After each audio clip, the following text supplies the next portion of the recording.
Chapter 1. Making money and acting high and mighty. You want me to leave the elevator? Hey, you little brat, do you not know that NBA superstar Allen Iverson is hosting an event here? I've seen plenty of people like you, wanting to get close to their idols without spending a dime. Pathetic. Now, get the hell out of that damn elevator, or I will call security. Two event organizers, sporting name tags, were vehemently berating a handsome young man of 18 or 19 trapped within the elevator. Feng stood inside the elevator, confronted with unfounded accusations. His expression one of displeasure. Though he had indeed been a devoted basketball enthusiast in his previous life, fate had merely brought him to this hotel by chance for wanting to meet his idol. He glanced over the crowd, catching sight of the short, stocky African-American in sunglasses and a cap, whose face was etched with arrogance and impatience. He shook his head slightly, eye in his eyes. This was no longer the legendary answer Allen Iverson, who once dazzled on the court. He was merely a greasy individual here to capitalize financially. Moreover, just as in his past life, these retired stars who came to China to make a quick buck had not infrequently been embroiled in negative events, even mocking fans afterward. Feng harbored no fondness for such behavior, which, like biting the hand that feeds, was utterly distasteful. I am merely a guest at this hotel, and I have no interest in your so-called event. Allen Iverson? I couldn't care less. The two staff members curled their lips in disdain. Quit your nonsense. Given your height, you're undoubtedly a fan. Do you still wish to argue? Didn't your mother teach you about honesty? Hurry up and get out of the elevator to make way for our esteemed Mr. Iverson. As onlookers gathered, many of whom had spent lavishly to attend the event, they began to point fingers at Feng. What a combination of poverty and dishonesty. He wants to play these lowly tricks without spending a penny. I truly look down on people like him. How can he be so shameless? He's embarrassing us Chinese fans. Get out of the elevator, already don't waste everyone's time. Feng stood firm against the ridicule surrounding him. Why should he yield when he had done nothing wrong? At that moment, losing his patience, Iverson's expression darkened further. Having not smiled since arriving, he now approached with a grim demeanor. Listen, kid, it's not too late for you to step out of the elevator. I don't care if you want my jersey or an autograph, they are available for purchase over there. Just spend some money. The trickery you're attempting is quite juvenile. Now, I'm leaving via this elevator, so please step out. Feng remained inside the elevator, a look of inquiry upon his face that, I not have the right to use the elevator? Why should I make way for you? Do you consider yourself superior to us? Iverson narrowed his eyes, a look of disdain etched upon his face. In his mind, was the answer not glaringly obvious? It was precisely because he received such preferential treatment and could effortlessly amass wealth here that he perceived Chinese fans as knave and affluent. Even with a mere flick of his fingers, countless girls flocked to him. Was he not in a position of superiority? At that moment, several of Iverson's companions approached with their phones in hand, streaming live and mockingly chattering about the solitary Feng. Their phones were almost thrust into Feng's face. Come out, or you will regret it, Iverson said, his expression darkening to the utmost. Feng, seething with anger, was wholly unimpressed by this intimidation. Even a clay Buddha has its limits. Moreover, he had initially come to the hotel in high spirits for leisure. How could he simply laugh off such baseless accusations and provocations? What? Now that you've come to China to make money, you must know your place. How many years has it been since you last touched a basketball? Do you even deserve to hold an event? Struck at a sensitive spot, Iverson's lips twitched, and he stepped forward, gritting his teeth. Kid, what nonsense are you spouting? Even at 60, I could easily outplay you. Is it because of your excess weight? I beg to differ, Feng shot back. Unyielding at this point, Feng was no coward. His retort was delivered without a hint of mercy. The moment those words escaped his lips, Iverson's companions raised their hands to their heads. Incredulity etched on their faces that, oh man, you're doomed. You've awakened the beast hell knock you into next week. Teach him a lesson. Allen, the onlookers, including the event staff, wore expressions of amusement, clearly relishing the impending spectacle. Everyone understood that Feng was in for a rough time.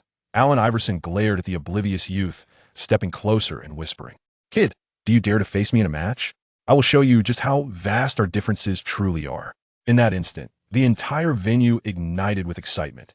Allen Iverson was actually going to take to the court himself?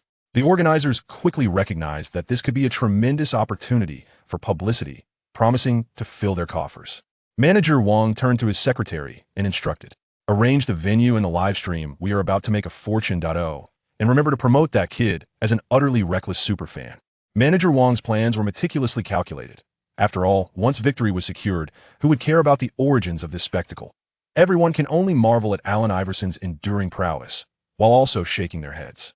At the embarrassing antics of that foolish jester, as the crowd moved to the court, Iverson donned his former jersey, a rare sight indeed.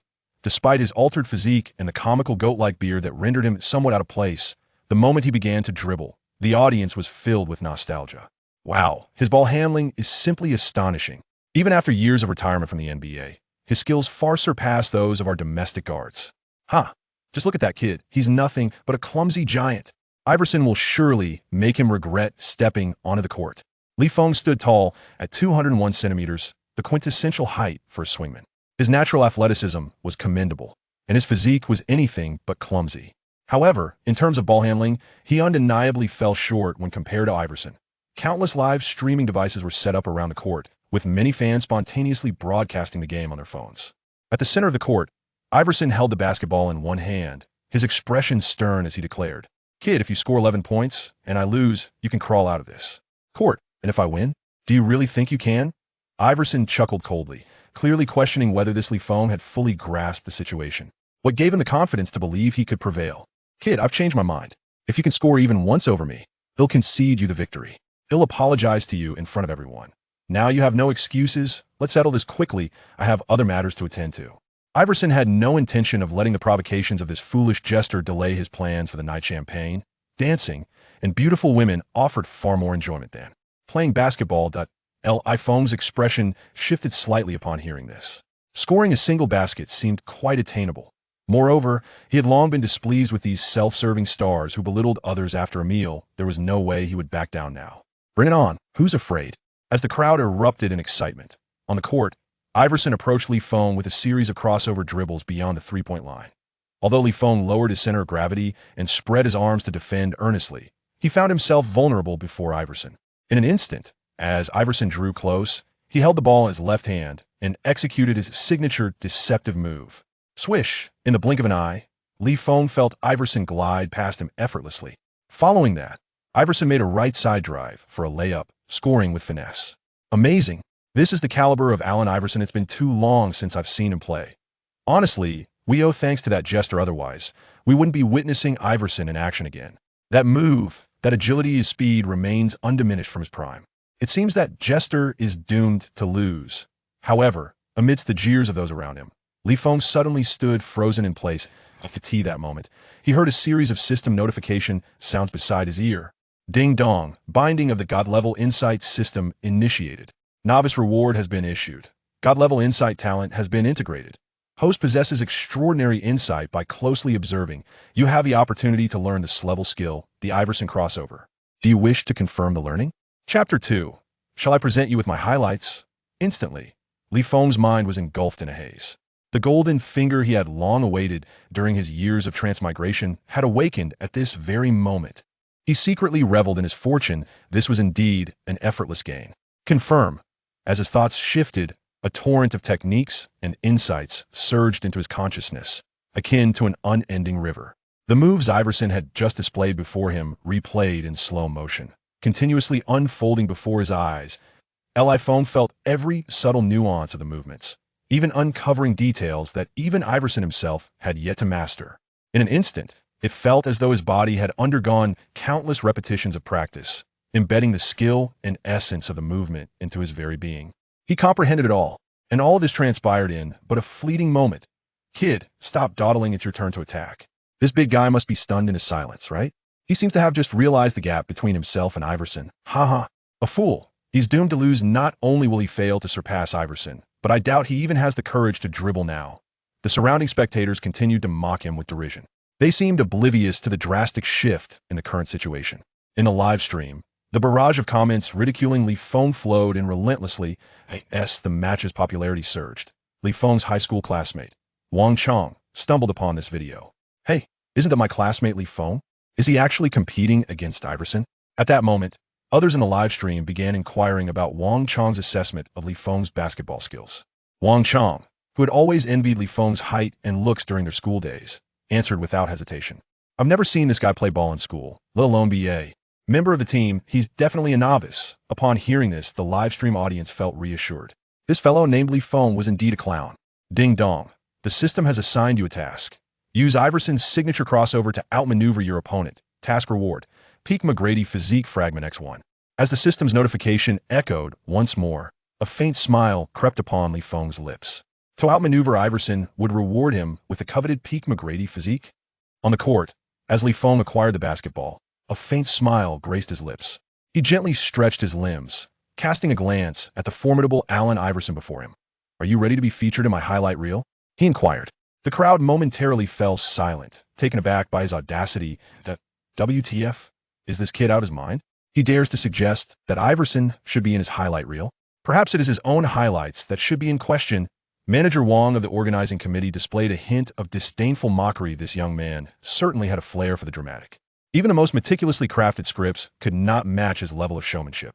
"Youngster, I have heard more trash talk in my youth than you have consumed meals in your entire life. Enough of the chatter, let me see your skills." Iverson's eyes burned with indignation. To him, it was utterly unacceptable that someone he deemed inferior would dare to be so brazen. After all, since arriving in China, he had been treated with the utmost respect by fans and organizers alike, revered as a figure of prominence. How could anyone, like Li Feng, so blatantly disregard him? Iverson clenched his jaw. He vowed to make Li Feng pay dearly, to humiliate him before all that moment. However, Li Feng appeared unfazed. He slightly bent his knees, lowering his center of gravity, and calmly stated, "Don't regret this." With a resounding thud, Li Feng forcefully dribbled the ball, executing a swift, probing step.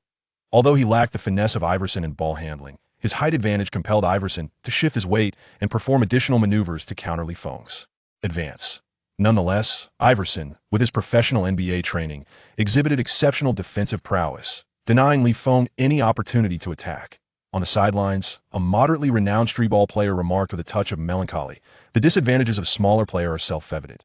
Yet Iverson is indeed a professional. That kid has had no real scoring opportunities despite several dribbles. Not just him, even I would struggle to find an open shot in this situation.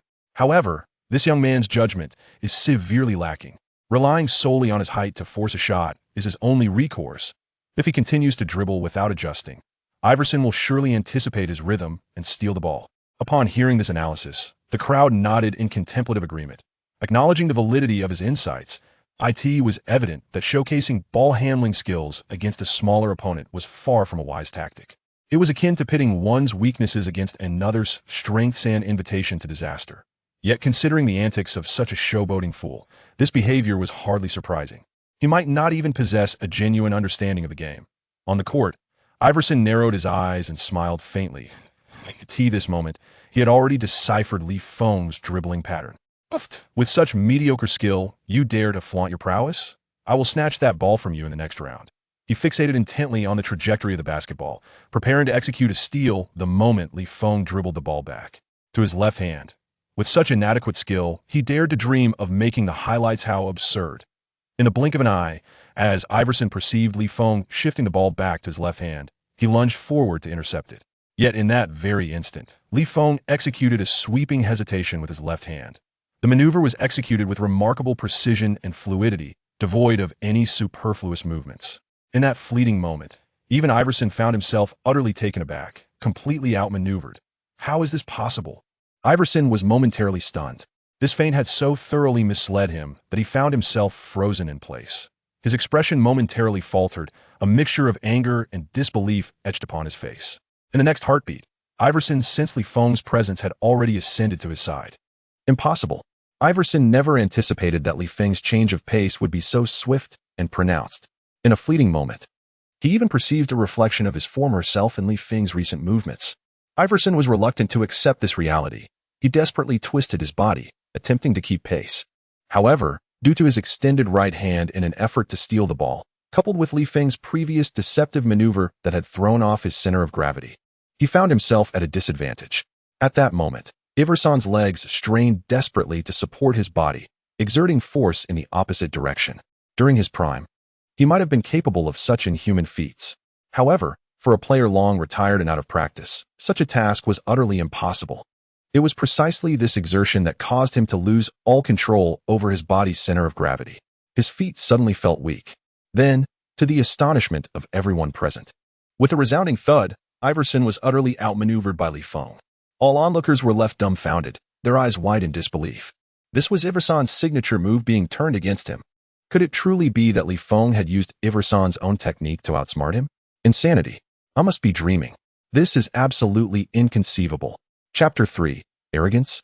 Allow me to show you what true arrogance is. After executing a sweeping change of direction that left Iverson reeling, Li Feng swiftly made 3 quick steps towards the basket, effortlessly sinking the basketball. Swish! The sound of the ball brushing the net was crisp and melodious, akin to celestial music. Beyond that, the entire arena fell into a profound silence. The audience, unable to believe their eyes, struggled to comprehend the scene before them. Iverson had been outmaneuvered by Li Feng. This was impossible, utterly unfathomable. The once lively barrage of comments in the live stream had come to a sudden halt, each viewer frozen in shock, mouths agape in disbelief. Iverson had been bested by Li Feng using his own signature move. Wang Chong, who had been eagerly awaiting a blunder from Li Feng, was left dazed. He rubbed his eyes vigorously, confirming once more that this was indeed reality. No, it couldn't be. Is this still the Li Feng I once knew? At that moment, Iverson's pupils constricted as he stared in astonishment, watching the basketball glide through the hoop and land beside him, producing a resounding thud. This situation had completely exceeded the bounds of what his mind could fathom. His lips quivered, and he found himself at a loss for words. You have lost, Li Feng remarked coolly. Amidst the astonished gazes of the crowd, the system notification once again chimed in Li Feng's ear. Ding. Task completion detected. Rewards have been issued. Peak McGrady Physique, Fragment, X1, would you like to use it? Li Feng silently affirmed in his mind, yes. Subsequently, a wave of warmth surged from within, enveloping his limbs, bestowing upon him an indescribable sense of comfort. After a slight movement, he felt an abundance of inexhaustible strength coursing through his body. Although it was merely a fragment of the peak McGrady physique, lacking the full prowess of that elite form, the enhancement was undeniably apparent. The restless energy within him ignited an overwhelming urge to charge forth and seize victory. Meanwhile, Iverson had risen from the ground, regaining his composure. Facing him, Li Feng calmly stated, You have lost. As per our agreement, apologize in front of everyone. Upon hearing this, Iverson paused momentarily, narrowing his eyes. No, you did not win by merit. Why should I apologize to you? You pushed me during your breakthrough. Do you think I would have fallen otherwise? What did you say? Li Feng was taken aback. I said you secretly pushed me, did you not? I truly look down upon such underhanded tactics, Iverson retorted, crossing his arms. A sardonic smile gracing his lips as he regarded Li Feng. At that moment, the audience, who had been in shock, snapped back to reality, their faces reflecting disdain. So that's how it was. I knew there was no way that Big Ove could have knocked Iverson down. How disgraceful. It's shameful to our domestic players. Resorting to such despicable tactics when unable to compete fairly is truly pathetic. No wonder the clown brother is so confident in winning. Just wait until he employs dirty tricks like eye gouging and stepping on toes. After Li Feng had knocked Iverson off balance, the surrounding mockery intensified even further. The consensus was that Li Feng must have employed disreputable maneuvers to score that point, entirely devoid of genuine skill. Here's the deal, kid. I'll give you another chance. Let us reset to 11 points. I won hold that last score against you. It's now 2-2. Shall we continue the match? If you win, all of my appearance fee for this event goes to you. If you lose, you will kneel and bow 3 times to me. Or are you too cowardly? If you wish to concede outright, I would readily accept that. With a playful shrug, Iverson spoke down to Li Feng, as if bestowing upon him an invaluable opportunity tinged with a hint of pity. The expressions of the onlookers towards Li Feng gradually morphed into a blend of sympathy and derision. Engaging in such underhanded tactics to challenge Iverson at 11 points? What a jest. The probability of Li Feng securing a victory was less than 1 in 10,000. Surely, he would not acquiesce to such a proposition. Resorting to deceitful means even to score a single point, let alone compete fairly at 11 points. One could speculate he was already contemplating how to concede defeat. Chuckling at the absurdity of it all, the jester had long been deserving of such ridicule. Perhaps he merely wished to play a game with his idol. And now that dream had materialized, he ought to concede swiftly and spare himself further humiliation. Everyone was convinced that Li Feng would inevitably capitulate. After all, only a fool would embark on an endeavor devoid of any chance of success. Moreover, should he falter, he would be compelled to bow before Iverson in front of the entire assembly. Yet, in that moment, Li Feng remained unperturbed and uttered a statement that took everyone by surprise. If someone is willing to offer me money, why would I refuse? However, I sincerely hope you will honor our agreement this time and not be a poor sport. His tone resonated with unwavering confidence and nonchalance. The spectators present were momentarily taken aback, their faces etched with confusion. Where did he find such audacity? Was it bestowed upon him by Liang Jingru? Iverson was slightly taken aback as well, not anticipating Li Feng's unwavering confidence. Nevertheless, he was resolute in his belief that he would not falter. With so many witnesses, he would not back down. Iverson stepped back onto the court, receiving the basketball just beyond the three-point line. His willingness to continue battling Li Feng stemmed from the fact that he had already assessed his opponent's capabilities. The dribbling was mediocre, and the explosiveness lacking. He bore no resemblance to Iverson's former adversaries. Had he not aimed to intercept the ball, he would never have been deceived by this young man's feint. Admittedly, Li Feng's recent deception mirrored some of Iverson's own finesse from his prime. But who was he? Such a mistake would never be repeated.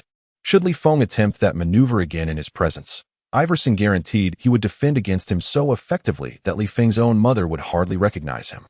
With a powerful dribble, Iverson surged forward like an arrow, swiftly following with a rapid behind-the-back pullback. After achieving a perfect rhythmic pause, he executed his signature Iverson crossover. As the basketball struck the ground, Iverson quickly altered his direction of attack. Is this the extent of your defense? Young man, allow me to impart a lesson on what true deception entails. Before the words left his mouth, he launched forward, bypassing Li Feng with ease. A subtle smile graced Iverson's lips. Despite his years of retirement, handling such an unknown novice was a trivial task. After slipping past Li Feng, he took 2 steps and executed a graceful layup. Just as he intended to glance back and mock Li Feng, a shadow suddenly leaped into view. In the next instant, a deafening explosion echoed in his ears. Boom! He widened his eyes in disbelief. Li Feng had soared upward, leaping directly over his head. With a massive hand, he forcefully pinned the basketball against the backboard, producing a thunderous sound. A block. The basketball, subjected to tremendous force, ricocheted away, landing amidst the onlookers, who erupted in astonished gasps. The expressions of everyone present were a blend of shock and bewilderment. Could it be? Did I not see correctly? Did this guy just fly? He blocked Iverson? This was utterly preposterous. My goodness, how could he possess such terrifying explosiveness? At that moment, Manager Wang from the organizing committee revealed a look of astonishment for the first time. His brows furrowed slightly, his eyes filled with confusion and disbelief. How could an ordinary passerby possess such athletic prowess? Was he a professional player? Manager Wang silently pondered, a lingering trepidation occupying his mind. At this moment, a nearly frenzied thought surged through his consciousness. Could Iverson truly be on the verge of defeat? It seemed that such defensive tactics had proven sufficient against him. Li Feng spoke with a calm demeanor, then turned to stride beyond the three-point line, his expression serene, exuding an air of ease and delight. Youngster, do not be overly arrogant. I merely underestimated you earlier, Iverson replied, his countenance darkening. Yet, Li Feng merely smirked and retorted, arrogance? Let me enlighten you on what true arrogance entails. If you manage to score even a single point against me, consider that a victory. As these words resonated throughout the arena, an immediate hush descended, an eerie silence enveloping the crowd. Chapter 4. What if you can guess? Yet, you remain utterly incapable of defense. Upon hearing this declaration, the audience was struck with astonishment. Their eyes reflected disbelief, accompanied by expressions akin to that of bemusement. Was this individual truly mad? How could he believe that Iverson would score nothing against him? Who did he think he was? Surely, this man must be delusional. He had merely been fortunate enough to achieve a block and now fancied himself invincible? This young man was destined to face a rude awakening. At this juncture, Iverson's initial anger transformed into a mocking smile. With an air of disdain, he regarded Li Feng and coldly remarked, Youngster, do not let your youthful zeal overshadow your judgment. Li Feng, unfazed, began to dribble the ball, faced with the Iverson of old, who valiantly withstood the OK combination. He might have hesitated. However, having just experienced that leap, Li Feng was acutely aware of the exponential increase in his explosive power. Truly, the enhancement derived from the pinnacle of McGrady's physique. If he so desired, the dazzling dunks he once fantasized about might now be effortlessly within his reach. In that moment, Li Feng summoned a surge of tremendous strength from his legs, propelling himself forward with remarkable speed. Iverson, momentarily taken aback, could hardly fathom that Li Feng had accelerated beyond his previous pace. Such explosive power could rival that of certain professional athletes. Li Feng's sudden acceleration caught him completely off guard. In a bid to maintain his defensive position, he gritted his teeth and took a significant step back. However, just as Iverson made his move, Li Feng executed a swift crossover with his right hand, completely deceiving him. Upon reaching the basket, Li Feng propelled himself upward with tremendous force, his legs driving off the ground in unison, launching his entire body into the air. In that moment, he seemed to defy the very force of gravity, ascending effortlessly. In midair, Li Feng cradled the ball against his chest, and with a sudden surge, he launched it skyward. A thunderous, explosive two-handed slam dunk reverberated throughout the arena. In this country, even during professional games, such an electrifying display is a rarity. To witness such a close-range dunk on the streets, in a casual basketball court, is virtually unheard of. His hand struck the rim with a resounding crack, leaving the audience in stunned silence, unable to utter a word. Am I dreaming? Did he just dunk? No way. How is this possible? How old is he? 17? 18? Is his athleticism truly this extraordinary? In the live broadcast, Wang Chong was so taken aback that he was rendered speechless. As a starting small forward on his school's official team, he could only manage a mere fingertip dunk. In actual gameplay, attempting a dunk is an entirely different challenge, as finding the optimal position to jump is nearly impossible, often hampered by the defensive opponents. The myriad of factors at play makes the difficulty of dunking in a game incomparable to practice. Yet Li Feng had just executed that dunk with such effortless grace. Is this reasonable? It is important to note that Wang Chong is a starting player for the university basketball team. If he himself cannot achieve it, how could Li Feng, who hardly plays at school, possibly succeed? At this moment, there is also a graceful young lady with a ponytail, attentively observing the live stream. She had entered through a link shared by Wang Chong in the team group chat. Initially, she simply clicked in without any expectations for Li Feng. However, upon witnessing his performance, she could not help but feel a stirring in her heart, her brows arching in disbelief. Is it possible that our school has such a talented player who has not yet joined the team? This matter must be brought to the coach's attention. With the upcoming exchange match against the American team, he might just have the potential to be our secret weapon. On the court, Li Feng landed with poise. He inhaled deeply, feeling an unparalleled sense of exhilaration and comfort. Although he had yet to fully adapt to the enhancement of his physical capabilities, executing a dunk in a real game had already become second nature to him. He effortlessly scooped the basketball from the ground and casually approached Iverson, thrusting the ball into his embrace. Come on, score a point and consider it a victory for you. Upon hearing this, Iverson was infuriated. How dare this unknown rookie repeatedly challenge him? This is an affront to oneself. However, on this occasion, his attempt was effortlessly thwarted by Li Feng once again, who successfully executed a block. He was firmly subjected to yet another setback. As the possession changed, Li Feng, in his offensive maneuver, once more employed a dramatic hesitation dribble. This time, both Iverson and the spectators anticipated that he intended to veer to the left. Yet he was utterly defenseless against it. Li Feng's movements were expansive, his speed astonishing. In an instant, he had already bypassed Iverson by half a body length, rendering defense futile. His feints were so convincing that even those watching the match from the live stream felt a disorienting sway from behind their screens. Once more, Iverson, indignant and somewhat enraged, found himself at a loss. However, the ensuing match unfolded like a father dominating his son, a sheer display of overwhelming prowess. No one could thwart Li Feng's shots. There was no flamboyant dribbling, no ostentatious street-style maneuvers. Li Feng's shooting was refreshingly simple. As he approached the defender, a swift crossover allowed him to seamlessly break through. Swish, swish. The sound of the basketball swishing through the net echoed repeatedly as Li Feng scored 5 consecutive points, amassing a total of 10. With just one more basket, victory would be his. Meanwhile, since Li Feng had issued his bold challenge, Allen Iverson found himself unable to even approach the hoop. It was a banquet of despair. No one on the court had anticipated such a bizarre turn of events in the match. Was this truly a jest? The illustrious Iverson was being outplayed by this unknown player. Everyone recognized that Li Feng was clearly aiming for a change of direction. Why could Iverson not contain him? Did Jordan not know Iverson would faint? Even the basketball deity could be deceived. You make a valid point. But does this not imply that the lad possesses talent comparable to the peak Iverson? On the sidelines, Manager Wang observed the viewer count in the official live stream soaring, the excitement unabated. Yet, he could not muster a smile. His expression was as dark as a stormy sky. All his meticulous arrangements were not meant to adorn this Li Feng with glory. On the court, Iverson was growing increasingly flustered. If Li Feng scored once more, he would truly face defeat. Chapter 5. Has Iverson reached his breaking point? Iverson could not accept this, whether it was monetary loss or humiliation. He would not stand for it. The final shot was paramount. He had to win.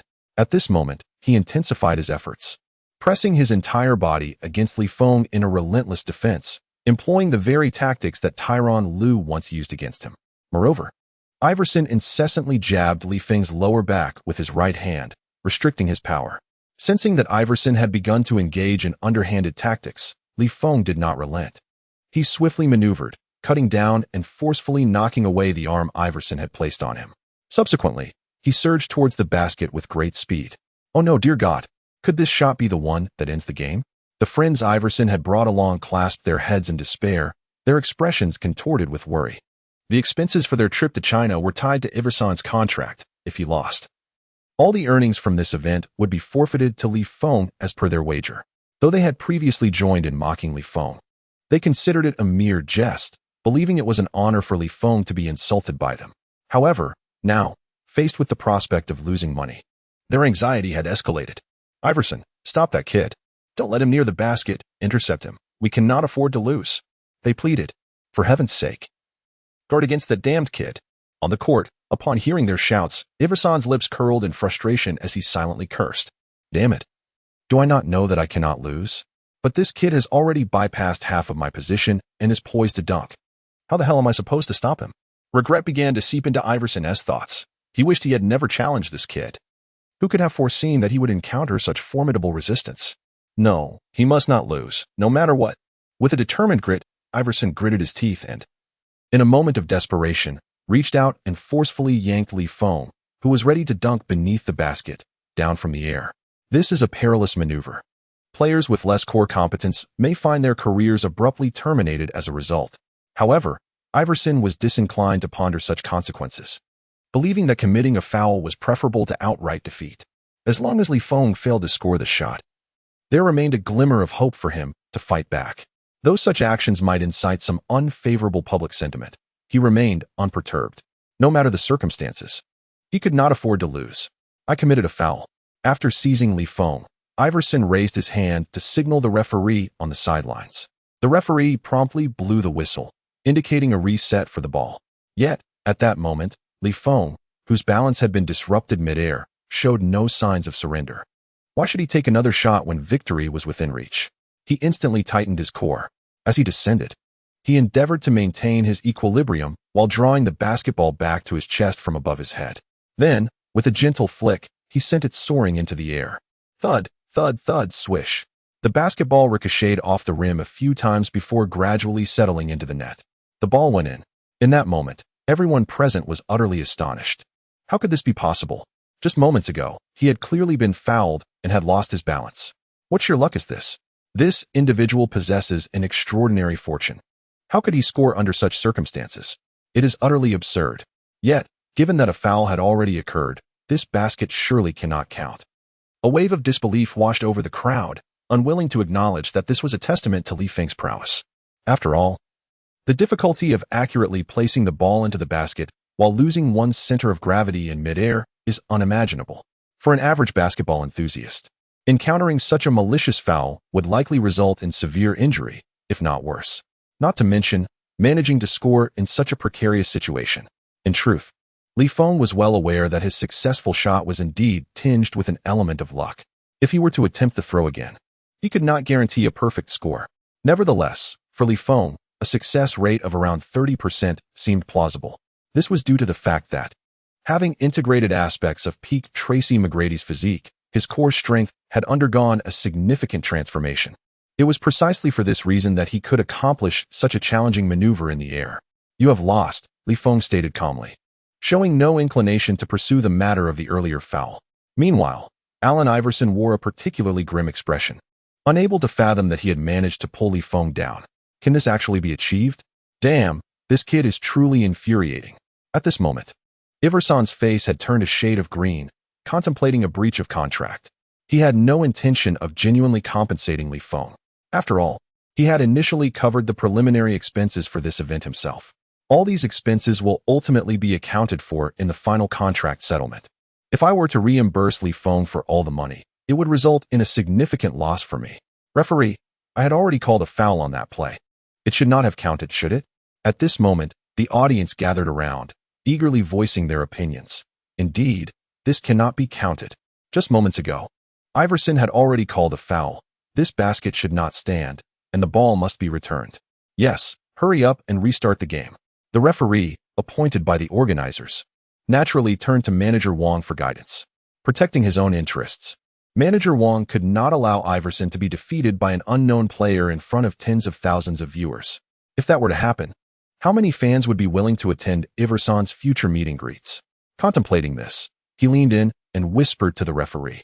The referee's expression shifted slightly, and he nodded. He then returned to the center of the court to announce the ruling. The basket was invalid, a foul had occurred, and the game would restart. Upon hearing this, many fans raised their arms in jubilation, brimming with excitement. Fair and just. This decision is entirely reasonable, they exclaimed. It was only right. Iverson had no intention of continuing to defend, and this kid's sneak attack to score is hardly a feat. The referee was fair, and the crowd supported him. That fellow named Li Feng, if you have what it takes, score another one. In the live stream, the ponytailed girl furrowed her brow, her beautiful face marred by anger. This is nothing short of a biased referee. The shooting motion hadn't even concluded. It should have been a 2-1. How could such a person serve as a referee? This infuriated her. Clenching her fists, she began to voice her dissent in the chat for Li Feng. However, just as she sent her message, a notification suddenly popped up on her screen. Friendly reminder. You have been muted by the administrator for 29 days and 23 hours. Seriously, is there no reason to this? She exclaimed, and how is this reminder even friendly? The ponytailed girl was seething, and she couldn't help but curse. At that moment, she turned her attention back to Li Feng in the live stream, eager to see how this young man would respond to such unfair treatment. Chapter 6. The Rim-Rattling Dunk. The frenzied Li Feng. The girl with the ponytail pondered that Li Feng would undoubtedly find it intolerable to encounter such an unjust ruling. However, at this moment, Li Feng, who was subjected to this unfair treatment, exuded an unsettling calmness. He appeared completely unfazed by the referee's biased decision. With a serene expression, he picked up the ball and returned to the three-point line, preparing to receive the pass. Much like his demeanor, Li Feng's heart was devoid of turmoil. In the face of absolute strength, these petty tricks and antics held no significance. Furthermore, during the course of the game, Li Feng sensed that he was gradually assimilating this newfound physical prowess, seamlessly merging this power with the unconventional techniques he had mastered. Therefore, since his opponents wished to engage in such antics, Li Feng was more than willing to oblige. After all, it was not he who would suffer embarrassment. Meanwhile, the onlookers, unaware of Li Feng's true thoughts, mistakenly believed he had cowered. They couldn't help but scoff, their expressions rife with derision. Ha! With such meager skills. He thought he was impressive? It seems this kid has indeed backed down. He is not as tough as he pretends. When the referee declared the basket invalid, he didn't even dare to utter a word. The ponytailed girl outside the court wore a puzzled expression. Why did Li Feng not choose to contest the referee's decision? Could it truly be, as they claimed, that Li Feng had succumbed to fear? A glimmer of disappointment flickered in her eyes. It is essential for a player to embody a spirit of fearlessness, unyielding in the face of formidable opponents. History is replete with instances of unexpected comebacks that have birthed countless legendary matches. If a player falters even before the game begins, how could any miracle possibly unfold? As the match progressed, Beijing University faced off against an NCAA Division I team from the United States, a contest that demanded players of courage and tenacity. Only such individuals could dare to create miracles. She had initially believed that Li Feng, who boldly confronted the likes of Iverson, was undoubtedly a player with conviction. Yet now, it seemed she may have overestimated him. On the court, Iverson cast a glance at Li Feng and remarked, "Kid, you were merely lucky earlier. Let us see you try again. Do you truly believe that such underhanded tactics will secure you a victory?" Li Feng shook his head slightly, exhaling a sigh as if he found Iverson's behavior utterly ludicrous. Several of Iverson's teammates stepped forward, glaring and shouting, "You're finished, kid. Iverson will make you realize the price of arrogance. Get lost, you presumptuous brat. This isn't a place for your showboating. Iverson, show him what." At that moment, Iverson grinned, retreating a few steps into the paint before slowly stating, "Kid, I've figured out how to deal with you." He tossed the basketball into Li Feng's hands, then made no move to defend, spreading his arms wide and taunting. "Come on, if you have the skill, take a shot. You haven't made a single attempt since the game began. Could it be that you simply cannot score? I'll grant you the chance to shoot. If you miss, then it's a testament to your prowess. But as for driving to the basket, that is out of the question." At that moment, Iverson stood firmly beneath the basket, exuding an air of confidence as if he could see through it all. The onlookers were momentarily taken aback, suddenly realizing the truth. Indeed, Li Feng had not attempted a shot. It made sense. Now that they could tighten their defense, how would this kid respond? Iverson's professional-level observational skills were indeed formidable. This kid was completely exposed. His defeat was inevitable. The crowd buzzed with commentary, while Li Feng merely shook his head and remarked coolly, "Such unnecessary chatter." Before anyone could react, Li Feng dribbled the ball and accelerated towards the paint. The seasoned street ball players on the sidelines shook their heads, watching with bemusement. Iverson has already established a defensive position. If this kid collides with him, it will surely be an offensive foul. If he actively seeks contact, there may still be room for maneuver. Yet, with a professional player as experienced as Iverson, he will undoubtedly find a way to draw a foul. This kid is reckless. Unable to read the situation, his defeat is certain. At this moment, Iverson had keenly focused on Li Feng's attacking trajectory. He positioned himself firmly, shielding his chest with both hands. If Li Feng were to decelerate and alter his direction, Iverson would seize the opportunity to snatch the ball. However, if Li Feng maintained his speed, he would inevitably be penalized for an offensive foul. Either way, it would result in his downfall. "You think you can challenge me? You're still too inexperienced," Iverson calculated in his mind. In the next instant, Li Feng showed no signs of slowing down. Rather, he accelerated towards the basket, seemingly on the verge of colliding with Iverson. Gasps of astonishment erupted from those around them. Was this young man devoid of reason? What on earth is this technique? Just as the referee was about to blow the whistle, unexpectedly, Li Feng clasped the ball with both hands right in front of Iverson and leaped into the air. Thanks to Iverson's previous tight defense, he had been granted ample space to accelerate. Consequently, this time, he soared even higher than before. At this moment, even Iverson, who had always regarded Li Feng with disdain, began to perceive that something was amiss. Was this fellow truly intending to dunk over me? At that moment, Li Feng's right arm swung in a graceful arc while his left hand rested naturally against Iverson's outstretched forearm, his entire body taut with anticipation. As he reached the pinnacle of his leap, a collective astonishment swept over the crowd. Had he truly leapt to the height of the rim? In an instant, Li Feng's right arm descended from the sky, forcefully aimed at the basket before him. A thunderous sound echoed through the arena as he executed a breathtaking dunk, completing an astonishing over-the-top slam. He had, indeed, dunked over Iverson. This was inconceivable. It was madness, absolute madness. How could an unremarkable player like him possibly achieve such a feat against Iverson? A rim-level dunk? Was he truly just an ordinary passerby? When had the standard of basketball in China risen to such heights? The audience was left utterly bewildered. Even the referee, in a state of shock, let his whistle slip from his mouth. At that moment, Manager Wang, representing the organizers, wore a grim expression, his heart sinking in despair. They had truly lost. It was infuriating. With that basket scored, Iverson could no longer find any words to dispute his defeat. He had lost, completely and utterly. It was only then that everyone comprehended why Li Feng had previously shown such disinterest in arguing or justifying himself. In his eyes, the two sides were not even in the same league. Li Feng, without a hint of respect for Iverson, seemed utterly dismissive. What other excuses could he possibly offer? Frankly, I wouldn't mind dunking on you a few more times. After executing a thunderous dunk over Iverson, Li Feng recalled a classic line from Captain America and slowly uttered, "I can do this all day." Chapter 7. Ruthless domination from every angle. The system's new mission. Iverson, with his head bowed, was rendered speechless. His lips twitched slightly, yet words eluded him for an extended moment. Observing Iverson's lack of rebuttal, Li Feng then spoke, "Apologize." Iverson hesitated, struggling to articulate a few words. "I was wrong. I'm sorry." Upon hearing this, Li Feng nodded slightly, signaling his acceptance of the apology. "If you come to China to earn money, you must adjust your demeanor. This is not a place where you can act recklessly." "I understand. I will be more mindful in the future," Iverson replied. The group of African-American friends behind him were taken aback. Having known Alan for many years, they had never witnessed him apologize so humbly to anyone. In China, at events, he was always treated as an esteemed guest. So what if he made a mistake? When had he ever needed to apologize to anyone? Yet now, Iverson wore an expression of utter despondency, evidently shaken to the core. It appeared that Feng had thoroughly deflated his spirits in the recent match.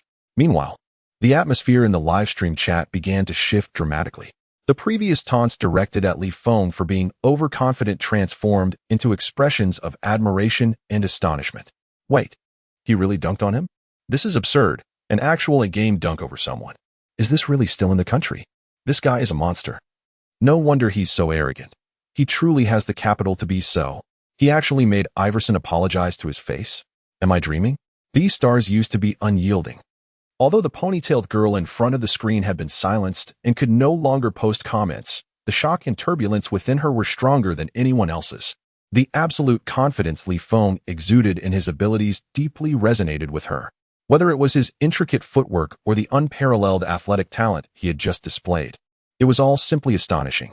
She was determined to invite him to join the school team, without a doubt. Clenching her fists in excitement, she eagerly dialed the coach's number. As onlookers gathered, Feng received the contract payment from the organizers and left with a sense of satisfaction. Glancing at the over $4 million added to his bank account, he couldn't shake the feeling that this was all somewhat surreal. Just yesterday, he was a struggling student, and today he had transformed into the new affluent generation. As for whether Iverson and his associates have suffered a significant loss, this matter bears no relevance to oneself. They should have long since faced the consequences of their ostentatious behavior. This time, one could only say it was unfortunate for them to have encountered themselves. A mere small reprimand. Meanwhile, Manager Wang escorted Iverson and his companions back to the hotel. Along the way, silence enveloped them all. Iverson, especially, was utterly deflated by Feng, lacking even the inclination to revel in the nightlife. After all, they had undeniably embarrassed themselves to an extreme degree today. Not only did they lose the game, but they also lost face. They were outmaneuvered, blocked, and dunked upon. Iverson had been thoroughly and mercilessly trampled by Feng from every possible angle. Damn it, had he known it would turn out this way? Why had he provoked him in the first place? Regret gnawed at Iverson's heart. Who could have anticipated that beneath that seemingly innocuous facade, Feng played with such ferocity? The other black gentlemen around him wore despondent expressions, their faces hanging low. They did not believe Iverson was inadequate, after all. None of them had the standing to critique his skills. Among them, the most proficient players still paled in comparison to Iverson. If one were to face Feng in competition, it would undoubtedly be a one-sided affair. The events of today could only be chalked up to bad luck. Upon returning to his hotel room, Iverson tossed his hat aside and collapsed onto the sofa. Observing this, Manager Wang sighed and prepared to take his leave. However, just before departing, he paused by the door. A moment later, he turned slowly and inquired, "Do you truly believe you cannot defeat that young man?" Iverson, with his head bowed, remained silent, the weight of his silence deafening. Manager Wang inhaled deeply, instantly grasping the answer to his question. Perhaps he truly could not prevail. Although somewhat weary, Manager Wang knew that the schedule ahead must continue. Relax. I have already assigned a professional PR team to manage the discussions and videos related to today's incident. The buzz will not be excessive. Next week, we have an event for the China-US exchange competition, featuring a match between Peking University and the University of Michigan. This event is straightforward. You need only handle the awards and photographs. While the compensation is modest, it is better than nothing. At least it can help mitigate some losses. Noting Iverson's lack of response, Manager Wang chose not to press further and exited the room. Meanwhile, Feng had also returned home. After enjoying a hot shower, he reclined on his bed, contemplating the newly awakened system. Time had been scarce outside, but now at home, he finally had the opportunity to delve into it thoroughly. System. Open the panel. Subsequently, a magnificent blue screen materialized before him. Host, Feng, age, 18 years, height, 201 centimeters wingspan, 215 centimeters insight points, 0 points athletic talent rating, a level speed, 89 vertical leap, 101 strength, 88 coordination, 95 dribbling, 73 shooting, 77 total skills, 1, current limit, 10, S-Class skill, Iverson Crossover, enhanced level 1. Li Feng was not particularly surprised by the attributes displayed on his system panel. Speed, vertical leap, and strength. These three attributes stand out prominently, likely due to the absorption of certain physical qualities from the peak performance of Team Ak. Li Feng estimates that possessing around 100 attribute points would roughly place one at the threshold of a professional athlete. Moreover, within the realm of basketball players, this would be considered extraordinarily strong. Otherwise, he would not be able to execute such challenging dunking maneuvers with such ease. As for the remarkably high level of coordination, Li Feng is not surprised at all. This is innate. Coordination is an essential talent in the realm of basketball. Players like Irving and Curry, who exhibit remarkable coordination, make the game appear visually delightful and effortlessly fluid. In contrast, the aesthetic appeal of LeBron's gameplay seems to fall noticeably short. Although he executes the same technical maneuvers, there is an ineffable awkwardness that lingers. The underlying reason for this discrepancy lies in the difference in coordination. Li Feng pondered for a moment, contemplating how he might further his development. The foremost task remains to address his shortcomings. At the very least, his dribbling and shooting abilities must not be lacking. Otherwise, he risks becoming an easy target for opponents during actual games. All right, system, what exactly is the insight point? Li Feng inquired, before he could finish his sentence. The mechanical voice of the system resounded once more. A new task has been issued. Join the basketball team of China.Enduring University. Task reward, 1,000 insight points. Chapter 8. You? Defeating Iverson? Dream on. After issuing the task, the system began to elucidate. Insight points can be used to enhance skill levels, bolster personal attributes, and purchase items from the store. May I inquire if the host accepts the task? Without a moment's hesitation, Li Feng replied affirmatively. Shortly thereafter, the mechanical voice echoed in his ears again. Ding dong, task acquisition complete. Please strive to fulfill the task. Although he had temporarily agreed, joining the school's team, Li Feng scratched his head, realizing he had no connections in this regard. Despite harboring dreams of basketball, the selection for the team had long since concluded. Was this not putting him in a difficult position, Fat Tiger? After a moment of contemplation, Li Feng decided to retire for the night. He would explore the gym the following morning to see if there might be an opportunity to recommend himself. The next morning, Li Feng was abruptly awakened by a flurry of phone calls. In a haze between sleep and wakefulness, he answered the phone, and a sweet female voice greeted him from the other end. Are you Li Feng? Li Feng squinted at the phone screen, displaying the caller's number. Yes, who are you? My name is Lu Qingyu, and I currently serve as the team manager for the China.Enduring basketball team. I called to inquire if you have any interest in joining the university basketball team. Upon hearing this, Li Feng sat upright in bed. Had a solution to his predicament materialized simply after a night's sleep? Indeed, it seems that when one is drowsy, there are those who readily offer a pillow. I have been pondering this notion. How splendid it is, classmate Li Feng. If you are free today, shall we meet to discuss further? Lu Qingyu's voice, tinged with excitement, resonated as she spoke. Li Feng nodded and inquired, where shall we meet? At the basketball manager's office in the gymnasium of China.Enduring University. The gymnasium of China.Enduring University stands as a paragon of excellence, ranking among the top 2 in the nation. It boasts an array of specialized sports facilities and comprehensive equipment. Even the scale and standards of the indoor basketball courts are of unparalleled quality. Upon locating the basketball manager's office, Li Feng's understanding of the manager's responsibilities was largely shaped by his impressions from the anime Slam Dunk, primarily revolving around player recruitment and the logistical support essential for maintaining team stability. As Li Feng entered, he greeted, Hello, I am looking for Lu Qingyu.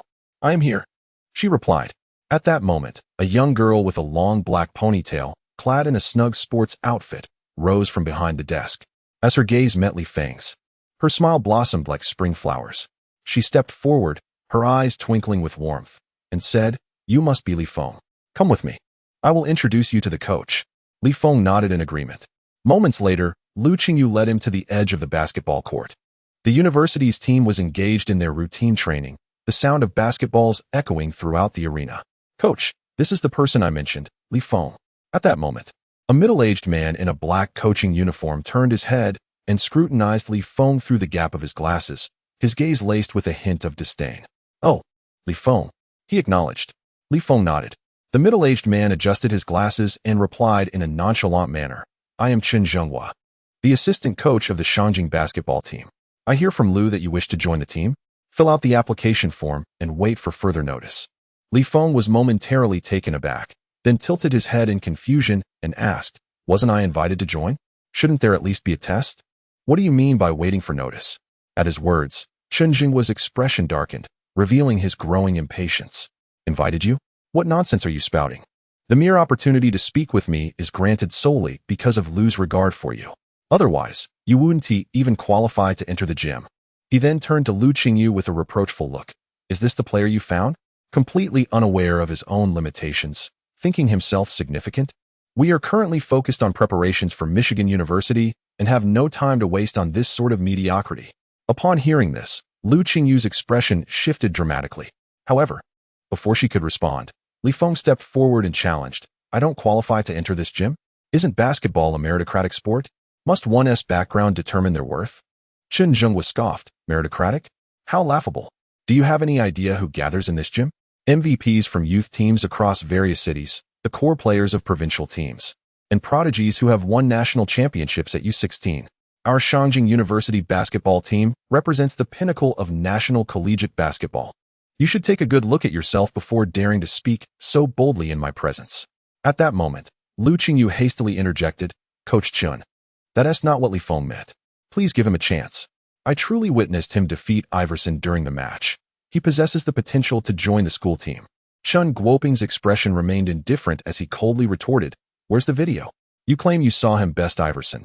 Where's the proof?" Lu Qingyu momentarily found herself at a loss for words. She had watched the live broadcast yesterday and completely forgot about recording. For reasons unknown, after the live stream concluded, she searched for related content but could find no trace of videos or discussion threads, as if the event had never occurred. Asking her to produce evidence was utterly impossible. Chun Guoping scoffed, as if he had unmasked her deceit, his disdain palpable. As the commotion escalated, several players gathered around to witness the spectacle. "What is going on? Has someone angered Coach Chun again?" "Deservedly so. That kid foolishly provoked Coach Chun, audaciously claiming he wants to join the team. What a fool. Does he think this is some street basketball court? I can't fathom how he convinced Goddess Lu to speak on his behalf, claiming he defeated Iverson. What an idiot." Amidst the crowd's derision, another female voice emerged. "Isn't that Lu Qingyu? Oh, what sort of riffraff has she brought that dares to spout nonsense about the Beijing University team?" As she spoke, a striking beauty with light golden curls and clad in a revealing tank top stepped forward. From the surrounding murmurs, Feng learned her name was Lu Ranan, a classmate of Lu Qingyu, and also a student in the sports management program this year, serving as the manager of Beijing University's team. With the upcoming China-US exchange match, both team managers were vying for a single exchange spot, adding a tense competitive edge between Lu Ranan and Lu Qingyu. "Lu Qingyu, don't think that just because I recruited several key players for the team, you can draw attention with such antics. It's truly embarrassing to bring in such insignificant characters." Chapter 9, A Rough Gem? Joining the team. "Lu Ranan, don't slander me. I brought him here for the sake of the team, not for the reasons you suggest." Lu Qingyu defended herself. Yet, amidst the mockery of the crowd, her words seemed utterly futile. "Huh, what a noble concern for the team," Lu Ranan replied with a scornful tone, casting her a disdainful glance. "Lu Qingyu, I can't be bothered to expose your lies in your desperate attempt to compete for the opportunity to study in America. Are you envious because the players I brought, like Wang Chong, are starting? Do you really think you can simply bring in some tall fool to join the team? I must inform you that at Beijing University, we are never short of geniuses. Such individuals do not even possess the qualifications to polish my shoes from the bench." Lu Ranran spoke with an air of condescension, her words dripping with disdain. After all, the most straightforward way to assess the competence of a manager is to evaluate the caliber of the players she brings in. This is indeed the most easily quantifiable indicator. In this regard, Lu Ranran possesses a distinct advantage. Lu Qingyu, unable to defend herself, felt a tremor in her hands, reflecting her distress. "I'm not lying. Wang Chong can attest to this. It's the link he shared in the group yesterday." Upon hearing this, the crowd turned their gazes toward Wang Chong. "Wang Chong, is this true?" It was a challenge for Wang Chong, who had just secured a starting position as a small forward on the team. How could he possibly allow Feng to replace him at this juncture? Moreover, he harbored a disdain for that insufferable fellow, who was so favored by the girls. Under the scrutiny of so many eyes, Wang Chong straightened his posture and resolutely shook his head. "Do you truly believe that he could manage it? Miss Lu, even if you wish to concoct a tale, you cannot drag me into it. At this proclamation, the crowd erupted in laughter.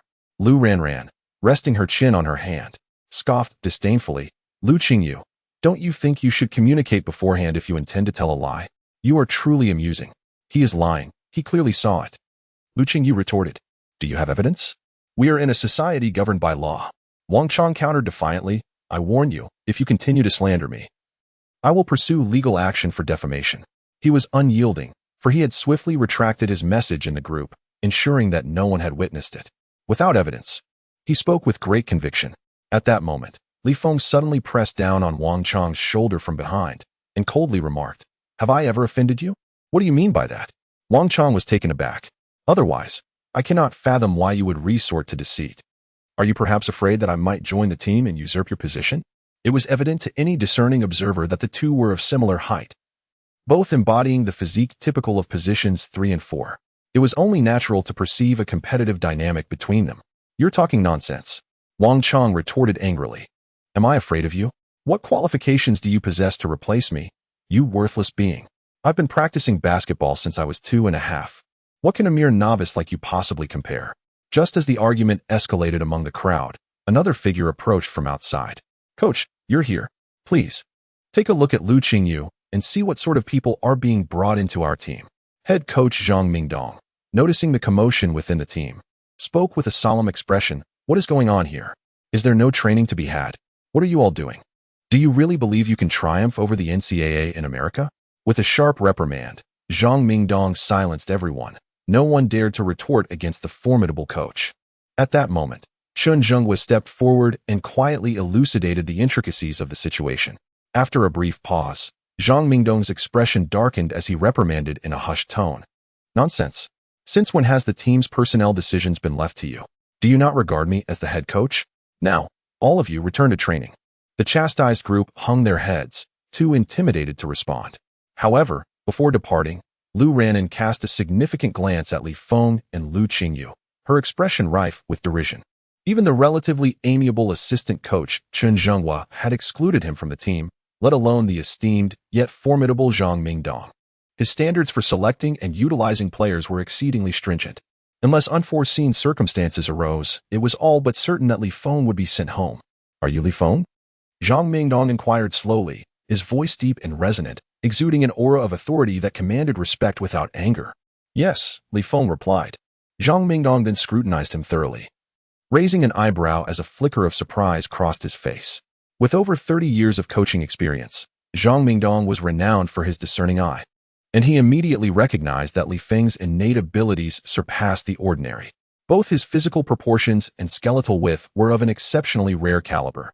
Moreover, the visible tendons and muscle structure of his calves suggested remarkable explosive power. Could it be that this young man was indeed a hidden gem? Although Zhang Mingdong's surprise was fleeting, he soon asked, "Young man, have you received formal basketball training?" "No, it's merely a hobby," Li Feng answered candidly. "Well then, let us begin by assessing your fundamental skills." Zhang Mingdong's demeanor shifted entirely from the condescending and aggressive attitude of Chun Zhenghua to one that, while still stern, was at least reasonable. Consequently, Li Feng was quite cooperative. Yet at that moment, the onlookers were taken aback to hear the head coach actually permit Li Feng to join the team. Was he serious? Allowing someone with no background and no record of professional training to join the squad? Is this coach out of his mind? Is this still the same devilish coach who would curse at the slightest disagreement?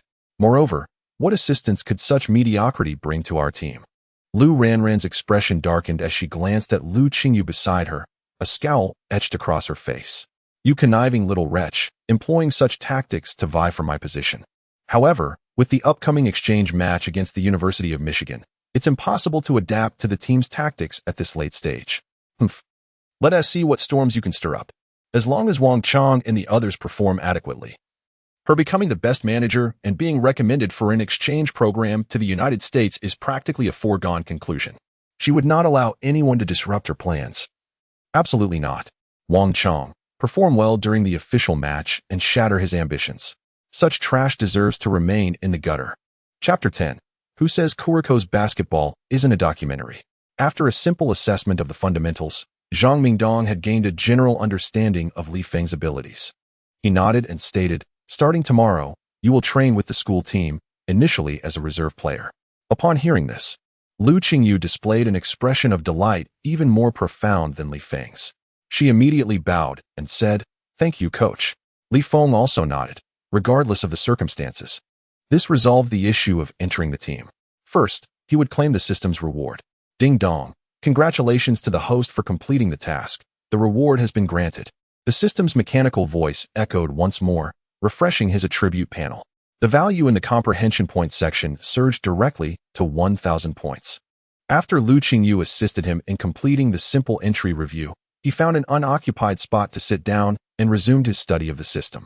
The function of comprehension points, aside from directly enhancing his attributes and elevating skill levels, also allowed for the purchase of skills in the marketplace. With this thought, he silently commanded in his mind, "Open the system marketplace." A blue holographic screen materialized, presenting a dazzling array of products before him. Chris Paul's S-Grade Masterful Ball Control, 13,000 comprehension points. Minimum mastery requirements. Dribbling attribute 105 points. Coordination attribute 100 points. Kawhi Leonard's S-Grade Death Grip, 15,000 comprehension points. Minimum mastery requirements. Strength attribute 110 points. Running attribute 105 points. Coordination attribute 105 points. Stephen Curry's SS grade 3-point shooting, 20,000 comprehension points. Minimum mastery requirements. Shooting attribute 110 points. Coordination attribute 110 points. Li Feng was momentarily taken aback, astonished that the signature skills of NBA superstars could be directly purchased for learning. The system's production is undeniably impressive. However, what astonished Li Feng the most at this moment was not merely these scientific skills, but the presence of some rather unscientific abilities. Kuriko Tetsuya's Vanishing Pass skill, 50,000 insight points. Ayaman Daiki's Unpredictable Layup skill, 80,000 insight points. Akashi Shijiro's Eye of the Emperor skill, 100,000 insight points. Whoever claimed that Kuriko's basketball was not a documentary. 100,000 insight points for the ability to possess the Eye of the Emperor. A skill that foretells the future and perceives an opponent's movements? It is utterly absurd. Although he could not afford it at the moment, Li Feng felt a flicker of anticipation. Nevertheless, he redirected his attention to more practical options within his financial reach.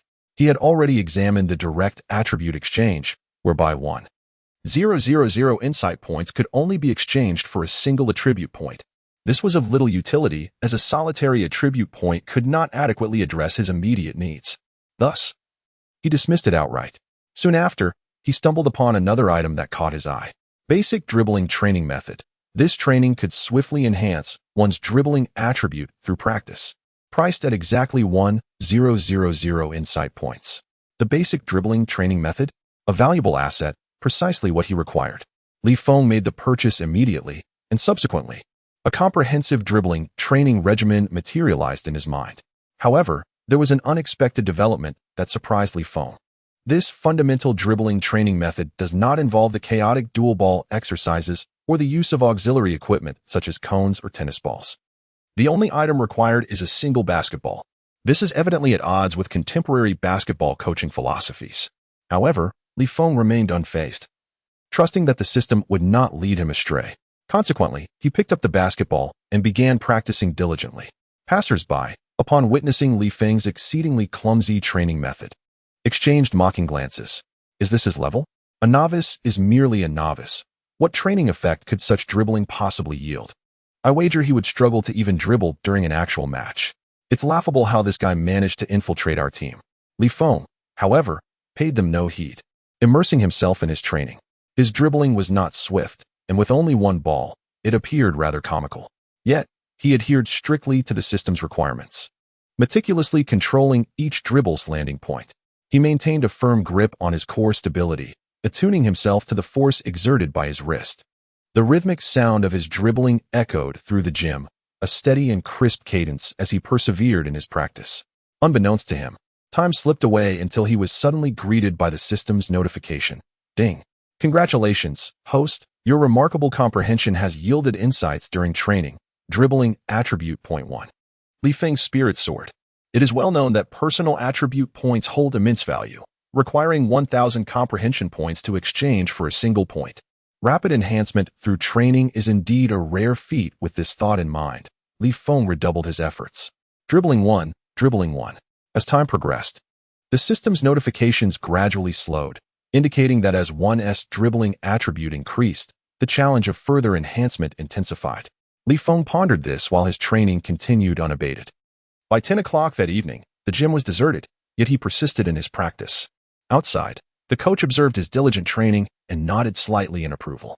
Zhang Mingdong regarded Feng with a measure of admiration. In his years of coaching experience, he understood that a player's talent merely dictated their ceiling, while the floor for a hardworking player like Feng would never be low, if given the opportunity to play. Providing this young man with some court time would certainly be worthwhile. After all, the opposing team's star player, Jordan Poole, truly requires an athlete of exceptional prowess to restrain him, Zhang Mingdong contemplated. Chapter 11. To be frank, none of you can guard Jordan Poole. Days swiftly passed. For Feng, this brief period of training was immensely fulfilling. Not only did he absorb an array of refreshing tactics from the team at Beijing University, but he also dedicated the majority of his time to honing his ball handling skills.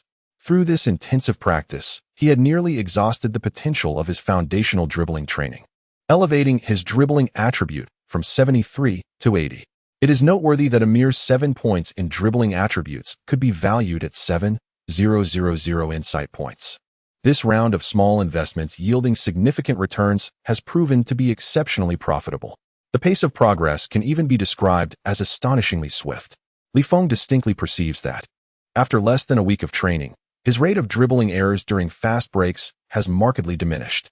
In fact, he experiences a sensation akin to having the ball adhere to his hand. The basketball, in his grasp, feels as if it were a paintbrush that he can manipulate at will. This is an exceedingly rare occurrence for tall players. Feng believes that his current dribbling fundamentals, when combined with Allen Iverson's elusive maneuvers, would undoubtedly yield a far more potent effect. If he were to face Iverson in this condition, he might very well leave him reeling. Moreover, to be candid, after comparing his dribbling skills with those of his teammates, Feng was astonished to discover something remarkable. The ball control skills of these starting players appear to be rather mediocre. Despite their flashy training routines, involving agility drills and tennis ball exercises, when it comes to the consistency of ball handling, only 2 starting defenders from the team surpass Feng slightly in skill. As for the towering forwards, their dribbling abilities pale in comparison to Feng's. Although they boast an array of ostentatious techniques, they lack substance. However, the other members of the university team remain blissfully unaware of the remarkable progress Feng has made in recent days. They have never even cast a discerning glance in his direction. After all, what prowess can one expect from a self-taught player? This lad seems to be indulging in his peculiar style of basketball once again. He doesn't even understand the importance of keeping his head up while dribbling, perpetually staring at the ground. Is he planning to dribble with his head down during matches as well? Let him continue. After all, he is not one of us. Perhaps he should focus on how to wave a towel, so he can perform well in the upcoming matches against American universities. That makes a valid point. At that moment, the team's head coach gathered everyone together and spoke slowly. Tomorrow, we will face the University of Michigan, a member of the NCAA Division I League. I hope each of you will give your utmost effort in this match. This game not only represents our own honor, but also showcases the pinnacle of domestic collegiate athletics. Therefore, we must secure victory, never defeat. Furthermore, players who excel in this match will have the opportunity for an exchange program abroad.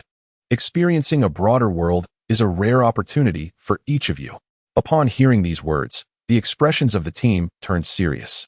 The chance to become an exchange student in the NCAA holds far greater prestige than the domestic Cuba League, whether for personal growth or future prospects. The two are not comparable. Indeed, the path to the NBA may also be within reach. Everyone was filled with anticipation, including Lu Ranin and Lu Qingyu, 2 professional managers who shared the same excitement. Like the players, managers in foreign teams also have greater opportunities for development and success. Just then, a system notification chimed in Feng's ear. Ding dong. A new task has been assigned to the host. Task details. Participate in the match for over 10 minutes tomorrow. Task reward. A substantial number of insight points. The exact amount will depend on the host's performance in the match. Will the host choose to accept this task? Hearing this, Feng was momentarily taken aback. Was there ever a reason to refuse? Feng's thoughts stirred, and soon a notification echoed in his mind. indicating the successful acceptance of his task. However, considering his current standing within the team, gaining Coach Zhang Mingdong's approval and securing over 10 minutes of playtime seemed rather challenging. He needed to devise a plan. Perhaps, should he first give Wang Chang a good thrashing? Li Feng pondered, almost prepared to take action. Just then, Coach Zhang Mingdong approached and called out to him. Gradually, he spoke, addressing Li Feng. Li Feng, prepare well for tomorrow's match. If the opportunity arises, I will grant you a bit of playing time. Hearing this, a subtle smile graced Li Feng's lips. All right, thank you, Coach. He felt a surge of confidence. Regardless of the duration of his playtime, as long as he had the chance to step onto the court, he would undoubtedly earn the coach's recognition and secure more opportunities to play.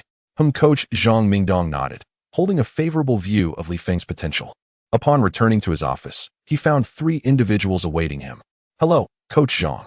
I trust you are acquainted with Mr. Iverson. Over there is Mr. Greer, the head coach of the University of Michigan. Manager Wang introduced with a smile. After a brief exchange of pleasantries, they delved into the main topic. Tomorrow, Mr.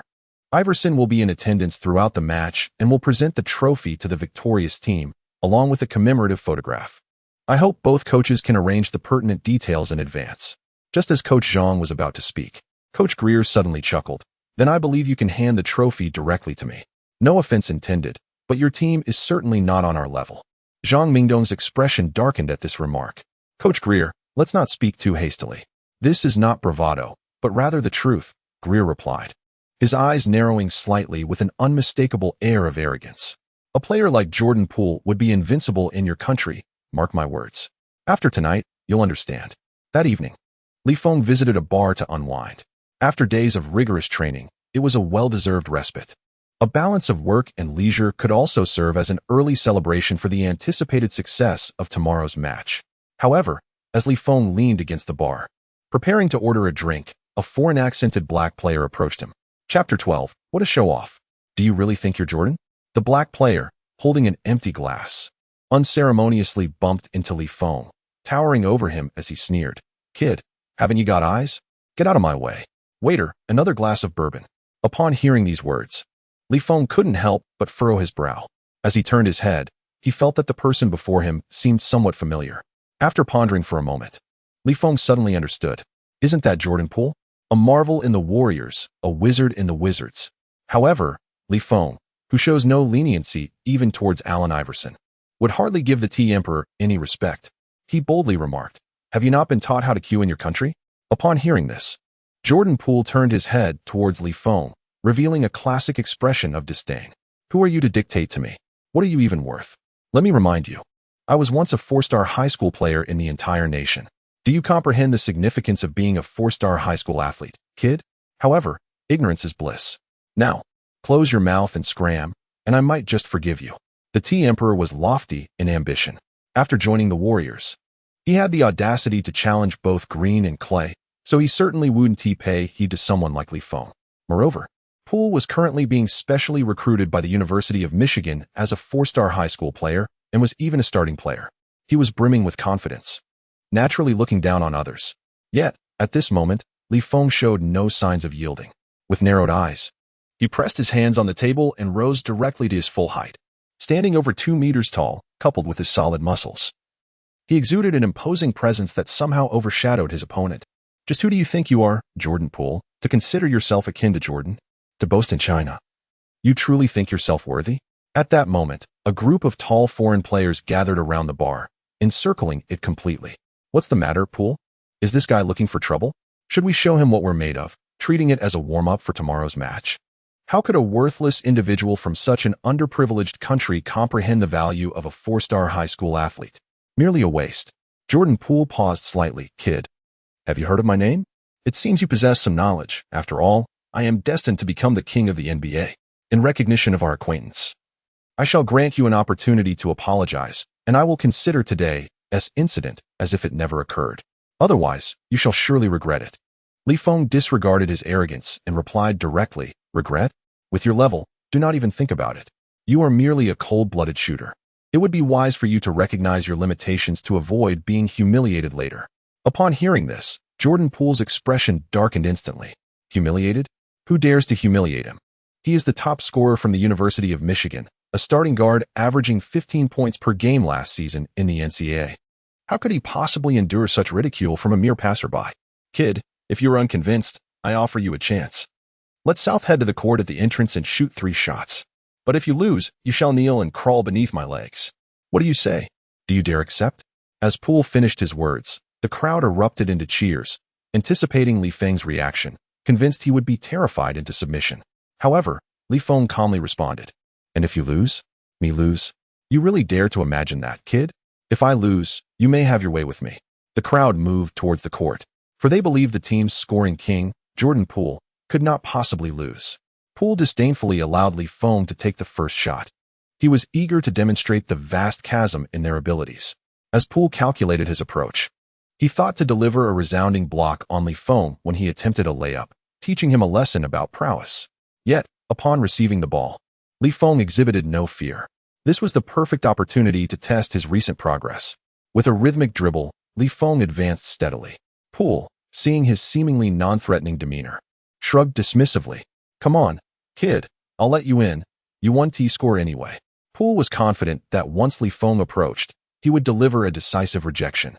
But before he could finish his thought, Li Feng executed a powerful drive, launching himself into the air with explosive speed. In an instant, he soared upward, as if propelled by springs. The next moment, a thunderous sound erupted above Poole's head before he could even react. At this moment, everyone was utterly bewildered. What on earth? Did he just dunk on him? This isn't even the NBA. Who is this astonishing creature? Wait, am I imagining things? Did he just dunk over Poole? Chapter 13. Are even bystanders this formidable? This is madness. Around him, Poole's teammates were in shock, exchanging incredulous glances.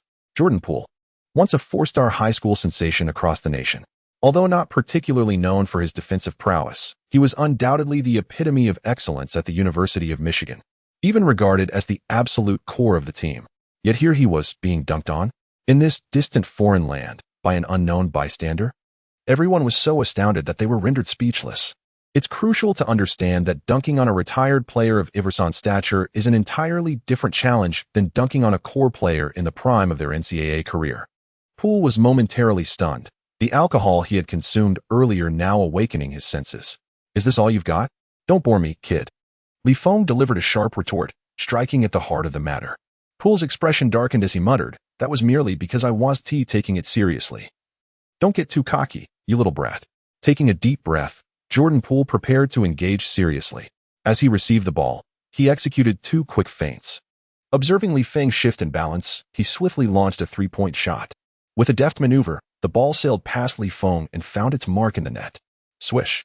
It must be acknowledged that Jordan Poole's 3-point shot possesses an unpredictable flair. When he is on target, he is undeniably precise. When he falters, it is equally evident. However, it was clear that today his shooting touch was quite favorable. Witnessing Poole's steady performance, the spectators felt a sense of relief. Li Feng was destined to lose.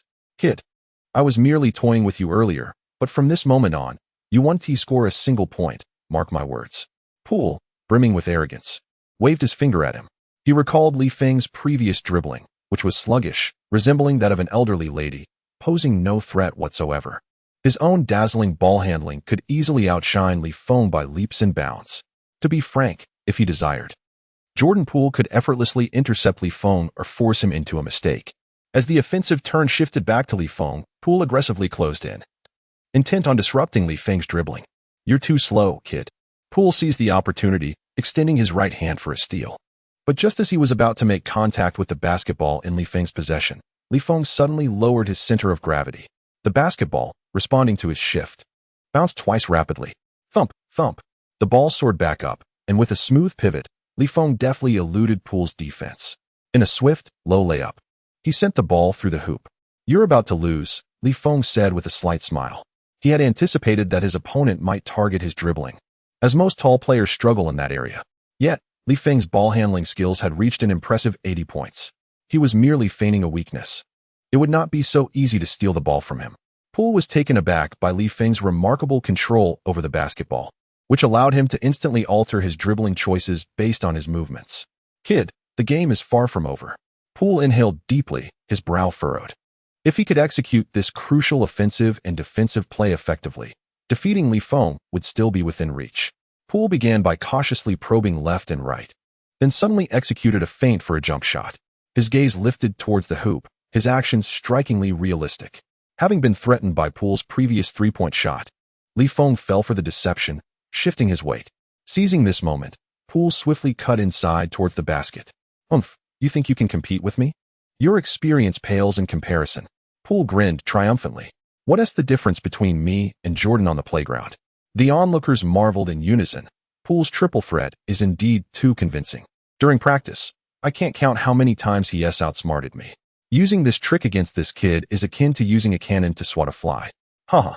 Poole's triple threat has proven to be remarkably effective against these exuberant young jumpers. Hey kid, aren't you quite the jumper? Where do you think you're off to?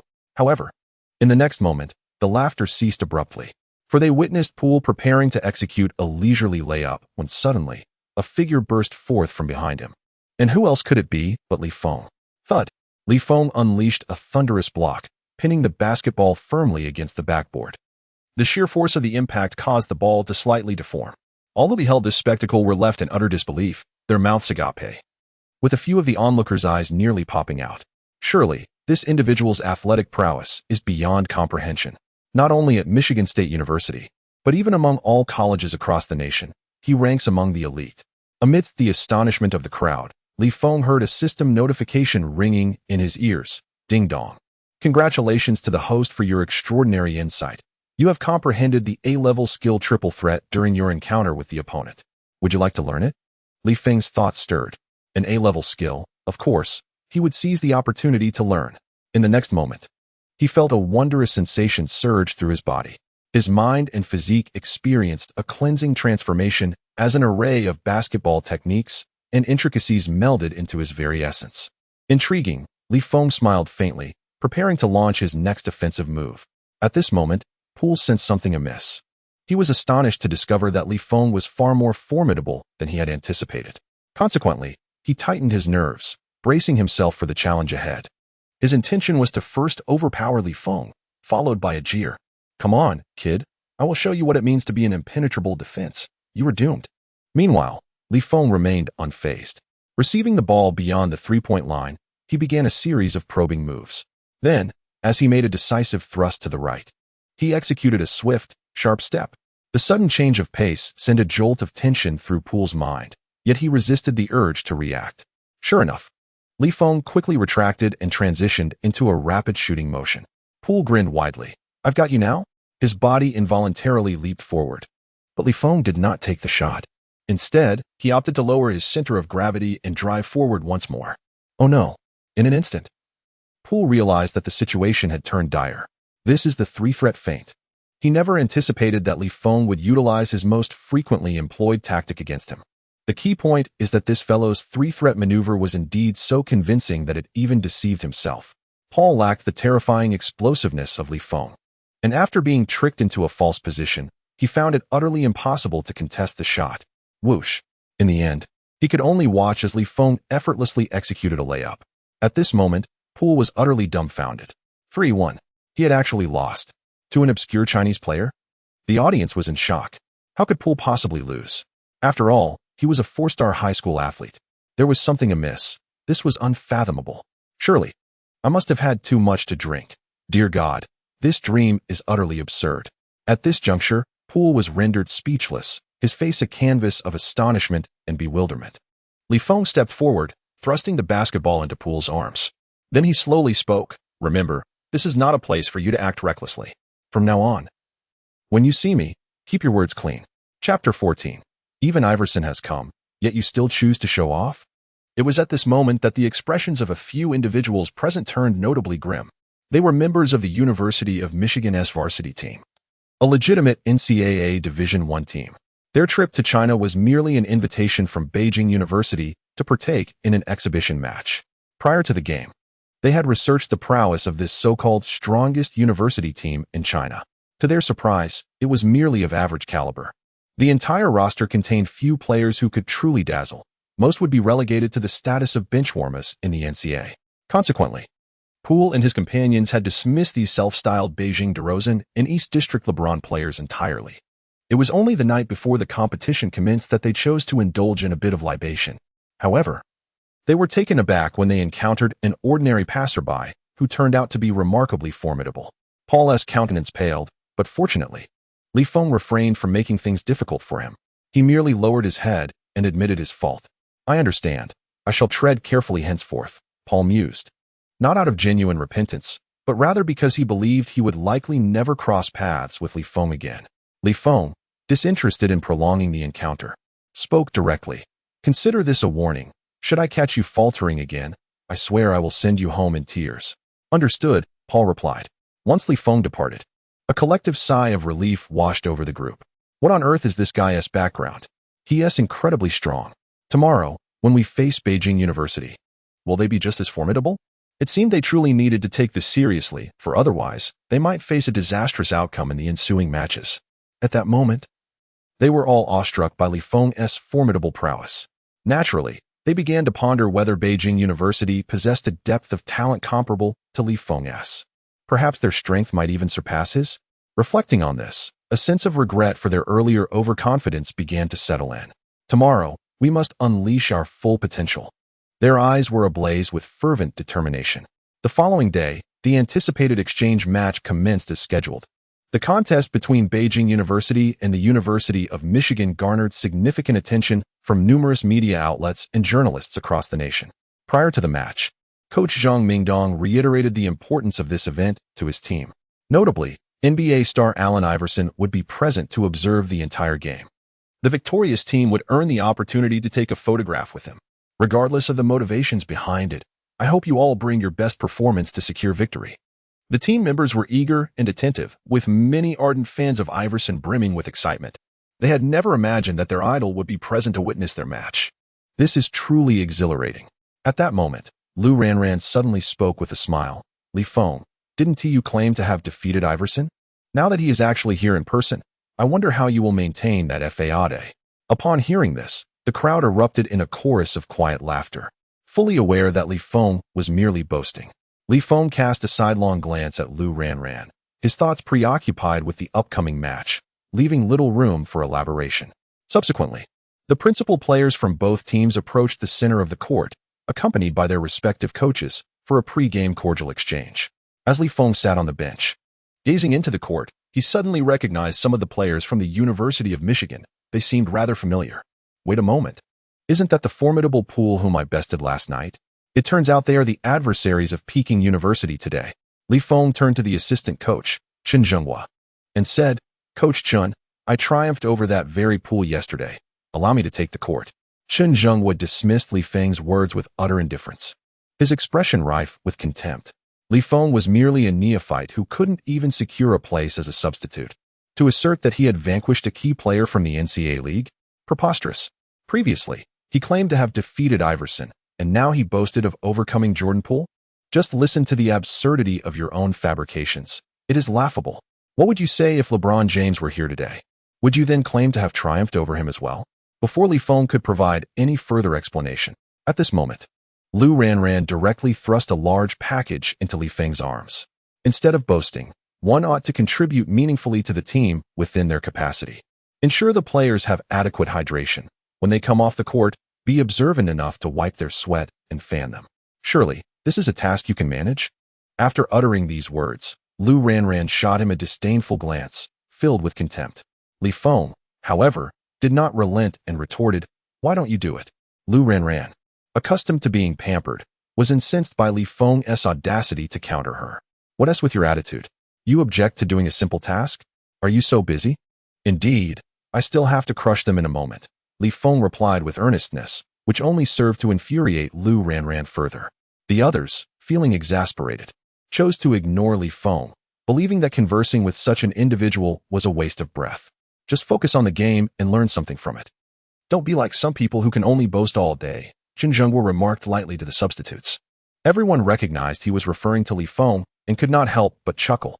Li Feng remained unfazed. After all, head coach Zhang Mingdong had promised him an opportunity to play yesterday, so he was not in a hurry. On the court, the first round of combat had commenced.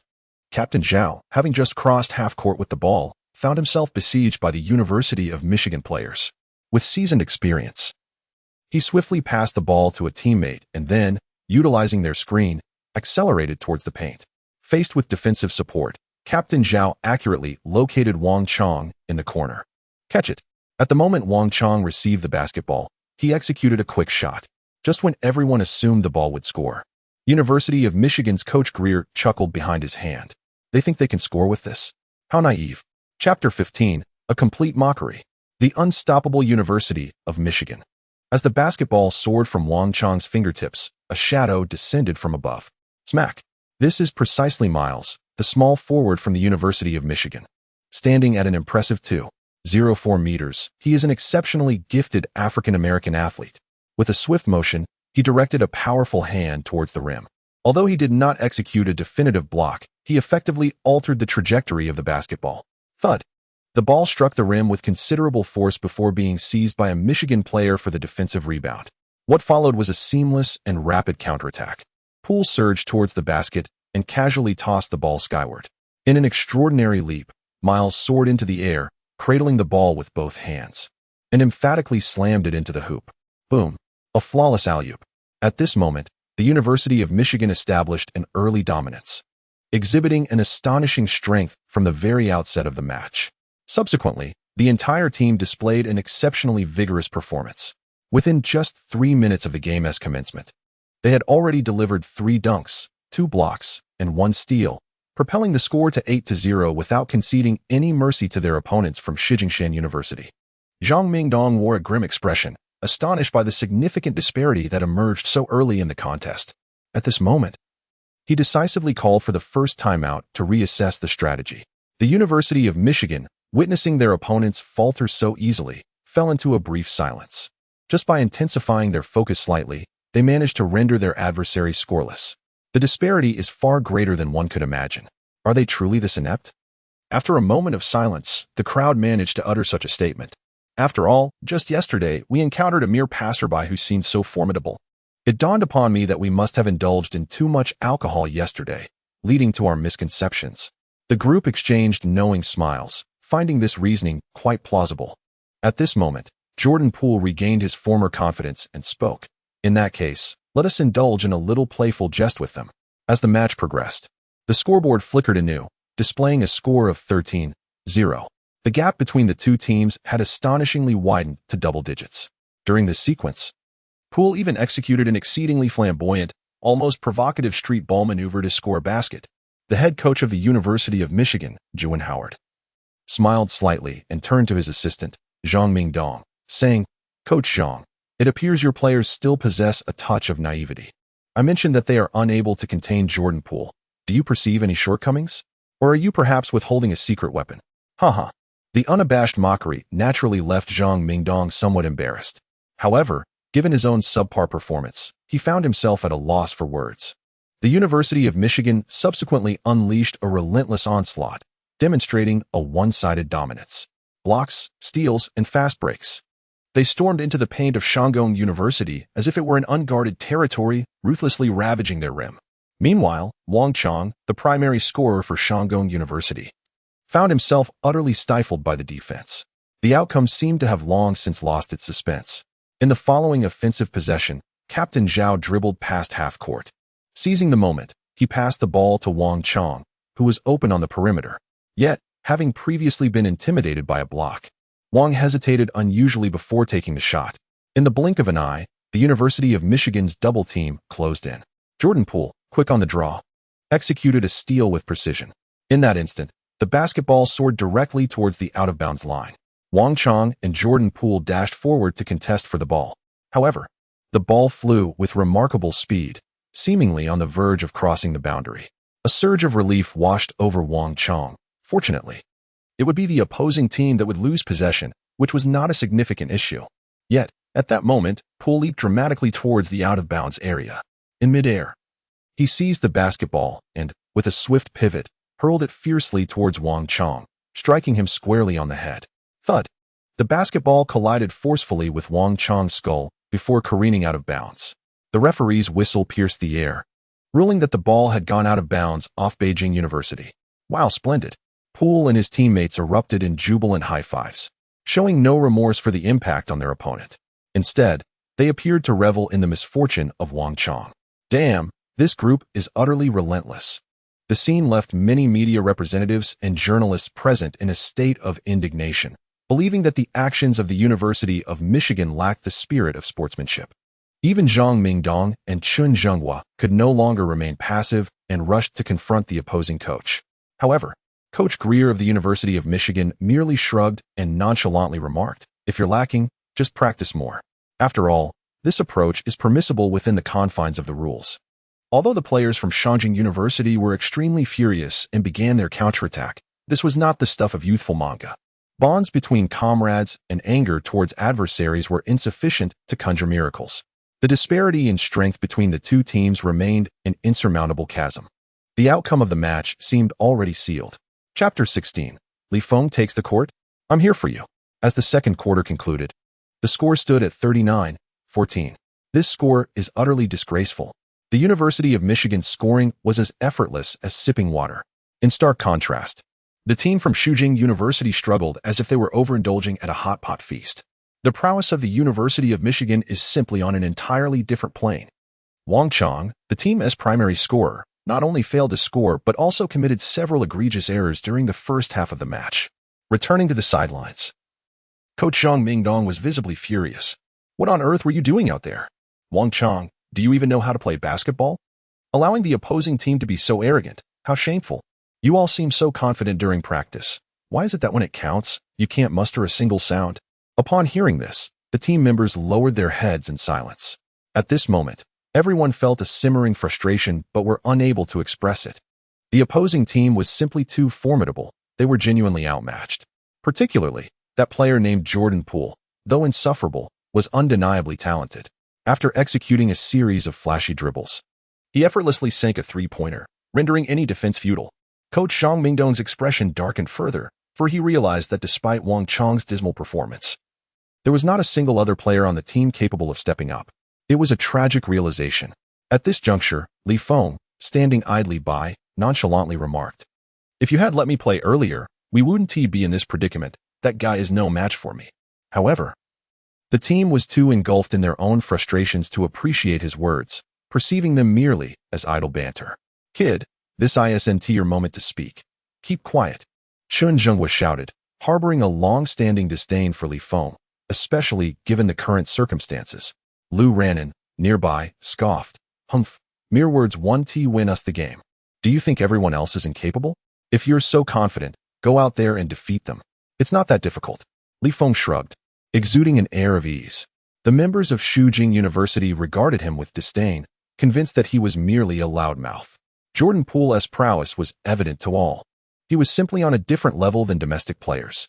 For Li Feng, this was destined to be a humiliating endeavor. However, when Coach Zhang Mingdong turned his gaze towards Li Feng, he raised an eyebrow and declared, "Li Feng, you will replace Wang Chong on the court." The announcement took everyone by surprise, leaving them momentarily stunned. Even Chun Zhenghua and Lu Ranan wore expressions of shock and disbelief. Was the head coach out of his mind? It was worth noting that even a top-tier player like Wang Chong, who had once been the scoring champion in Cuba, was rendered helpless against the defense of the University of Michigan. This mere Li Feng, a novice hardly worthy of being a substitute. What can he possibly achieve? I understand now. The coach must intend to send an unskilled player to unsettle them. It makes sense. Otherwise, why would Li Feng be sent onto the field? The crowd nodded in agreement, eager to witness the unfolding spectacle. At this moment, only Lu Qingyu approached Li Feng, who was preparing to enter the game, and whispered, "Know your limits. Don't overexert yourself." Li Feng nodded slightly, a serene smile gracing his lips as he replied, "Do not worry. I shall make them weep for their mothers. Especially that Poole." A glimmer of cold determination flickered in Li Feng's gaze. Last night, this fellow was quite agreeable, yet today he has begun to act pretentiously once more. It appears that his affliction has not yet been wholly remedied. However, upon reflection, this seems reasonable. After all, Paul is the kind of individual who could not be bested even by the esteemed Green Master of UFC. How could one expect him to readily absorb lessons? Over at the University of Michigan, exuberance reigns, with everyone reveling in the brilliance of that recent play. Paul, your handling of that ball was nothing short of exquisite. Such unparalleled judgment left the opposition utterly bewildered.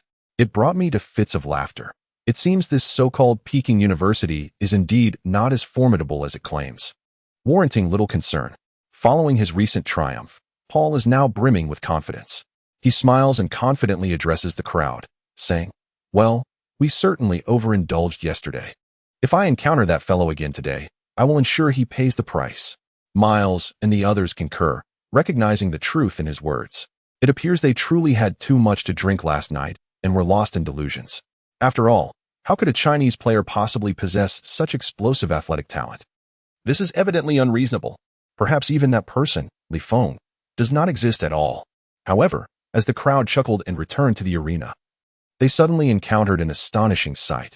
The man who had cast a shadow over them the previous night was now on the court, waving at them. "Long time no see, gentlemen." Upon hearing Feng's voice, those present were momentarily taken aback. They exchanged incredulous glances, their expressions tinged with a hint of panic. Could it be that this was not a dream? At this moment, Feng regarded them with a cold smirk and remarked, "It seems that unless I make you cry and return home to your mothers, you will never learn your lesson." At these words, the crowd fell into silence. Had this young man lost his mind? Their team stars had been driven to despair, and he still dared to act so arrogantly? Was he out of his wits? Yet, when they turned to look at Poole and his companions, they were astonished to see a flicker of fear in their eyes. Although Poole and the others were somewhat surprised to see Feng here, they quickly regained their composure. No need to panic. Yesterday's events were still shrouded in uncertainty. Besides, an entire game is vastly different from a one-on-one duel. This young man could not stir up any significant trouble. He was merely a substitute, far from being a starter, and thus posed no threat. They whispered among themselves, and gradually, their anxiety dissipated. Indeed, it was true. Feng had taken advantage of their inebriation yesterday to deceive and ambush them. Even if he had won, it was hardly remarkable. In a direct confrontation, he would be utterly crushed. Poole steeled himself and delivered a harsh retort. Feng, however, merely smiled faintly and provocatively replied, "Oh really? I truly wonder how you muster the courage to utter such words. Even Iverson is no match for me. What do you think you are?" Those present regarded him as if he were a fool. Provoking the University of Michigan was one thing, but to claim that Iverson was beneath him? Iverson was right there, sitting on the sidelines. To speak such words in front of him was utterly foolish. How had the University of Beijing sent such a clown to compete? Was there truly no one else available? Meanwhile, on the sidelines, Iverson was momentarily stunned upon seeing Feng take the court. He was somewhat bewildered, not expecting to encounter Feng here once more. However, a cold smile soon crept across Iverson's face. He had witnessed Poole's prowess firsthand. If Feng were to face Poole, he was bound to suffer a significant defeat. "I want to ensure that Feng receives ample attention, allowing all spectators to witness how this young man gets humiliated." Iverson spoke to the photographer beside him, vividly recalling how that audacious young man had swindled him out of over $4 million in appearance fees, leaving him humiliated before a vast audience. He felt compelled to ensure that this insolent brat paid him back double. At this moment, the opportunity was ripe. On the sidelines, the referee had announced the continuation of the match. The University of Michigan was preparing to inbound the ball. As they advanced past the three-point line, Captain Zhao directly instructed, "Prepare for tactical rotations. Guard the paint. Feng, just focus on your assigned player." Captain Zhao doubted Feng's grasp of the team's strategy and could only express his frustration. Meanwhile, on Michigan's side, Poole set a screen beyond the arc, while Miles provided him with an additional double screen. Seizing the moment when the defenders were momentarily disoriented, Poole made a decisive cut toward the basket. "Watch out, be careful," Captain Zhao shouted, sensing impending trouble. With Feng as a defensive liability, it was likely that even if Wang Chong were still on the court, someone would slip through the cracks. The cover arrived with astonishing swiftness, leaving even Captain Zhao taken aback, realizing only belatedly what had transpired. However, just as everyone anticipated that Poole would effortlessly score, Feng unexpectedly positioned himself perfectly in Poole's path of attack. With arms outstretched, he soared to block Poole's layup. How did he get there? Poole was momentarily stunned, a subtle tremor of shock coursing through him. Yet, having already leapt, there was no time to alter his stance. Thud! In an emphatic display, Feng delivered a resounding rejection, sending the ball sailing away as if he were spiking in volleyball. The crowd was left in utter disbelief. This seemingly obscure substitute had just delivered a monumental block against Jordan Poole upon his entrance. Surely, I must be mistaken. Chapter 17, Explosive. Is this what you call a substitute? Captain Zhao rubbed his eyes in bewilderment. Nevertheless, as he witnessed the basketball hurtling towards him, his body instinctively sprang into action. This is indeed a splendid opportunity for a fast break. Captain Zhao seized the basketball and executed a swift bank shot, securing points with remarkable finesse. Well played, Li Feng. Captain Zhao exclaimed in admiration as he passed by Li Feng, acknowledging the impressive block he had just executed. However, Li Feng merely smiled with serene confidence and gradually replied, "This is merely the beginning. Soon, I shall make them question their very existence." Captain Zhao's lips twitched, at a loss for words. This fellow truly radiates brilliance with just a hint of a smile.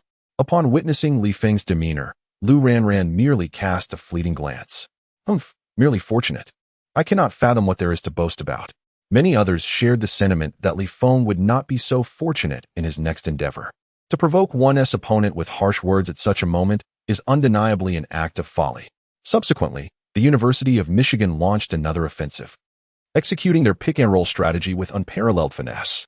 The earlier interruption had long been cast aside. In a swift two-man maneuver, they once again discovered an opportunity to penetrate the basket. Myers pushed the ball with his right hand and swiftly broke through. Upon reaching the basket, he soared upwards for a one-handed slam dunk. However, once again, Li Feng appeared at his side. Utilizing his explosive agility, he leapt with remarkable timing to deliver yet another block. Indeed, Myers had jumped impressively high, yet Li Feng's height and wingspan were even more formidable. His explosive power was equally matched, with a force akin to swatting a fly. That slap sent the basketball soaring into the air. How could this be possible? On the sidelines, Coach Greer, who had remained composed until now, widened his eyes in disbelief. He abruptly rose from his seat. Once might be a fluke, but how could it happen consecutively? What is the background of this young man named Li Feng? With such prowess, how could he possibly not be a starter on the team? Once again, Peking University seized the opportunity to counterattack, swiftly advancing to the front court before executing a Eurostep layup. However, Poole, the pivotal core of the University of Michigan, is not one to be underestimated. His audacity is backed by his capabilities. The Eurostep failed to deceive his balance, as he extended his hand to block the shot. Due to his interference, Captain Zhao had to alter his shot to a pull-up layup, but unfortunately, the ball struck the rim and bounced out. Secure the rebound and prepare for a counterattack, Coach Greer shouted, filled with urgency. Clearly, he was somewhat shaken by Li Feng's performance, even beginning to entertain the notion of defeat. Even without the coach's prompting, Poole understood the significance of this rebound. He exerted all his strength, leaping high to seize the descending basketball. At that moment, however, Li Feng once again dashed into the paint with remarkable speed. Utilizing the momentum from his sprint, he leaped into the air, and at that instant, Li Feng's physique soared above Poole's. With both hands reaching higher, he caught the ball and forcefully slammed it into the basket. Boom. At that moment, Li Feng executed a thunderous putback dunk. At that moment, the audience present was left in awe. What kind of physical prowess is required to execute such extraordinary maneuvers? On the bench of Peking University, all eyes were wide with astonishment, mouths agape as if one could fit an entire light bulb within. To leap to such heights? Goodness, this is utterly outrageous. This individual possesses an athleticism that is truly remarkable. Is he even human? Could it be that this person was not merely sent by Coach Zhang Mingdong to provoke annoyance, but is genuinely intended to secure victory in the match? They could never have anticipated that Li Feng's strength was surprisingly formidable. This athletic prowess, even within the esteemed halls of the Beijing Sports Academy, is seldom matched. Lu Ranran's expression grew stern as he grasped the gravity of the situation. Could it be that Li Feng would truly lead his team to victory? Observing Li Feng's performance upon entering the field, Coach Greer could no longer remain seated. He rose to his feet and requested a timeout from the referee. The surrounding media, witnessing this turn of events, were taken aback. The previously unheard of substitute, Li Feng, astonishingly halted the University of Michigan. Who is this Li Feng? At this moment, this question lingered in the minds of all the journalists present. The main players from Beijing University were well known to them, including Captain Zhao and Wang Chong, both of whom were stars of Cuba. They were a new generation of talents, known for both their skill and reputation. However, the dominance displayed by this suddenly emerging Li Feng seemed to overshadow even these starting players. Could it be that he is the secret weapon of Beijing University? Returning to the bench, Greer reassessed the tactics for the team.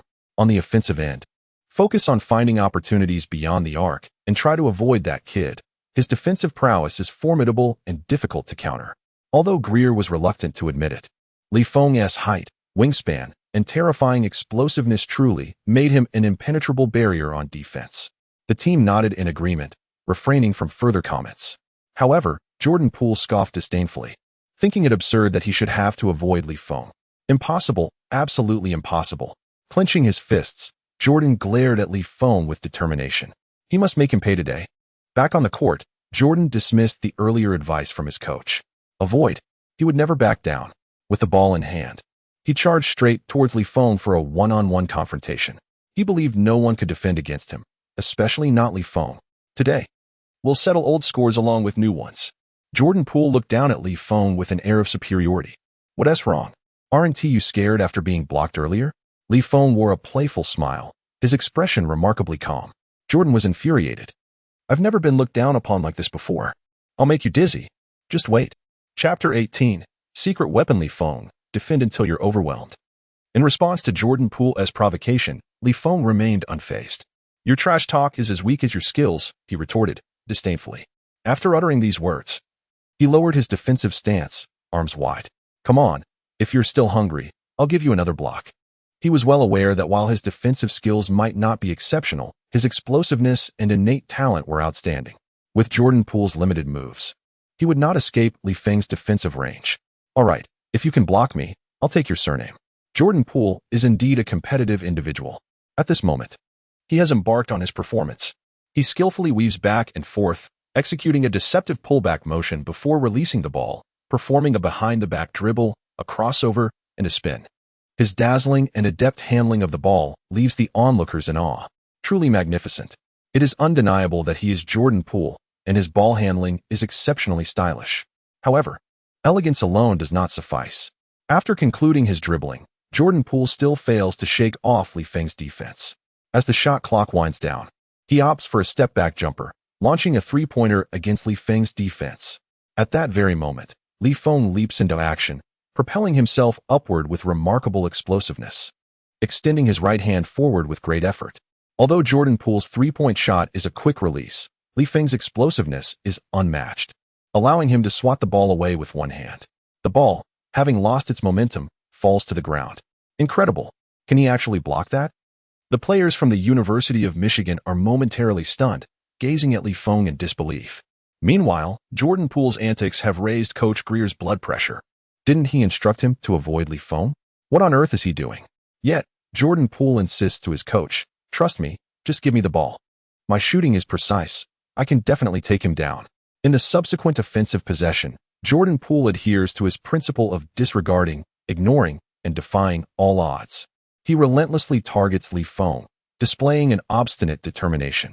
It seems he wishes to prove that he is far superior to Li Feng. However, ideals are often grand, while reality can be harsh. The sound of the rim reverberates as the ball strikes it with a resounding clang. His flashy dribbling culminates in a dismal finish. At this moment, Jordan Poole has begun to reveal the potential that has earned him the moniker Ice Shooter.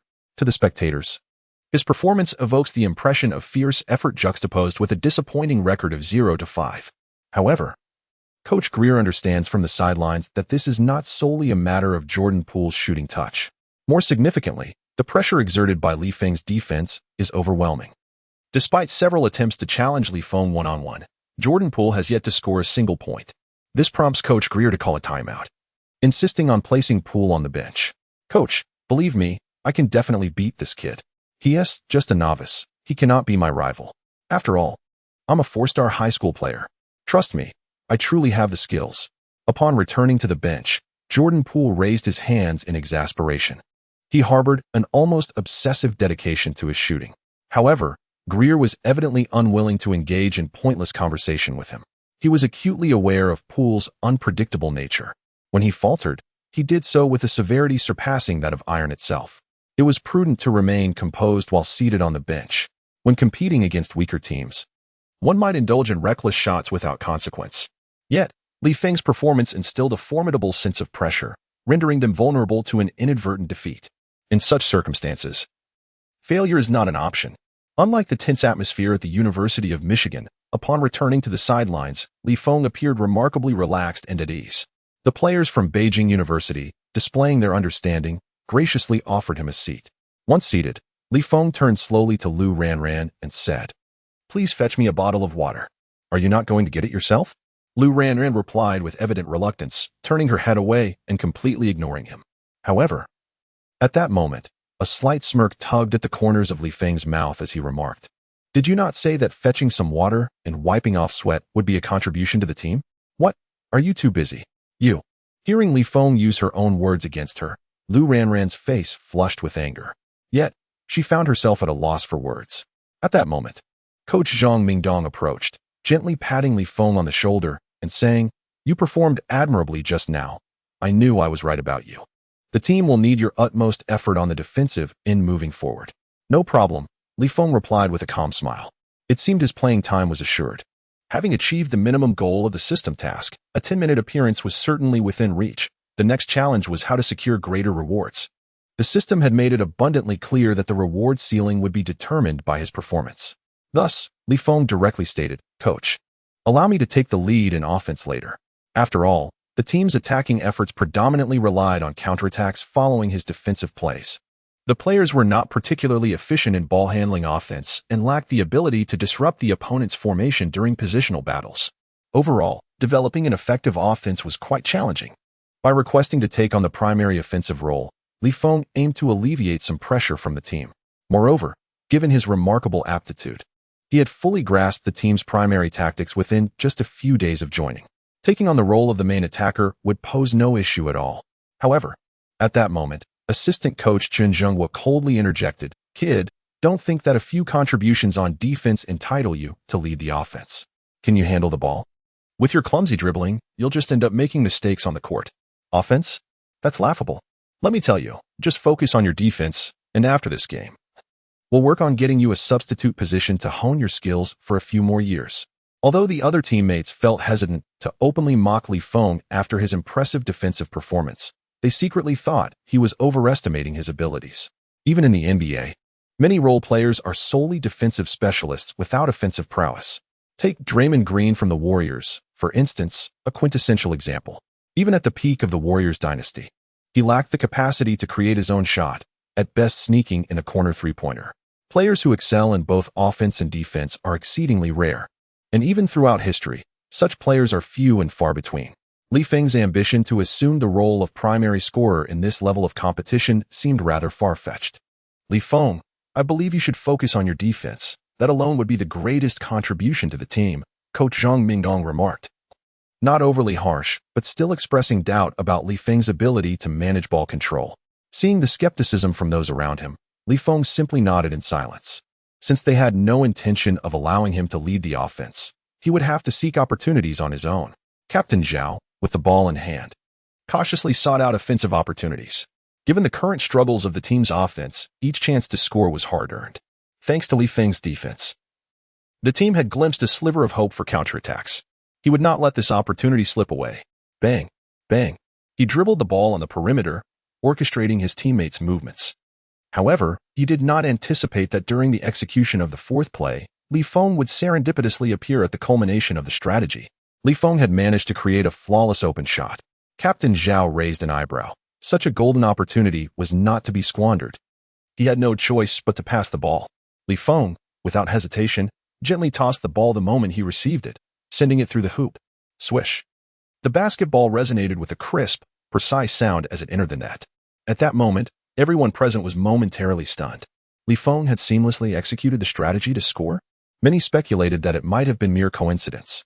After all, even with his remarkable learning ability, it seemed implausible that Li Feng could master all the team's strategies in less than a week. Who did he think he was? Rajon Rondo. Chapter 19. Passing you is like crossing the street in the morning.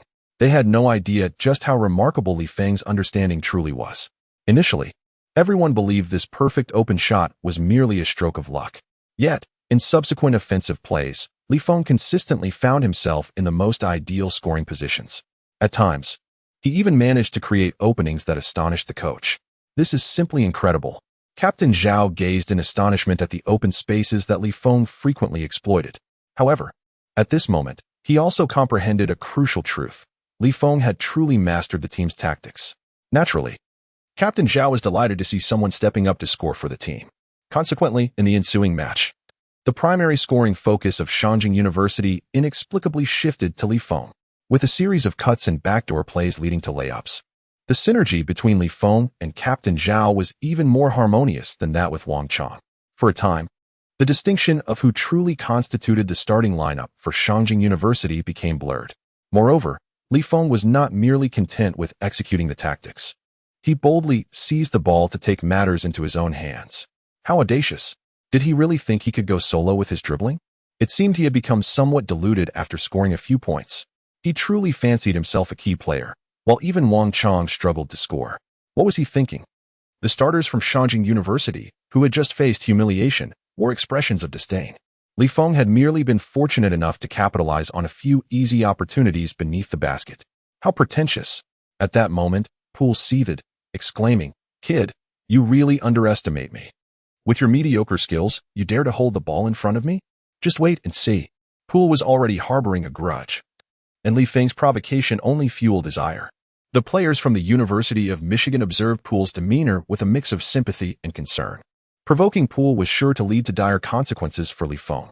Undoubtedly, Poole would not hesitate to tear him apart. This kid was truly overestimating himself. I wager that Poole would soon make him question his very existence. As Li Feng gradually advanced with the ball, Poole braced himself, spreading his arms wide to block his path, his eyes radiating fury. Yet, Li Feng seemed entirely unfazed. Suddenly, he executed a swift push dribble, closing the distance. Poole instinctively retreated, aiming to intercept Li Feng. With such limited skill, he was doomed. But the bravado was far from over.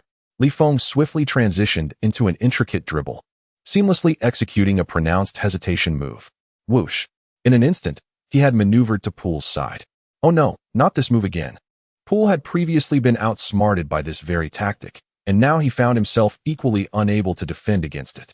Creating just enough space, Li Feng unleashed his explosive power, dashing toward the basket and completing a layup with finesse. At that moment, the onlookers eagerly awaiting to witness Li Feng's folly were left stunned. At that time, Paul and Miles, positioned defensively with one inside and one outside, had effectively trapped Beijing University in a scoring drought. Yet now, Li Feng effortlessly executed a change of direction, effortlessly eluding Paul. Is this reasonable? Iverson slightly parted his lips, astonished. This young man's dribbling finesse had seemingly advanced since their last encounter just a few days prior. Could he possess such remarkable capacity for learning? How could this be possible? Initially, everyone thought it might have been a mere fluke, but soon, Li Feng's performance confirmed their suspicions. He effortlessly glided past Poole's defense. A feint, a burst of speed, and a layup. Surpassing him was as effortless as crossing a quiet street in the early morning. After completing yet another layup, Li Feng broke into a grin. This utterance of banter left Poole and his teammates in a state of vexation. This individual exhibits an extraordinary level of arrogance, yet Poole finds himself utterly powerless. The entire audience could never have anticipated the course of the match, which unfolded in such an astonishing manner. What of the so-called four-star high school player? What of the so-called indispensable core of an NCAA team? Before Li Feng, Jordan Poole appeared as a mere child, subjected to ridicule. Lu Ran, in a state of disbelief, gaped in astonishment. She could hardly fathom that Li Feng's prowess surpassed even that of Wang Chang, the former Cuba scoring champion. She shook her head, unwilling to accept the reality unfolding before her. No, this cannot be true. My judgment cannot be flawed. This individual must surely be a mere incompetent. Meanwhile, the journalists present were equally taken aback by Li Feng's extraordinary display. They swiftly directed their cameras towards him, granting him an abundance of close-up shots. In him, they discerned echoes of the legendary Allen Iverson. It was once said that it was difficult to imagine Iverson, should he be 10 centimeters taller, and how challenging it would be to defend against his crossovers. Yet now, Li Feng's performance on the court fulfilled every fantasy of the spectators. As Li Feng's brilliance continued to shine, the scoreboard reflected a relentless surge, with the gap between the two teams narrowing at an astonishingly visible pace. At this moment, Coach Greer, who had previously exhibited unwavering composure, found himself in a state of disarray. He had not anticipated that the substantial lead established in the earlier quarters would gradually diminish upon the entry of Li Feng into the game. How is this possible? At this moment, only 6 minutes remain until the conclusion of the match. The score stands at 58-51, with the University of Michigan holding a 7-point advantage. In these final moments, their strategy is to run down the clock and maintain their lead. Upon hearing this, everyone present was momentarily taken aback. The reporters in attendance displayed expressions of astonishment.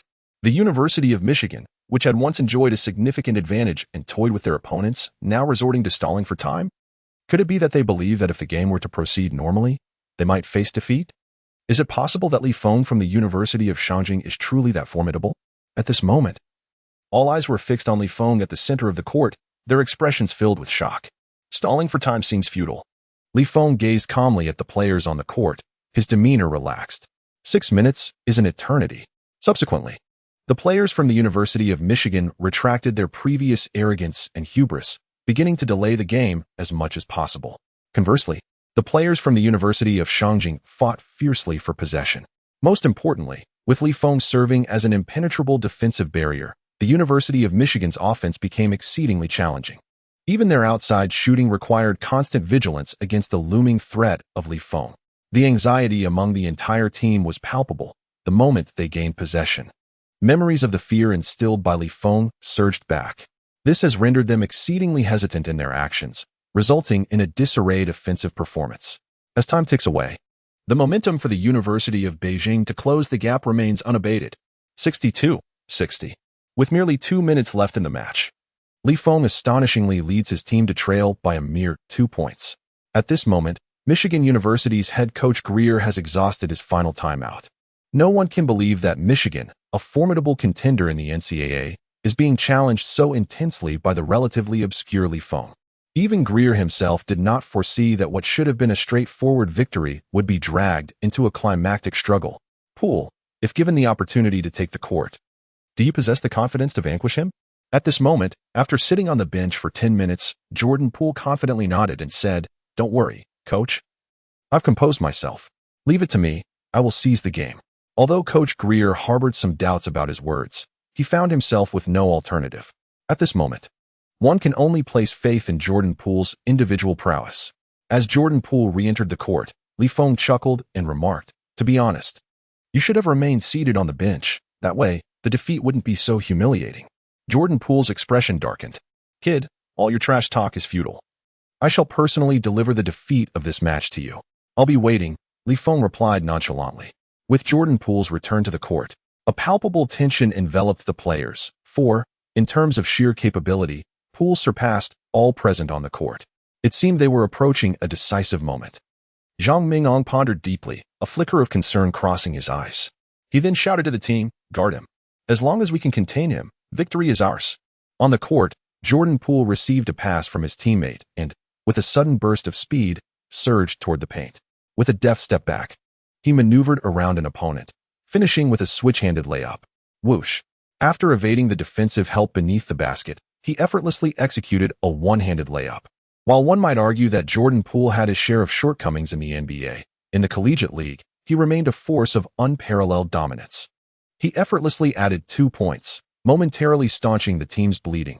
64-60, the score widened to a 4-point gap. Witnessing the opposing player breach the defenses of Beijing University with such ease, a heavy pressure once again enveloped everyone's hearts. Jordan Poole shook his head, gesturing to Feng with a finger wag. "I will make you aware of the vast chasm that lies between us. You cannot stop my scoring. No one can." Feng, uninterested in responding, cast a glance at the score. He then called out to Captain Zhao, "Shoot a three-pointer." Taken aback by this command, Captain Zhao hesitated. Throughout the match, Beijing University's three-point shooting could only be described as dismal, 2 out of 11. Even Captain Zhao himself managed only 1 successful shot out of 4 attempts. Yet, for reasons unknown, he instinctively followed Feng's directive. Creating space, he faced the defender and launched a three-pointer. Bang! The basketball undeniably clanged off the rim. Seeing the usually composed Captain Zhao opting for such a precarious shot, Coach Zhang Mingdong grew frantic. "Don't take reckless shots. Damn it, what a good play." He rose to his feet in a fit of rage, prepared to utter a few scathing words. However, in the next moment, he beheld Feng leaping majestically beneath the basket. With a swift motion, he snatched the ball from the air. Ignoring the opponent's defense beneath the rim, He executed a stunning one-handed slam dunk, sending the ball soaring into the hoop. Boom. The ball soared with tremendous force, reverberating through the hoop. 64-62. At that moment, a wave of astonishment washed over everyone. They could hardly fathom that Feng would score in such a brutal and unrelenting manner. Coach Greer was at a loss for words, yearning to exclaim in Chinese, "This young man, unbelievable," after sending the ball through the net. Feng displayed no awareness of having just executed a highlight-worthy play. There were no extravagant celebrations, nor any taunts or jests. It seemed as mundane as the act of drinking water. Turning calmly to Captain Zhao, Feng remarked, "Just shoot whenever you have the chance. The basket is as unguarded as if there were no one there, easy and carefree. As long as your shot grazes the rim, it is bound to score. Just be bold with your attempts." At the moment these words registered, Captain Zhao was taken aback. On the sidelines, the expressions of all present were profoundly intricate. "What the hell? Are you speaking in human language? My dear brother, do not forget that you are merely a small forward. Is there a small forward like you who disregards the opposing center? Huh." Chapter 20. The critical offense and defense, the miraculous son who seals the game. Everyone present was astounded. It turned out that Feng's decision to have Captain Zhao take the three-pointer was not born of trust in the latter's shooting skills. On the contrary, this individual utterly disregards the question of whether the ball will successfully enter the hoop. Instead, he embraces the notion that if he scores a three-pointer, it will be a significant gain, and if he fails, he can simply follow up with a powerful dunk. This is utterly disrespectful towards the center of the University of Michigan. Is it truly possible to play basketball in such a manner? The journalists present exchanged bewildered glances, as if their perceptions had been profoundly altered. Meanwhile, the match on the court persisted. Jordan Poole, not overly fixated on shooting three-pointers, displayed a commendable steadiness. His dribbling, though flamboyant, ultimately proved effective in securing points. This is precisely why he has consistently secured a starting position on the University of Michigan's basketball team. Meanwhile, over at Peking University, Feng encourages his teammates to unleash a flurry of shots from beyond the arc. Bang, bang, bang. Indeed, the shots have proven to be quite unreliable, as several attempts ricochet off the rim. Yet, Feng remains unfazed. As long as he can seize the ball beneath the basket, he will effortlessly execute a reverse dunk. Again, keep shooting, Feng exclaims. On the sidelines, Iverson is left astonished. After years in the NBA, he has never witnessed such an unorthodox strategy. What kind of confidence in one's explosive power allows one to trust their teammates to act so boldly? Nevertheless, even the most unyielding of trees can bloom. At long last, Captain Zhao's efforts bore fruit. Whoosh! The basketball swished through the net, securing a three-point score. In an instant, the scoreboard flickered to 72-71, with only a single point separating the teams. What a splendid play! The crowd disregarded Captain Zhao's dismal shooting percentage of 2 out of 9 and erupted in cheers. With merely 36 seconds remaining in the match, this three-pointer was of paramount importance. However, everyone was acutely aware that the success of this shot was entirely dependent on Feng's relentless support, providing opportunities time and again. Without Feng's assurance of securing the rebounds, who could offer the team such a generous margin for error? Meanwhile, Jordan Poole's expression darkened as he remarked, "You have all put forth great effort, but it is ultimately futile. I shall conclude this with my next shot." Should Jordan Poole manage to sink another two-pointer, it would spell certain doom for their hopes of a comeback. At that moment, Allen Iverson, watching from the sidelines, felt even more anxious than the players themselves. He certainly did not wish to bestow a trophy upon that scoundrel, Feng. This is more agonizing than killing him. At this moment, he silently prayed that Jordan Poole would deliver a decisive blow to Feng, teaching that young man what it truly means to be outmatched. As the game entered its final stages, the atmosphere grew increasingly tense. Jordan Poole strolled confidently, leisurely dribbling past half-court. He was utterly unconcerned with the defense of Beijing University. To him, scoring against this group was an effortless endeavor. "Come over and set the screen." After calling for his teammate to switch defenses, he brazenly positioned Feng directly in front of him. "Dare to challenge me? You can't even get the ball off," Feng remarked coolly. Jordan Poole pointed to the arc beyond the three-point line, proclaiming with arrogance, "Next, I will eliminate you from this position." Feng remained silent, gesturing for him to proceed. Thus began Jordan Poole's performance. With a series of deft crossovers, he swiftly executed a sidestep jump shot the moment he drew near Feng. The distance created in this moment was substantial. Jordan Poole possessed ample space for his shot. Without hesitation, Li Feng leapt into action. Yet, the crowd was momentarily taken aback. He did not take the shot. Jordan Poole glanced at the leaping Li Feng with a taunting smile. Enjoying the jump, are we? A mere fake shot sent him soaring. Upon finishing his remark, he effortlessly lifted the ball and took a shot. The position from which he released the ball was precisely at the apex of the three-point arc he had just indicated. However, just as Jordan Poole believed he had executed a showy shot, Coach Greer exclaimed, "Beware of what's behind you." Before Poole could comprehend the situation, a figure leapt directly from behind him. Li Feng executed an aerial steal, snatching the basketball that had just ascended and cradling it in his embrace. With a resounding clap, Li Feng firmly grasped the ball and calmly stated, "Do you enjoy showing off? I told you, you wouldn't be able to get the ball off. You bastard." Jordan Poole was incensed. He had clearly outmaneuvered him moments ago. How could this guy leap back? At that moment, gazing at Li Feng's provocation, Jordan Poole felt an overwhelming urge to throw a punch. Yet, he restrained himself. With only 10 seconds remaining in the game, if he could just defend against Li Feng's attack, they would still emerge victorious. The University of Michigan could not afford to lose. For the honor of the team and his own pride, defeat was not an option. Li Feng passed the ball to Captain Zhao, who brought it across half-court. Coach Greer, lacking timeouts, could only shout from the sidelines, "Watch for Li Feng's putback, lock him down, and we win." Time was fleeting, and Captain Zhao anxiously searched for an opportunity. Though he yearned to shoot and allow Li Feng to execute a putback, he noticed Michigan's center desperately blocking Li Feng's position, forcing him towards the collision zone. In such a scenario, Li Feng would undoubtedly be unable to secure any rebounds. However, at that precise moment, he suddenly noticed Li Feng gesturing towards the hoop with his finger, urging him to take the shot without delay. Captain Zhao's expression shifted subtly, yet his mind swiftly responded, "To hell with it." Thus, Captain Zhao executed a rapid stop, pulling back before releasing a shot from long range. The trajectory of the ball appeared remarkably straight, seemingly destined to score. Yet, alas, it struck the edge of the hoop with a resounding thud, narrowly missing its target and bouncing out. This momentary setback allowed Miles to seize the opportunity for the rebound, securing our victory. Coach Greer, overwhelmed with excitement, leapt to his feet, waving his arms and shouting with fervor. The center from the University of Michigan had effectively pushed Li Feng out of the collision zone, leveraging his advantage in weight and strength. Beneath the basket, Miles stood poised to contest the rebound. If he could leap and secure the ball, the game would conclude in triumph. On the side of Beijing University, despair enveloped them. They were so tantalizingly close to victory, only to be thwarted at the last moment.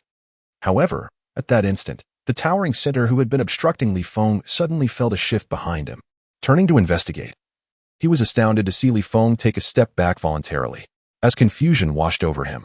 He was taken aback to witness Li Feng make a remarkable leap from outside the reasonable collision zone, advancing to contest the rebound. How could he possibly secure it from such a distance?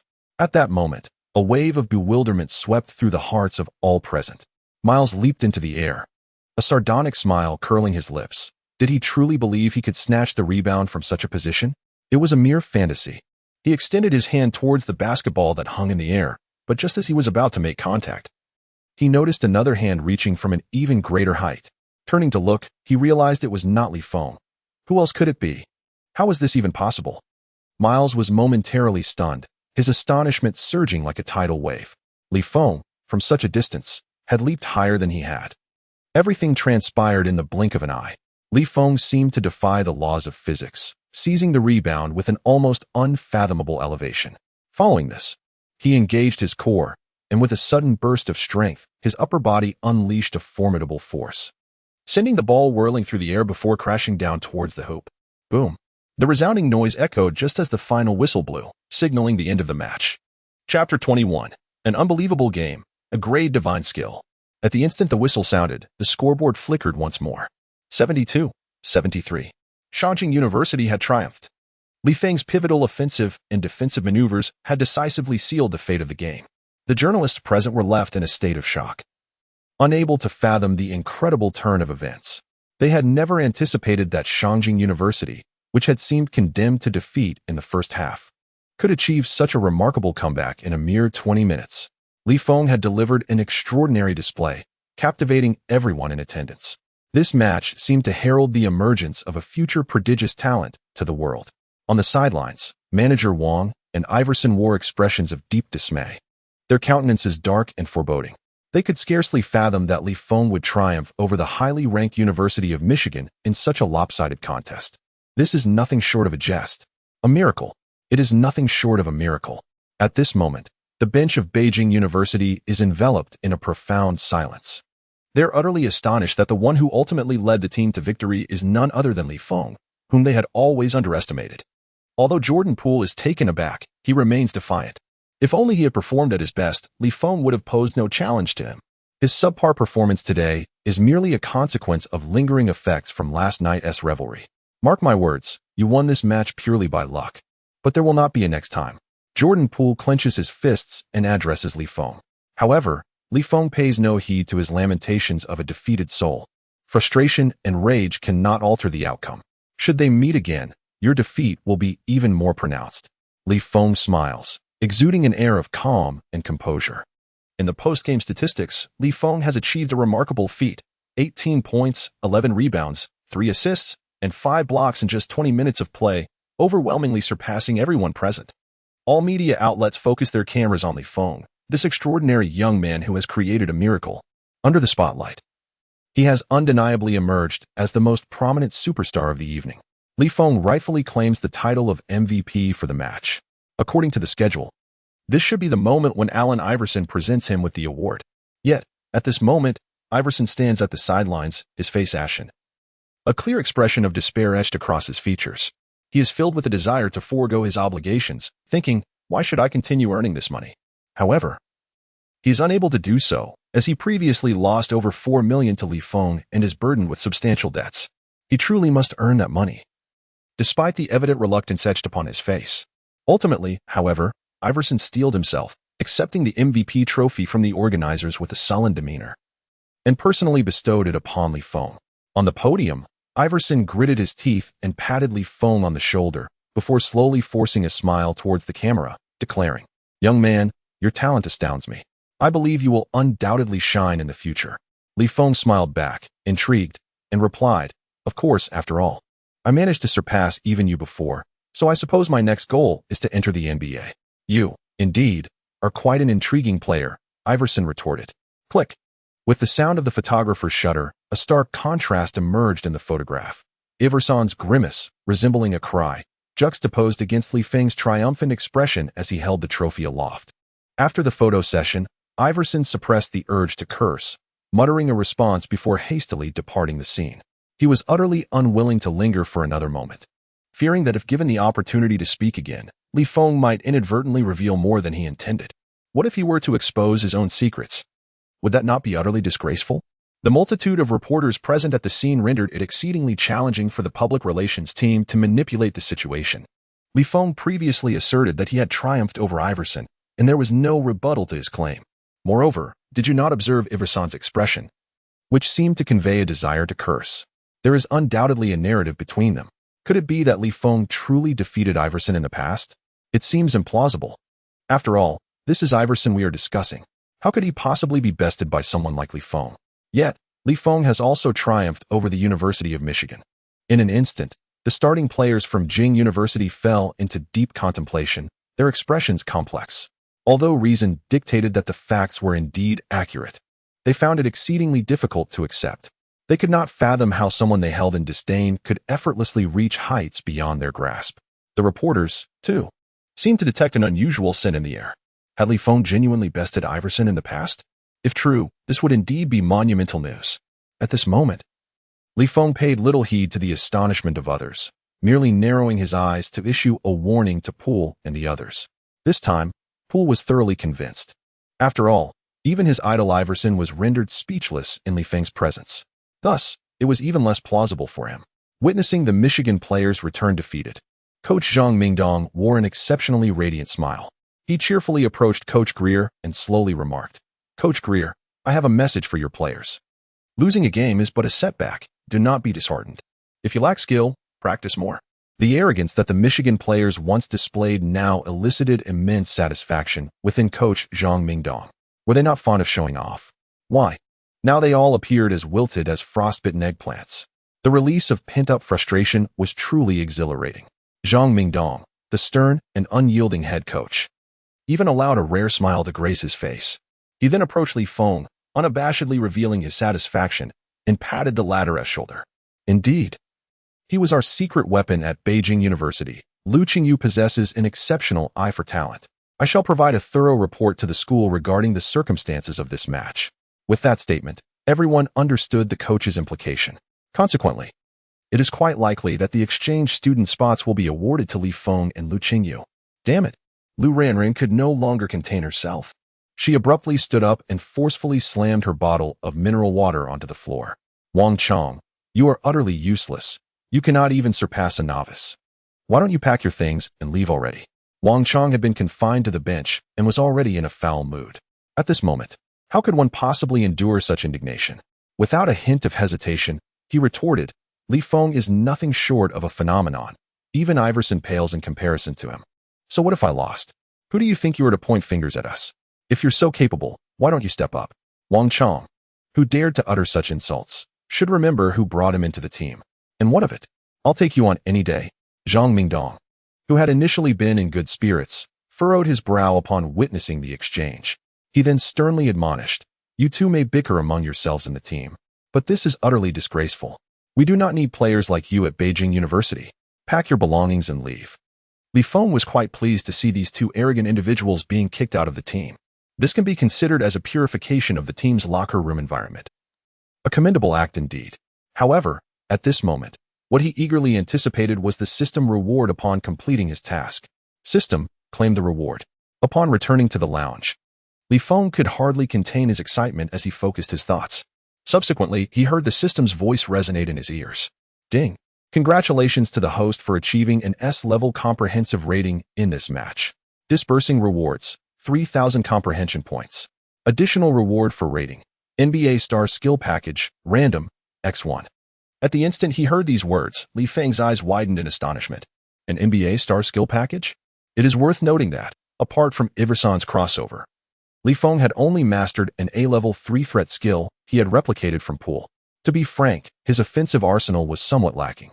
Filled with excitement, Li Feng promptly chose to open the skill package.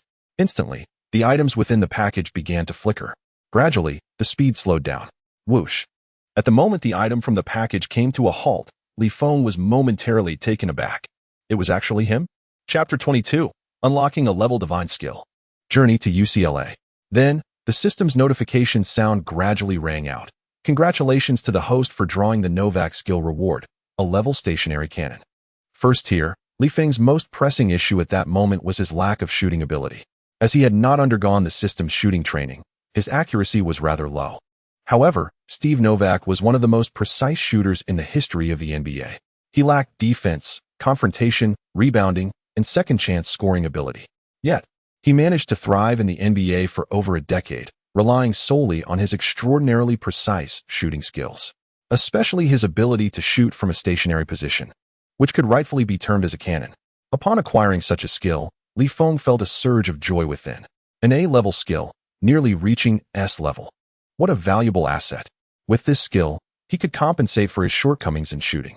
In the future, when executing ball handling plays combined with his 3-threat capability, his offensive efficiency would undoubtedly soar.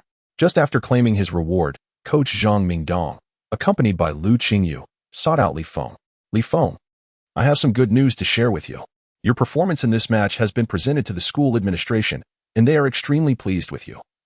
Harboring great expectations. Therefore, the school has selected you as an exchange player to study in the NCAA League in the United States. What do you think? Li Feng nodded. If given the opportunity, he would certainly relish the chance to engage with more elite athletes in the United States. After all, one could glean A-level skills from observing a player like Paul. If he were to step into the competitive arena of the NCAA, it would undoubtedly enhance his prowess. With a stroke of fortune, the prospect of reaching the NBA would be within his grasp. I have no objections, coach, he affirmed. Zhang Mingdong nodded in satisfaction, then continued. You should accompany Lu Qingyu when you go. Once you arrive in America, you can look out for each other. Li Feng was momentarily taken aback. He then noticed Lu Qingyu smiling shyly as she spoke. As the team manager, I've also been assigned to study in the U.S. I hope you'll be kind enough to guide me. Oh, that's quite all right, Li Feng replied with a slight nod, not minding the prospect of having such a charming companion for the journey. It would certainly be a feast for the eyes and alleviate any potential boredom along the way. After leaving the gym, Lu Qingyu suggested treating Li Feng to a meal. Given the considerable exertion from their training, Li Feng did not feign reluctance and accepted her invitation. They arrived at a restaurant renowned for its Wagyu barbecue. "This is quite extravagant. I feel a bit embarrassed," Li Feng remarked as he gazed at the table laden with snowflake beef. His appetite peaked. Although he had become a millionaire after winning a bet against Iverson, he had yet to indulge in any extravagant spending. This was indeed his first visit to such a high-end establishment. "Don't be modest. This is my way of expressing gratitude. Without your contributions, I would not have had this opportunity to study in America," Lu Qingyu replied with a wry smile. After all, his contributions to the team were primarily focused on logistical support and maintaining operations, tasks that were often thankless and laborious. If it were not for Li Feng's stellar performance earlier, it would surely have been Lu Ranran who would have secured the opportunity to travel to America. "No need to thank me. It was you who invited me to join the team. Otherwise, I wouldn't have had the chance to showcase my skills. Besides, I find Lu Ranran's incessant chatter quite unappealing," Li Feng said, devouring the beef and waving his hand dismissively. At this moment, Lu Qingyu offered a faint smile, refraining from saying much. Yet, she was acutely aware that Li Feng's performance today was entirely a result of his own efforts. Whether faced with skepticism or ridicule, Li Feng remained unwaveringly steadfast, never faltering. "This matter bears no relation to me whatsoever. I merely bask in the glory of Li Feng, which has afforded me this opportunity for exchange. Thus, I truly ought to express my gratitude towards Li Feng." As the two of them dined in silence, a young man clad in a tank top approached, holding a mobile phone, his face alight with astonishment as he gazed at Li Feng. After confirming a few times on his phone, he inquired, "Excuse me, are you Li Feng? Do you know me?" "Goodness, I heard you defeated Iverson. Is that for real? Could you grant me your autograph?" Upon hearing the young man's words, Li Feng was momentarily taken aback. He then glanced at the screen of the young man's phone, which prominently displayed a video of him ruthlessly besting Iverson on the basketball court. After watching for a moment, Li Feng realized that the video of Iverson presenting him with an award today had garnered significant attention. Consequently, many viewers who had witnessed the live broadcast were sharing clips of Iverson being thoroughly outmatched by him in the comments section. It seemed that manager Wang and his public relations team would find it impossible to delete all the posts this time. Li Feng smiled slightly, not overly concerned, as this was an issue that Iverson and his team would have to contend with. This group of so-called retired basketball stars coming to China to seek financial gain will find it far from effortless. Nonetheless, it is perhaps time for them to learn the true meaning of respect. Meanwhile, on the other side, UCLA received a letter of recommendation for an exchange student. Upon reviewing it, the responsible party's expression subtly shifted, revealing a hint of exasperation. Yet again, another exchange student. With their skill level, they stand no chance of even stepping onto the court. Why must they insist on traveling to America? But they have the obligation of an exchange student assessment task. Thus, with a resigned shrug, they dialed the coach's number. "Winston, I've sent you some information via email. We are about to welcome an exchange student. Just handle it casually and take him through a physical assessment before sending him on his way." "All right, I understand," replied Coach Winston nonchalantly from the other end of the line. These overambitious exchange students, he mused, would have their basketball dreams obliterated within 3 days. This group of individuals is utterly unprepared for the intensity of the NCAA. Meanwhile, after neatly organizing their belongings, Li Feng and Lu Qingyu bid farewell to Shangjing University and boarded their flight to Los Angeles. They opted for first class on an international flight. Although the fare was steep, Lu Qingyu insisted on this choice. Li Feng did not object, as it was his first experience in first class. To their surprise, their destination was UCLA. On the plane, Lu Qingyu could hardly believe her good fortune and whispered her amazement. In the past, international students in China had limited options. While most chose NCAA teams, their overall strength could only be compared to that of the University of Michigan, placing them in the lower middle tier of the league. In contrast, UCLA is a prestigious powerhouse with a rich basketball heritage, having produced countless NBA stars, such as Kareem Abdul-Jabbar, Russell Westbrook, Kevin Love, and Zach LaVine. Lu Qingyu began to feel a sense of anticipation, confident that she would learn a great deal at UCLA. However, Li Feng remained silent, observing her with less enthusiasm. He sensed that this endeavor might not unfold as smoothly as she imagined. After all, UCLA, as a globally renowned NCAA basketball institution, harbored fierce competition that could exceed his expectations. Nevertheless, Li Feng was not overly concerned. After all, there is always a way when one reaches the mountain. For those who hold dissenting opinions, he believed that convincing them would suffice. The two dozed off during the flight and were awakened by the flight attendant as they began their descent. After spending a night at a hotel near the airport, they made their way to UCLA the following day to report in. Once the admissions office processed their paperwork, they were escorted to the UCLA gymnasium. Upon entering, they were instructed to seek out Coach Winston. All right, Li Feng nodded in agreement. Lu Qingyu followed closely behind him, her eyes wide with curiosity as she explored her surroundings like an inquisitive child. The arena does not possess the grandeur and modernity one might envision. Rather, it exudes a certain vintage charm. Upon entering, one is greeted by the distinctive scent of polished wood flooring, intermingled with a hint of perspiration. Adorning the walls is a jersey display, featuring the uniforms of illustrious basketball legends who have made their mark in the NBA. Prominently displayed at the pinnacle is the retired jersey of Kareem Abdul-Jabbar, the all-time leading scorer in NBA history. Hello, I am looking for Coach Winston. Li Feng addressed a quietly practicing young African-American player at the sidelines. The individual appeared to be of a similar age, likely a student from this place. He glanced at Li Feng and Lu Qingyu, then smiled and inquired, "You are international students, correct? Greetings, I am Tucker. I am Li Feng, and this is Lu Qingyu. Please wait a moment. I shall take you to meet the coach." Tucker led the way and soon arrived at the door of the coach's office. Upon entering, Lu Qingyu intended to engage in a brief conversation with Coach Winston to leave a favorable impression. However, Coach Winston seemed disinclined to engage in any further dialogue. "International students, I have reviewed your profiles. You will train with the team on schedule tomorrow. As for other specifics, please consult the team's manager, Claire. She will provide you with the necessary information. If there is nothing else, kindly exit my office. I am quite busy." Witnessing the coach's abrupt dismissal, Li Feng frowned slightly. Yet, Tucker appeared unfazed, offering a mild smile before guiding Li Feng and Lu Qingyu away. That's just how the coach is. He is a very pragmatic person. Just reach out to Claire from here on out. All right, thank you, Li Feng replied softly. No need for thanks. We shall be teammates moving forward, Tucker chuckled. Li Feng had assumed that all teammates would be as amicable as Tucker, but he soon realized he was mistaken when they approached Claire and explained their purpose. She impatiently sniffed and coldly responded, "Tomorrow the team will conduct a routine physical assessment. Players who do not meet the standards will be relegated to the reserve team. At UCLA, it matters not whether you possess an exchange student contract or what assurances it may contain regarding your playing opportunities. Let me be clear, rules are rules. If you do not meet the required criteria, you will likewise be dismissed. No amount of pleading will change that. Should you have further inquiries, direct them to that fellow named Tucker, not me. I am quite occupied." With that, she cast a disdainful glance at Li Feng, as if to convey that any conversation with him would be futile, clearly believing he would not pass. Lu Qingyu felt a surge of indignation. Can that woman not speak properly? As the saying goes, one should not be too indifferent in life. Although Claire's words were not directed at her, she is a person who values gratitude. At that moment, Claire's attitude towards Li Feng infuriated Lu Qingyu. Does she not know how capable Li Feng is? He is the man who defeated Iverson and humiliated the entire starting lineup of Michigan University. Why speak so harshly without even assessing his abilities? Upon hearing this, Claire cast a disdainful glance at Lu Qingyu and mocked. "So eager, are you his little lover? But your urgency is in vain.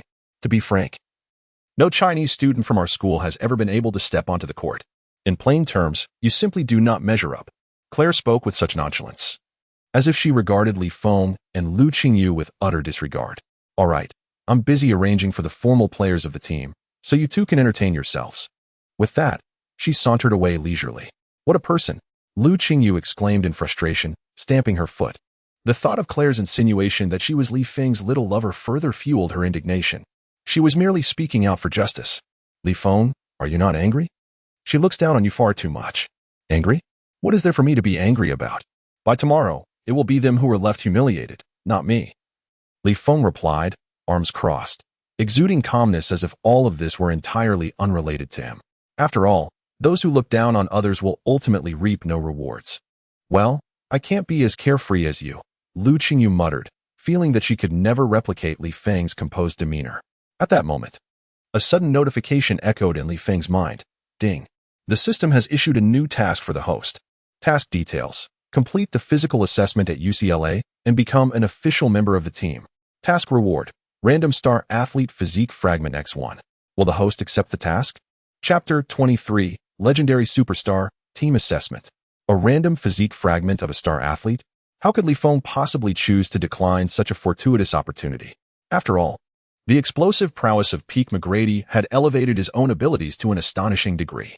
After a moment of contemplation, Li Feng glanced at Lu Qingyu beside him and inquired with a smile, "What do you think my ranking will be in tomorrow's physical assessment?" Upon hearing this, Lu Qingyu began to ponder seriously. After a brief pause, she provided her answer. "Well, I believe you should place somewhere between 6th and 8th. So low?" Li Feng mused thoughtfully. "Isn't this rather self-deprecating?"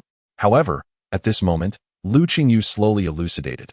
"This is already quite commendable, and it represents a significant level of rotation. From a coach's perspective, athletic talent is merely one facet. One must also take into account a player's overall capabilities. Tactical execution, agility, spatial awareness, and defensive skills are all crucial. Given that you have not demonstrated shooting prowess in previous games, I surmise that you lack confidence in your shooting ability. Overall, you will certainly capture the coach's attention, but it remains challenging to secure a position among the starting 5. After she meticulously analyzed her thoughts, Li Feng nodded in admiration. Indeed, Lu Qingyu possesses remarkable insight. In such a brief period, she has assessed the situation accurately. It is true that I lacked shooting ability before, but now. Shall we place a wager? I shall break into the top 5 tomorrow. Very well, I am confident in my judgment. What do you wish to wager? Lu Qingyu inquired. A sumptuous feast, whoever loses treats. Agreed. Lu Qingyu pondered for a moment and nodded slightly. This wager is one she can accept, and she does not feel that defeat is a possibility. Establishing oneself within the NCAA is an arduous endeavor, particularly for a prestigious basketball institution like UCLA. Among the starting players in this year's roster, at least 3 or 4 are destined for a future in the NBA. This implies that Li Feng is pitted against a cadre of prospective professional athletes, which underscores the formidable challenge he faces. Yet, for reasons unknown, Lu Qingyu perceives no hint of trepidation on the man's countenance. In the afternoon, the two acquainted themselves with the campus environment. UCLA offers open student dormitories. However, to speak candidly, the living conditions pale in comparison to those at Beijing University. Ultimately, Li Feng opted to stay in a hotel with Lu Qingyu, albeit in separate accommodations. Should time permit, he intends to explore nearby rental properties and consider purchasing a vehicle, for he is now a millionaire and sees no reason to compromise his comfort. Interestingly, near the hotel where he is residing, there exists a basketball court. With leisure at hand, Li Feng took a basketball and headed to the court, eager to test his shooting accuracy. Standing beyond the three-point line, he positioned himself and slightly raised his hand. The muscle memory of his body awakened. As he bent at the hips, generated power, locked his elbow, and pressed his wrist. In one fluid motion, he executed a standard 2-part jump shot, sending the ball forth. Swish. The rim echoed with the crisp sound of the net. The ball went in securely. At that moment, Li Feng nodded in satisfaction. He felt that his previous shot had been remarkably steady. Most importantly, although it was a 2-part shot, his release speed was not sluggish. It is well known that any shooter capable of thriving in the NBA does not have a lethargic release. After Li Feng's assessment, he discovered that the trigger for his spot shooting skill did not activate while in motion. He must come to a slight halt to unleash the precision three-pointer effect. Otherwise, his shooting accuracy would revert to its natural state. He is, after all, a spot shooter. While his on-court value may not rival that of elite sharpshooters like Curry or Thompson, he remains a strategic asset within the NCAA. Indeed, even if Li Feng were to lounge in the corner, smoking, there would still be someone willing to light his fire. Subsequently, Li Feng tested his continuous shooting accuracy from beyond the three-point line, and the results were unexpectedly favorable. Swish, swish. The crisp sound of the basketball swishing through the net echoed continuously, as if he were a merciless shooting machine.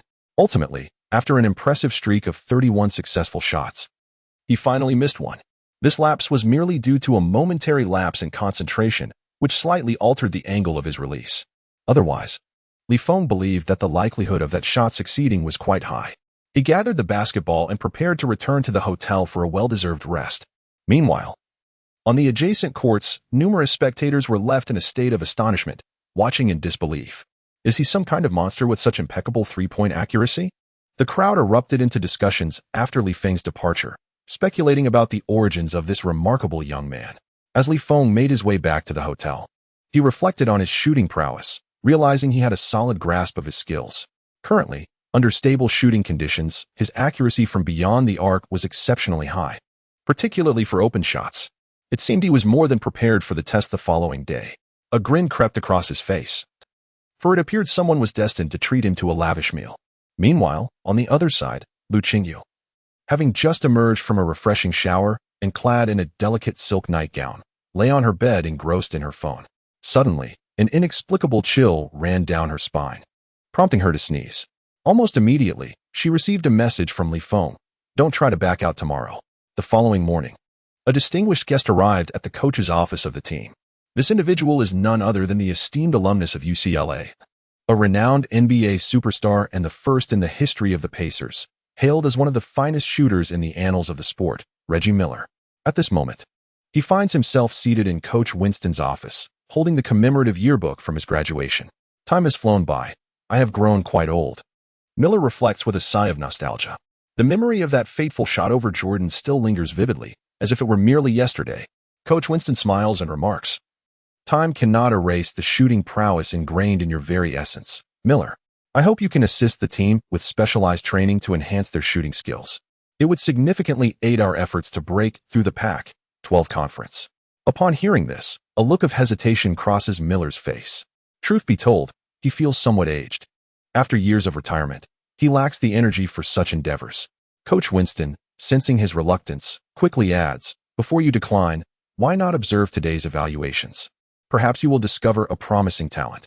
Miller nods slightly. If there is indeed a noteworthy player, offering them some brief training would not be out of the question, provided the player truly captivates him. Let's see how it unfolds. Excellent, Winston replies with a smile, confident in Chris's abilities. If Chris performs well, Miller is likely to appreciate his skills. Meanwhile, as the time for the team evaluations approaches, Li Feng and Lu Qingyu arrive at the training facility, ready to partake in the day's assessments. Upon reaching the entrance, Tucker waves to them from a distance. "You're here. How was your rest yesterday?" "Not bad," Li Feng replies with a nod. "That's good to hear," Tucker responds with a grin. "The testing is about to commence. Let us warm up a bit. I hope to secure a spot on the bench this year." His words reveal his anticipation of becoming a formal member of the team, even if it's merely as a substitute, a hard-earned honor, it seems. Li Feng remains silent, nodding slightly as he follows Tucker inside. Meanwhile, the team starters are on the court warming up with Coach Winston. "Do you see that towering center, Moses Brown? He's our defensive stalwart, an impressive giant," Tucker continues. "And that Chris Wilkes, our core shooting guard, who averaged 17 points last season. The coach believes he has a strong chance of being selected in the first round of the NBA draft." Tucker, with a look of admiration, introduced Li Feng to the team's principal core members. It was evident that the disparity between these starting players and the reserves was remarkably vast. After finishing his words, Tucker sighed and shook his head enviously, saying, "However, the distance between us and these individuals remains too great, my brother. Our goal is to strive for a spot in the rotation first." Upon hearing this, Li Feng shrugged and replied, "I have no intention of starting from the rotation. I made a bet with Lu Qingyu that I will rank among the top 5 in today's physical assessment." At this statement, Tucker was left utterly astonished. Chapter 24. The physical assessment commences, setting a new high jump record. He looked at Li Feng with a hint of disbelief and asked, "What did you just say? Top 5? Doesn't this imply that Li Feng intends to replace one member of the starting 5? Tak glanced at the dazzling starting 5 on the court, feeling a sense of awe. But can Li Feng truly displace any of them? This is no jest. However, Li Feng's words were met with immediate ridicule from those present. What did this fellow just say? Did he truly believe he could displace Chris and his companions from the starting lineup? Such foolishness. He is utterly unaware of the reality he faces. How amusing. I can hardly wait to witness his impending embarrassment. This lad must be an international student, completely oblivious to the intensity of NCAA starting positions. Soon enough, he will be questioning his very existence. Claire observed Li Feng, who, despite her warning the previous day, still maintained an air of arrogance. She couldn't help but curl her lip in disdain. Another individual who fails to grasp his own limitations. Reality will soon deliver a harsh lesson. The team's starting players commenced their evaluations. The coach had informed them prior to the game that Reggie Miller was in attendance to observe. Consequently, everyone aspired to present their finest selves. If they could leave an impression on this NBA legend, their futures would undoubtedly shine brighter. There is no doubt about it. On the testing grounds, Chris first completed the fundamental assessments, including the vertical leap test and the half-court sprint test, before proceeding to the three-point shooting evaluation. He took 5 shots each from the corner, the 45-degree angle, and the top of the arc, totaling 25 attempts, akin to the joint NBA training camp evaluations. Chris's accuracy was remarkable, boasting an impressive record of 19 successful shots out of 25. This is already quite impressive. On average, each position achieves an accuracy rate of 4 out of 5. Coach Winston, who was responsible for recording, nodded repeatedly, his face reflecting satisfaction. The cumulative score reached 109 points. Well done, Chris, you truly excelled. Now, go take some time to rest. He patted Chris on the shoulder. Then, turning to Reggie Miller, he inquired, what do you think? This is the core point guard of our team. His abilities are commendable, aren't they? Reggie Miller smiled politely, albeit with a hint of awkwardness, and replied, it's decent. However, to be candid, players of Chris's caliber are plentiful in the NBA, and many of them rarely get the opportunity to step onto the court. Such a level was hardly sufficient to pique Reggie Miller's interest. When Chris Wilkes completed the test, the others in the team erupted in applause, exclaiming, what a perfect score. Chris, you truly are remarkable. With you on the team, this year's competition is bound to be exceptional. It seems entering the NCAA tournament is a certainty. Chris smiled faintly, feigning nonchalance, choosing silence. Yet, he was undeniably pleased with his performance. He subtly turned his head, casting a sidelong glance at Reggie Miller on the edge of the court, only to discover that the latter's expression remained largely unmoved. In fact, he even stifled a yawn. The crowd fell into a state of disbelief. Reggie Miller, appearing bored? How could it be that this NCAA starting core did not capture his attention? Nevertheless, Chris shook his head slightly. Regardless, his skills were still the finest in the team. If Reggie Miller disregarded him, others would stand even less chance. With this thought, he ceased to worry, silently observing the performances of his fellow players. Subsequently, Moses Brown and other key players also completed their tests, with no one scoring below 90. Among the most striking performances, aside from Chris's impressive display, was Moses Brown's extraordinary vertical leap. Standing at an impressive 15 meters, his wingspan was equally remarkable. Ultimately, he achieved an astounding 68-meter running vertical leap, surpassing all competitors. This scene left Lu Qingyu somewhat astonished, as she exclaimed with mild surprise, is it truly this exaggerated? The average physical fitness of these individuals is undeniably superior to that of domestic players. It is hard to believe that such a plethora of talented and promising athletes could all emerge within a single team. Each one of them, if singled out, could easily become the cornerstone of a top domestic squad. Yet, Feng displays an astonishing confidence in the presence of these players, leaving one to ponder his thoughts. The substitute players also completed their assessments, revealing their own unique skills. Some exhibited exceptional athletic ability, while others showcased a commendable shooting proficiency, categorizing them as role players. Collectively, they averaged a comprehensive score of 80. However, in comparison to the starters, such as Chris, their prowess was notably lacking. Now, it was time for the reserve players. Claire, step in to assist with the testing, Winston called out, subsequently taking a seat at the sidelines. In his view, the skill level of the reserve players did not merit his direct involvement in the testing process. Although Claire wore a less than pleasant expression, she proceeded with the assessments according to the roster. Stylo scored 70, Tucker 74, and Cousins 69. None of the reserves managed to achieve an 80, indicating a clear gap from the substitutes. Tucker's score of 74 was commendable among the reserves, yet he lamented, unfortunately, I only hit 12 out of 25 three-point attempts. Otherwise, I could have secured a spot as a substitute this year. Even in this uncontested shooting practice, he sighed, feeling a twinge of regret. Before Feng could speak, Claire called his name. Feng, come forward for the test. Tucker lifted his head, encouragingly saying, go for it, brother. Lu Qingyu also chimed in with a smile. I've prepared the money for our meal, don't let me down. Rest assured, Feng replied with a calm smile as he walked toward the testing area. Claire shot him a glance, disdain evident in her voice. Don't forget what I told you yesterday. If you can't seize this opportunity, begging 1T help you. Enough of the chatter. Are you Lu Ranran?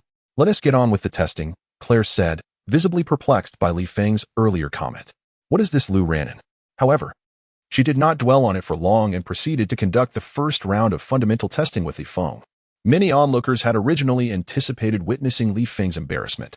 After all, the bold statements he had made earlier were so unequivocal that they were rather irksome. Yet, the moment Li Feng took off running, an unexpected silence enveloped the crowd. They merely felt a gust of wind rush past, and in the blink of an eye, Li Feng had completed half the distance. Is this truly reasonable? As the time for the running jump arrived, Li Feng suddenly leaped with remarkable vigor, his entire body taut like a drawn bowstring. Upon witnessing the height he achieved, everyone present was rendered speechless. Claire, who was responsible for recording the results, raised an eyebrow in disbelief. She approached to verify several times. Once she confirmed that it was indeed not a machine malfunction, her brow furrowed even more deeply. How could this be? Such an astonishing height. Li Feng's leap even roused the usually disinterested Reggie Miller. Although such heights are attainable by several centers in the NBA, and the player named Moses Brown had also demonstrated impressive jumping ability moments ago, Li Feng is merely a small forward. Such height combined with such athletic prowess indeed astonished him somewhat. This young man possesses a certain intrigue. Reggie Miller stroked his chin, casting a discerning glance at Li Feng. After all, in the NBA, players with Li Feng's explosive capabilities are exceedingly rare.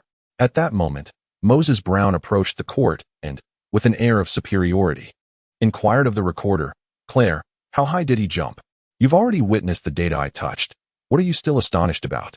Moses Brown had every reason to boast, considering he had reached a remarkable height of 3.68 meters.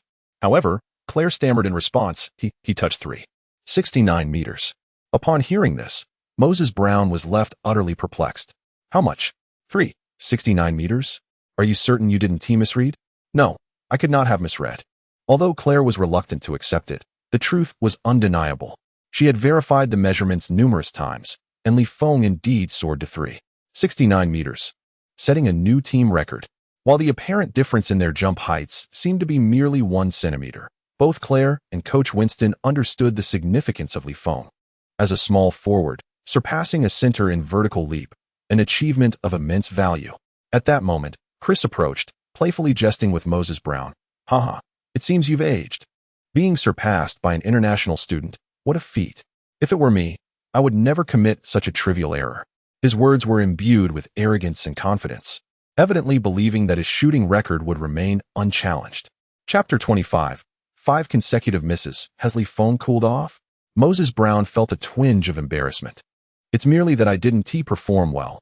Otherwise, I could have easily reached 3.7 meters. Don't make excuses. Even if I hadn't played at my best, there's no way anyone could surpass my shooting record. That's the confidence that comes from absolute prowess, Brown. Chris smiled confidently, a glimmer of amusement dancing in his expression. However, at that moment, Li Feng suddenly interjected, don't celebrate too soon. Be wary that you might not be laughing later. Those words stunned everyone present. Was he actually challenging Chris? Goodness, this kid must be out of his mind. Just because he could jump a little higher, he believed he had the audacity to confront Chris? Who granted him such courage? Upon hearing this, Chris let out a cold chuckle, then turned to face him. You're quite arrogant. Do you genuinely think you can break my record? Is it really that simple? Li Feng replied calmly. It's merely a matter of having the capability. All right, very interesting. If you do manage to break my record, I shall relinquish my starting position on the team deal. Chris retorted, his expression still radiating a sense of superiority. Li Feng merely shrugged then, with an air of nonchalance, turned to Claire and inquired, shall we proceed to the next test? Ah, sure, Claire responded, nodding somewhat dazedly, still reeling from the earlier surprise. On the sidelines, the coach also acknowledged Li Feng's performance with a slight nod. Such athletic prowess is indeed rare, exhibiting an astonishing explosiveness. Even among the over 100 teams in the NCAA, he stands out as one of the elite. Perhaps he could be developed as a substitute to compensate for the team's rim protection in the absence of Moses Brown, Coach Winston contemplated. However, he deemed Li Feng's arrogant demeanor to be quite undesirable. To boast about surpassing Chris B's shooting record, claiming that anyone could do it with a competent hand? Could it be that Li Feng could achieve an astounding 20 out of 25? Winston gently shook his head. Like most of those present, he did not share that opinion. At this moment, Li Feng had positioned himself beyond the three-point line, preparing to commence his shooting test. Reggie Miller sat upright. His curiosity piqued as he gazed intently at Li Feng, harboring hopes that this young man might surprise him once again. As the timer began its countdown, Li Feng sprinted towards the first ball rack and commenced shooting. On the sidelines, Tucker could not contain his excitement, shouting, "Come on, brother Li Feng." Although Lu Qingyu did not vocally express her support like Tucker, she too wished for Li Feng to perform commendably. However, the moment Li Feng released his first shot, it clanged off the rim with a resounding thud. The first attempt struck the basket forcefully, leading the spectators to believe that Li Feng merely needed to adjust his aim for a better shot. Yet, to their astonishment, the second shot also missed its target. Subsequently, Li Feng continued to shoot, and it became evident that his shooting form was peculiarly unorthodox, almost wildly misaligned. Bang, bang, bang. 5 consecutive sounds echoed, illustrating Li Feng's unyielding determination. All 5 basketballs from the left corner rack met the same fate, clanging off the rim. With such a level of shooting, even Ben Simmons would have to remark, "Good job." Tucker scratched his head awkwardly, incredulous at the spectacle before him. What was Li Feng doing? Not a single basket? Having initially placed his faith in Li Feng, he now felt thoroughly embarrassed. With Li Feng's 5 consecutive misses, even Reggie Miller's expression soured. Good grief. This kid's shooting was astonishingly inaccurate. A crooked marksman? Reggie shook his head slightly, disappointment evident on his face. Alas, it seemed he was merely a dunker, utterly incapable of shooting. Initially, Reggie had thought that if Li Feng could display any shooting talent, he might be inclined to offer some instruction. However, it now appeared that perhaps Li Feng was not cut out for this endeavor. Meanwhile, Chris wore a mocking smile, exclaiming, "Is this a joke? Ha ha. Are you trying to make me laugh to death? With your current skill level, if you manage to hit all 20 of your next shots, I'll eat my hat. You think you can break my record? I'm eager to see you try." Yet, at this moment, Li Feng remained unfazed. Just because one person falters does not imply that others will too. "Pay close attention, and I shall teach you how to shoot," he declared. The previous 5 attempts had been mere casual tosses. Now was the time for serious effort. At this moment, when Li Feng arrived at the 45-degree angle, he paused briefly, taking a deep breath and subtly adjusting his rhythm. Observing his demeanor, many around him could not help but sneer, dismissing him as pretentious and urging him to concede defeat. They whispered among themselves that, regardless of his adjustments, he would likely fail to make even 10 shots, considering it a waste of time. They believed that his abilities were well known, and it was time to move on to the next contestant. However, as soon as these remarks were uttered, Li Feng's shooting motion proved to be entirely different from before. Whereas his previous attempts resembled a novice firing a crooked submachine gun, this time his movements were remarkably fluid and graceful. It was as if he had perfectly replicated the technique from a textbook. With a single hand, he flicked the ball, applying a gentle pressure to his wrist. Whoosh! At the instant of Li Feng's release, Reggie Miller narrowed his eyes, recognizing the uniqueness of Li Feng's technique. The movement was executed with such fluidity, and the force was perfectly coordinated. It was as if it were the result of countless repetitions, yielding an impeccable muscle memory. This shot was destined to succeed. As the basketball soared through the air, Reggie Miller had already made his assessment. In the next instant, the ball traced a graceful arc before plunging directly into the hoop. Swish! It passed through the net without touching the rim. At that moment, the spectators were momentarily taken aback, collectively marveling at the extraordinary fortune that Li Feng seemed to possess. This has all been concealed from him. Yet, only Reggie Miller is aware.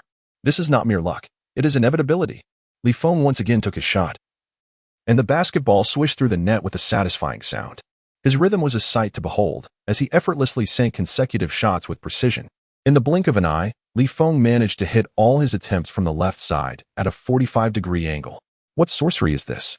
No one anticipated that the same Li Feng who had just experienced a baffling series of 5 consecutive misses would now achieve 5 consecutive hits. However, Chris remained unfazed. No matter how fortunate Li Feng seemed, it was improbable that he could maintain this streak. After all, even he found it challenging to land 20 consecutive three-pointers. Yet, while he pondered this, Li Feng's shots from the arc were flawless as well. He had already made 10 out of 15 attempts, and it appeared that his shooting touch was on fire. Another one in? What kind of extraordinary luck is this? Could it be that he truly possesses shooting prowess? Unlikely. A shooter of that caliber wouldn't start with 5 misses, Surely it was just a stroke of luck. Nevertheless, Feng, through his actions, emphatically contradicted their skepticism. From the right side at a 45-degree angle, he again made every shot with unwavering consistency. There was no drama. Not a single attempt grazed the rim. Each one was a perfect swish. It was as if the trajectory of each ball had been predetermined for perfection. The only sound that filled the arena was the rhythmic swish of the net. At this moment, Feng approached the final rack of balls positioned in the right corner. Should he succeed with these 5 shots, he would shatter Chris' record. The audience fell into a hushed silence, stunned by the unfolding spectacle. Chris, in particular, nervously swallowed hard. No, this cannot be. Surely, Feng must miss at least 1 shot. He fervently urged himself. No, he will miss 1. It's impossible for him to make 20 in a row. Absolutely impossible. Chapter 26. A resounding defeat. I said, as long as one has hands, they can shoot. With unwavering focus, Feng took his shot once more. The first ball sailed through the net. Following that, the second, and then the third. At this point, the audience was in shock. They could hardly believe their eyes. This remarkable individual had made 18 consecutive shots, with just 2 more attempts. If Feng were to score again, he would equal Chris' 3-point record. At this moment, even the ever-composed coach Winston found himself rising from his seat. His serious gaze fixed on Feng on the court. He had initially thought these reserve players would not provide any surprises, but he was sorely mistaken. The international student from Tokyo University does not appear to be an ordinary figure. Undoubtedly, Coach Winston has now considered him for a starting position. Prior to this, no other international student had ever prompted such a thought in him. Yet, Feng is the first. However, on the court, he seems far from satisfied. As the 4th ball was released with precision, the basketball once again traced a perfect arc swish. It fell directly from the air into the hoop. The crowd erupted in excitement. With 19 out of 24 shots made, Feng has truly equaled Chris's record. When Feng took his final shot, Chris felt his heart racing in anxiety. Could anyone really achieve 20 consecutive shots? On the court, even Reggie Miller stood up, nervously watching the last shot in Feng's hands. Yet, Feng remained utterly composed. After steadying his breath, he sank into a poised stance and effortlessly released the final shot. At the moment the basketball left his hands, Feng turned his back to the hoop, extending his right hand in a gesture for a 3-pointer. The ball soared through the venue, illuminated by the spotlight, resembling a precisely aimed missile. A pinpoint strike. In the next instant, the ball swished through the net. Swish. The shot was successful.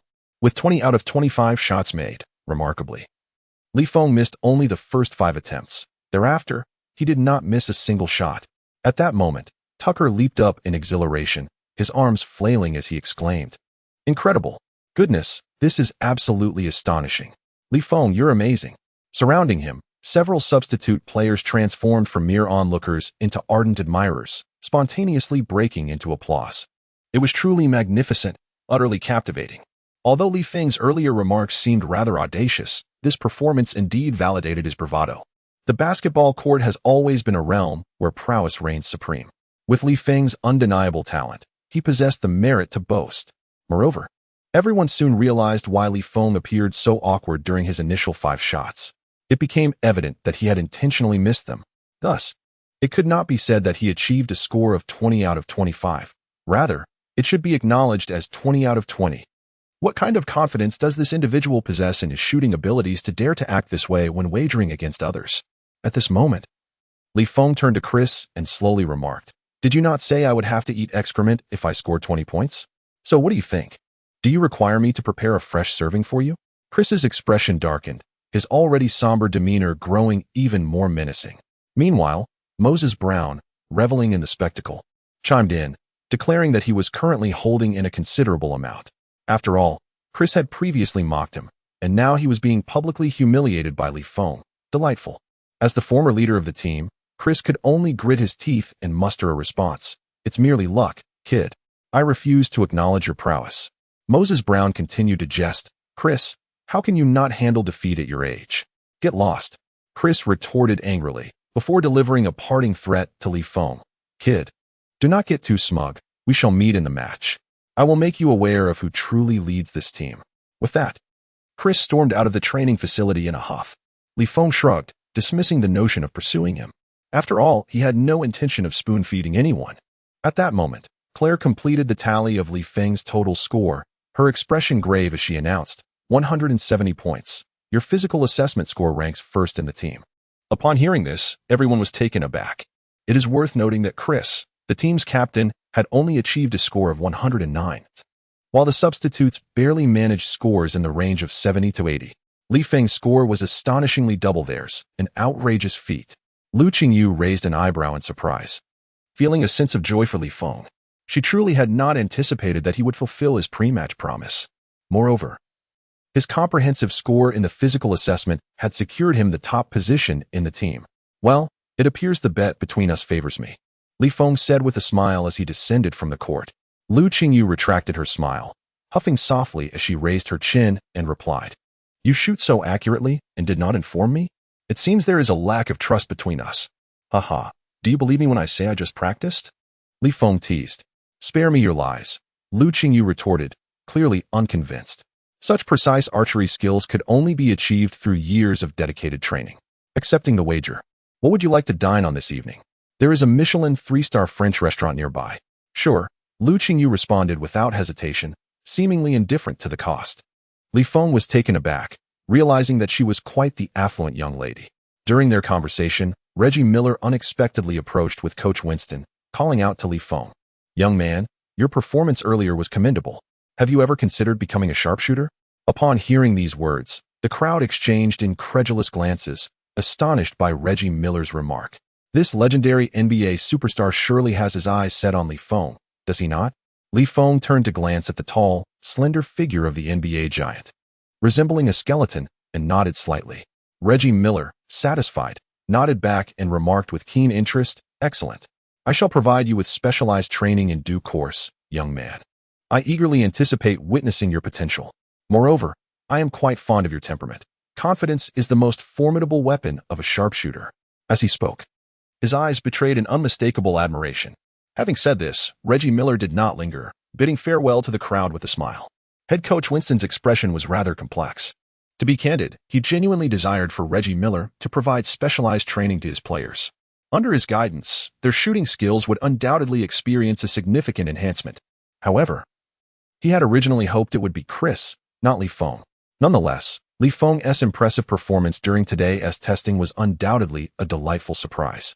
All in all, the team seemed to be progressing in a favorable direction, and he decided not to dwell on these details. Li Feng, your performance just now was truly remarkable. UCLA welcomes players of your caliber, and I hope you can step up as a starter for the upcoming NCAA tournament. Our Pac-12 regular season begins in just half a month, so I hope you can integrate into the team swiftly. Should you encounter any difficulties, do not hesitate to reach out to me. Winston beamed, appearing amiable. His demeanor had undergone a complete turnaround compared to yesterday. After delivering this message, Coach Winston turned to the side and addressed Lu Qingyu. "Ah, by the way, you are Lu Qingyu, correct? I believe you will also become a fine professional manager in the future. I will delegate some responsibilities to you from Claire, and I hope you can grow through this practical experience." "Thank you, Coach," Lu Qingyu replied with a smile, though she voiced her gratitude. She understood that it was not merely the coach's benevolence, but rather, she was benefiting from Li Feng's presence. Li Feng nonchalantly acknowledged with a sound before turning to Lu Qingyu, "Let us go grab a meal." "All right," Lu Qingyu responded, slightly taken aback.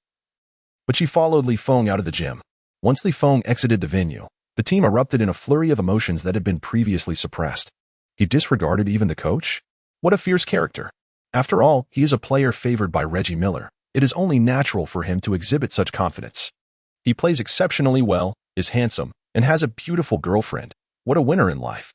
We have stagnated for too long. Perhaps Chinese basketball has already surpassed us. Any random international student could easily surpass us. It seems the demise of American basketball is imminent. Chapter 27. The Hybrid Physique, Half Human, Half Divine. As the crowd lamented, Tucker stood silently nearby.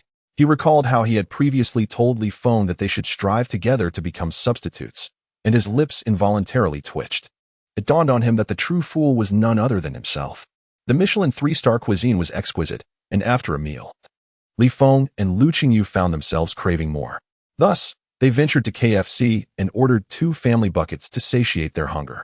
The plates were large, yet the portions were scant. A smear of sauce and a sprinkle of greens left Li Feng exasperated. No wonder the domineering executives in novels often suffer from gastric ailments. It's astonishing that one could feel satisfied after such meager fare. As an athlete, Li Feng's energy expenditure far exceeded that of the average person. Consuming such a trivial amount was tantamount to eating nothing at all. Lu Qingyu chuckled softly before shifting the conversation. Thank you for today. Had it not been for your support, the team likely would not have afforded me many learning opportunities. Why thank me? You earned it all on your own. Li Feng replied dismissively, not seeking any accolades. However, Lu Qingyu spoke earnestly. No, I genuinely appreciate you. Today, and during my time at Beijing University as well. Let's skip the formalities. You should invite me out for meals more often. Having a dining companion like you is quite delightful. Li Feng nodded slightly in agreement. Lu Qingyu smiled brightly, readily responding, of course, no problem at all. Throughout her life, Lu Qingyu had always been somewhat reclusive and introverted. Choosing to become the team manager was a decision made to cultivate her personality. Prior to this, she had little inclination towards socializing with others. This is also why Lu Ranran, despite being less beautiful and less accomplished, manages to thrive among the players at Beijing University. Deep within her character, Lu Qingyu possesses a certain aloofness that keeps others at bay. However, during the days spent with Li Feng, she has felt an unprecedented lightness. By the way, Li Feng, I took some time today to investigate information about our opponent 2 weeks from now. It is the University of Arizona, whose overall strength is at least equal to that of this year's UCLA roster. Moreover, the unfortunate news is that we will be playing away. If you become a starter on the team, perhaps you should prepare in advance. Upon hearing this, Li Feng nodded slightly, feigning surprise, and remarked, So your professional skills are quite impressive? Of course, she replied. Understood, I will prepare ahead of time. That evening, after returning to his room, Li Feng activated the system to claim his rewards. With a mere thought, the system interface materialized before him. Congratulations, host, for successfully joining the UCLA team. Rewards have been issued. Random Star Physique Fragment X1. Would you like to use it? A flicker of excitement coursed through Li Feng as he wondered which star's attributes he would receive this time. After all, the last enhancement had been quite significant. He nodded and selected use. In the next moment, the interface shimmered with a brilliant light. Ultimately, a golden glow flashed across the screen. Li Feng raised an eyebrow. Taken aback. Golden Legend? Congratulations, host, you have obtained a peak Vince Carter explosive attribute fragment. In an instant, Li Feng's eyes widened in astonishment. Half man, half god Carter. And it was a fragment from his peak explosive period. In that moment, a terrifying and surging power surged into his being. This sensation is no less than the transformation experienced during the initial fusion with the fragments of peak McGrady's explosive power. An incessant flow of strength surged from within, permeating his limbs. At this moment, Li Feng's heart swelled with excitement, barely able to contain his exhilaration. After the amalgamation of these two explosive bursts, one can hardly fathom the extent to which one's athletic prowess might ascend. An enhanced explosive capability signifies that Li Feng will pose a greater threat on both offensive and defensive fronts. As he anticipates the commencement of the NCAA Pac-12 regular season, it is unlikely that the opposing teams will impose any significant hindrance upon him.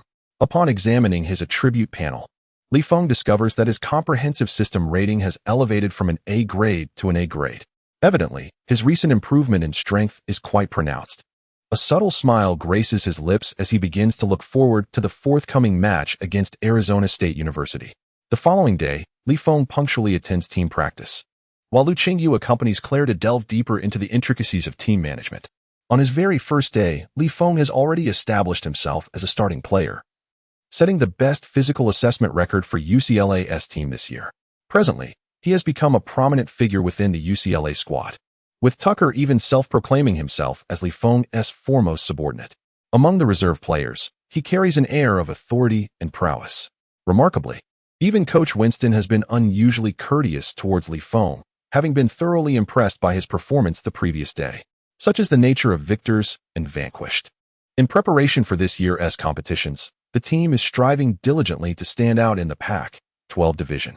The coaching staff, in collaboration with the team's trainer, Gru, has devised several new strategies to achieve unexpected victories this season. However, when trainer Gru observes Li Feng warming up on the court, a frown creases his brow. Subsequently, he expresses his disdain to Coach Winston, saying, "Mr. Winston, where did this lad come from?" "Oh, he is an international student from China named Li Feng. and he will be taking the court as a starting player for UCLA, Coach Winston replies with a smile, adding, he is a remarkably promising young talent. Nonetheless, Gru's expression turns serious as he complains to the head coach, Mr. Winston, we have been rehearsing our strategies for 3 months now, and with the competition looming in just half a month, is it truly reasonable to alter the starting lineup at this juncture? If the team falters in the matches, and the school administration assigns blame, I cannot bear that responsibility. Upon uttering these words, Coach Winston's expression became somewhat troubled. After all, Gru's assertion held merit. The UCLA team had indeed invested considerable effort in preparation for the forthcoming matches. They had dedicated over 3 months to rehearsing new strategies. Thus, to make a sudden substitution at this juncture might not be the most prudent choice. Yet, Coach Winston merely furrowed his brow slightly, and, after a moment's contemplation, spoke softly. However, Li Feng's potential and talent are commendable. I am willing to grant him this opportunity. Potential? Talent? Gru scoffed, raising his voice. No matter how gifted this kid might be, how far can he really go? Is he capable of executing a rim-shattering dunk like LeBron James? He is merely an international student. What talent could he possibly possess? As a trainer, he found such comments intolerable. Those who ascend to the ranks of professional basketball trainers are undoubtedly exceptional in their own right. Yet, what does that exceptionalism amount to? Everyone believes themselves to be the Jordan of their own narratives. There are always individuals who excel beyond our expectations. The basketball court is replete with prodigious talents. Gru's remarks garnered the support of many substitutes on the team, who harbored their own reservations about Li Feng, this foreign student. Moreover, on his very first day with the team, Li Feng had usurped their playing time and opportunities. How could they accept that? I believe trainer Gru speaks the truth. Yes, while Li Feng possesses some talent, it hardly suffices. Skill alone cannot replace the ability to integrate into the team, coach. The chorus of agreement strengthened Gru's argument. He continued to articulate his thoughts. Ultimately, basketball is a contest of overall combat effectiveness, not merely an individual's so-called talent. Of course, if he were to execute a rim-rattling dunk like LeBron, I would gladly fall silent. However, in the next moment, during warm-ups, Li Feng surged towards the basket with the basketball in hand. He leapt into the air, executing a ferocious rim-shattering dunk. All present witnessed that this could hardly be described as a mere dunk.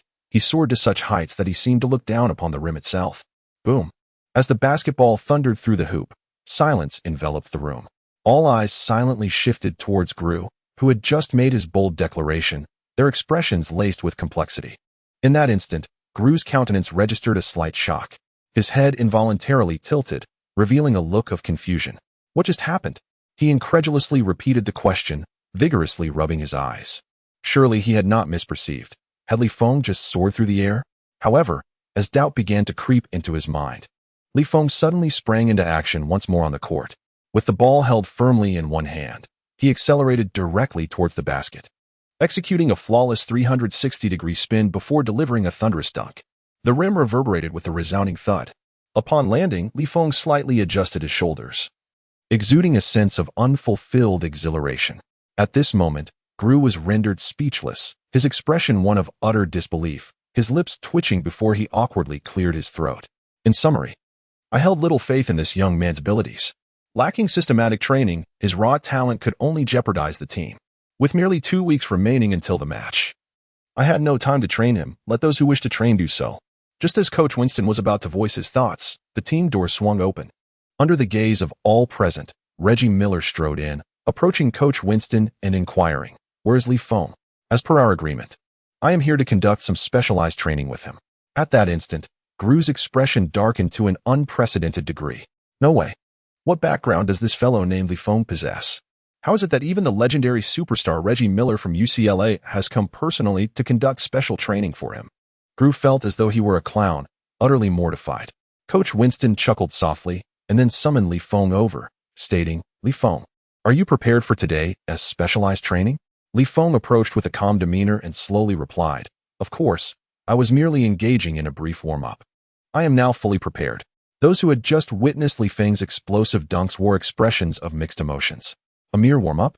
Is that what you call it? If you were to take this seriously, wouldn't he that render this year's NBA Slam Dunk Contest unnecessary? Reggie Miller, unaware of the underlying sentiments, smiled and remarked, "Indeed, It is a good thing for a young man to possess such vitality. Come, let us proceed to train over there. He then addressed Coach Winston behind him, saying, I will take Li Feng with me. You all may continue. As the two figures receded into the distance, the atmosphere in the venue fell into a heavy silence, a silent envy. After a moment, Chris slowly spoke up. Mr. Grew, I just remembered that I have some inquiries to make of Reggie Miller. So you all carry on with your practice. I shall take my leave. After uttering this clumsy excuse, he dashed off to seek out Reggie Miller. Goodness, did Chris just sprint away that quickly? How inconsiderate of him. I want to go too. Should we concoct an excuse? After a hushed discussion, the others resolved to make their own excuses. Mr. Grew, my cat is about to lay eggs, so I must go over there to practice my shooting. Mr. Grew, my psychologist informed me that I have a condition where I would perish if I do not shoot. So, while the earlier excuses were somewhat absurd, at least they were attempts at justification. The later players, however, dropped all pretenses. Yes, I simply wish to train alongside Reggie Miller. Please, that SA basketball legend. So cool. After a brief interval, Grew found himself in contemplative silence, surrounded by an empty space, a stark contrast to the throngs gathered around Li Feng and Reggie Miller. Yet, they seemed indifferent to the attention. Reggie Miller was solely responsible for Li Feng's training. How much others could learn or comprehend was solely their own concern. Li Feng, I observed your shooting during the physical assessment, and I believe you can perform even better, correct? A score of 20 out of 25 should not be your limit. Your first 5 shots during the last test were rather careless, were they not? Reggie Miller spoke nonchalantly, to which Li Feng nodded in agreement. Indeed, under normal circumstances, I could easily make at least 24 shots. In the preceding 5 attempts, Li Feng was merely testing the swiftness of his shot. Given a moment to adjust and stabilize his rhythm, it was evident that he could perform even better. However, to the ears of the onlookers, such proclamations seemed rather pretentious. While achieving a record of 20 successful shots is indeed impressive, claiming that he could effortlessly surpass that with at least 24 shots was undeniably boastful. Perhaps Reggie Miller was merely offering encouragement, yet this young man took it as an invitation to elevate his claims further, didn't he? Can he genuinely assert that his last feat of hitting 20 shots was devoid of any element of luck? The crowd regarded him with disdain, convinced that he was perpetually on a path of arrogance. Reggie Miller, from the sidelines, retrieved a basketball and tossed it into Li Feng's hands, saying, Go on. I'll fetch the balls for you. Try it at your most comfortable pace. Li Feng nodded and replied, You can just stand under the basket, for I am likely to miss not a single shot. Upon hearing this, even Reggie Miller couldn't help but smile faintly, revealing an expression that was quite amusing. This fellow truly embodies the adage that one must astonish or perish. Confidence is indeed a virtue, particularly for an archer, where self-assurance is paramount. Come now, let me witness your prowess. Meanwhile, the onlookers eagerly anticipate the moment when Li Feng will be brought down a peg. To maintain perfection without faltering is no simple feat. Yet, at this moment, Li Feng appears as though he is an outsider, gradually preparing to take his shot. This time, the most significant difference lies in the duration of Li Feng's adjustments before taking his shot, which is slightly longer than during the previous test. However, his shooting posture remains fluid and aesthetically pleasing. Whoosh! The first ball smoothly finds its mark. Reggie Miller, contemplative, nods slightly before tossing the ball back to Li Feng, saying, 1 for 1, continue. Li Feng receives the ball once more, briefly recalibrates, and then lifts his hand to send the ball soaring through the hoop. Swish! Another one in. Li Feng's shooting remains steady. Each time, he makes slight adjustments before releasing the ball. His shooting motion is graceful and natural, as though orchestrated, with the basketball finding the net with pinpoint precision, producing a delightful string of swishing sounds. 5 consecutive shots made. 10 in a row. 20 successful attempts. The spectators are utterly astonished. Goodness, has this young man truly managed to sink so many shots again? Although he accomplished the same feat previously, it is evident that Li Feng's shooting is markedly more consistent this time. Almost every shot is a flawless swish, barely grazing the rim. Swish. With another release from Li Feng, the basketball once again finds its way through the net. At that moment, Reggie Miller's face was unmistakably adorned with admiration. He encouraged Li Feng, exclaiming, Come on, young man. Show me your prowess. Yet, Li Feng, positioned beyond the 3-point line, appeared utterly unfazed. He remained composed and unflappable, executing his shots with the precision of a machine, devoid of emotion. Swish, swish, swish. Li Feng had already netted 24 baskets. As Reggie Miller passed the final ball back to him, everyone held their breath, gazing in disbelief at the basketball in Li Feng's hands. And as expected, the ball arced gracefully through the air, ultimately finding its way into the net. Chapter 29. Unprecedented Insight. Lightning, fast three-pointer. Chris gazed at Li Feng in utter disbelief, his expression a canvas of astonishment. The results from yesterday's test had shown that Li Feng had merely edged him out. Deep down, Chris felt a twinge of defiance. A 1-point margin hardly constituted a significant difference. Yet today, witnessing Li Feng's shooting prowess, which was as unwavering as that of an emotionless automaton, he was thoroughly convinced. The disparity between them in terms of shooting accuracy and consistency was insurmountable. This phenomenon cannot merely be attributed to luck. However, just as Chris sighed, preparing to accept this reality, he suddenly noticed that Li Feng had no intention of halting his shooting. Instead, he persisted. Whoosh! A remarkable streak of 26 consecutive shots. Reggie Miller, stationed beneath the hoop, appeared equally undeterred, continuing to retrieve the balls. He was eager to discover the limits of Li Feng's prowess. As seconds ticked away, the crowd gathered to witness Li Feng's remarkable shooting feats swelled. They watched in awe as he consistently shattered his own records, murmuring among themselves, "Goodness! How many shots has he made now? 30? More than that. Since I began watching, he has already scored over 40. This is utterly astonishing. Is he some kind of robot? I thought Chris was unbeatable, yet here stands someone even more formidable. Whose subordinate is this?" As time progressed, Li Feng began to feel a burning sensation in his arm. The strain was so intense that one might be tempted to adopt a more effortless shooting technique. However, Li Feng's resolve was evidently more resilient than that of the average person. He maintained the most impeccable shooting form, enduring the waves of discomfort coursing through his arm, and continued to unleash shot after shot without pause. Each attempt remained flawlessly accurate, soaring through the air to find the net. 97, 98, 99, 100. Clap. Only on the 101st shot did Li Feng's ball collide with the rim. The basketball ricocheted slightly, bouncing on the edge a few times before, regrettably, falling outside the hoop.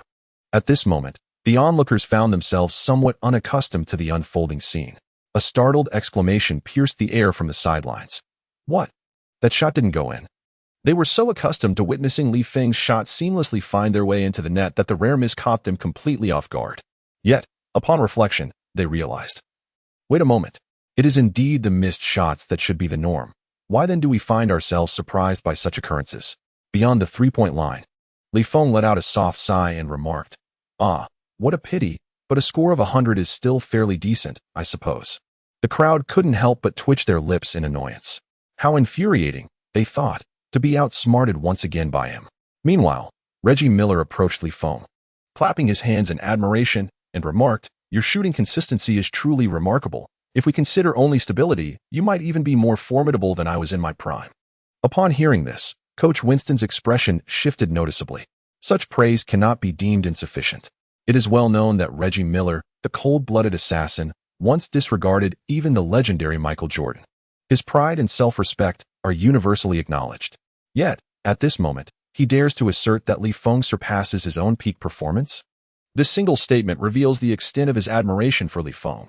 However, Reggie Miller swiftly shifted the topic, continuing, "While your shooting is indeed steady, there remains ample room for improvement, particularly in one crucial aspect, your release speed." After uttering these words, he casually picked up a basketball. Then, he positioned himself beyond the three-point line and turned, his eyes fixated on the hoop. In an instant, his body sprang into action, squatting, raising the ball, and shooting. Whoosh! Within mere moments, the basketball soared into the air. The next second, it pierced the net with precision. Despite having witnessed Li Feng sink over 100 three-pointers, the crowd was still left in awe at the moment of Reggie Miller's release. His shot was both rapid and accurate, the essence of the assassin undiminished by time. Did you see that? This is the significance of a quick release. In a basketball game, opportunities for three-point shots are fleeting. No one will grant you ample time to adjust. When the chance arises, seize it. Chris nodded slightly, his expression tinged with gravity. Reggie Miller's release speed was astonishingly swift. Even after years of retirement, his speed still eclipsed that of the vast majority of starting players in the NCAA.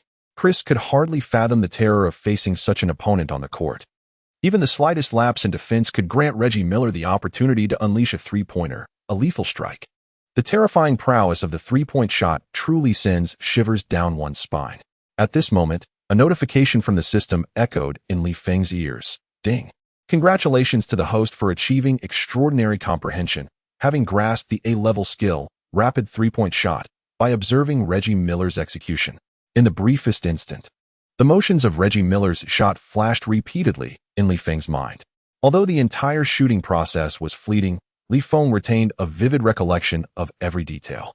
Each nuance of movement replayed frame by frame in his consciousness, undergoing meticulous analysis. Subsequently, these insights into technique became ingrained in Li Feng's very essence, transforming into an instinctual part of his being. On the court, Reggie Miller reveled in the astonished expressions of those around him. Yet, what occupied his mind more was the reaction of that young man, Li Feng. "So, did you comprehend my movements?" he inquired, though he was acutely aware that he had executed his shot in less than half a second. In such a brief span of time, it is not just Li Feng who would struggle. Even I, without specialized training, would find it impossible to grasp the nuances. The intricacies and essence of the entire motion must be dissected and meticulously absorbed, piece by piece. For a young man like Li Feng, nearly 17 or 18 years old, there remains a vast expanse of knowledge yet to be acquired.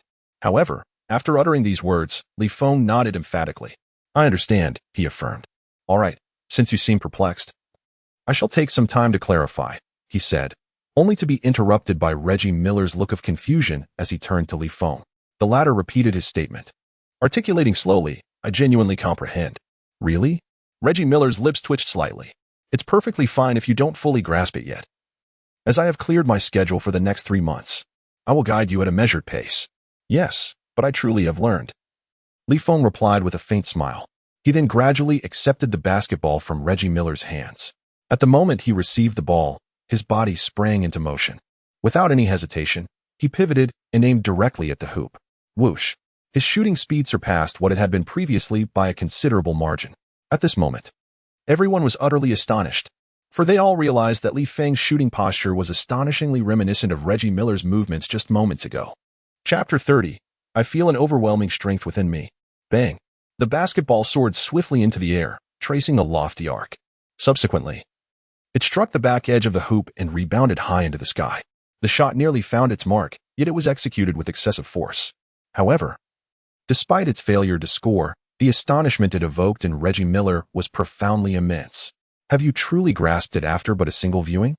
It is worth noting that even under the meticulous guidance of elite NBA trainers during one-on-one sessions, I labored for half a season, day in and day out, honing my skills to elevate my shooting speed to its current level. The meticulous coordination of every joint and muscle to release the ball in the most flawless manner was no small feat. This is a skill that is exceedingly difficult to cultivate among NBA players. This is certainly not a skill that can be grasped with just a fleeting glance. This endeavor necessitates extensive practice and the unwavering perseverance to cultivate a sense of touch day after day. Initially, when Reggie Miller mentioned this technique to Li Feng, he merely intended to gradually impart the nuances over the course of the next 6 months in conjunction with training. Otherwise, he would not have deliberately set aside several months to teach Li Feng the art of shooting. After all, even if Li Feng were to fully grasp the knowledge imparted within 6 months, it would be a remarkable feat. Yet this young man accomplished it in merely a second? A second? Is it truly not an illusion of one's own making? Such a level of learning ability can no longer merely be described as genius. Could it be that this fellow possesses a hidden identity akin to that of Copy Ninja Kakashi? "Mr. Miller, am I performing adequately?" Li Feng inquired with a calm demeanor. At that moment, Reggie Miller's lips twitched slightly, and he nodded slowly, offering an awkward smile. "Haha, this is quite standard, not bad at all." However, it seemed that Li Feng was still somewhat dissatisfied. I sensed that while his shooting speed had indeed improved significantly, his stability had deteriorated considerably. I could coordinate my strength, yet merging stability with speed remained a formidable challenge. If I could maintain the shooting speed while achieving a remarkable accuracy of 100 consecutive hits, I believed that the upcoming matches would be considerably easier. Li Feng stroked his chin, pondering aloud. Yet, the instant those words left his mouth, he noticed a flicker of unease in his mentor. Reggie Miller, with a peculiar expression, remarked, "Well, this isn't quite within your realm of learning. Achieving this level already speaks volumes. Take your time."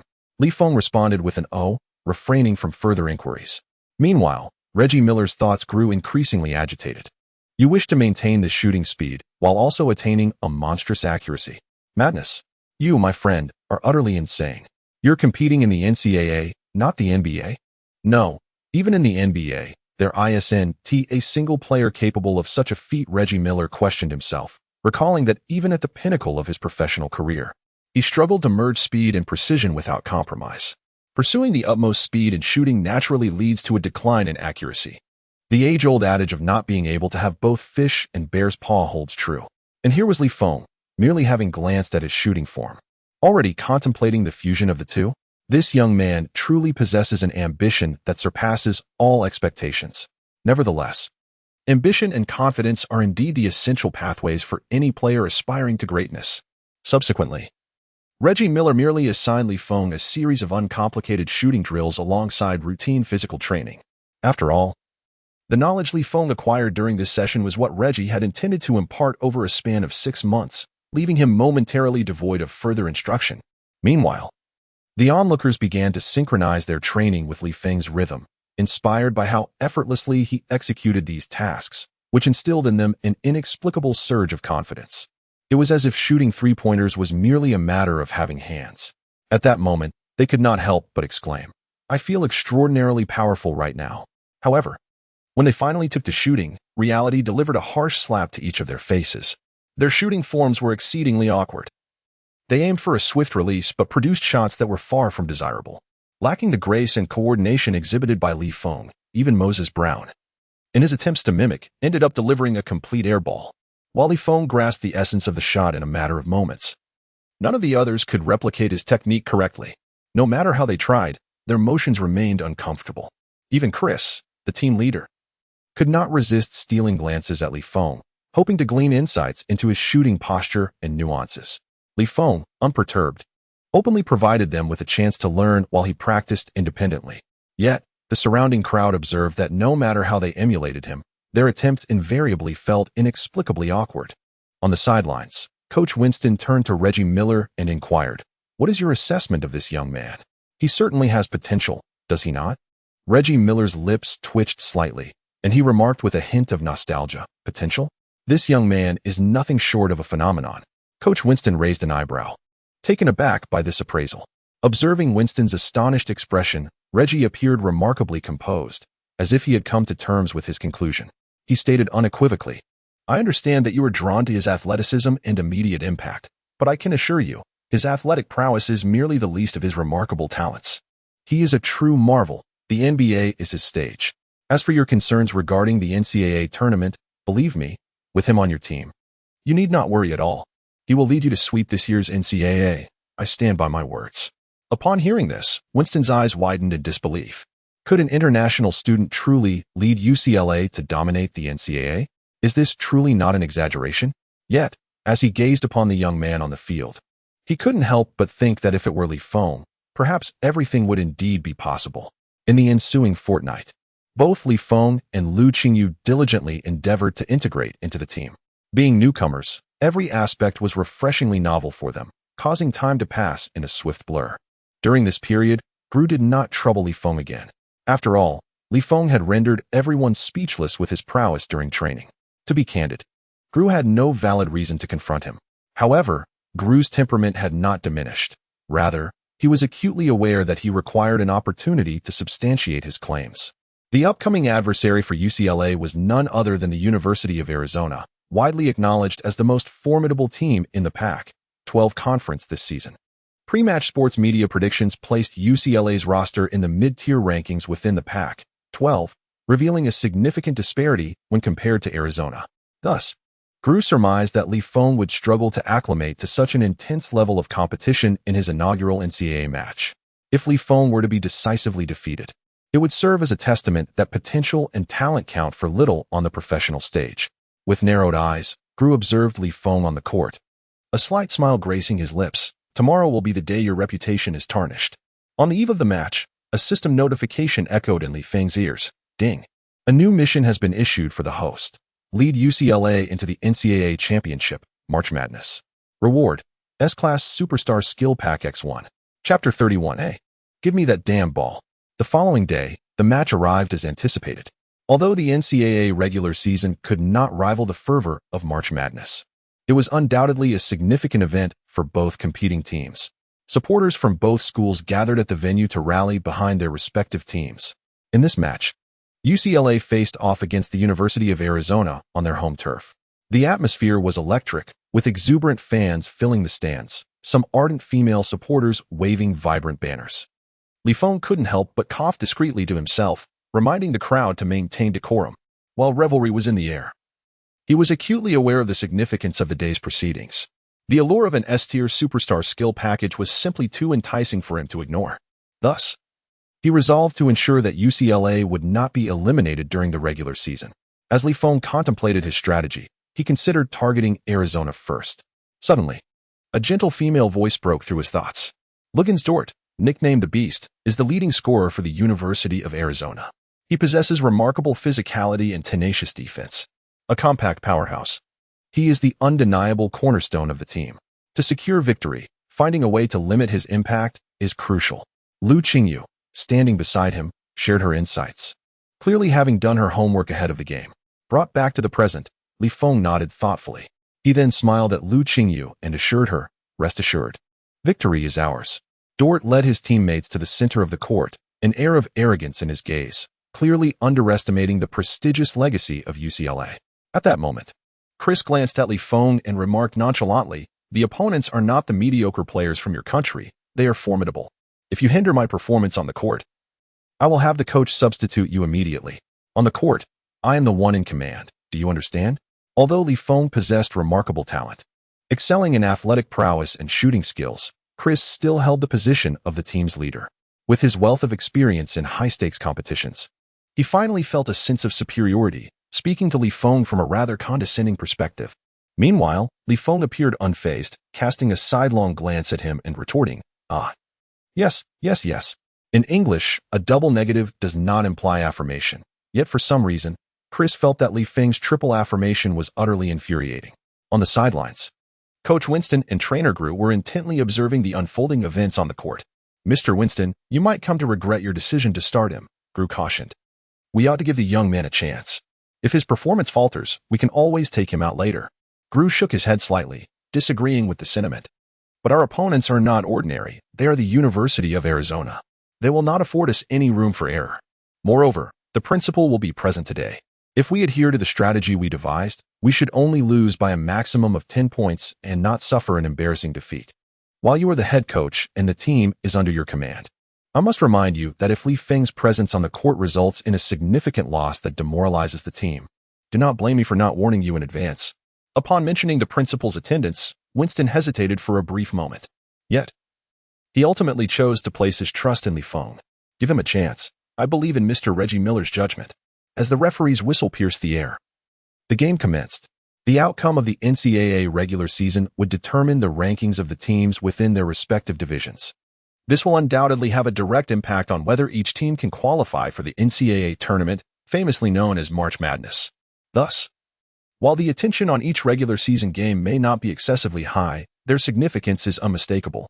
On the sidelines, Coach Winston sat silently in his seat, observing the unfolding game with keen awareness. He understood better than anyone the formidable strength of the University of Arizona. It would be an understatement to label them as the top seed in the Pac-12 division. Had he faced such an opponent 2 weeks prior, he would not have harbored any expectations for his team to triumph. In fact, hope would have been a distant notion. However, recalling the exceedingly high praise Reggie Miller had bestowed upon Feng just days earlier, Coach Winston's expression grew increasingly complex. Could it be that Feng might indeed surprise UCLA? On the court, the center from the University of Arizona secured a rebound and promptly passed the ball to Dort for advancement. Confronted with UCLA's well-prepared defensive formation, Dort exhibited no signs of trepidation. He confidently initiated a one-on-one play from the top of the arc, leveraging his explosive physicality to drive straight into the paint. Following a robust confrontation beneath the basket, he successfully scored. Swish. The scoreboard read 2-0, with Arizona taking an early lead. Chris clutched his chest, which ached subtly, his expression revealing discomfort. The brief exchanges of physicality had already begun to take their toll on him. "Damn, this guy is so strong." Despite having heard of Dort's nickname, the Beast, Chris had not anticipated that this young man's physical prowess would far surpass his own. Drawing in a deep breath, Chris prepared to retaliate one-on-one. He gestured to his teammates to clear the space, then executed a swift crossover dribble, accelerating towards the interior. However, upon colliding with Dort, he was taken aback to find the latter utterly unfazed. This fellow is as formidable as a steel egg. His strength far exceeds his own expectations. Chris, unable to penetrate the interior defense, resorted to a backward chicken standing on one-leg shot. Yet, he was entirely unprepared for Dort's aggressive defense, who leapt up with remarkable ferocity, delivering a resounding block. Bam! Following that emphatic rejection, the University of Arizona swiftly launched a counterattack, culminating in a stunning alley-oop dunk. Boom! 4-0. From the outset, the University of Arizona showcased their prowess as the top seed in the Pac-12 conference. On the sidelines, an ESPN reporter remarked with a hint of awe, "The players from the University of Arizona are indeed impressive, demonstrating such ferocity right from the start. We ought to give that beast Dort more camera time. He is undoubtedly the standout player of this match." As the game progressed, the University of Arizona continued to exhibit their exceptional overall strength. Particularly noteworthy was Dort, the team's linchpin, who, despite lacking flamboyant offensive techniques, leveraged his physical advantages to create significant challenges for UCLA on both ends of the court. After only a few exchanges, UCLA found themselves clearly at a disadvantage. For the fans in attendance, witnessing their home team being outplayed in such a manner was quite disheartening. "Come on, push inside. What are the teammates doing? Provide Chris with some screens. And what is up with that Asian player? He seems utterly ineffective on the court. Why is he even starting? Goodness. Could he possibly be a favored recruit?" Alas, it seemed that defeat was imminent for our school today. However, at that moment, Feng suddenly shouted from the court, "Hey Chris, if you can't play, just pass me that damn ball. Stop dribbling around like a coward. It's driving me insane." At that moment, the audience present was utterly bewildered.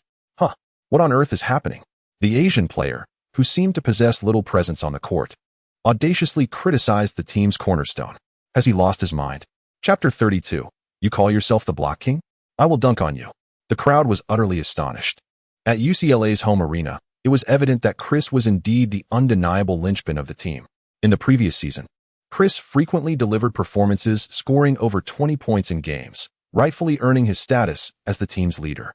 This is a matter well known among all UCLA fans. However, what they never anticipated was that Chris would be verbally confronted by an obscure Asian player, and that it would occur in front of everyone. He must have lost his mind. If I were the head coach, I would certainly substitute him right away. Undoubtedly, even if the team's star player was struggling. It is not the place of a role player to speak out like that. It seems this young man has yet to experience the harsh realities of the NCAA, mistakenly conflating it with other collegiate leagues. Meanwhile, as the spectators buzzed with chatter, Coach Winston suddenly interjected. Chris passed the ball to Feng. At that moment, everyone present was taken aback. Even Dort appeared bewildered, struggling to comprehend what had just transpired. "Chris, are you not the core of the team?" He remained silent for a moment, internally grappling with his thoughts. Clearly, he believed himself to be the true linchpin of the team. Yet, he felt compelled to heed the coach's directive. Reluctantly, he relinquished the ball into Feng's hands. The crowd was left in astonishment, utterly perplexed by the current turn of events. Could it be that UCLA truly relied on this unknown Asian player to break the deadlock? At this juncture, a burly African-American man opposite Feng smirked disdainfully and remarked, "Oh, little darling, are you planning to challenge me? Who gave you the audacity? If you dare approach, I'll make you understand what it means to be overwhelmed." Before he could finish his sentence, Feng lowered his center of gravity. In the instant he pushed off the ground to accelerate, he effortlessly bypassed the defender and found himself at their side. No one anticipated the sheer ferocity of Feng's explosive power. Consequently, the interior defense was left utterly unguarded. Feng leapt into the air, delivering a powerful two-handed slam dunk that mercilessly assaulted the opposing rim. "Do you wish for me to discern just how supple your rim is? I have already felt its softness." Feng turned his gaze towards the stunned, muscular black man standing in place and offered a slight smile. At that moment, all the spectators present were left in utter astonishment. The execution of that maneuver was both clean and decisive. Moreover, the taunting words were utterly merciless. "Oh my God. This guy must be the linchpin of the UCLA team. You need to focus. How could you allow yourself to be so easily bypassed? What a shame," shouted the coach from the sidelines of the University of Arizona. The imposing black man offered an awkward smile, admitting, "I was a bit careless earlier." As the next offensive play commenced, he assumed a defensive stance, determined to impart a lesson to Li Feng. "Kid, the last time I was negligent, but this time I will not be outmaneuvered by you," he began, but his words remained unspoken. Once again, Li Feng surged forward with an unreasonable burst of acceleration. With a sudden whoosh, his explosive power and astonishing speed left everyone astounded. The formidable black man found himself seemingly rooted to the spot, utterly immobilized. In that fleeting moment, he attempted to shift his right leg, only to feel as though it were burdened by an immense weight. There was simply no way for him to pivot swiftly and pursue Li Feng. All he could do was watch as Li Feng deftly maneuvered towards the hoop, leaping effortlessly to execute a one-handed slam dunk. Boom. With this second triumph, he scored yet another 4 points. At that moment, the fans who had previously doubted Li Feng erupted into cheers. The 2 rounds of dunks were utterly electrifying. The slams into the paint were akin to a solitary invasion into uncharted territory. In the subsequent exchanges, Li Feng continued to exhibit his astonishing explosiveness. Once he received the ball, he eschewed any flashy maneuvers and simply lowered his center of gravity to break through. Initially, with only fragments of the peak explosiveness of Tracy McGrady, Li Feng's prowess was not as formidable. However, now augmented with the explosive essence of the demigod Vince Carter, his instantaneous acceleration has ascended to a monstrous level. Against the ordinary NCAA starters, he scarcely needs any elaborate techniques. It's all about sheer force. Bam! Li Feng lowered his center of gravity once more, effortlessly sidestepping his opponent. His speed was reminiscent of a lithe cheetah in the wild. Yet this time, the University of Arizona was well prepared. Their towering center, standing at 2.10 meters, had already positioned himself defensively near the baseline. As Li Feng launched his breakthrough, he promptly seized the advantageous position beneath the basket. In this moment, the players from the University of Arizona were internally scoffing. Damn, getting a few dunks was merely luck. The game was far from over. Takero's defensive prowess beneath the basket far outweighed his offensive capabilities. It could be said that he was born solely to protect the rim. If Li Feng dared to challenge Takero's authority, he would undoubtedly be met with a ferocious block. However, when Li Feng noticed an opponent beneath the basket, he did not opt for a pass, nor did he choose to halt for a jump shot. Instead, he accelerated once more towards the basket, then propelled himself upwards with his right leg, launching his entire body into the air. Was he out of his mind? He was directly challenging the opposing defense. Takero was no ordinary center. Last season he averaged 2.6 blocks per game, earning the title of shot-blocking king. Li Feng charging in was akin to delivering himself for a rejection. Youngsters must endure hardship to grow. Takero, crush him. At the moment Li Feng leaped, Takero chuckled coldly, just in time. You seek your demise, and I shall accommodate you. He too leapt into the air, his gaze fixed intently on the basketball already elevated above Li Feng's head. Takero was well aware that, from this position, he could undoubtedly swat it away. His hands rose vertically, establishing an almost insurmountable barrier between the rim and Li Feng. Yet, as he reached the apex of his jump, the spectators were left in bewilderment. Wait, am I seeing things? How is Li Feng still rising? He actually jumped that high. At that moment, Takero was beginning to descend. Yet Li Feng had yet to reach his peak. No, this is impossible, Takero cried out in his mind. He could visibly see the basketball in Li Feng's hand drifting further from him. The latter showed no signs of hesitation. He soared over Takero's outstretched hand and forcefully slammed the ball into the hoop. Bang! A sharp sound reverberated throughout the arena. All the spectators were stunned. Li Feng just dunked over the shot-blocking king. A profound silence enveloped the venue. The sound of the rim vibrating echoed through the air. After a long pause, the crowd erupted into fervent cheers. Chapter 33. Are you serious about letting me shoot? Wow, incredible. I'm in disbelief. Who said Asians can't fly? This guy is astonishing, taking down Takero head-on. Although Li Feng's performance was explosive, I couldn't shake a feeling of melancholy. I share your sentiments, brother. I never imagined our UCLA would need foreign aid for salvation. American basketball is doomed. The audience buzzed with conversation, each face reflecting shock and confusion. They were utterly perplexed, unable to comprehend how Li Feng could be so formidable. It is even more perplexing. Initially, the team's cornerstone, Chris, was expected to shine. Why then is there an unheralded Asian foreign player outshining him? As Li Feng executed a stunning dunk, the score escalated to 14-12. Remarkably, UCLA has even surged ahead by 2 points. Arizona University promptly called a timeout to recalibrate their strategy. Li Feng's emergence was indeed an unforeseen development for them. However, that does not imply they lack methods to curtail his scoring. Confronted with such an explosively athletic player, they possessed various tactics at their disposal. Moving forward, we shall implement a 2 to 3 zone defense, allowing him outside shots while staunchly denying any penetration. As long as we stifle their chances of attacking the rim, everything else will fall into place. Upon returning to the sidelines, Chris silently took his seat, as if in a contest of wills, and drained a bottle of mineral water in one go.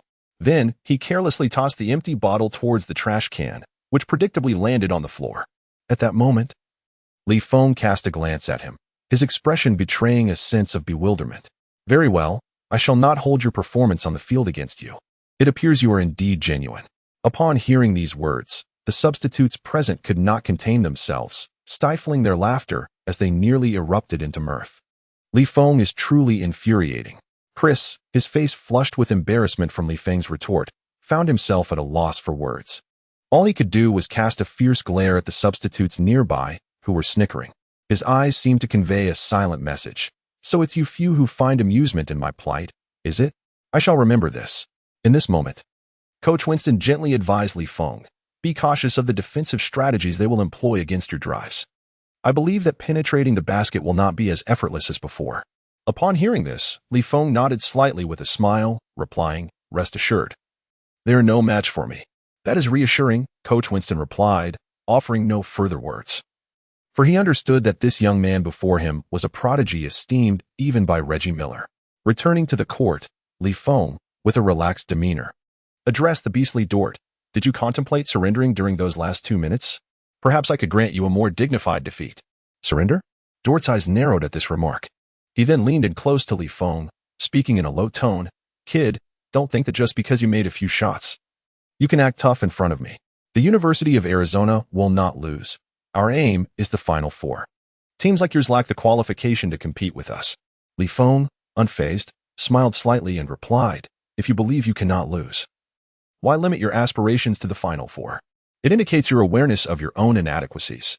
Dort was taken aback by Li Feng's retort, struggling to find words. Enough with the bravado. Let me tell you, my goal is the championship. Thus, I will not concede defeat to you or anyone else. Li Feng smiled lightly, maintaining an easy expression and in a calm tone stated, so, are you prepared to face your first defeat? At this, the fury in Dort's eyes became increasingly difficult to contain. He clapped his hands forcefully and declared, Kid, you have guts.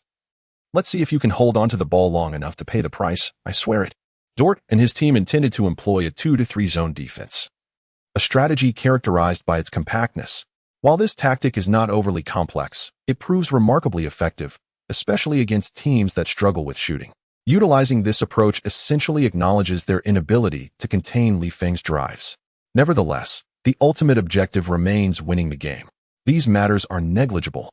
To the victor belong the spoils, while the vanquished are left to lament. Dorte firmly believes that, upon employing this tactic, they will undoubtedly reduce Li Feng to a state of despondency. No matter how arrogant Li Feng may be, his bravado shall not endure for long. As the match resumes, when it is UCLA's turn to mount an offense, Arizona University opts not to closely guard Li Feng. Instead, they compress their entire defense within the three-point line, intensifying their protection of the basket.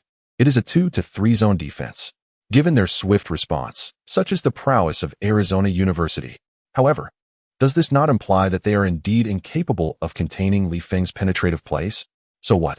Arizona University is utterly confident in their strategy against Li Feng. Typically, athletes endowed with such remarkable physical gifts tend to be reckless, often struggling with their shooting. Allowing him to shoot would likely yield no fruitful results. UCLA has finally found an avenue for offense, but it seems they are poised to falter once again. The audience subtly shakes their heads, harboring little faith in UCLA's forthcoming offensive efforts. Yet, Li Feng, the protagonist, exhibits no signs of trepidation whatsoever. Facing his defender, a mere 3 meters apart, he offers a slight smile. Curiously, he strokes his chin and inquires, are you truly not planning to come up and defend? The defender shrugs nonchalantly and replies, if you have the skill, go ahead and shoot. I dare you. Really? You might want to reconsider, Li Feng chuckles. I have no regrets. Consider this my plea. If you possess the ability, do shoot me down." Upon hearing this, Li Feng lets out a deep sigh. "Ah, this is the first time I've encountered such a request. Very well, since I am a benevolent soul, I shall indulge your little wish." With that, Li Feng positions the ball between his hands, adjusting its surface to perfection, and then slightly raises his hand to aim at the hoop. At that moment, the audience exhibited a palpable sense of disdain. Even the head coach of the University of Arizona rolled his eyes in disbelief, though he feigned confidence. My 2 decades of experience in the field led me to conclude that this young man was merely posturing. Reluctant to admit his lack of skill, he resorted to this irresponsible shot in a bid to salvage some semblance of dignity. Alas, if he were to succeed, my 20 years of coaching would have been in vain. The reporters on the sidelines nodded slightly, diligently recording his words. Indeed, even the illustrious Dwayne Wade, prior to his NBA career, exhibited a shooting form that left much to be desired. After all, when one possesses the talent to overpower their contemporaries, they're unlikely to dedicate themselves to refining their shooting technique, which can be a tedious endeavor. Thus, it is only natural that they would doubt the shooting prowess of an extraordinary talent like Li Feng. Do you believe this to be a scientific exploration? However, as Li Feng prepared to shoot, the players from UCLA displayed expressions of reassurance, with several even beginning to retreat on defense. They may be unaware of it, but they certainly knew that Li Feng's shooting was remarkably precise, akin to having an unfair advantage. Even Mr. Reggie Miller had once succumbed to defeat during practice against Li Feng, threatening all witnesses with dire consequences should they divulge the secret. The mere recollection sent a shiver down the spines of the UCLA players. Just then, before the audience could fully comprehend the unfolding events, they witnessed Li Feng release the basketball. Whoosh! The ball soared through the air, tracing a perfect arc, and astonishingly, it swished through the net without so much as a whisper of resistance. The next moment, the crisp sound of the net echoed through the arena. Everyone stood in stunned silence, unable to fathom that Li Feng's shot had indeed found its mark. Moreover, it was a flawless swish. Chapter 34, So Young. Reduced to being a mere shadow? The head coach of the University of Arizona widened his eyes slightly, a hint of embarrassment flickering across his pupils. Goodness! Was he truly caught off guard? Yet, even the most unlikely of occurrences can happen. Even Shaquille O'Neal has made consecutive free throws. Was it so outrageous for Li Feng to score one? No worries, let him shoot. Could he possibly eliminate us with his attempts? The players, though skeptical, trusted their coach's judgment. Resolutely, they thought, let him shoot. In the next play, seeing that they still weren't guarding him, Li Feng couldn't help but chuckle. I must say, you are the most astute team I have ever encountered. By allowing me to shoot, you might as well surrender outright. Li Feng smiled and shrugged, still awaiting his opponent's defense. However, at that moment, Dorte lowered his voice and declared, Today, I shall defend you like a master against a novice. If you possess the skill, then shoot me down. Come on, you boastful wretch. Yet, before he could finish his words, Li Feng took another shot, and the basketball swished through the net. The sound of the ball was remarkably crisp, a melody to the ears. Yet, for the players of the University of Arizona, it resonated with an unsettling chill. Was that yet another swish? Goodness! Could this truly be mere fortune? The onlookers exchanged glances, and even their coach, standing at the sidelines, wore a grim expression. He had not anticipated that Li Feng could make such a shot, let alone a swish. Observing the dumbfounded expressions of Dalt and his teammates, Li Feng offered a slight smile. Why the silence? Have you lost your voice? Surely, you cannot be this fortunate. Your aim cannot be this precise. However, in the subsequent play swish, Li Feng scored again. Dalt remained adamant in his disbelief. This is just luck, pure luck. Yet, in the next turn swish, Dalt was on the verge of despair. Could Li Feng truly score yet again? Time seemed to stretch indefinitely, as the entire University of Arizona was left in a state of bewilderment due to Li Feng's shooting prowess. At the moment they witnessed Li Feng release the ball, each player silently prayed to the heavens, begging for him to miss. Yet, it was clear that their pleas were futile. When unguarded, Li Feng's shooting was as unwavering as a machine. On the sidelines, the ever-observant Reggie Miller couldn't help but marvel. The consistency of this young man's shooting was, indeed, historically terrifying. Had he faced Li Feng in his prime, he would have relished the opportunity to compete against him. However, he understood all too well that his era had passed. Now, the realm belonged to sharpshooters like Curry, Lillard, and Harden. He was aging, and the new age had no vessel to carry him forward. Yet, Li Feng represented that very potential he admired. This is precisely why Reggie Miller, amidst his busy schedule, chose to provide specialized training to Li Feng. Let me witness just how far you can lead UCLA. After executing several rounds of the 2-to-3 zone defense, the University of Arizona certainly reaped significant rewards. They not only faced humiliation but also found themselves trailing by a considerable margin. On the court, Li Feng effortlessly scored 15 points, making all 5 of his attempts. As the first half concluded, the score stood at 44-32, with UCLA holding an undeniable advantage. During this half, Li Feng alone amassed 24 points, showcasing an astonishing scoring efficiency. On the sidelines, the ESPN reporter was left in awe, his skin crawling in disbelief at what he was witnessing. 24 points and a half. This is truly terrifying. It is important to note that the rules of the NCAA differ significantly from those of the NBA. Even many MVPs and scoring champions in various games only achieve personal scores of around 23 or 24 points. Yet, Li Feng accomplished what others can only achieve in an entire game within just one half. The event itself is utterly terrifying. Quickly informed the news editor, it seems that a significant occurrence is about to unfold today. We may witness the first player of the season to score over 40 points in a single game. Throughout the venue, everyone is in awe of Li Feng's extraordinary performance. He first annihilated the University of Arizona's paint with his unstoppable explosive power. Then, he ruthlessly punished their perimeter defense with his impeccable three-point shooting. The emergence of Li Feng, seemingly out of nowhere, has dramatically transformed the course of the game through his astonishing individual performance. From an initial state of passivity, the team now enjoys a commanding lead, a shift that can be attributed solely to placing the ball in Li Feng's hands. Coach Winston clapped vigorously, astonished not only by the surprise Li Feng had promised, but by its overwhelming magnitude. What is the University of Arizona, after all? It is universally recognized by all sports media as the #1 seed in the Pac-12 conference, a formidable team that has already secured the division championship. Yet, before the so-called champions, Li Feng has made them appear a decade younger, as they are utterly dominated, resembling mere novices with no capacity to retaliate. At that moment, Winston recalled a statement made by Reggie Miller. Li Feng will lead UCLA to sweep through the NCAA tournament. His ultimate stage is the NBA. Initially, he held little hope for those words. However, now he finds himself increasingly convinced. Perhaps Li Feng truly has the potential to guide UCLA to an extraordinary season. He snapped back to reality and turned to the trainer, Gru, with a self-satisfied grin, saying, "Well, what do you think? My choice was indeed correct. This young man's potential is remarkable." Gru, wearing a glum expression, struggled to find words.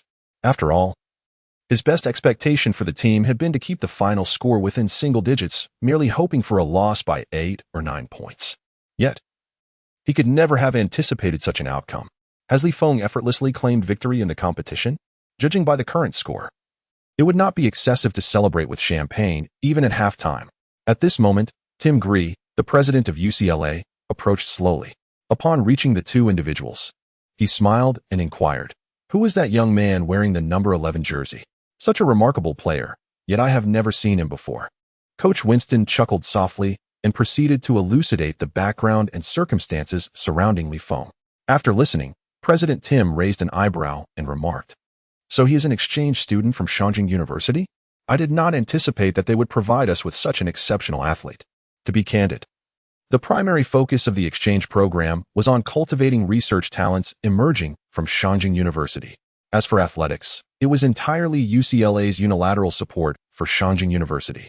Whether in basketball, soccer, or football, the players sent from China.Enduring typically occupied the farthest end of the bench, the spot closest to the water cooler. However, President Tim never imagined that this young man, Li Feng, would actually elevate the UCLA team to new heights. It was astonishing, truly astonishing. Moments later, President Tim spoke slowly. "Let us send a token of appreciation to the coach from China.Enduring University who recommended Li Feng. Furthermore, there are still full scholarship slots available on campus, are there not? Let us apply for one for Li Feng." Coach Winston scratched his head and replied, "Well, the scholarship slots are all filled. We just allocated the last one to Chris a few days ago. Why give it to him? He hasn't scored as much as Li Feng does in 2 minutes." Tim asserted decisively, "Allocate that slot to Li Feng. This is my decision." Chapter 35. A shocking phenomenon in basketball, the emergence of a genius. Upon hearing the president's words, Coach Winston nodded in agreement. "All right, Understood. In truth, Coach Winston had contemplated this idea long before. Judging by Li Feng's performance today, he undoubtedly merited a full scholarship. Although this might be a setback for Chris, it was a decision made personally by President Tim. Even if there were grievances, they could not be directed at him. As the second half of the game commenced, the audience could observe Arizona University actively adjusting their strategy. They even deployed Dalt, a core guard brimming with strength and competitiveness, to closely guard Li Feng, denying him any opportunity for a shot. However, this still holds no significance. No one anticipated that Li Feng was not merely a proficient shooter. His triple threat was equally extraordinary. A feigned shot left Dort bewildered, and with a sudden burst of speed, he surged toward the basket, leaping for a thunderous dunk. The subsequent games saw little change. It became evident that the understanding of Li Feng was rather superficial. Even though Dort valiantly resisted the urge to leap, he was still no match for Li Feng's formidable drive to the rim. In terms of height and wingspan, they were players of entirely different calibers. Even Dort's pride in his physical prowess was rendered moot in the face of Li Feng's terrifying explosiveness. The entire University of Arizona attempted various strategies, yet none could contain Li Feng. They seemed to be under the illusion that Li Feng was invincible on the court. With the final whistle signaling the end of the match, the score settled at 89-71.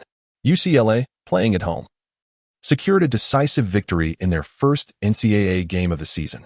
Post-game statistics revealed that of UCLA's 89 points, Li Feng alone had amassed an astonishing 43 points. Scoring over 40 points in a single NCAA game is even rarer than in the NBA, especially against a formidable opponent like the University of Arizona. This feat was truly remarkable. The media present erupted in excitement. A sudden emergence of a basketball prodigy, a supernova in the making. They all understood the implications of this moment. The landscape of the NCAA might very well be on the brink of significant upheaval. After the game, reporters and media surrounded the UCLA team, creating an atmosphere of fervor. A regular season game had unfolded with a drama akin to that of March Madness. Li Feng, could you share your feelings? Was such a stunning debut in the NCAA expected? Today, you achieved 43 points through sheer personal brilliance. Do you have any words for the enthusiastic fans present? The reporters clamored, their microphones nearly thrust into Li Feng's face. Yet, at that moment, Li Feng gestured for them to remain calm, and then he spoke slowly. Basic skills, don't overdo it.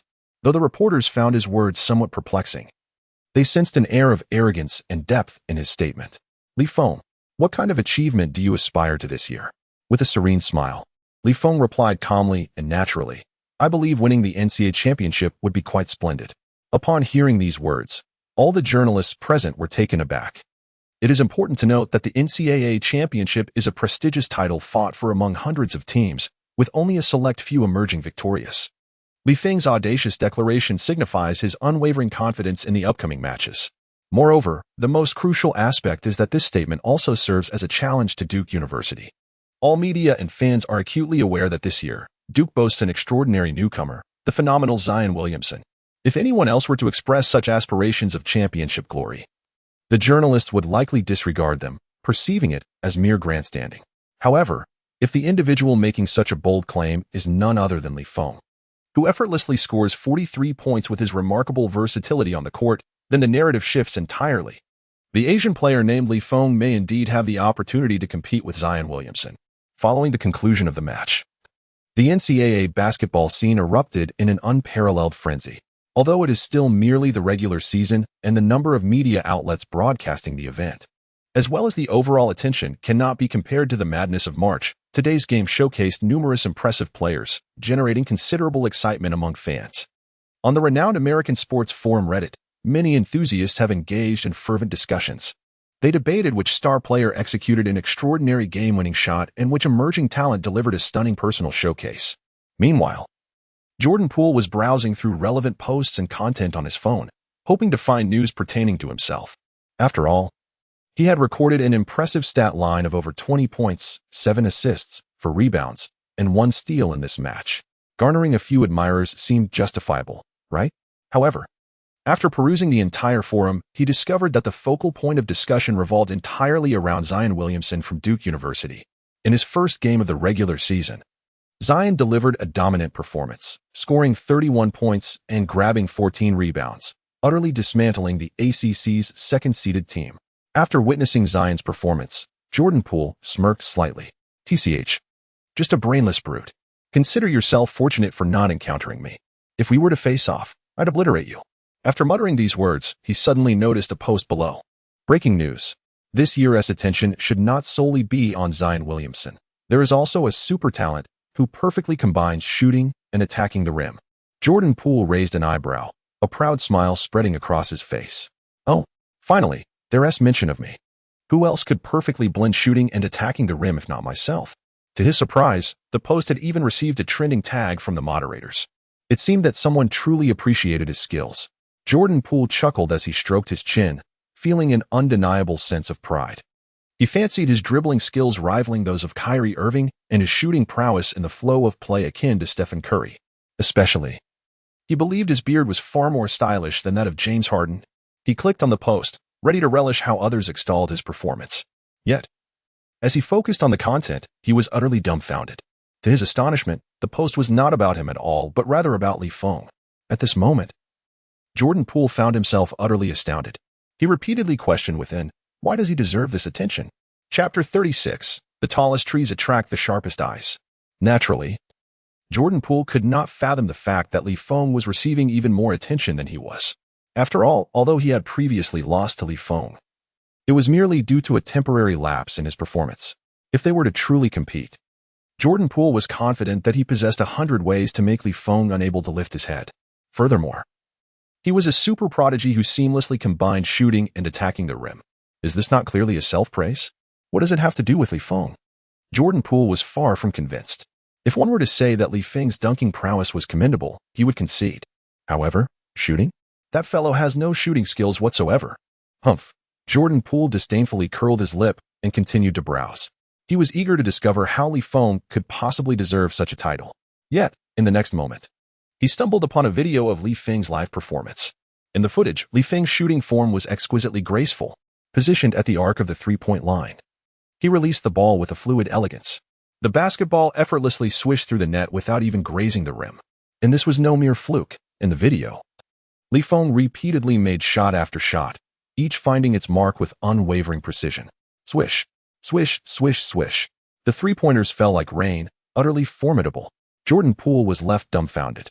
His mouth twitched involuntarily, revealing a look of disbelief. He could actually shoot? The comments section was filled with admiration for Feng's on-court performance.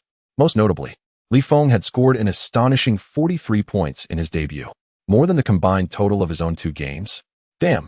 At that moment, Jordan Poole truly felt like cursing. He mechanically scrolled through the forum's pages, and at last, he spotted his own name. His eyes lit up as he read a particular comment. Do you all know the player named Jordan Poole? He scored 20 points in today's game, which was commendable. However, Feng had previously faced him in China, and during that match, Feng didn't even utilize his exceptionally accurate three-point shooting yet still dominated Poole and his teammates. Perhaps we should seriously consider adding UCLA to this year's championship contenders. At first, Jordan Poole thought this was a fan of his, but by the end, he realized that this was merely a compliment for Feng. So, he was merely a pawn in the game. Jordan Poole clenched his eyes shut, seething with resentment. He vowed to find an opportunity to defeat Feng, to make everyone aware that he, Jordan Poole, was the true standout.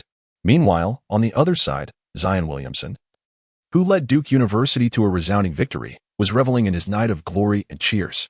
Incredible, Zion. It seems no one will be our rival this year. Your dominance transcends the NCAA level. You could almost be considered half an NBA player. No. I reckon that even an average NBA player might struggle to surpass Zion. I believe many fans share my perspective. Indeed, there must be countless admirers online lamenting Zion's dominance. Amidst the flattery, our hefty tiger pouted and revealed a satisfied smile. Well then, let us raise our glasses and preemptively celebrate our forthcoming victories. However, at that moment, a player browsing the Reddit forum suddenly interjected, wait a moment, Williams isn't at the top of the trending list? Upon hearing this, everyone momentarily paused in disbelief. How could this be? It's impossible. With Zion's explosive performance, how could he not be the most discussed?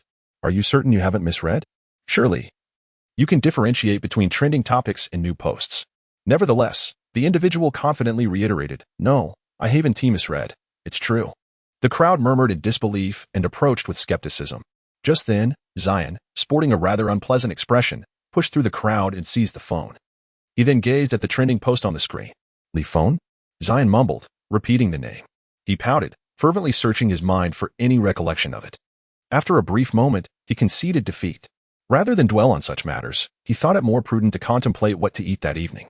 Nonetheless, Zion noted the visage of the young man named Li Feng from the video. Intriguing. Scoring 43 points in a single game has overshadowed me, and I shall remember you. He concluded to himself, then drained his glass of champagne. Not only Jordan Poole and Zion Williamson took note of Li Feng's performance, under media scrutiny. Numerous championship contending teams also added Li Feng to their list of hypothetical adversaries. This emerging young talent has indeed left them astounded. Meanwhile, other teams within the Pac-12 conference grew increasingly wary of Li Feng's prowess.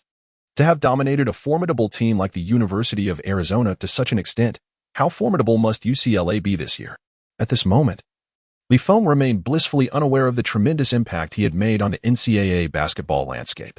His aspirations were quite simple. He merely sought to secure an NCAA championship. Is that too much to ask? Although the task assigned by the system is merely to have Li Feng lead UCLA to secure a spot in the championship and enter the NCAA, Li Feng is acutely aware of the profound impact that the stage of March Madness could have on his future prospects in the NBA draft. After all, the allure and attention surrounding March Madness are such that even the NBA must tread carefully in its presence. As long as he can deliver an outstanding performance, Li Feng need not worry about the lack of teams vying for his talents. Thus, clinching the ultimate championship is imperative for him. On the evening following the conclusion of the game, Li Feng received a phone call from Coach Winston. The message conveyed from the other end indicated that the principal was highly satisfied with his performance and was prepared to apply for a full NCAA athletic scholarship on his behalf, amounting to approximately $60,000. Among the elite white-collar workers in the United States, this can indeed be considered a substantial income, nearly equivalent to the salary they earn after a year of diligent labor. Therefore, gratitude is owed to Coach Winston. Just as Li Feng hung up the phone, he received another call from an unfamiliar number. On the other end was the irate Chris. You bastard, did you really steal my scholarship? Li Feng instinctively distanced the phone from his ear at the barrage of expletives. What a ridiculous outburst. Subsequently, he ended the call.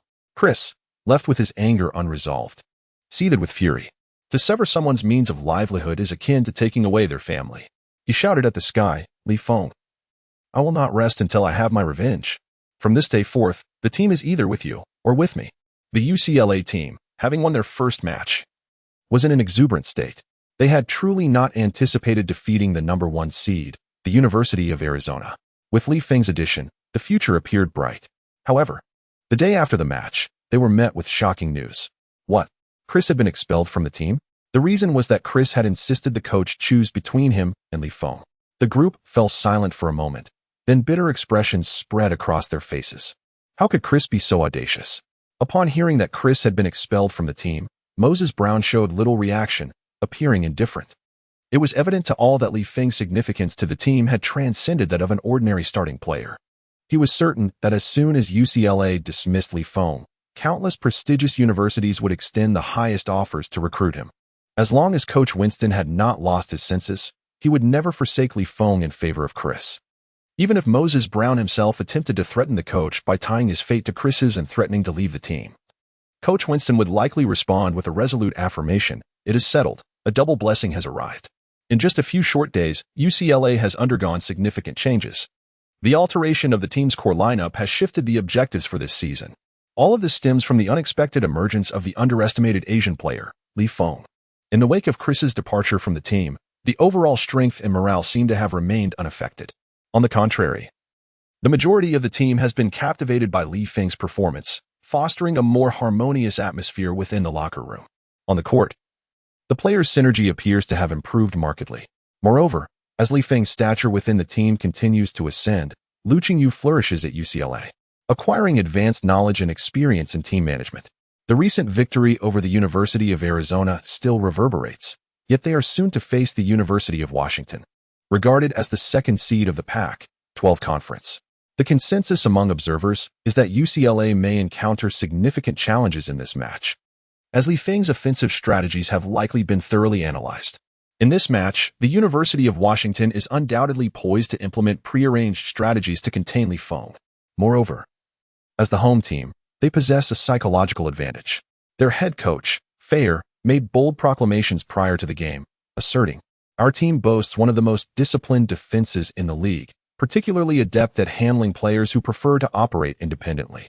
We shall employ the strongest shield to thwart Li Feng's offensive maneuvers. I am eager to see whether our shield proves robust or his spear remains sharp." However, as the game commenced amidst the thunderous cheers of the University of Washington supporters, everyone was left in disbelief. The so-called tactics of the University of Washington utterly failed to restrain this enigmatic player from the East, donning the number 11 jersey. Li Feng's shooting and driving capabilities are of the highest caliber in the NCAA, and to make matters worse, this infuriating individual possesses a remarkably realistic triple threat ability. How am I supposed to counter this?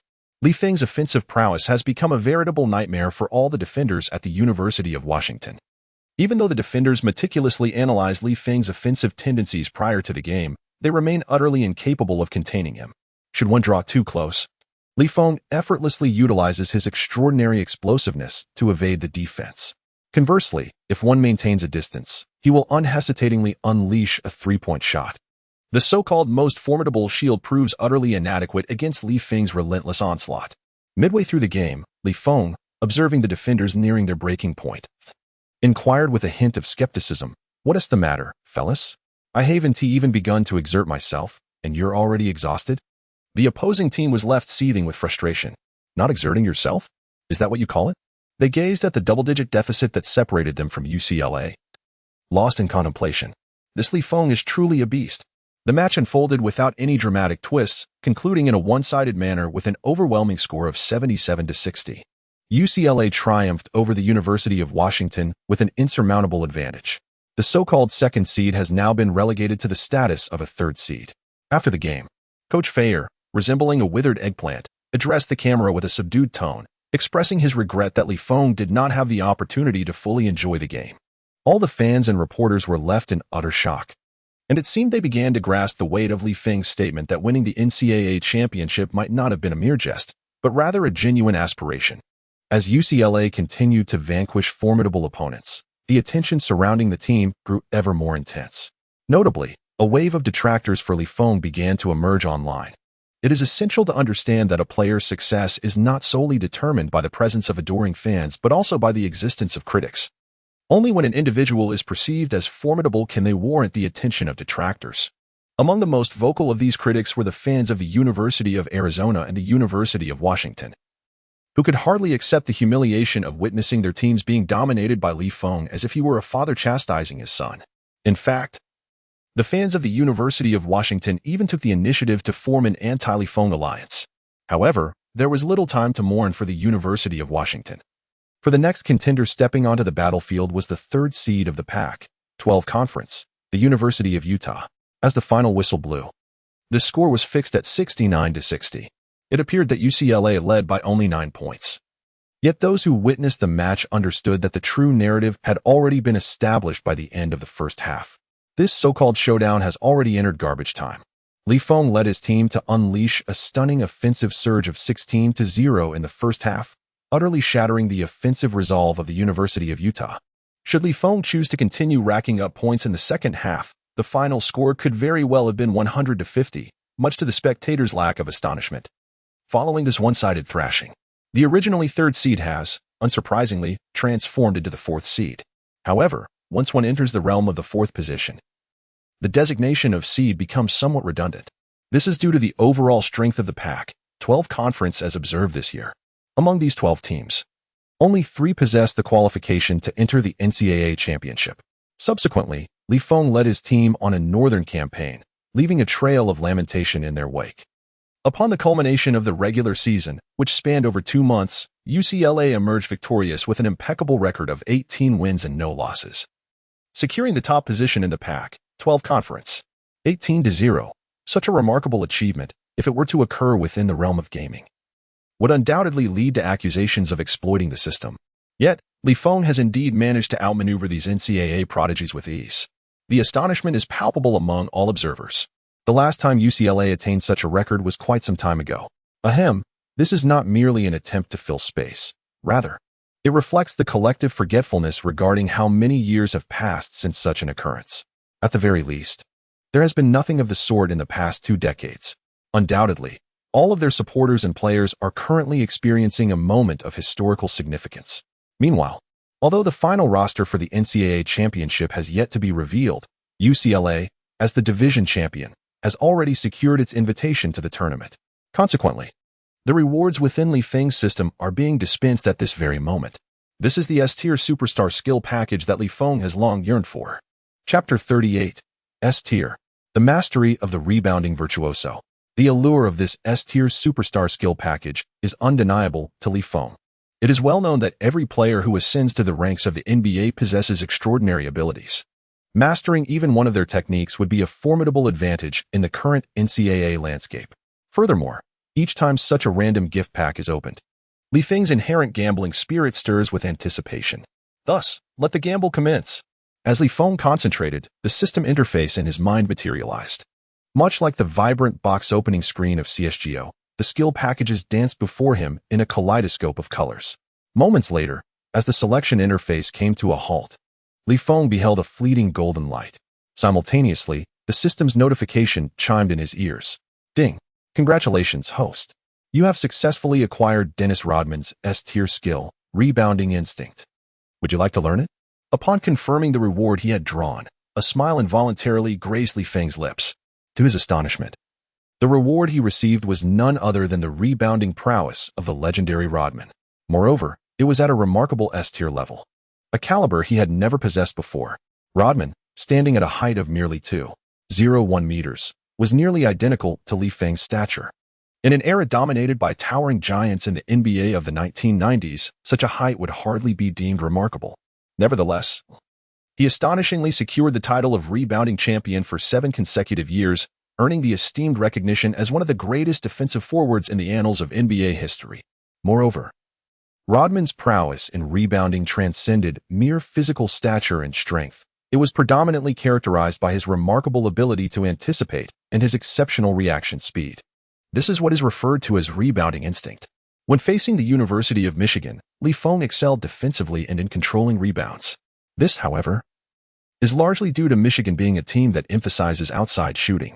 Thus, Li Feng was able to achieve commendable defensive results merely through his remarkable explosiveness and impressive defensive range. Yet, if he were to confront a team like Duke, boasting explosive players such as Zion Williamson and R.J. Barrett, relying solely on his physical prowess to overpower them would prove to be a formidable challenge. Given that Li Feng's aspiration is to seize the ultimate championship in the NCAA tournament, Duke represents an insurmountable hurdle. However, now that he has acquired this S-level rebounding instinct, Li Feng feels no trepidation. Learn. Li Feng silently recited within his mind, and soon the system's alert chimed again. Skill learning in progress. Current progress at 1. The host may enhance learning progress by consuming insight points or increasing rebounding training. Upon hearing this, Li Feng was momentarily taken aback. What does this mean? Previously, he was able to master new skills swiftly without such a prolonged learning process. Pondering while stroking his chin, could it be that the skill's higher level is the reason? After all, this is his first encounter with an S-level skill. System. How many insight points are required for immediate mastery of the skill? 10,000 insight points. Should the insight points be insufficient, this system also provides loan services, with a low interest rate for 12 installments. Listening to the system's emotionless mechanical voice, Li Feng fell silent for a moment. Goodness, how can this system encourage people to take out loans? Do you not realize this could lead astray the youth? Only someone with Li Feng's unwavering resolve could firmly reject such temptations. Of course, it is not merely due to his reluctance to pay interest, it is his steadfast will. Moreover, it seems that Reggie Miller has been preoccupied with matters lately, leaving him no time to visit the gym.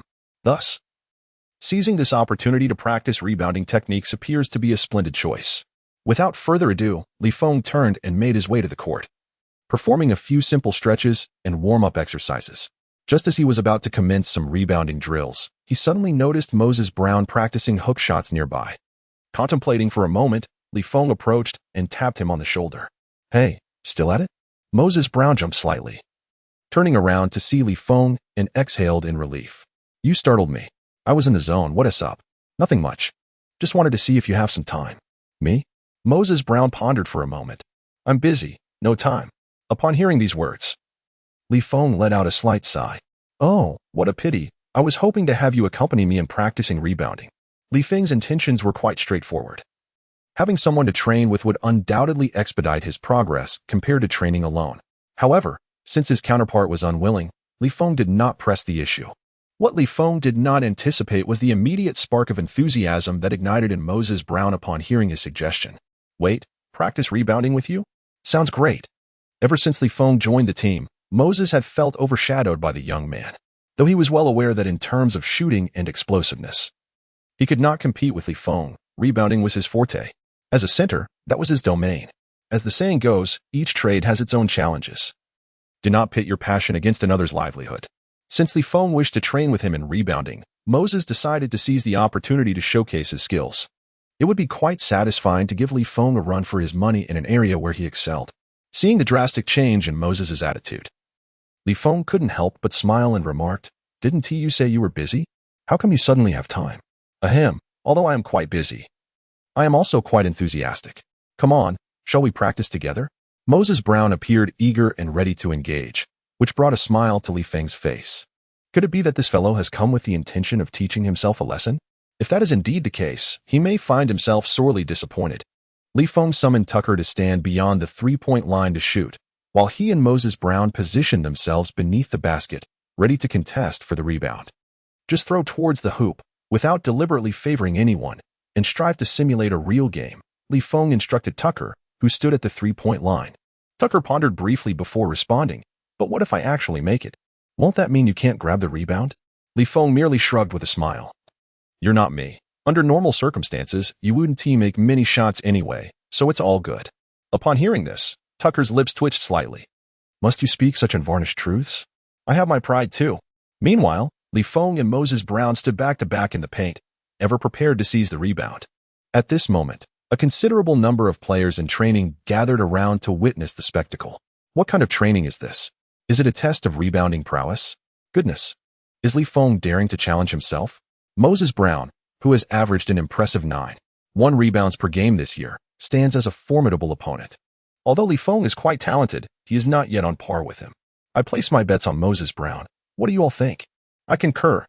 The crowd murmured among themselves, while at that instant, Tucker had already launched the first shot. Chapter 39. Coach, I think I'll stick to the cultural route.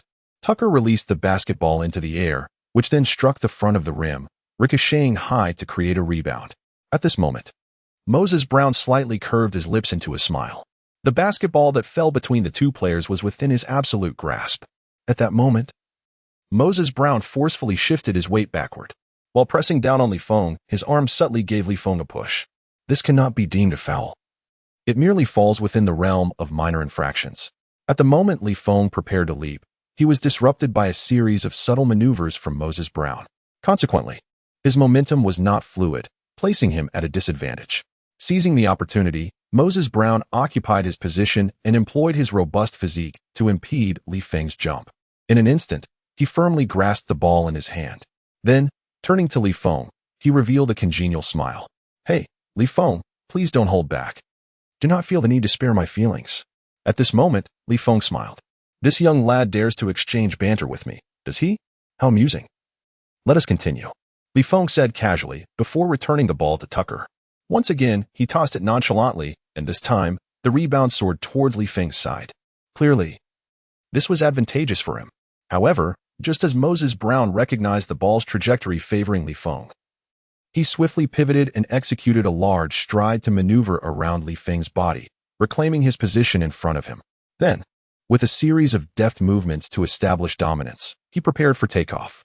With a resounding smack, Moses Brown secured the rebound once more. In this scene, the surrounding players are filled with awe. Indeed, this is the rebounding expertise of Moses Brown, which surpasses that of Li Feng by a significant margin.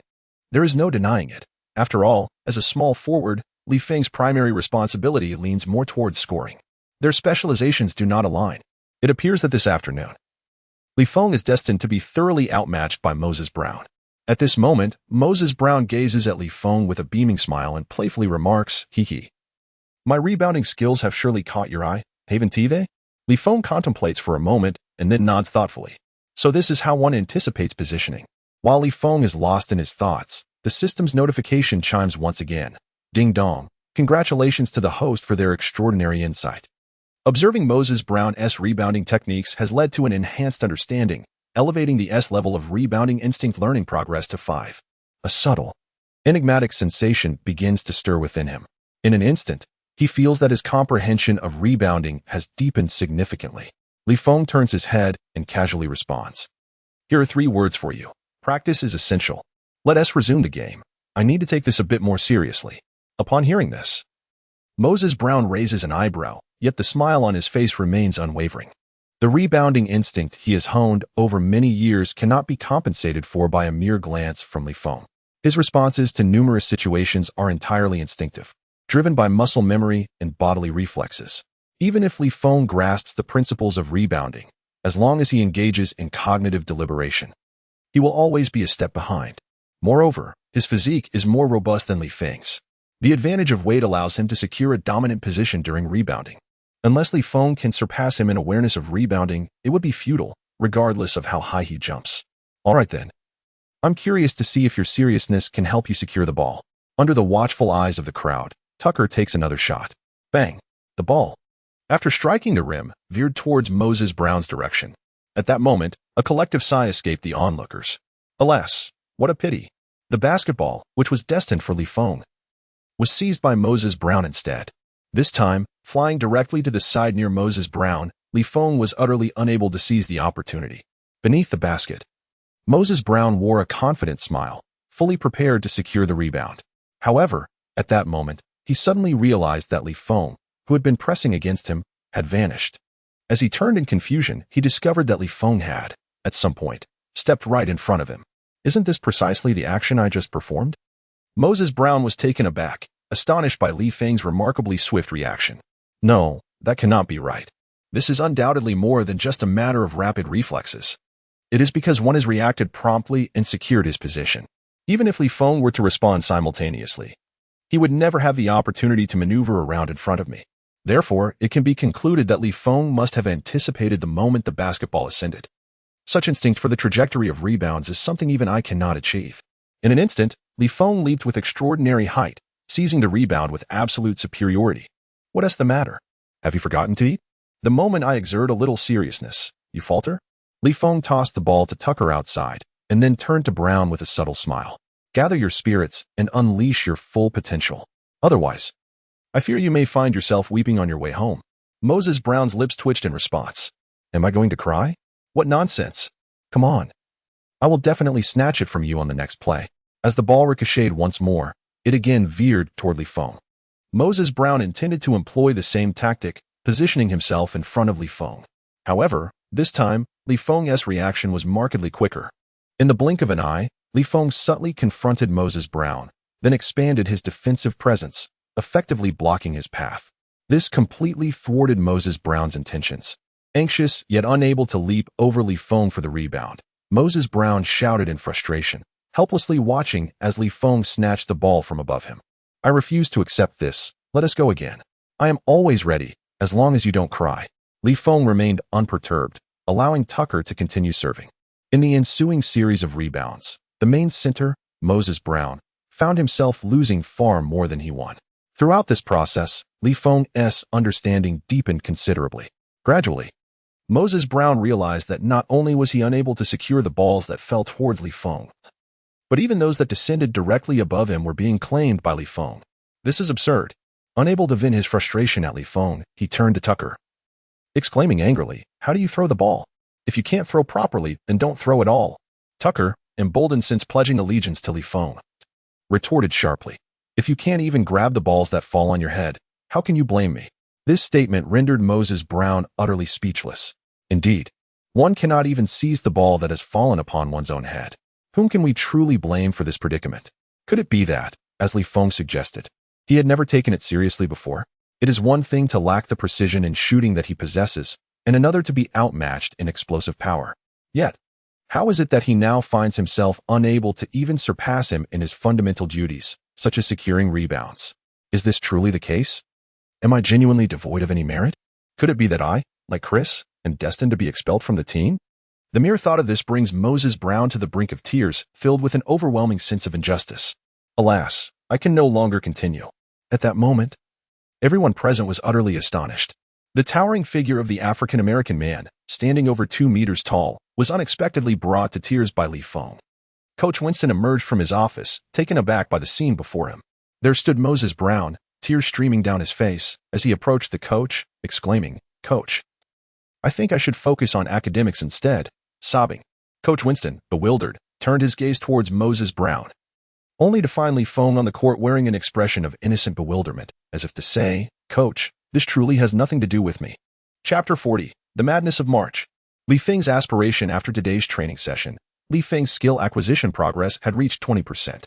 However, he could no longer enhance his basketball acumen by competing for rebounds against Moses Brown. The first reason being, Moses had already exhausted all his techniques in their encounters, leaving little room for further improvement. The second reason was that the coach had specifically sought out Feng for a conversation, sternly prohibiting him from further tormenting his teammates. Coach Winston remarked that after being thoroughly outclassed by Feng in rebounding techniques, even Moses Brown, who typically scored only D grades in exams, had contemplated focusing solely on academics. One must wonder how deeply he must have been affected. Feng, feeling utterly wronged, insisted that his intentions were merely to engage in a friendly exchange of skills with his teammate. How did it escalate to the point of being labeled a tormentor? Even if there were issues, it was certainly not his fault. Rather, it was Moses Brown's fragility that was truly at play. Furthermore, he hadn't even resorted to trash-talking him yet. If this fellow were to share a locker room with a character like Michael Jordan, would not Moses Brown be driven to the brink of despair? However, Feng has indeed decided against further individual training sessions with Moses Brown. After all, before facing Duke University, he still has ample time to hone this skill. Presently, Feng has only mastered 20% of the skill. Yet he has already developed a commendable instinct for rebounding. He can scarcely fathom the transformation that awaits him once he fully masters this S-level skill. In the ensuing period, team training continues as usual. Reggie Miller is undeniably busy, having only managed to make 2 phone calls to inquire about Feng's progress. Feng's responses have been succinct, just drinking water. He is fully aware of the implication of this statement. Shooting is simply too easy for him. Yet, Reggie Miller does not take offense. He has recently been discreetly reaching out to one of the NBA's elite shooters in their prime, hoping to impart a lesson to this audacious young man. He understands that he has aged, and despite maintaining his fitness, he cannot replicate his former shooting prowess. However, that shooter can provide Feng with an early glimpse of the harsh realities of the NBA, while also reaffirming the authority of his mentor. It must be said that Reggie Miller holds a high regard for this young talent, to the extent that it would not be an exaggeration to declare Feng the most gifted and astute player he has ever encountered. Yet, such genius often comes with an air of arrogance. As a mentor, it is crucial that he manages Feng's temperament effectively. Otherwise, he would not have gone to such lengths to connect with one of the league's top shooters. Although this endeavor has indeed consumed considerable effort on Reggie Miller's part, he believes Feng is worth it. Before concluding the call, Reggie Miller cryptically stated to Feng, "Young man, if you can lead your team to victory in the NCAA championship, I shall present you with a grand gift." Feng was somewhat perplexed. What could this so-called grand gift be? A car? A house? No, Reggie Miller surely does not refer to these, as these 2 items are evidently characteristic of the domestic server. Now that we are in the international arena, such gifts are not in vogue. So what could it be? Could it be that he intends to impart some new knowledge upon himself? Or perhaps he seeks to learn from others? In truth, Feng has come quite close to the answer. However, he remains unaware of the intricate details of Reggie Miller's plans. Securing the championship is an absolute imperative for Feng. On February 4th, 2019, the regular season for all conference leagues has concluded. The NCAA committee has evaluated the performance records from the regular season alongside the overall strength of each conference to extend invitations to the teams qualified for March Madness. Henceforth, the NCAA league is on the cusp of entering its most exhilarating phase of the year. The tournament's format, which determines the outcome in a single match, is ruthless yet profoundly captivating. Renowned sports media such as ESPN and TNT will focus their coverage on the March Madness games during this period. Countless NBA scouts will shift their attention towards this treasure trove. Players who shine on this stage will undoubtedly garner the attention of NBA teams, potentially elevating their draft prospects for those aspiring to enter the NBA this year. This is a rare opportunity. The most effective way to leave a lasting impression on fans is to ascend while standing on the shoulders of renowned prodigies, such as Zion Williamson, R.J. Barrett, and Li Feng. Although Li Feng, as an international student, has participated in only a handful of NCAA games, his renown on sports forums abroad is on par with those basketball prodigies who made their mark in high school. This is due to the fact that, despite his limited appearances, each game he plays is nothing short of electrifying. Notably, he set a record of 43 points in a single game, a feat that remains unchallenged this season.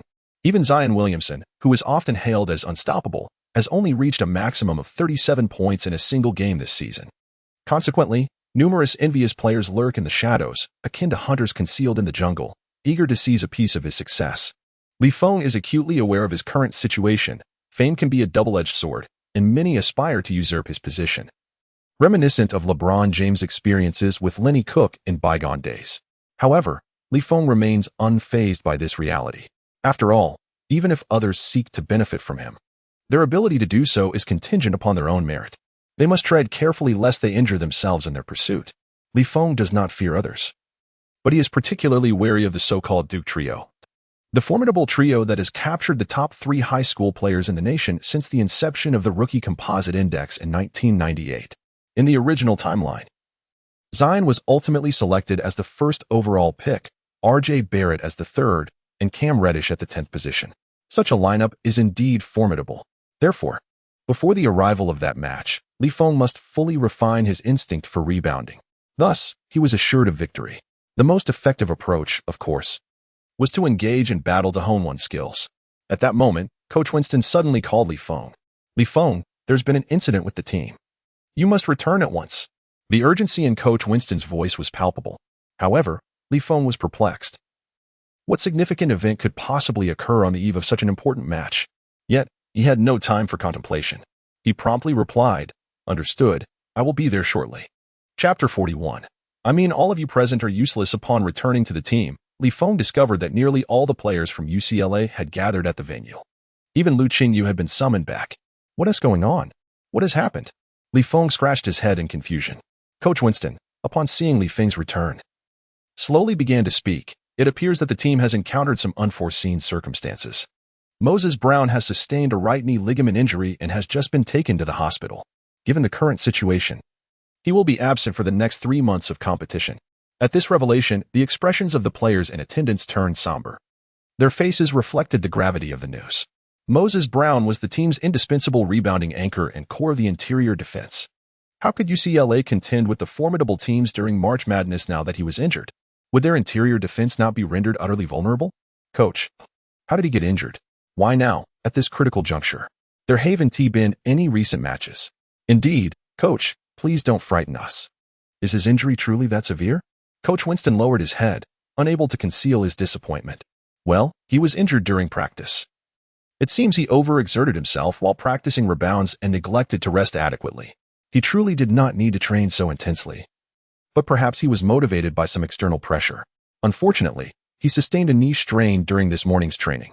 As he spoke, the others exchanged peculiar glances and subtly turned their heads towards Li Feng. Surely, it couldn't be that Li Feng was the cause of this? Li Feng, feeling the weight of the situation, coughed awkwardly and then, with a serious expression, inquired, "Coach, what impact will this have on us?" Coach Winston nodded gravely, stating, "The vacancy left by our starting center will pose significant challenges for our interior defense and rebounding control. I gathered all of you here because we now need someone to step up." Upon hearing this, the group instinctively took a step back. Moses Brown, tall and robust, had always carried out the team's grueling tasks. He protected the rebounds, provided rim protection, and relied on his physicality to withstand the opposing team's aggressive drives. This is not a task that just anyone can undertake. Even with the desire, one may lack the capability. After all, it is far better to be a bit timid at this moment than to embarrass oneself on the court. The crowd hastily averted their gazes from Coach Winston, reluctant to meet his eyes. As he surveyed the group, a faint sigh escaped him. Just when he presumed no one would step forward, Li Feng lazily raised his hand and smiled, saying, "I shall take on the challenge." Upon hearing this, the crowd turned their heads toward Li Feng in unison. "Are you certain?" Coach Winston inquired, well aware of Li Feng's exceptional athletic prowess, even recalling how he had once brought Moses Brown to tears. However, the reason Coach Winston had refrained from assigning Li Feng to the center position was due to his height and weight, which would put him at a disadvantage in the number 5 slot. Even coaches like Kerr, who favor a five-guard lineup, still opted for a traditional, robust center like Uncle Lou.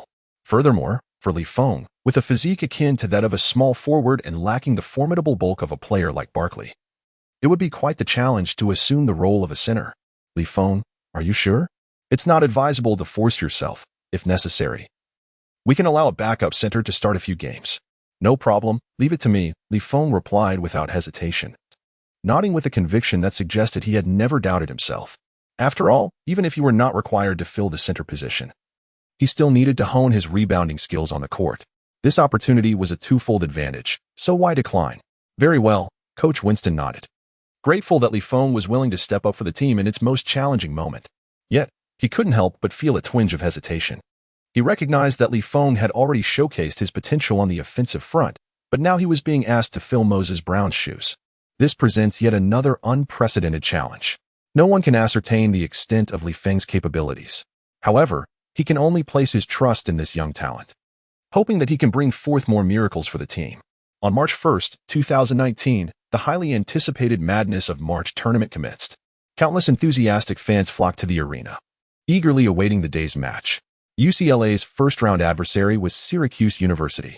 Given the dominance exhibited by both teams during the regular season, Syracuse was deemed unlikely to secure victory.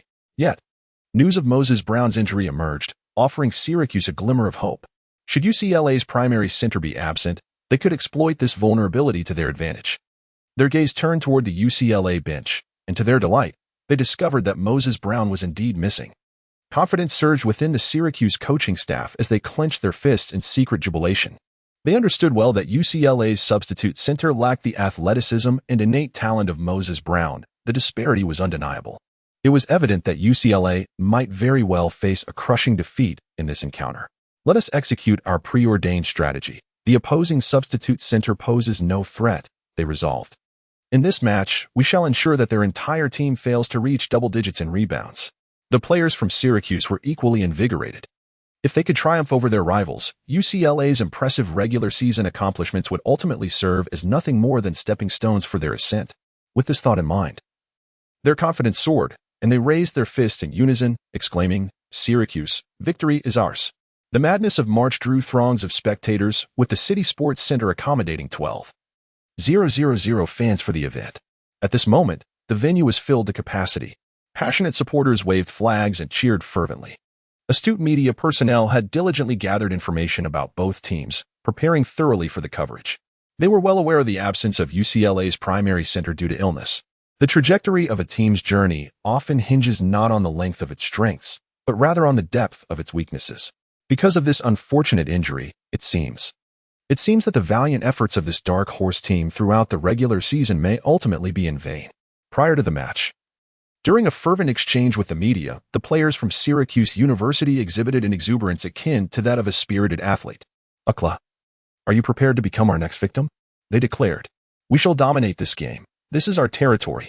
We will utterly crush UCLA. Their total rebounds will scarcely exceed 10, asserted their captain with a mocking flourish, taunting the media and the cameras with unabashed confidence. However, at that moment, Li Feng, who happened to overhear the remarks, did not lift his head, but rather coolly remarked, "Just a bunch of trash." Though his voice was barely above a whisper, each word was articulated with striking clarity. At this moment, the audience was utterly stunned. How audacious of Li Feng to mock his opponents as trash right in front of the camera. What did you just say? Have the courage to repeat it. The captain of China.Enduring University glared, his voice laced with fury. Li Feng turned his head, offering an apologetic smile. "I beg your pardon, I wasn't targeting you." The crowd initially thought Li Feng had backed down, surprised by his sudden change in demeanor. However, just as the expressions of the China.Enduring University team began to soften, Li Feng continued, "I meant to say that all of you present here are trash." Upon hearing this, the entire arena fell silent. Yet, in the next moment, the atmosphere erupted. "Are all of us trash?" This statement was undeniably arrogant. Such self-assuredness in one's abilities must be extraordinary to utter such words. Li Feng had indeed shattered my preconceived notions of Chinese players. I had expected them to be humble and rather unremarkable. To my astonishment, the reality was quite the opposite. I could only imagine the fury boiling within the players of China.Enduring University. Just look at their expressions. How amusing. The spectators buzzed with excitement, reveling in the spectacle. Even the media present were taken aback, unable to believe that Li Feng had the audacity to be so brazen. This is utterly ruthless. Who do you think you are? Michael Jordan? How dare you act so arrogantly? Today promises to be quite the spectacle. The expressions on the starting five from Syracuse University are painfully grim. With a somber tone, they remarked, "Young man, you have no idea how unwise your words are. You will come to regret this. I swear by the heavens, you will." The atmosphere of the entire match has been propelled to its zenith by the recent exchange. Amidst the cheers of the audience, the game is about to commence. All the starting players have now taken to the court. At this moment, the audience was astonished to discover that among the key players of UCLA, Li Feng was inexplicably positioned as the center. Wait, am I seeing things? Or has he misplaced himself? Why on earth is he standing at the center position? This defies all logic. What could this young man possibly be thinking? Could it be that he intends to play the 5 spot? At this instant, bewilderment was etched on everyone's faces. Even the head coach and players from Syracuse University appeared taken aback. Who would have anticipated that, in the absence of Moses Brown, UCLA would choose to place a small forward in the center's role? Such imprudence, even in the absence of available players. They should have at least opted to send a backup center to take the court. Yet, to the bewilderment of all present, Li Feng slowly made his way to the center circle, preparing for the jump ball. Standing just over 2 meters tall, he presented a stark contrast to his opponent. The imposing center Bosi, who stood at 2 meters and 13 centimeters and weighed a formidable 132 kilograms. "Kid, is your team sending you to grab rebounds? It appears they are truly out of options, haha." Li Feng did not retort, merely offering a knowing smile. Then, with a calm demeanor, he remarked, "Little trash." Bosi was momentarily taken aback, astonished that this young man dared to counter his taunt. Did he not realize who was at a disadvantage here? Very well. I shall ensure that you do not secure a single rebound. Just as Bosi concluded his bravado, the referee signaled both teams to prepare. With a sharp whistle, he tossed the ball high into the air. Everyone assumed that the basketball would undoubtedly fall into Bosi's possession. It was hardly unexpected. However, the circumstances unfolded in a manner that starkly contradicted everyone's expectations. Li Feng's speed was astonishingly swift. He leaped into the air, his palm soaring above the height of the leaping Persian player, and he managed to make contact with the basketball first. With a resounding clap, Li Feng deftly passed the ball into his teammates' hands. Subsequently, UCLA capitalized on the horn strategy, securing the first 2 points of the game. The score stood at 2-0. Li Feng turned to the Persian player and taunted, "Are you unable to secure even a single rebound? You truly instill a sense of fear in me." The Persian's expression darkened immediately. He understood that Li Feng was referring to the previous play. If that had counted as a rebound, he would have already lost. However, jumping for the ball and securing a rebound were not the same. He was confident that his exquisite skills beneath the basket would overpower Li Feng. How dare they allow a small forward to play the center position? They would certainly pay the price. "You're going to regret this," he thought. Next, it was the turn of Syracuse University to launch their offense. They were acutely aware that UCLA lacked the defensive prowess of Moses Brown. Consequently, they opted to clear the paint and drive towards the basket. ESPN's commentator, Jack, remarked with a smile, "Syracuse is astute, capitalizing on UCLA's interior weaknesses. Without Moses Brown protecting the rim, their defense is as vulnerable as an open door. It seems this play is guaranteed to score." Yet, before he could finish his sentence, Li Feng suddenly emerged from an unexpected angle, leaping into the air at the moment the opponent attempted a layup. He delivered an emphatic block that reverberated throughout the arena. Boom. The defensive prowess and agility of this player far surpassed that of Moses Brown. The crowd was momentarily stunned as the UCLA players launched their counterattack. With a swift 2-on-1 fast break, they effortlessly sent the ball through the hoop. The score stood at 4-0. The ESPN commentator was momentarily at a loss for words upon witnessing this scene. He then chose to disregard the sarcastic comments flooding the live chat. Clearing his throat, he remarked, "Well, I must say, Li Feng's ability to provide effective help defense is quite commendable. As a forward, he certainly meets the standard. However, this does not address UCLA's most pressing issue, the absence of a definitive towering presence. Although he managed to block a shot earlier, can he replicate that feat?" At this moment, Jack in the live broadcast had yet to finish his words when Li Feng once again emerged from the corner of the court. Confronted by a player from Syracuse University who aimed to dunk, he executed a remarkable display of basketball prowess by snatching the ball away. Li Feng leapt high into the air, catching the ball with one hand. leaving no opportunity for them to contest the loose ball. Apologies, but this area is off limits, Li Feng coldly remarked. Following this, he delivered a long pass to assist his teammate in a swift counterattack, allowing UCLA to secure another 2 points. The score quickly escalated to 6-0 at the outset. Such an opening was entirely unexpected by everyone. Ha ha ha, what an instant slap in the face. Did you see Jack's expression? It was so awkward, it utterly delighted me. Li Feng's 2 blocks were simply remarkable. It seems that having no center is not an issue at all. He single-handedly dominates the restricted area. This is the embodiment of absolute prowess. Jack, however, noticed the barrage of comments in the live stream growing denser by the second. Yet, he found no amusement in it. After all, he had made only 2 predictions at the outset, and before even a minute had passed, he was thoroughly embarrassed by Li Feng. This truly seems to undermine the esteemed title of ESPN commentator. Nevertheless, at this juncture, Jack maintained his composure, bolstered by his formidable mental fortitude. Facing the camera, he rendered the most prudent judgment. Undoubtedly, Li Feng's individual prowess is beyond question. However, I firmly believe that Syracuse University will soon recalibrate their tactics, opting away from aggressive drives to the basket. Once they begin to rely on scoring from long-range shots while effectively controlling the boards, what awaits Li Feng will be a veritable nightmare. On the other side, the players from Syracuse University found themselves at a loss for laughter. They had not anticipated that Li Feng would deliver 2 emphatic blocks right from the outset. Yet, as Jack aptly noted, they also recognized the considerable risks associated with attacking the interior. On the sidelines, the coach, visibly agitated, shouted directly at the players on the court.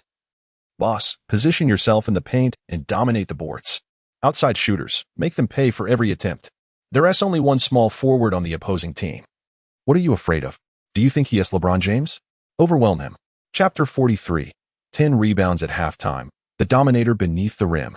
As the players from Syracuse University reached this point, they ceased to maintain any pretense of politeness. They were resolute in their intent. It was time to confront their adversary head-on. They were determined to employ the most unreasonable tactics to secure victory. What does it matter if they target the good leg of a limping opponent? Winning is the ultimate objective. Upon hearing the coach's directive, the team's offensive strategy swiftly transformed. They spread the floor, seeking every opportunity for 3-point shots. One cannot overlook the tremendous impact that James Harden had in 2018. Professional teams have undoubtedly studied various unconventional strategies since then. This consequently led to a phase where various teams amassed a wealth of exceptional sharpshooters. Take, for instance, the current roster of Syracuse University, where positions 1 through 3 are all proficient in shooting. UCLA finds it exceedingly challenging to stifle their perimeter offense. Even the formidable defender, Li Feng, proves to be of little consequence. While he may successfully guard one player, the other 2 inevitably remain unmarked. In this critical moment, Li Feng made a surprising decision that left everyone astounded. He opted to abandon perimeter defense entirely, instead positioning himself in the paint to secure rebounds. He entrusted his teammates with the entirety of the defensive effort, wagering that his opponents would fail to convert their shots. However, at this juncture, Boss appeared beneath the basket, grinning mischievously as he remarked, "Do you really think that merely lurking under the hoop for rebounds is sufficient? Allow me to enlighten you on the true meaning of cruelty." The sharpshooters from Syracuse seized their opportunity and swiftly sank a shot. No rebounds? Boss scoffed, "Consider yourself fortunate this time, but your luck will not hold out for long." Yet, at that moment, Boss suddenly heard Li Feng shout to his teammates, "You all take the shots. I will handle the rebounds, no worries." Upon hearing this, the Syracuse players were momentarily taken aback. "We are exploiting your weak point by shooting. We intend to dominate you with our rebounding advantage. What is your intention? Do you seek to hasten your own demise?" Coach Winston's expression was somewhat complex, as he had indeed heard tales of Li Feng snatching rebounds to the point of bringing Moses Brown to tears. But could Li Feng truly exhibit such prowess on the court amidst the unpredictable dynamics of the game? Suddenly, with a resounding thud, a shot from UCLA soared high, heading straight for Boss's head. At that moment, Boss laughed heartily. "Ha ha ha, fortune favors me. It seems this ball is destined to be in my grasp." However, before Boss could revel in his delight, he was taken aback as Li Feng, with astonishing speed, maneuvered directly in front of him. The movement was so swift that it seemed almost beyond the capabilities of a mere human. Goodness, how can he be so fast? The crowd was momentarily stunned. In an instant, Li Feng keenly seized the moment the basketball began to descend. With a powerful leap, he soared into the air. Although his physique as a small forward appeared less robust than Boss's, he firmly grasped the ball. With a resounding smack, the moment he secured the ball, he leapt once more, akin to a bamboo shoot emerging from the earth, and forcefully slammed the ball into the hoop. The audience erupted in astonished gasps. At times, they would even forget that they were witnessing a game played by a player of Asian descent. This individual exhibits an extraordinary level of aggression, seemingly defying the typical demeanor associated with Asian players. The commentator, Jack, appears momentarily taken aback. Did he just snatch the rebound? This is rather exaggerated, isn't it? You, a mere small forward, possess the ability to shoot and dunk, coupled with such exquisite skills in the paint? Is this truly reasonable? In fact, one cannot blame Jack for doubting Li Feng, as he has misjudged the course of the game on several occasions. This is indeed due to Li Feng's performance, which is utterly inconceivable. It defies all conventional analysis and reasoning. After all, no matter how impressive the NCAA championship may be, it consists merely of a group of college students around the age of 20, even if they have dedicated themselves to the rigorous practice of basketball from a young age. Achieving mastery in a single skill is already a formidable challenge. It is even more arduous to find the time to hone additional techniques. Some may argue that Hakeem Olajuwon only engaged with basketball for 3 years before perfecting his footwork in the post, dominating all his peers. However, how many Olajuwons exist in this world? He was a prodigious talent who even overshadowed the basketball deity Michael Jordan during the NBA draft. Such a genius is exceedingly rare even when viewed through the annals of history. If one were to draw a comparison between Olajuwon and Li Feng, it would imply that Li Feng is indeed a historical-level talent as well. Subsequently, Syracuse University, undeterred, continued to shoot. Yet every rebounding ball that soared into the air was invariably captured by Li Feng. This individual's anticipation of the rebound's trajectory is astonishingly beyond comprehension. Even the fans can grasp it. Li Feng's judgments regarding the rebound's landing point consistently surpass those of Bashi by a considerable margin. This consequently results in Li Feng's reactions and actions consistently preceding those of Bosi. What unfolded before everyone's eyes was utterly astonishing. It was unexpected for a mere small forward to exhibit such remarkable prowess in rebounding. It was simply outrageous. As the seconds of the first half trickled away, a realization dawned upon the spectators. UCLA demonstrated no signs of struggling to secure rebounds. On the contrary, they appeared to possess a distinct advantage in that regard. When halftime arrived and the statistics were revealed, the crowd was left in disbelief. Li Feng boasted an impressive line of 2 points, 10 rebounds, 4 assists, and 3 blocks, while Bashi recorded a mere 0 points, 4 rebounds, and 1 assist. Everyone was astounded. Initially, they had confidently asserted that the entirety of UCLA's team would struggle to amass even 10 rebounds. Yet, the outcome was entirely contrary. With half the game still to play, Li Feng's individual rebound count has already reached double digits. This is utterly humiliating. As the match progressed into the second half, Li Feng mercilessly mocked the opposing center, whom he had thoroughly outclassed in every aspect. Come on, you're so soft. What are you doing here? Can't even grab a single rebound? How did you even become the team's center? Oh, I truly cannot bear to watch this. Shall I let you use one hand?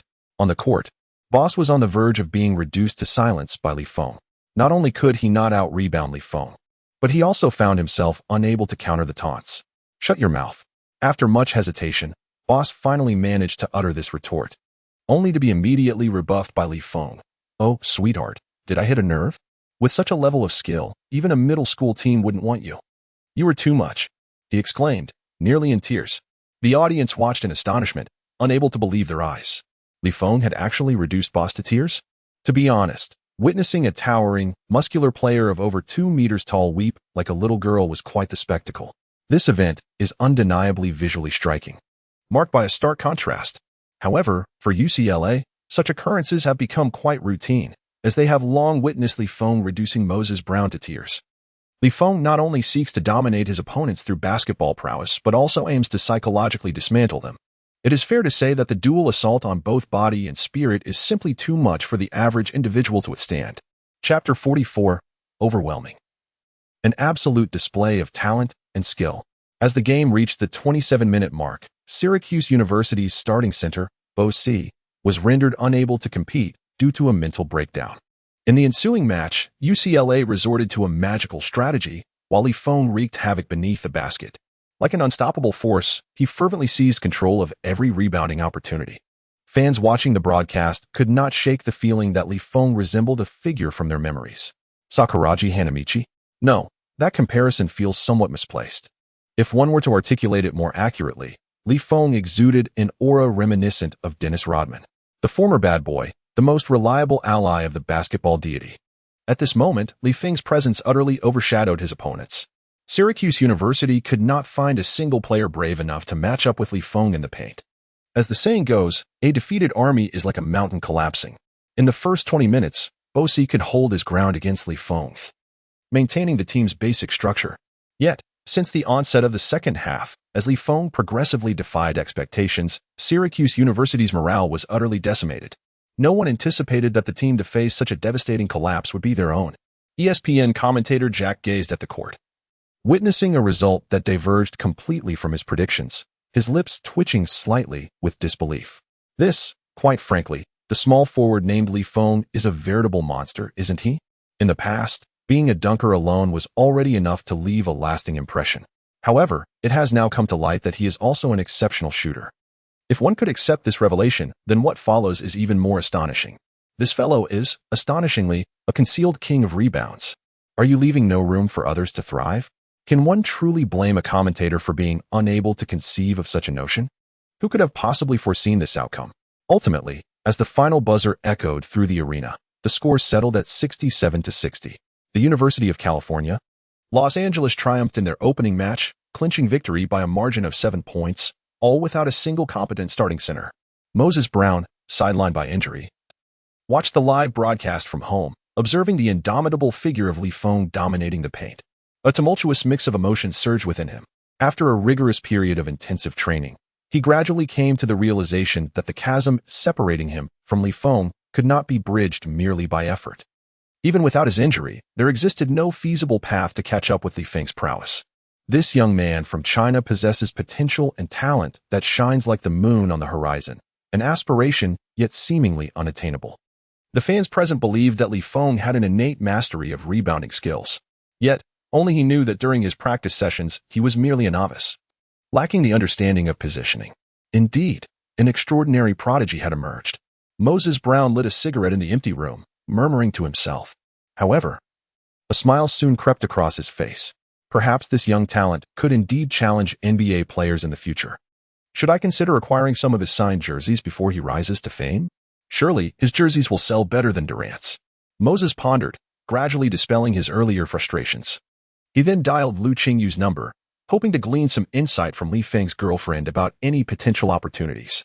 This could very well be the precursor to a multi-million-dollar market. Meanwhile, the fervor of March Madness exceeded all expectations. Li Feng's unexpected emergence captured the attention of fans and teams across the United States. This year's prodigy was not solely Zion. Initially, Li Feng was renowned only within the Pac-12 conference. However, with the onset of March Madness, all eyes in the basketball realm were fixated on this competition. Undoubtedly, Li Feng's performance was dazzling, overshadowing the brilliance of other highly anticipated talents. After witnessing the game, many fans humorously remarked that UCLA's match had become a must-watch practical guide for Warriors head coach Steve Kerr. Some even suggested that the Warriors management should promptly send someone to negotiate and secure Li Feng's signing. In this way, it would effectively compensate for the Warriors' deficiency in their front court. A player of Li Feng's caliber is exceptionally suited for the Warriors. He can secure rebounds while maintaining commendable agility, allowing Coach Kerr to continue his intricate passing and cutting strategies, as well as his small ball tactics. Isn't this undeniably a champion's puzzle? Of course, everyone is well aware that such remarks are made in jest. However, it indirectly highlights the astonishment that Li Feng's performance evokes in others. Following the conclusion of the UCLA match, Duke University promptly received Li Feng's game footage.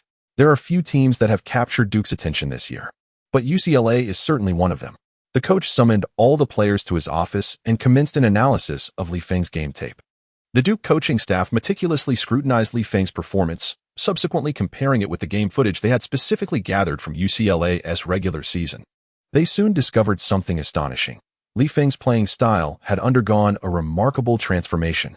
This young man, who previously exhibited a distinctly offensive inclination, had now redirected his focus predominantly toward defense, relishing the challenge of guarding the opposing team's primary scorer.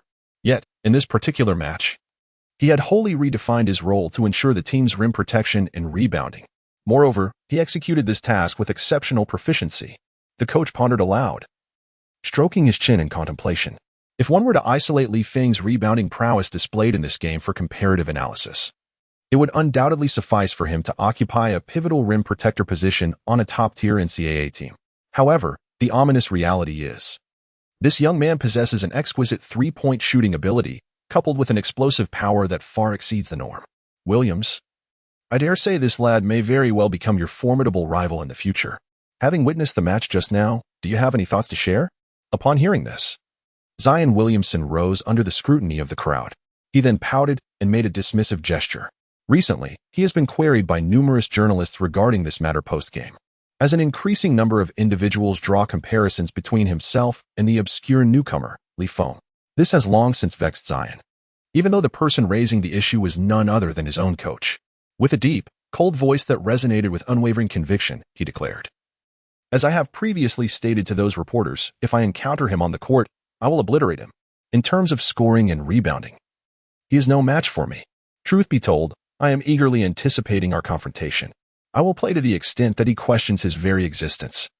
Upon hearing these words, the faces of those present did not betray mockery or disdain. Instead, they nodded in acknowledgement. For they too believed that Zion Williamson possessed the prowess to overpower Li Feng. To say nothing of Zion's terrifying strength, even a 280-pound center cannot withstand his penetrating force, let alone a well-proportioned small forward like Li Feng. While Li Feng has demonstrated commendable rebounding acumen in videos, he has yet to reach the level where skill can surmount the sheer disparity in strength. However, we must not be complacent. We are set to execute specific strategies against UCLA, particularly concerning Li Feng. Everyone must adhere strictly to the plan, and our training during this period must not falter. Our singular goal is the NCAA championship title. Do you understand? The group responded in unison, understood. Unbeknownst to them, UCLA has become one of the most formidable adversaries among various teams. While they yearn to rise by stepping over Li Feng, they must possess the requisite capabilities.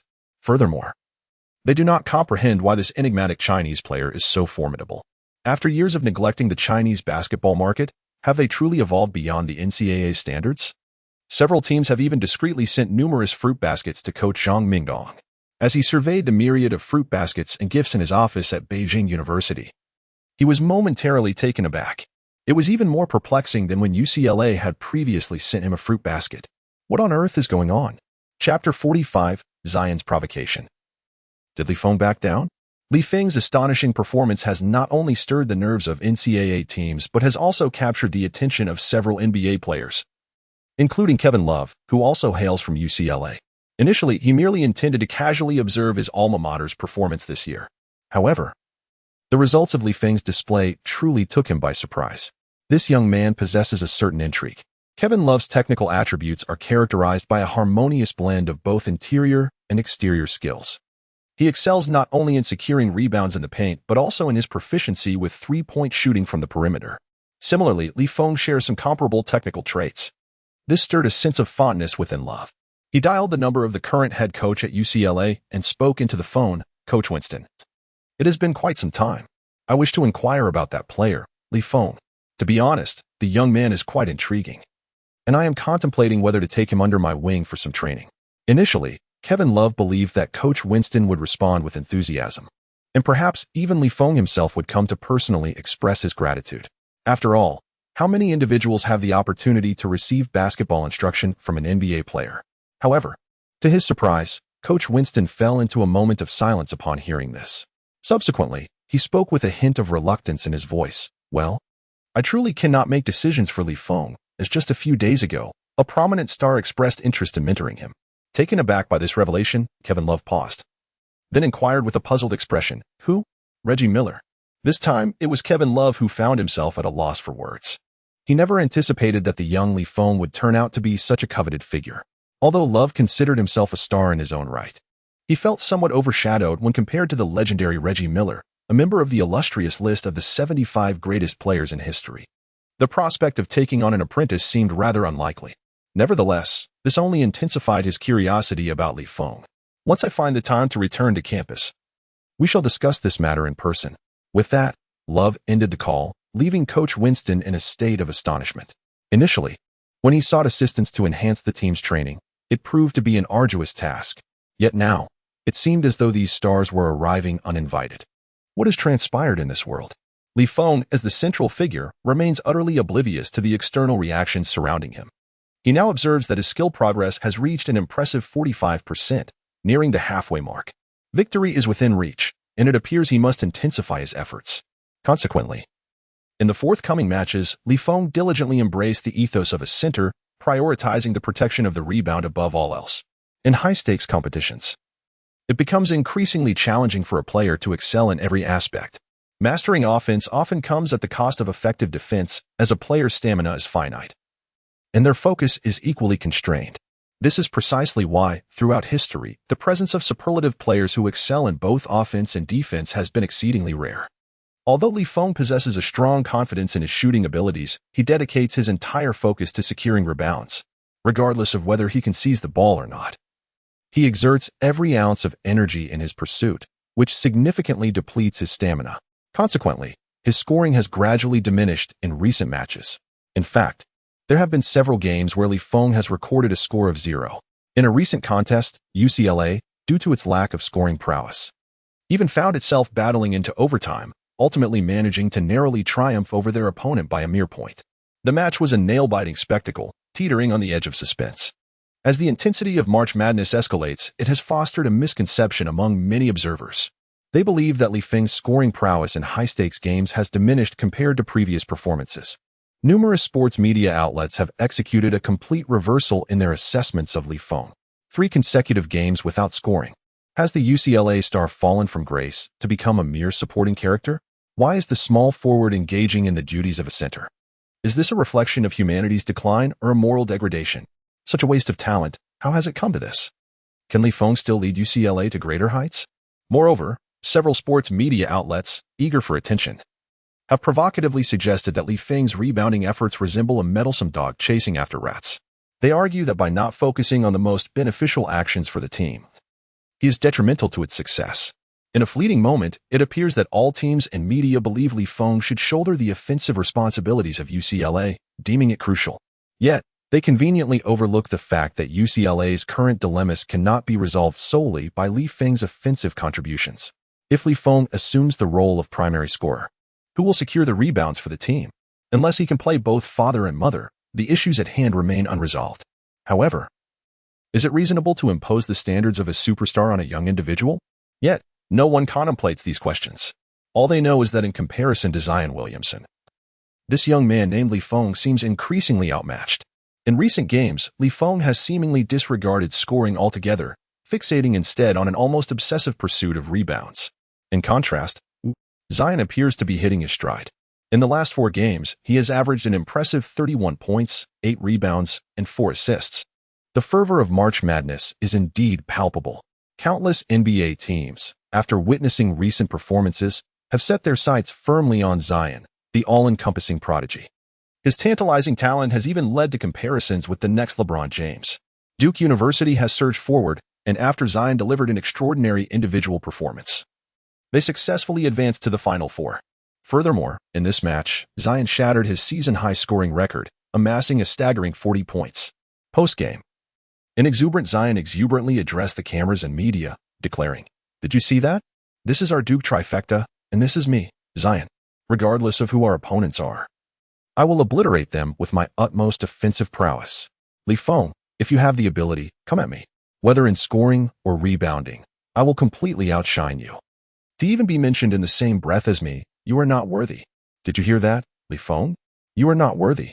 After Zion clinched victory in the match, he was evidently swept away by a wave of elation. The media, however, revels in such commentary. Especially when it involves a clash between 2 prodigies, it stirs excitement. In the aftermath, a deluge of news flooded the public consciousness. Zion Williamson has officially declared war on Li Feng, who shall ultimately emerge victorious in this battle of brilliance.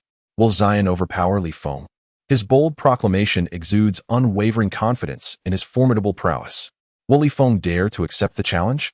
The list of the Final Four has now been solidified. UCLA, the University of Kentucky, Michigan State University, and Duke University.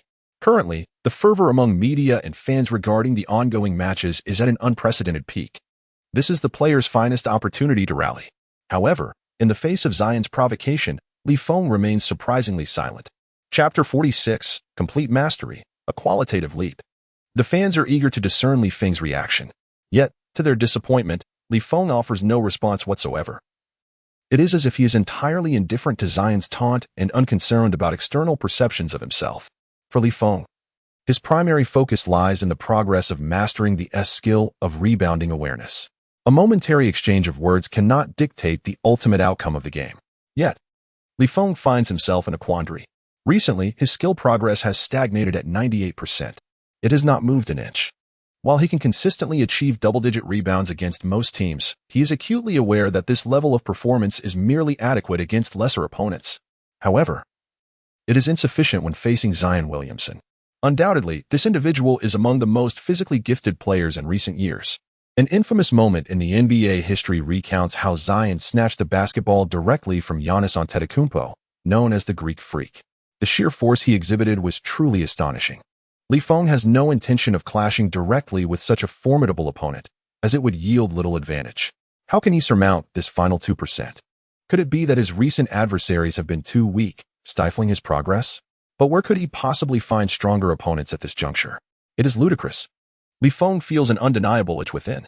This sensation resembles that moment when the download of a legitimate film nears completion, yet becomes ensnared at the final fragment of progress, rendering one utterly vexed. Just as Feng was deep in contemplation, Lu Qingyu approached him. Feng, someone is looking for you outside. Who is it? He inquired. You'll find out when you step out. I assure you will be eager to meet them, Lu Qingyu replied cryptically, scratching his head in confusion. Feng made his way to the entrance of the gymnasium. There, he beheld a tall, fair-skinned player sporting a hint of a scruffy beard. Love? The moment Feng uttered the name, Kevin Love turned to face him. Kid, I've watched your games, and I find you quite intriguing. How about a friendly match?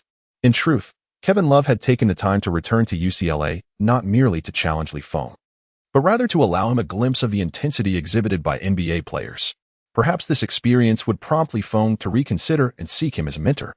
He had already communicated this matter with Coach Winston. As long as the final decision reflects Feng's own wishes, he would not intervene. Excellent. Feng readily agreed without hesitation. At this moment, Kevin Love set down his basketball bag and inquired, shall we begin with a brief warm-up, or perhaps take a moment to rest? However, Feng waved his hand dismissively and declared, those are mere trifles. We should commence immediately, without delay. Taken aback by such urgency, Kevin Love momentarily hesitated, as he had intended to engage in some pleasantries with Feng. To his surprise, this young man was even more eager than he was. Yet, this was a positive sign. He would not hold back any longer. Very well. Let us engage in a couple of shots to test our skills. How would you like to play focusing on rebounding? Kevin Love asked. At that moment, Feng nodded and replied with a grin, that is precisely what I had in mind. I hope you give it your all and spare no courtesy. All right. This is your request, Love chuckled, taking it lightly. After all, for him, besting Feng was hardly a formidable challenge, an NBA player competing against a collegiate athlete. This sensation is akin to the disparity between refining the golden core and cultivating qi. It is utterly inconceivable for a mere qi refinement stage practitioner to challenge those at a higher level, unless one is an extraordinary genius, a prodigy of a millennium. However, one must acknowledge that every individual who enters the NBA possesses a measure of talent. The match between the two has drawn considerable attention from numerous players.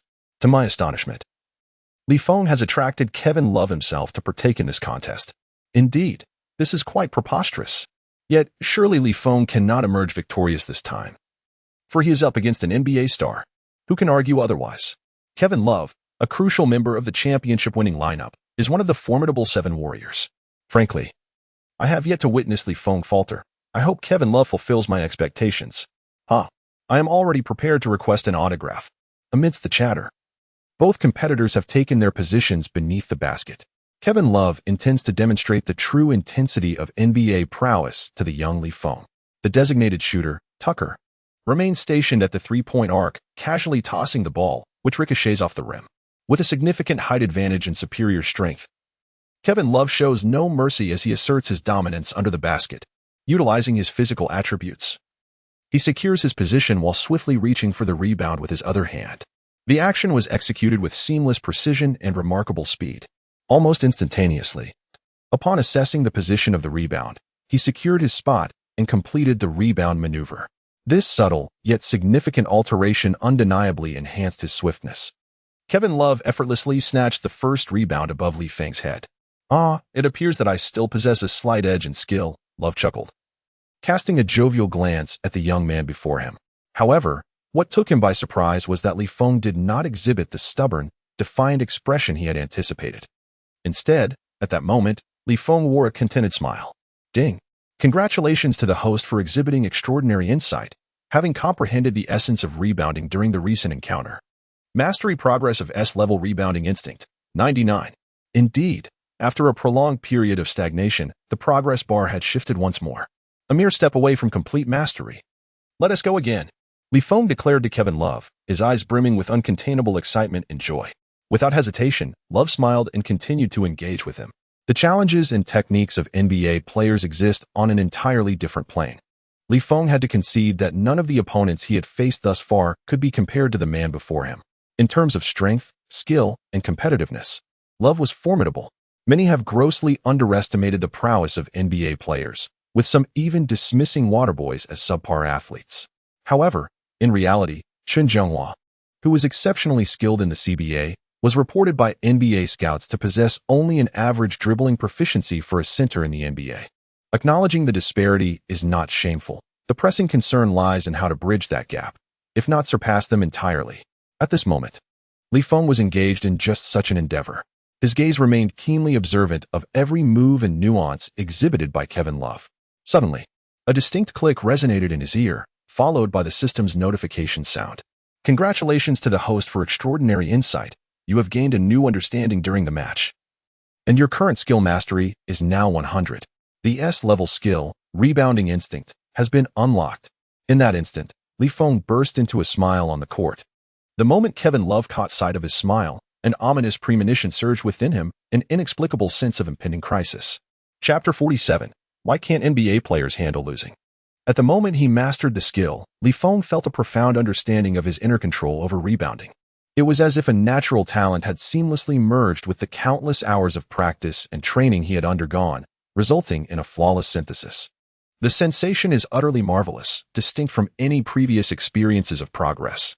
Earlier advancements were merely quantitative, but at this moment, Li Feng experiences an epiphany. Transitioning from qualitative to quantitative change. The disparity is akin to the difference between clouds and mud. It is as if, in the instant of breaking through a bottleneck, Li Feng's comprehension of rebounds has suddenly reached a profound level of understanding. A subtle smile graces his lips. Now, he is eager to engage in a fierce contest with his upcoming adversary, the University of Kentucky, in the semifinals. However, before that, he must express his gratitude to Kevin Love for his invaluable contributions during the final stages of mastering his skills. Let us proceed. Upon witnessing Li Feng's expression, Kevin Love is momentarily taken aback. Should this be the expression that emerges after being crushed numerous times by oneself? Even within the realm of the NBA, he had never encountered such an anomalous opponent. At this moment, Li Feng's countenance unmistakably conveyed four formidable characters. "You are finished." In an instant, even the renowned NBA star Kevin Love felt a tinge of uncertainty. Did something just transpire? No. Li Feng smiled faintly and then remarked, "Come on. Let us resume the match, but I must approach this with greater seriousness now." Upon hearing these words, Kevin Love's brow furrowed slightly. Huh? This lad certainly exudes confidence. However, confidence alone cannot sustain one. I shall not hold back. Come at me with all you've got, young man. Rest assured, I will escalate the intensity. Li Feng remarked with an air of nonchalance, a countenance brimming with unwavering self-assurance. Meanwhile, Li Feng's teammates suddenly recalled something significant. Indeed, if memory serves. During the encounter between Moses Brown and Li Feng, the initial phase was marked by singular dominance. The turning point, however, arrived when Li Feng declared, "I shall now engage seriously." The ensuing dynamics shifted dramatically, to the extent that Moses Brown was left in tears. Could it be that Li Feng is truly capable of besting Kevin Love as well? Amidst the silence, Tucker stood beyond the three-point line, preparing to shoot once more. Kevin Love hesitated momentarily, gazing at the trajectory of the basketball as it rebounded, then leaped with fervor. Yet, at that very instant, he realized that Li Feng's ascent was swifter and far more precise. Love was convinced that Li Feng had not even tracked the ball as trajectory. Instead, he had discerned the ball's ultimate destination before it even made contact with the hoop. How has this young man achieved such a feat? At that moment, Love was astounded. He could hardly believe that someone could intuitively ascertain the final landing point of the ball prior to its interaction with the hoop. Was it sheer luck? Witnessing Li Feng seize the rebound ahead of him, Love furrowed his brow but chose not to voice his thoughts. Let it continue. Although Kevin Love felt somewhat perplexed, he did not dwell on it for long. After all, he did not regard this cohort of NCAA athletes as a genuine threat to his prowess. Thus, he resolved to engage with greater seriousness this time. His gaze fixated intensely on the basketball, witnessing it strike the back rim and ricochet off the backboard. In that fleeting moment, Love made his decision. This is a distant rebound. Yet, just as his body was poised to ascend, he suddenly noticed that Li Feng had already surged ahead of him by 2 positions, sprinting out in front. At that moment, Kevin Love realized that something was amiss. This young man, Li Feng, was not merely relying on luck to make his guesses. He possessed an uncanny ability to assess the position of the rebound faster than himself. Kevin Love was utterly astonished. He intended to leverage his height advantage to snatch the rebound from behind, but Li Feng leaped with such remarkable elevation. His explosive power was akin to a bamboo shoot springing forth from the earth, propelling him upward in an instant. With a single hand, he reached for the ball soaring through the air. A sharp crack echoed above his head. At that moment, Kevin Love's eyes widened, his face painted with an expression of sheer incredulity. In that fleeting moment, he was reminded of the finals against the Warriors, where the indomitable leader of the Cavaliers, LeBron James, executed a miraculous comeback. Rationality whispered to him that such feats were improbable. After all, a person of Asian descent could hardly attain such heights. Yet, the reality stood before him. Can you calculate the trajectory of the basketball? Kevin Love inquired, disbelief etched across his face. However, Li Feng merely smiled and replied, no one can compute so many variables in an instant. This is not a cybernetic realm, and the human brain has yet to reach such capabilities. Upon hearing this, Kevin Love felt a slight sense of relief. Indeed, the human mind is not a supercomputer. How could it fathom such intricate calculations? Perhaps Li Feng's previous 2 rebounds were, after all, touched by fortune. Yet, Li Feng continued, though I may not calculate with precision, I can certainly make educated predictions based on experience. At that moment, Kevin Love's anxious heart finally found solace. This young man truly possessed such predictive prowess? What a marvel! The expressions of those around were filled with astonishment. Indeed, the familiar narrative unfolded once more. It was absurd that even NBA players struggled against Li Feng. Kevin Love, still skeptical, pressed on, attempting to seize a few more rebounds. Yet, with each attempt, he witnessed Li Feng's remarkable instinct for the boards. It was as if he were endowed with supernatural abilities, leaping to secure rebounds almost instantaneously. Even with Kevin Love's extensive NBA experience, he felt a twinge of helplessness in the face of Li Feng. It was as though he had returned to his rookie season, overwhelmed by the opposition. With a soft sigh, Kevin Love ran his fingers through the faint strands of gray at the nape of his neck. Could it be that age was catching up with him? In the ensuing exchanges, the rebound tally between Kevin Love and Li Feng could be described as nearly balanced, with Love securing 4 and Li Feng 6. This championship center of the NBA team, when faced with a young opponent from across the ocean, who possessed no competitive experience whatsoever, found himself thoroughly outmatched. Astonishingly, the most terrifying aspect was not merely that Li Feng was a mere 18 or 19 years of age, but rather that during their recent encounter, Love discerned that this young man was actually growing stronger. He harbored an unsettling premonition that if he were to spar with Li Feng for just 3 more days, the lad may indeed completely overshadow me in the realm of rebounding. Could it be that this young man is the reincarnation of the god of rebounds? Kevin Love pondered silently before finally speaking. You young people lack martial ethics, resorting to deception and ambush. You dare to bully an old comrade in his 30s. I shall withdraw. Let us consider this match a draw. Love placed his hands on his hips, adopting the demeanor of a seasoned master who knows when to hold back.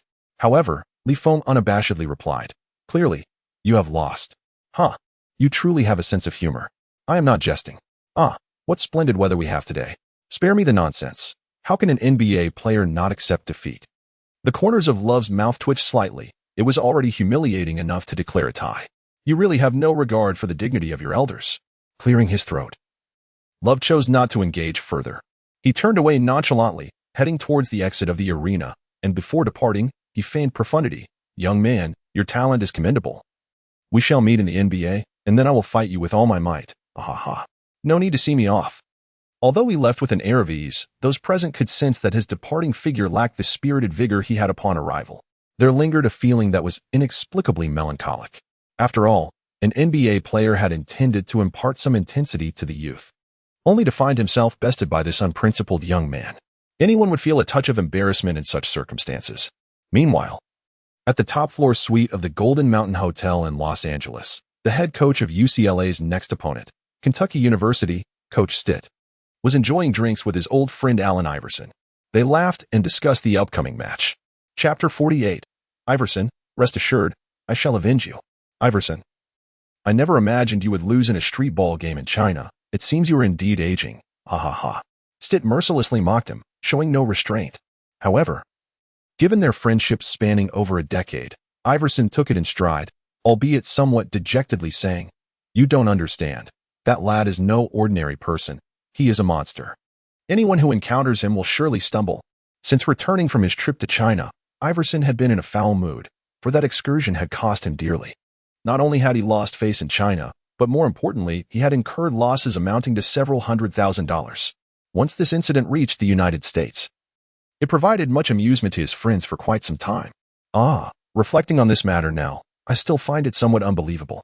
I never anticipated that a casual trip to China for an event would lead to an encounter with such a peculiar figure. That Li Feng, in his eyes, resembled nothing more than a mere novice. You mean Li Feng, the 2-meter-tall Chinese forward? Coach Stitt paused momentarily before inquiring. It was the first time he had heard Iverson mention this name. Prior to this, they were only aware that Iverson had faced difficulties in China, yet remained oblivious to the identity of his opponent. Iverson nodded affirmatively. Yes, are you familiar with him? Certainly, he is quite the sensation in the NCAA, and many media outlets believe this young man stands a chance to rival Duke University's prodigy, Zion. Coach Stitt of the University of Kentucky chuckled softly before continuing. You didn't happen to fall short against this young man, did you? Iverson, with a bewildered expression, nodded in affirmation and exclaimed, Wait a moment, has Li Feng made it to the NCAA? Indeed, you were unaware? Stitt replied, somewhat surprised. Moreover, our next match will be against them. At this moment, Iverson was utterly taken aback. Goodness, this young man Li Feng, without making a sound, had actually advanced to the Final Four of the NCAA? I assure you, do not underestimate this fellow. He is a force to be reckoned with and consistently devises unexpected strategies. When Iverson mentioned Li Feng, it was akin to discussing a forbidden topic. His face bore an expression of utmost seriousness. However, at that moment, Stitt appeared remarkably relaxed, asserting, Fear not. This here our only adversary on the path to the championship is Duke University. UCLA is simply not worthy. Though Li Feng possesses considerable skill, their entry into the Final Four was significantly aided by fortune. They nearly lost several matches. Moreover, he lacks any substantial experience in high-stakes competitions. Once they confront our ironclad defense, they will come to terms with reality. He spoke these words with complete conviction. The team's defense was commendable, and offensively, they boasted formidable players like Tyler Herro and P.J. Washington. There was no reason for them to falter against the current UCLA. Iverson merely scoffed. Do not underestimate him. You may find yourself at a disadvantage. This is a well-intentioned reminder. For only Iverson truly understands the extent to which Li Feng can masquerade as a fool while being a cunning predator. However, at this moment, Stitt remains entirely unconcerned. He perceives Iverson's remarks as stemming from his own past defeat to Li Feng, fearing that if he does not boast about his opponent, he will appear foolish. Rest assured, we are not like you. Soon you shall discover the superiority we possess over UCLA. As he spoke, Stitt produced 2 tickets from his pocket. These are front-row VIP tickets for the match the day after tomorrow. I invite you to join me at the venue to witness the excitement. My good brother. I will seek my revenge then. Just watch closely. After uttering these words, Iverson smiled, feeling a sense of relief. Very well, to hell with Li Feng. I shall place a wager of $1 million on you.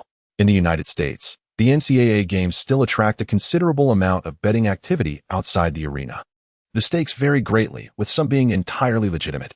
While it may pose a challenge for the average person to engage, for someone like Iverson, a former NBA superstar, wagering $100,000 is hardly a daunting task.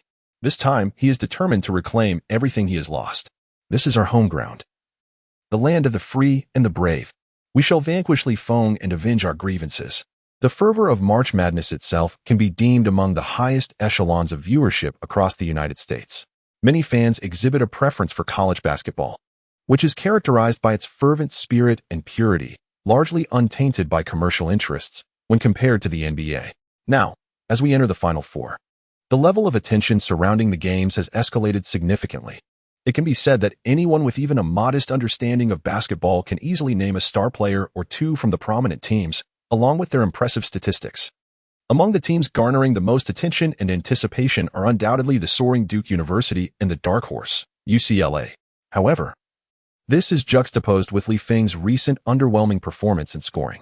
This underdog team has gradually become regarded by many as an overrated contender. Indeed, according to the current statistics from ESPN, over 70% of fans believe that UCLA will be utterly lost offensively when faced with the formidable defense of the University of Kentucky. On the renowned Reddit forum, numerous fans opine that UCLA's final score in this match will not exceed 60 points.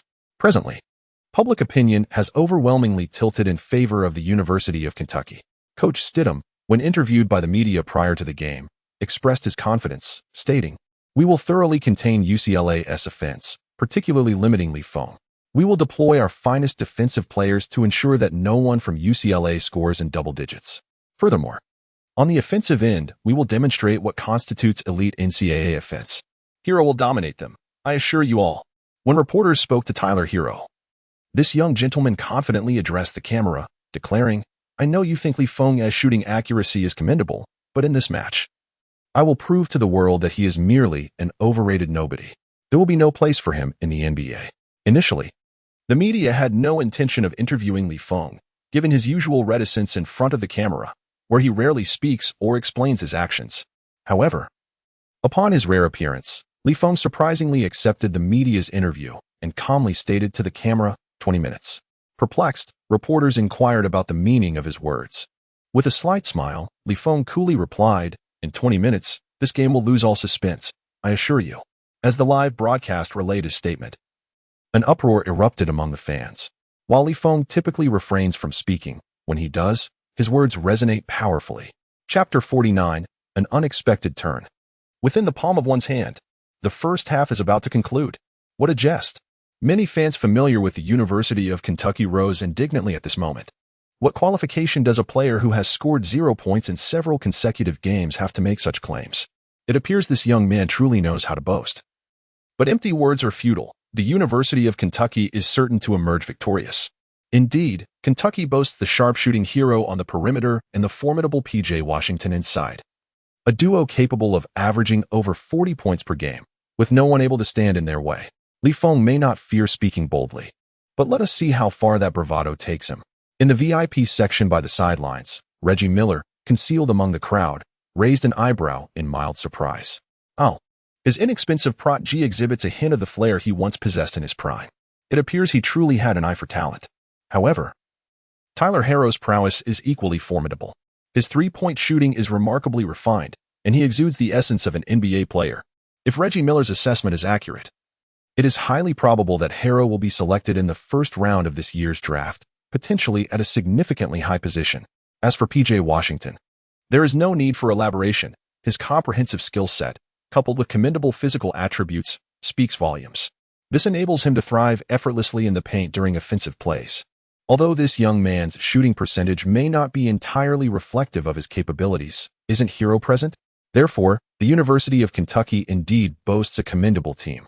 At this moment, it is rather unwise for Li Feng to utter such harsh words. As the halftime battle concludes, is he intending to have his opponents slaughter him? It is no wonder that the fans are utterly astonished. Even Reggie Miller appears to be taken aback. Nonetheless, Li Feng remains calm and composed, as if he has merely remarked upon an inconsequential matter. After finishing his statement, he turns and strides into the arena. The atmosphere at the competition site is charged with tension. This is neither the round of 64 nor the 32, but the ultimate clash of the Final Four. The venue is teeming with an immense crowd, as countless spectators and fervent fans gather here. The price of VIP tickets in the front row has skyrocketed from an original $50 to over $1,000. Moreover, Numerous NBA stars and scouts from various teams have come to witness the players' performances up close. On the court, Tyler Herro casually remarked to Feng, "I heard you plan to defeat us in just one half. Honestly, are you out of your mind? Do you have any notion of our capabilities? What gives you the audacity to be so arrogant?" Feng tilted his head and retorted, "What makes you think you can speak to me that way? Who grants you such boldness? I advise you, if you wish to avoid a disastrous defeat, you should return to your warm-up without delay. Otherwise, I assure you, your draft prospects will not bode well." Tyler Herro narrowed his eyes, unable to tolerate Feng's condescending demeanor. Clearly, UCLA is perceived as the underdog. Yet this man before him seems utterly indifferent, looking down upon him from a lofty vantage. "Herro, ignore him. We shall make him swallow those words soon enough. A mere braggart, he will face a crushing defeat in the game." At this moment, P.J. Washington approached Herro and remarked. Herro nodded in agreement, acknowledging the truth in his words. "You're right, merely a jester, unworthy of my earnest attention." The players from Kentucky chose to disregard Feng, continuing their warm-up in solitude. Until the commencement of the game, not a single word was exchanged with Feng. The players from UCLA found themselves at a loss for words. Uncertain of how to engage with Feng, after all, it was he who had boasted so extravagantly. Who could possibly restrain him? However, at this juncture, Feng summoned Lu Qingyu to his side and briefly whispered a few instructions into her ear. Subsequently, Lu Qingyu, wearing a puzzled expression, approached Coach Winston to convey his message.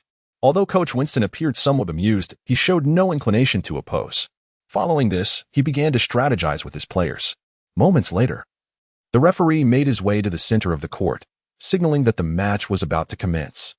Many outside spectators eagerly awaited the moment Feng would be proven wrong, while some who had placed substantial bets anticipated his defeat, including the likes of Allen Iverson. Both teams readied themselves, and the game began. As the referee's words echoed, the basketball soared into the air. In recent matches, Feng had consistently dominated the boards, making his jump ball as a small forward a familiar sight. After all, it seemed he had been possessed by some strange force, grabbing rebounds without scoring. Yet, this time, upon leaping high to tap the ball towards his teammate, he surprisingly landed beyond the three-point line instead of swiftly positioning himself inside. The crowd momentarily paused, sensing something amiss. This script was not as expected. Before anyone could fully comprehend the situation, the ball found its way into Feng's hands. Without hesitation, he launched a shot from beyond the arc. Whoosh! Caught off guard by Feng's decision to attempt a three-pointer, he was afforded ample space to adjust his shooting stance. Swish! In the next instant, the crisp sound resonated as anticipated. Feng's precision from the three-point line remained undeniably impeccable as the basketball swished through the net, unexpectedly leading UCLA to an early three-point advantage. At that moment, everyone was taken aback. What did this mean? This young man hadn't attempted a single shot in the previous matches, finishing each game with a score of 0. How had things changed here? However, Coach Stiddick was evidently prepared for this turn of events. He slowly spoke, instructing, "Just adhere to our defensive strategy. Feng's shooting speed is not that swift. The interior defenders need to focus on providing assistance, ensuring he does not easily approach the basket." The University of Kentucky was indeed proactive in their preparations. Although they hadn't anticipated Feng's sudden offensive move, they were nonetheless ready. "Rest assured, Coach, I will make him pay." Herro's gaze was filled with determination, as if he sought to prove something to all the fans and spectators. The University of Kentucky launched their offense. Herro executed a classic handoff screen and maneuvered to the 45-degree angle to take a three-point shot. Typically, it would be exceedingly difficult for anyone to block his attempt. However, he noticed Feng had emerged from his blind spot. What was he trying to do? From such a distance, he couldn't possibly block me, could he? Impossible. He absolutely cannot block me. Yet, as these thoughts raced through his mind, a tightening sensation gripped his chest. In an instant, the force behind Herro's shot intensified. However, at that moment, Feng did not leap at all. It seemed he merely strolled over. Is he toying with me? Taylor Herro immediately realized what was happening. For in that fleeting instant, he distinctly saw a trace of a mocking smile at the corner of Feng's mouth. Thud.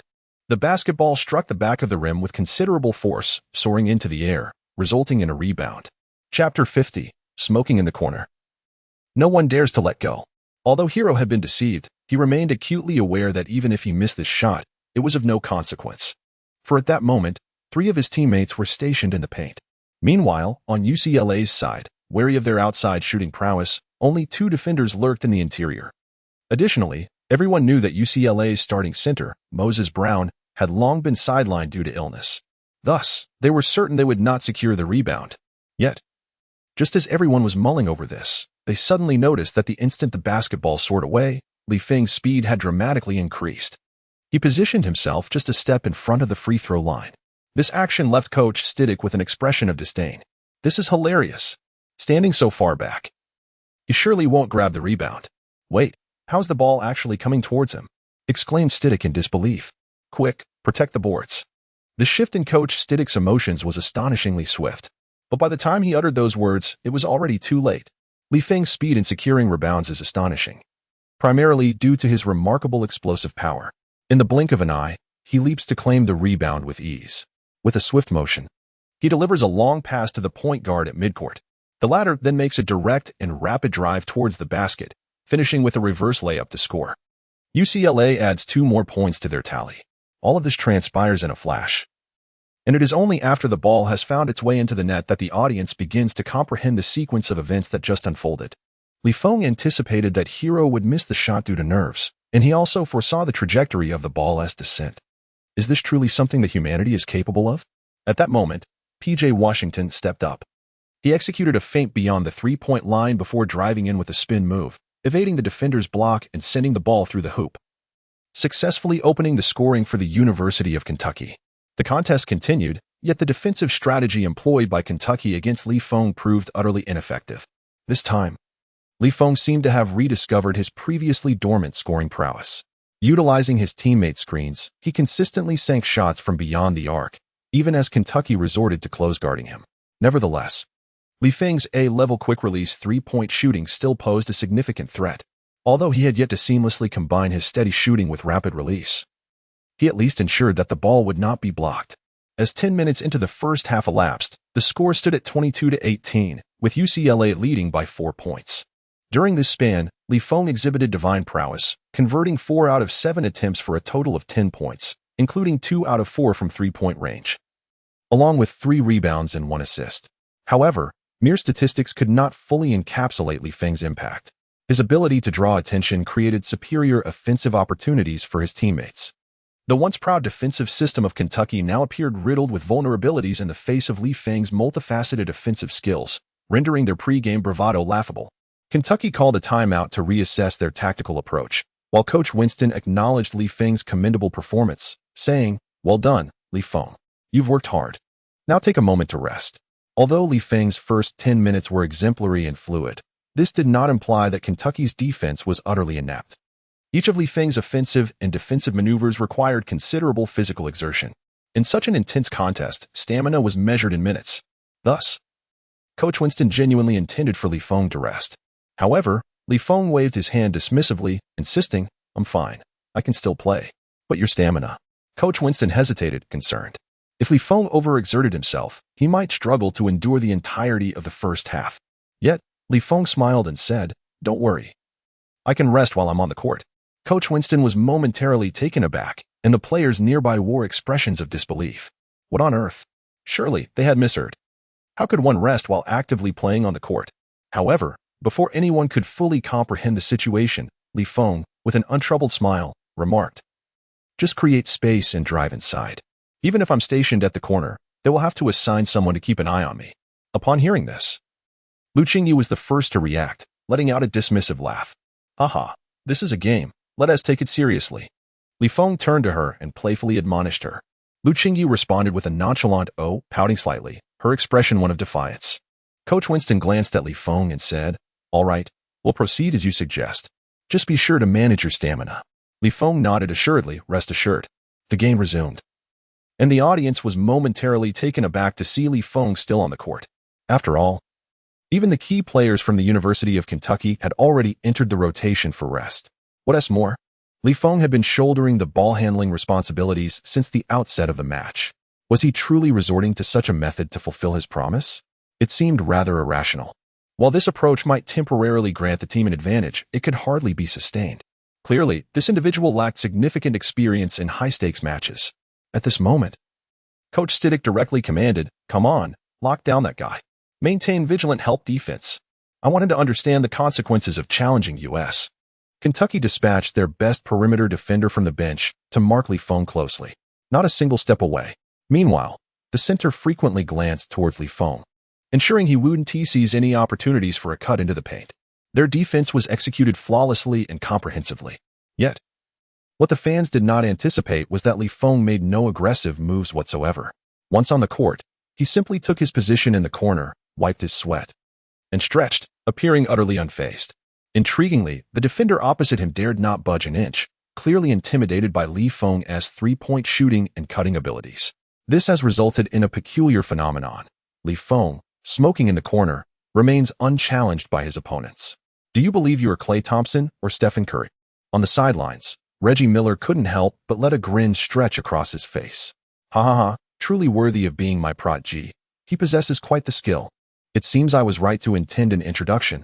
If it were the two of them, they might find common ground. Chapter 51. A Genius. Just beyond my threshold, the game continues.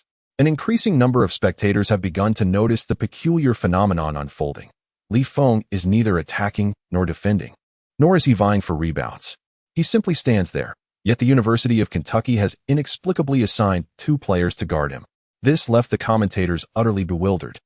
Having provided commentary on basketball for over 20 years, he had never encountered such an unusual situation. Utilizing 2 players to defend against a statue of the opposing team?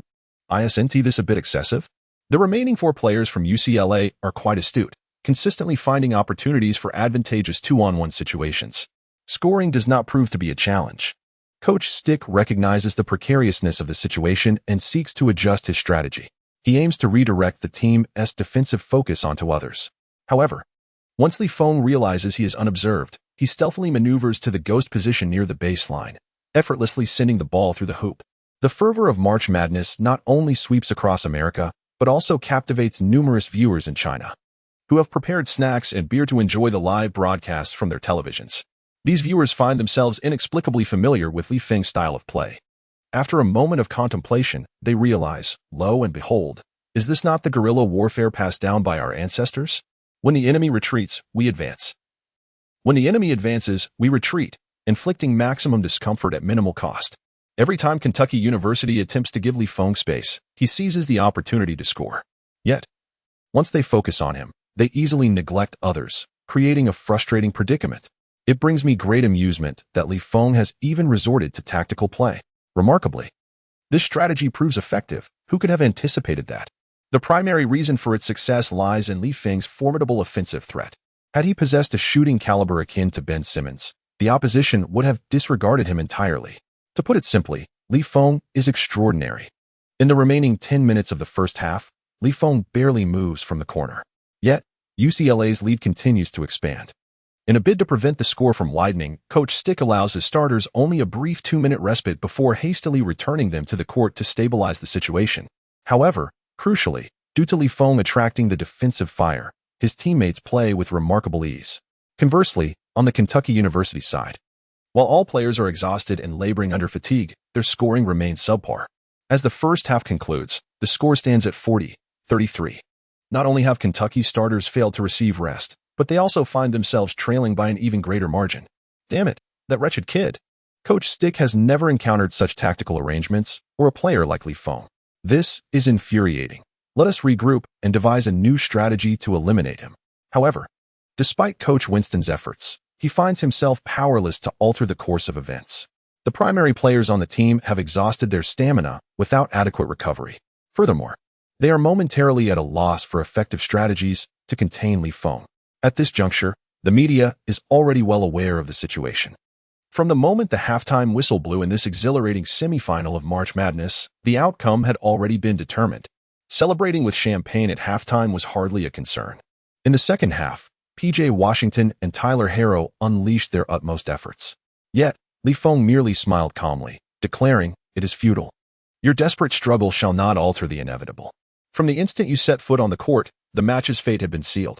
You, indeed, have lost. Many assert that the result remains uncertain until the final moment. However, for Li Feng, such a notion does not hold true. This is the embodiment of absolute confidence in one's own abilities. Hero clenched his molars tightly. Like P.J. Washington, he felt an overwhelming sense of unwillingness. We shall not surrender. Our ambition is the championship. However, Li Feng merely shrugged indifferently and remarked, though futile, you may attempt it. Just you wait. PJ Washington retorted angrily, revealing a rare ferocity on his face. Meanwhile, Allen Iverson on the sidelines became anxious, for he had invested a substantial $1 million in this endeavor. Should this result in defeat, one would be left utterly destitute. What a tremendous loss. Vanquish him. Vanquish Li Feng, he shouted without regard for his image, leaving the surrounding spectators in a state of bewilderment. What enmity or grievance could possibly fuel such fervor? Among the crowd, many fans had indeed placed their bets on the victory of the University of Kentucky. Yet, at this moment, they still clung to the hope for a miracle. However, in a match featuring Li Feng, where could one expect miracles to unfold? Beep. The game has concluded. UCLA triumphed with a score of 77-69, advancing to the finals. This marks the sole occasion in the past 7 years that UCLA has reached the finals. The audience supporting UCLA erupted in fervent cheers, their faces awash with disbelief. They had not anticipated that the team, so underestimated prior to the match, would secure victory with such ease. As Li Feng aptly remarked, the game was nearly concluded by halftime. The expressions of the media and scouts on the sidelines were nothing short of astonishment. This is a splendid competition. Rather than merely focusing on skills and talent, they believe that Li Feng's remarkable instinct for the game and his adept control of the situation, as well as his tactical application, are even more impressive. It is noteworthy that Chris Paul, standing at a mere 181 meters, has managed to thrive in the NBA for such an extended period, earning the title of God of Point Guards due to his exceptional understanding of the game. There are many tall, ungainly players with raw talent, but it is exceedingly rare to find someone who possesses not only commendable skills and explosive potential but also a high basketball IQ. Initially, scouts from various NBA teams estimated Li Feng's draft position to be in the range of 20 to 30 in the first round. However, their perspective has now shifted.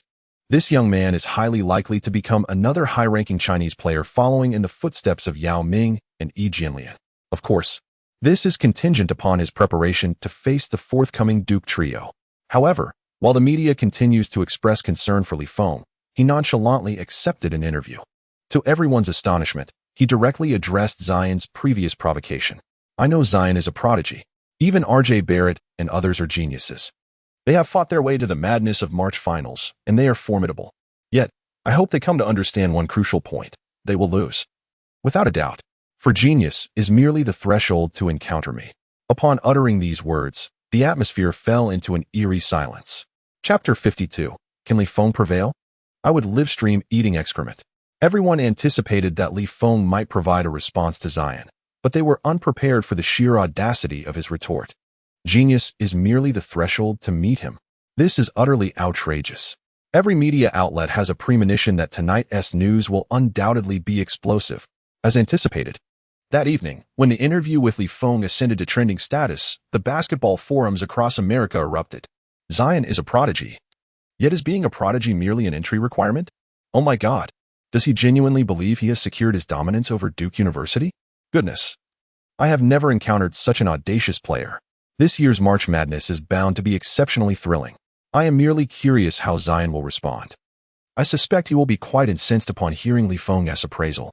On another front, Duke University triumphed over the University of Michigan with a staggering score of 68-59. In this match, Jordan Poole was utterly stifled by Duke's three core players. Every fan witnessed the extent of Jordan Poole's struggles throughout the game. Each three-point shot he missed failed to translate into effective offensive rebounds. In the post-match technical summary, it was noted that Duke secured 17 rebounds while Michigan managed a mere 7. It was merely a fraction of what Duke achieved. Duke's dominance is simply unparalleled. Their interior prowess is unmatched.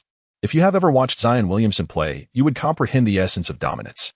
On this planet, I truly cannot fathom any other university team capable of exhibiting such authority as Duke. All the players who witnessed the match firsthand expressed similar sentiments. In this game, Zion alone amassed an impressive 27 points, 8 rebounds, and 2 blocks. With unwavering confidence, Zion addressed the media on-site, proclaiming, I have stated it before. The championship of this year's NCAA tournament belongs to us, as no one stands a chance against us. How is Li Feng faring now? I hope they were not utterly overwhelmed by the University of Kentucky. Otherwise, he would miss the chance to lose directly at my hands. However, just as he confidently concluded his statement to the camera, A nearby reporter timidly remarked, Mr. Zion, I believe you are unaware that, just half an hour ago, UCLA won that match and successfully advanced to the finals. Upon hearing this, Zion paused momentarily, yet shrugged it off nonchalantly. They are indeed quite fortunate, nevertheless. He will ultimately be vanquished by me. After all, this fellow lacks even the courage to confront my provocations directly. Zion remained convinced that Li Feng was intimidated by his prowess, which explained his continued silence. However, at that moment, the reporter who had previously spoken interjected once more. In fact, immediately following the conclusion of the recent match, Li Feng did respond to your earlier provocation. He declared that he would decisively defeat you in the finals, and even referred to you as a genius. Upon hearing this, Zion was momentarily taken aback. What does this mean? He pondered.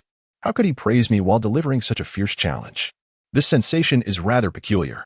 Akin to stepping into a boxing ring only to be unexpectedly kissed by your opponent.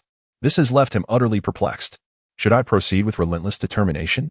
Zion's expression flickered, and then he revealed a hint of an embarrassed smile as he slowly began to speak. I didn't expect him to possess such discernment. However, at that moment, the journalist interjected, No, do not rejoice too soon. He added another remark. Zion paused slightly, inquiring, What did he say? The journalist replied, He called you a genius, but stated that genius is merely the threshold to his realm. At the very moment those words were uttered, every player of Duke University stood frozen before the camera. This is the most audacious trash talk they have ever heard in their lives. Arrogant, proud, and exuding an undeniable confidence. However, upon reflection, the expressions of the crowd quickly soured. Clearly, when Li Feng spoke those words, it signified that he had utterly disregarded his own standing. Remarkable. This young man is indeed audacious. Although Zion felt a tinge of embarrassment at that moment, he swiftly regained his composure. He then whispered, We shall make him pay dearly. I will demonstrate the prowess of the Duke Trio. This year's NCAA championship will undoubtedly be ours. Inform Li Feng that I await him right here. I am eager to see how he intends to defeat me. This exchange of words between the two marked the first genuine confrontation. Previously, although Zion had attempted to engage Li Feng, the latter had been too preoccupied with honing his skills to respond. The excitement among the spectators was palpable, as they were eager to discover who would ultimately shine in the impending match and seize the NCAA championship. Not only the players, but even the head coaches of both teams were equally exhilarated. Winning the championship of March Madness would entail immense recognition. The collision of these two prodigies always captivates attention. Yet, at that moment, Jordan Poole, who had just suffered a defeat, suddenly interjected. He updated his personal social media with the remark, Zion's strength is overwhelming. Li Feng stands no chance against him. Once you experience Zion's inhuman power, you will understand that they are simply not in the same league. Though Jordan Poole's statement bore the hint of seeking justification for his own loss, surprisingly, it garnered substantial support from various teams. Commenters echoed, Indeed, Zion's prowess is formidable. He possesses a strength far beyond that of a typical college player. He resembles a beast. Our center felt like a mere toy in his presence. While I have witnessed Li Feng's intelligent gameplay, cleverness is futile in the face of absolute power. No one can defeat Zion. He is truly the chosen one. The multitude of endorsements from players left Jordan Poole feeling quite satisfied. After all, if it weren't for Zion's extraordinary abilities, would he have lost? Naturally. He believed that if he could not conquer this opponent, neither could Li Feng.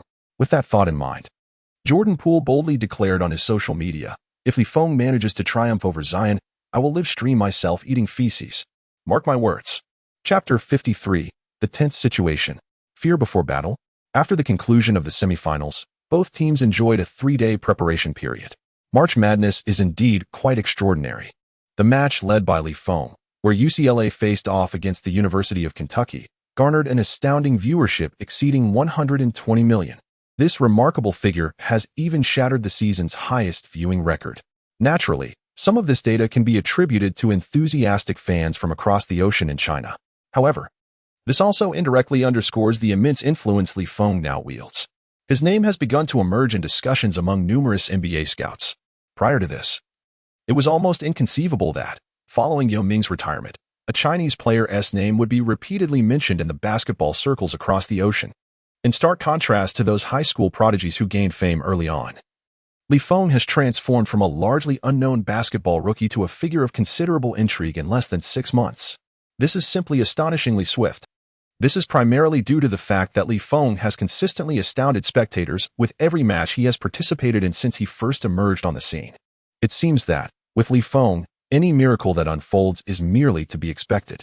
Consequently, fans naturally anticipate whether he will bestow upon them yet another marvel, such as triumphing over the formidable Duke trio. Although Feng has already mastered an S level of rebounding instinct, he remains undeterred, diligently preparing for the forthcoming matches.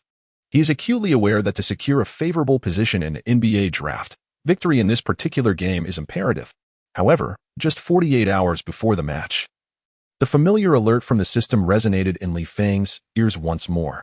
Ding dong. Congratulations to the host for the upcoming NCAA Championship Final. The system has issued a new task. Please ensure that the host scores at least 20 points and 10 rebounds in the final and leads the team to victory.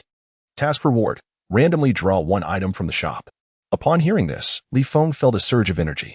Well then, if that's the case, I shall not be weary. It is worth noting that the rewards within the system's shop encompass not only the most modest attribute boosts, but also a plethora of extravagant superstar skill packages, as well as the extraordinary passing ability of Kuriko Tetsuya and the layup prowess of Aemon Daiki. There are even the Divine Eye of the Emperor, which grants foresight into the future, possessed by Akashi Seijiro. This undoubtedly represents an opportunity to achieve great things with minimal resources, one that Feng is determined to seize. A 2010 performance? Attaining a significant double-double in the NCAA is no small feat, yet it is certainly not an insurmountable task. Embracing the spirit of indifference towards life and death, he resolved to give it his all. On the eve of the match, Feng received a call from Reggie Miller. On the other end, Miller said, "Kid, make sure to perform well in tomorrow's game. Do you remember our special training sessions? You mentioned struggling to combine speed and consistency in your three-point shooting. If you win tomorrow, I'll arrange for an active NBA sharpshooter to assist you in overcoming this challenge." Taken aback by Miller's words, Feng recalled the conversation they had shared. "So, is this the grand gift you spoke of?" he inquired. "Indeed. Who is the sharpshooter you mentioned?" In response to Feng's question, Reggie Miller smiled enigmatically and replied, "You'll find out in due time. Don't overthink it. Just focus on playing well. We'll be there to watch." With that, Miller ended the call. Meanwhile, seated at a restaurant, Reggie Miller expressed his gratitude to the young man across the table. A boyish face sporting a crew cut. "I truly appreciate your willingness to accept my invitation, Stephen." "No problem," replied the young man, who was none other than Stephen Curry, the current star of the Warriors and a revolutionary shooter who ushered in the era of small ball. As Curry savored his meal, he inquired, "But do you really have such high hopes for this Chinese small forward? After all, many believe Zion will be the #1 pick this year." With a chuckle, Reggie Miller responded, "Haha, in fact, you hold even greater faith in this kid than I do, don't you?" Curry smiled, but remained silent. When he entered the NCAA, many doubted his ability to adapt to the intensity of college basketball, with only Davidson College willing to embrace his then slight frame.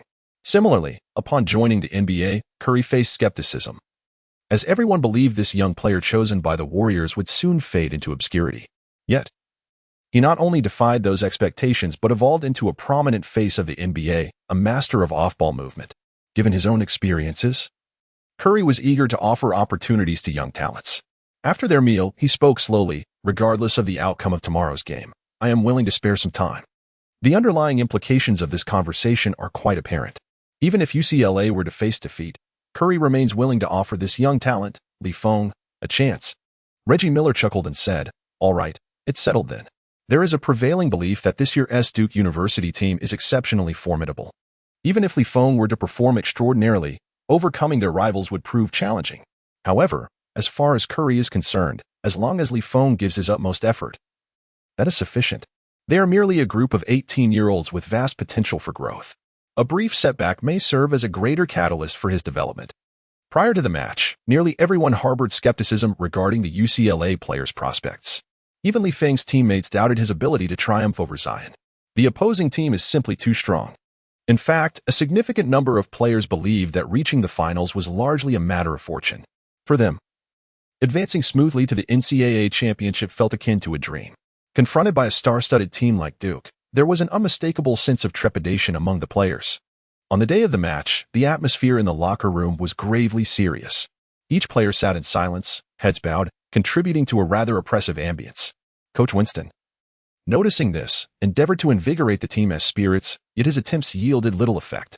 Li Feng recognized the current state of the team. Their enthusiasm was notably lacking.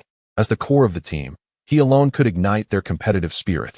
Although Coach Winston had not formally designated him as such, he had naturally come to regard Li Feng as the team's leader. Li Feng glanced at Coach Winston, whose brow was furrowed with concern, and offered a calm smile. "Don't worry, I will handle this." Witnessing Li Feng's composed demeanor, Coach Winston inexplicably felt a sense of relief. Yet, he could not fathom how Li Feng intended to proceed. As the moment for the match drew near, Coach Winston had yet to observe any action from Li Feng. Nevertheless, since Li Feng had assured him that he would resolve the situation, Coach Winston refrained from further commentary. He had faith in Li Feng's ability to address the matter. In his eyes, Li Feng had already proven himself a competent leader of the team. The madness of March culminates in the championship match. This is one of the most thrilling competitions of the year, where sports enthusiasts converge in droves. The atmosphere during the semifinals was already vibrant, but the final match escalates it to an entirely new level. Countless fans fervently wave their hands, rallying for the teams they support. To maintain order amidst the fervor, law enforcement has even deployed personnel outside the venue, vigilant against overly zealous fans who might act out of line. As the players from UCLA entered the arena, a deafening wave of cheers surged from all directions, overwhelming the senses like a monumental force. The cacophony was so intense that it felt as though a mountain was pressing down upon the crowd. Such a multitude of supporters. It seems there are even more here than during the semifinals. My goodness, there must be at least 20,000 people present. I am so anxious. What should I do? I can hardly fathom that we have made it to the finals. What if we lose? What if we suffer a humiliating defeat in front of such an enormous audience? That would be truly embarrassing. At this moment, the players, already lacking in confidence, felt an even greater sense of anxiety. They could distinctly hear the pounding of their own hearts resonating within their chests. At that moment, Smith, also a starting player, slowly turned his head and inquired of Li Feng, "Aren't you feeling nervous?" However, Li Feng remained silent, instead choosing to walk onto the court to begin his warm-up. The crowd was taken aback, perplexed by Li Feng's utter lack of response. This was completely unlike the usual Li Feng. At that moment, the commentator at the scene slowly spoke into the microphone. "Today, we are about to witness a confrontation between two super teams of the year. A number of NBA stars have also graced us with their presence, and they will join us in observing the unfolding of this match. Among them, the Duke University team, led by Zion, Barrett, and Reddish, is undoubtedly a favorite to win the championship. Of course, UCLA has also created numerous miracles along their journey, and I eagerly anticipate them conjuring up even more wonders for us." While the commentator's words may appear to be merely an introduction of the competing teams, his bias was already quite evident. He did not believe that Li Feng could lead his team to triumph over Duke University. Hoping for a miracle? In this world, where can one find such a plethora of miracles?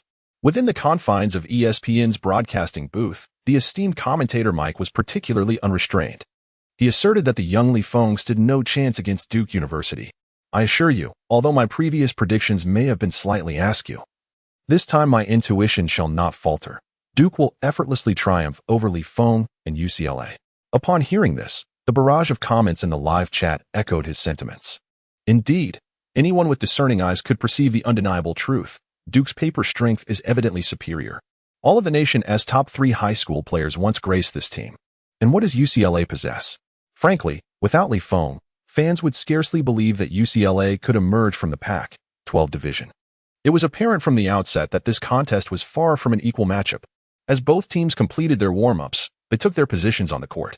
However, contrary to everyone's expectations that Li Feng would execute the jump ball for UCLA, even the coach was taken aback when Li Feng astonishingly permitted the substitute center to take his place. Witnessing this spectacle, Zion Williamson could not contain his amusement. With unrestrained derision, he remarked, "Kid, even if you're afraid of me, there's no need to make it so blatant. You can't even muster the courage for a jump ball? I once thought you might put up a fight before me, but it seems I was entirely mistaken. Someone as cowardly as you is unworthy of sharing my name." Zion practically pointed a finger at Li Feng as he spoke these words. The team members felt their faces flush with indignation. Observing Li Feng being berated in such a manner, their hearts brimmed with anger.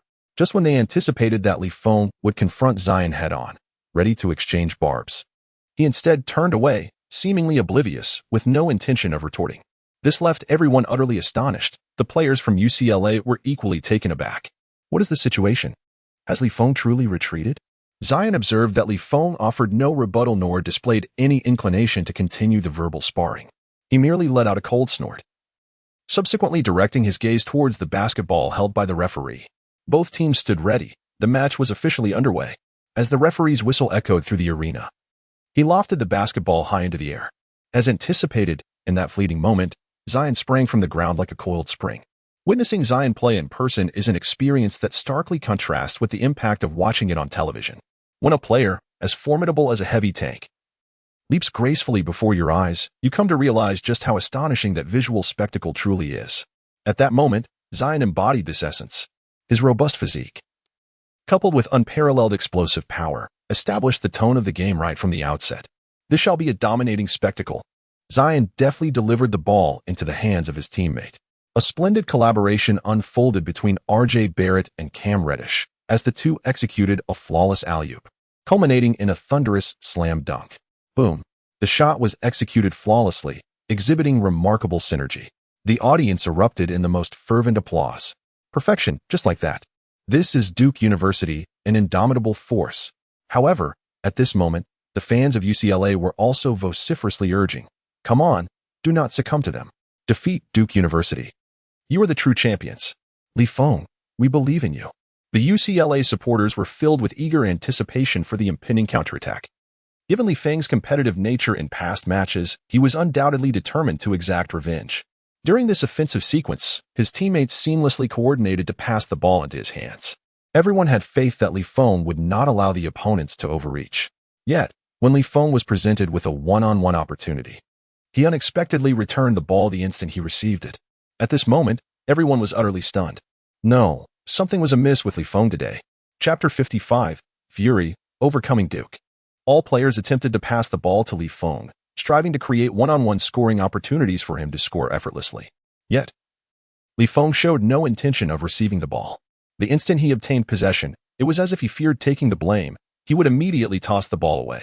For a time, the crowd even had the sensation that Li Feng had been possessed by some NBA superstar. What a slippery player. As the shot clock dwindled, his teammates, out of options, resorted to forceful drives into the paint in an attempt to score. But just as the basketball was about to meet the backboard, Zion soared through the air as if liberated from gravity, delivering a thunderous block. Bang! The resounding impact echoed. The basketball exploded off the backboard like a cannonball, soaring high into the air. Oh, my God. This was utterly insane. Zion's block was merciless. This guy was a true beast. His athleticism was downright monstrous. Every spectator who witnessed this moment was left in awe. After the ball ricocheted, R.J. Barrett effortlessly snagged it with one hand. Then came another flawless fast break, as Reddish elegantly completed a layup. The score was now 4-0. Duke, Duke. Zion, Zion. The cheers from the audience grew increasingly thunderous. From the onset of the game, Zion had displayed his terrifying prowess. In stark contrast, Li Feng remained conspicuously silent. For reasons unknown, in the subsequent offensive sequences, Li Feng showed no inclination to handle the ball. His teammates were growing anxious. Li Feng, receive the ball. How can we win if you don't attack? However, regardless of what they said, Li Feng stood unmoved, as if he could neither hear nor see anything. The moment he received the ball, he once again passed it away. It was as if the ball were tainted. He wouldn't hold on to it for even an extra second. Damn it. Li Feng, what on earth are you doing? There was no time left. He had to take matters into his own hands. Alas, he missed again. Thus, for 4 minutes, it was a one-sided domination. Zion had already amassed 6 points, 2 rebounds, and 1 block. And Li Feng? 0 points, 0 rebounds, 0 blocks. He contributed absolutely nothing.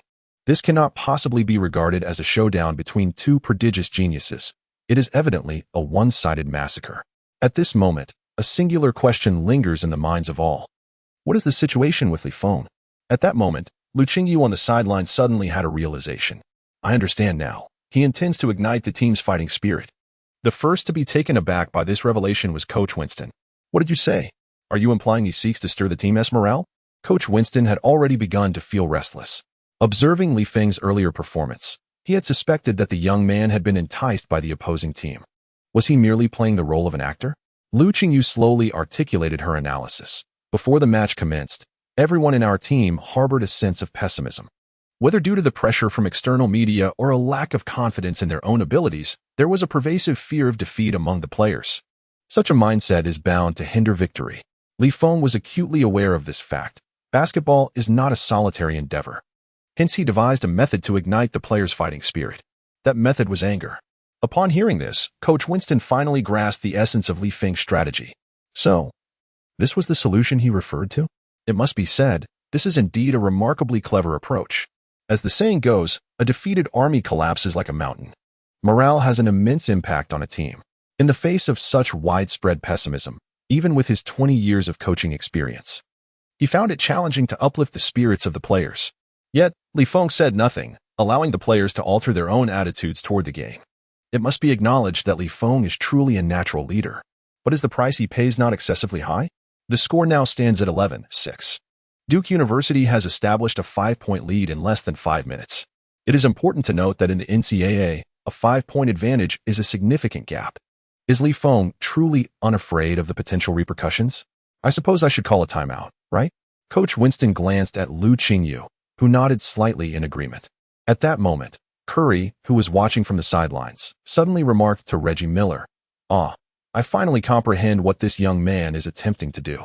He seeks to assist his teammates in overcoming their inner fears, channeling their anger to help them forget their trepidation. Nevertheless, this lad certainly possesses audacity.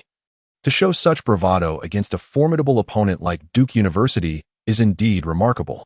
Curry chuckled resignedly. If previously UCLA's chances of victory stood at 30%, now, in his estimation, the likelihood of Feng and his team triumphing had dwindled to a mere 10%. Yet, for some inexplicable reason, Curry harbored a sense that the upcoming match might prove to be quite intriguing. At this moment, Coach Winston called for a timeout. The players from UCLA returned to the sidelines, grumbling and displaying expressions laden with dissatisfaction. What on earth was that performance? Feng, were you in a stupor? Do you not wish to win? We have reached the finals. Can you truly accept losing like this? Indeed. Why do you hesitate to receive the ball? Is evasion truly effective? In moments like these, what is there to fear? We should unleash our full potential and triumph over Duke University. The players exchanged heated remarks, their demeanor contrasting sharply with the anxiety and trepidation they exhibited just 5 minutes prior. Their faces now radiated an immense fury and an indomitable fighting spirit. Yet, confronted with their vehement criticisms, Feng responded not with anger but with a smile. You are all correct. And your words echo precisely what I have been meaning to convey. If we relinquish the game out of fear, can you truly accept that? In that instant, the group fell silent, only to suddenly realize something profound. Wait a moment. It was not Feng who feared the opponent from the outset. It was they themselves. At this moment, the crowd suddenly comprehended the true purpose behind the recent events.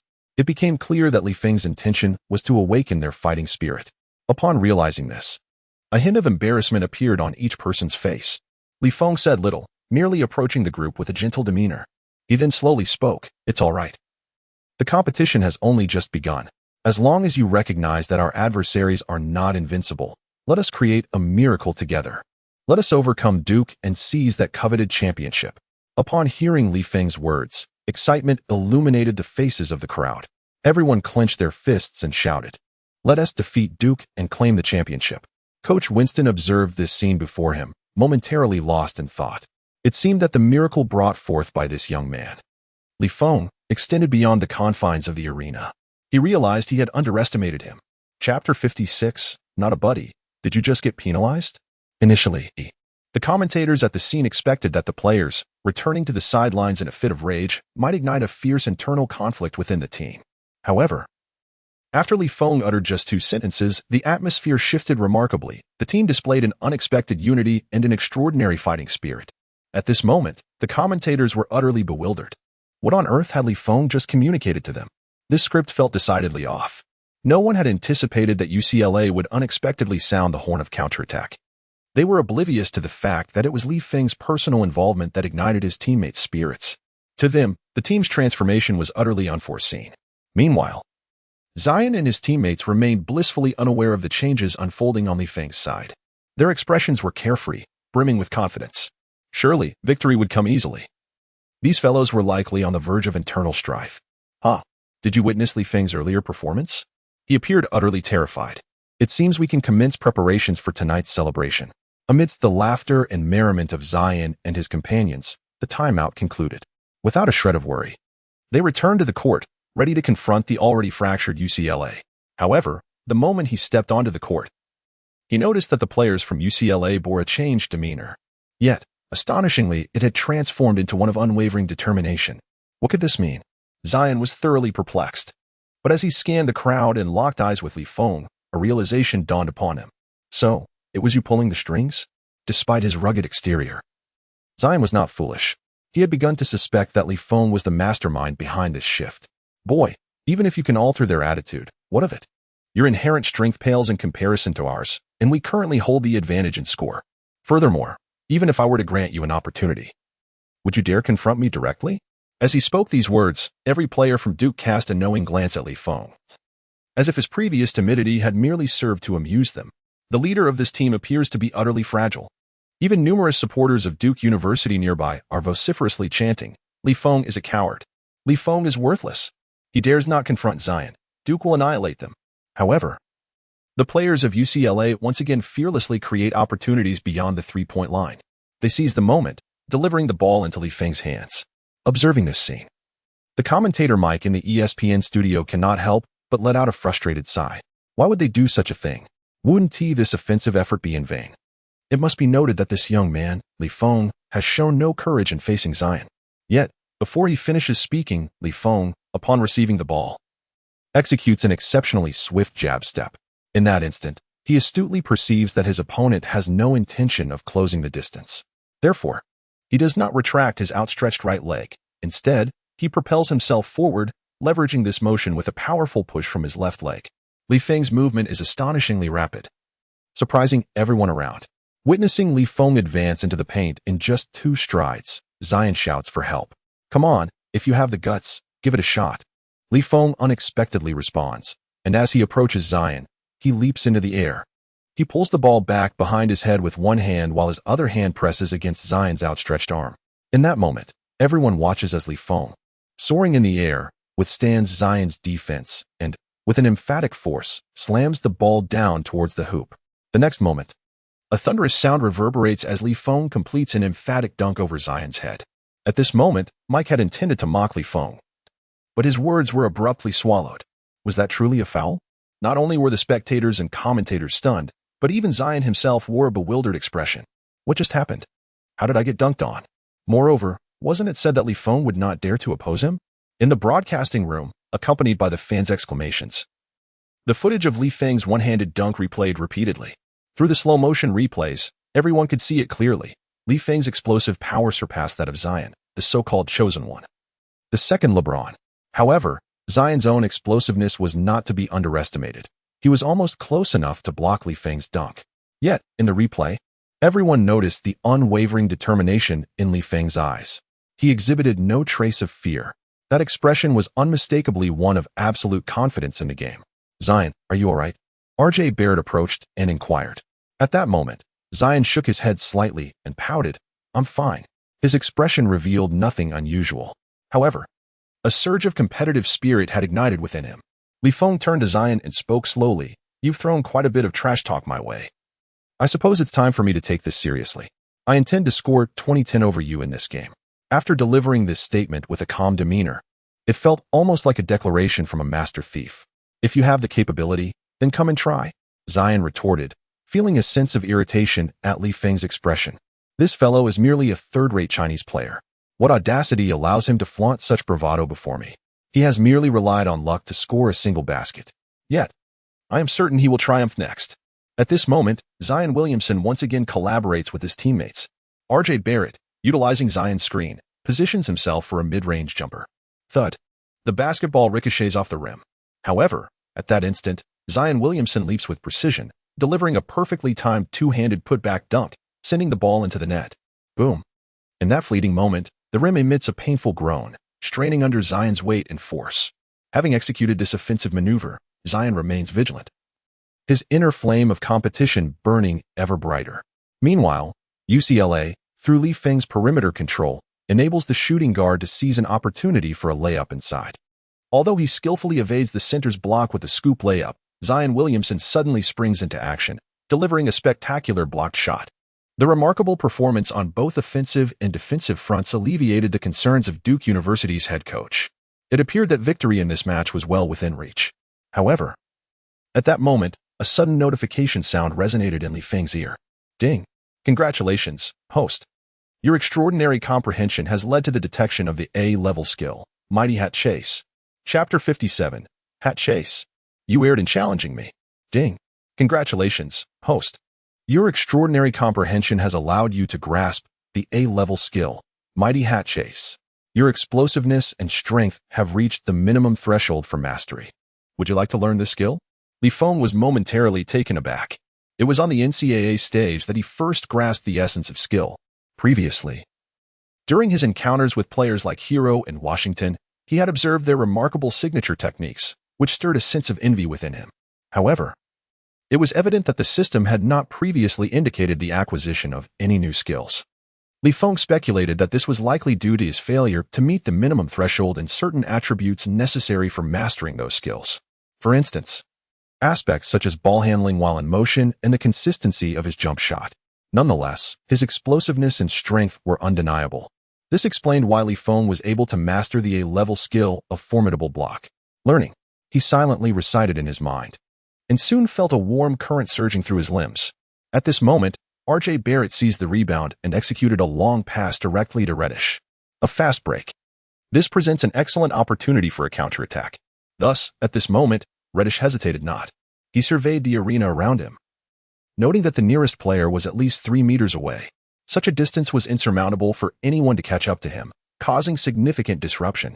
Thus, upon receiving the basketball, Reddish surged towards the UCLA hoop with remarkable speed.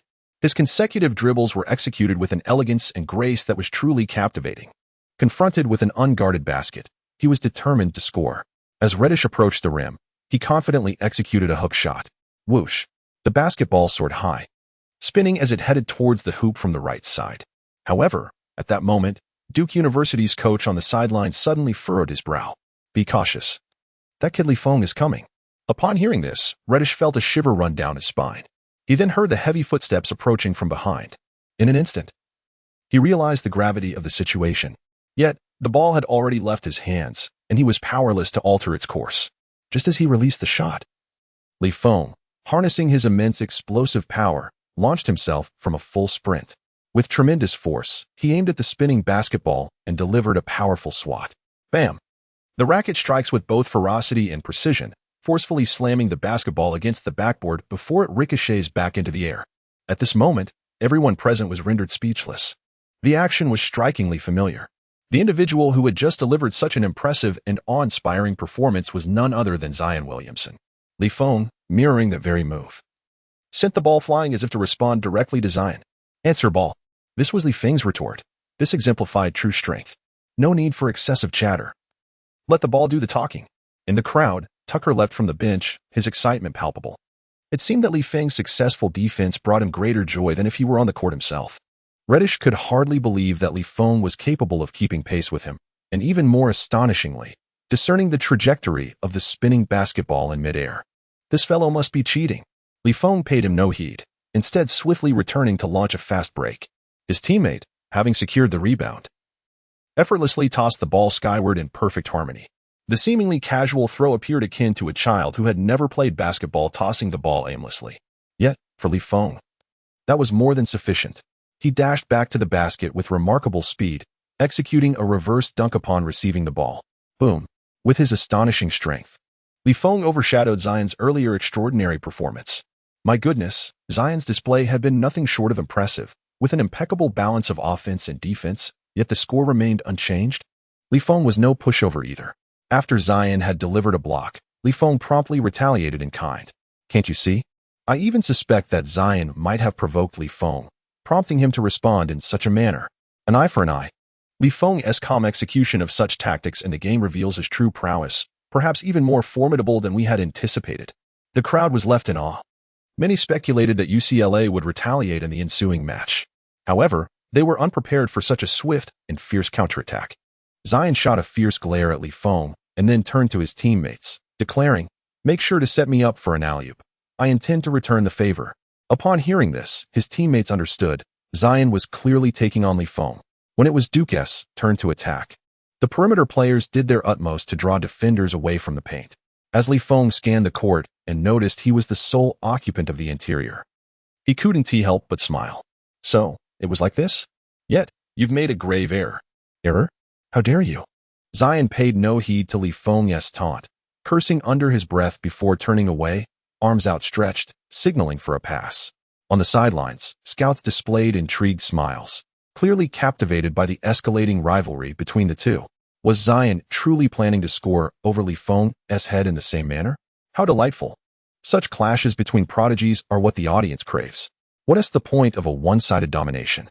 Only a contest where both sides are evenly matched can elicit their finest performances.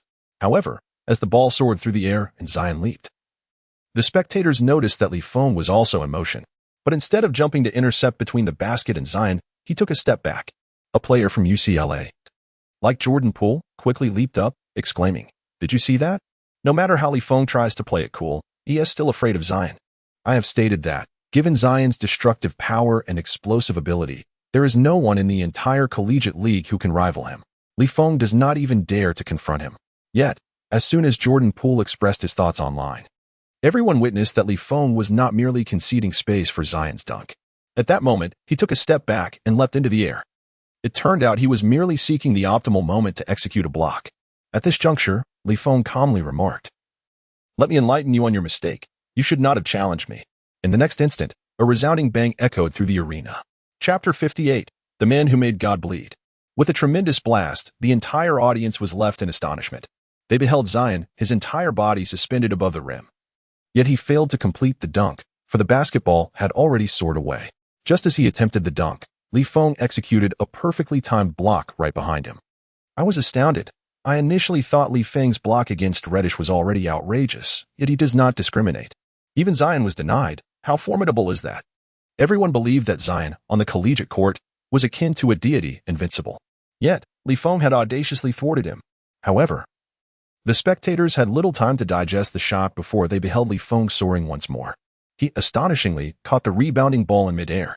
In such a brief span of time, executing 2 consecutive leaps demands an extraordinary level of physical explosiveness and elasticity. This is simply astonishing. On the opposing side, the head coach of Duke University was left utterly bewildered.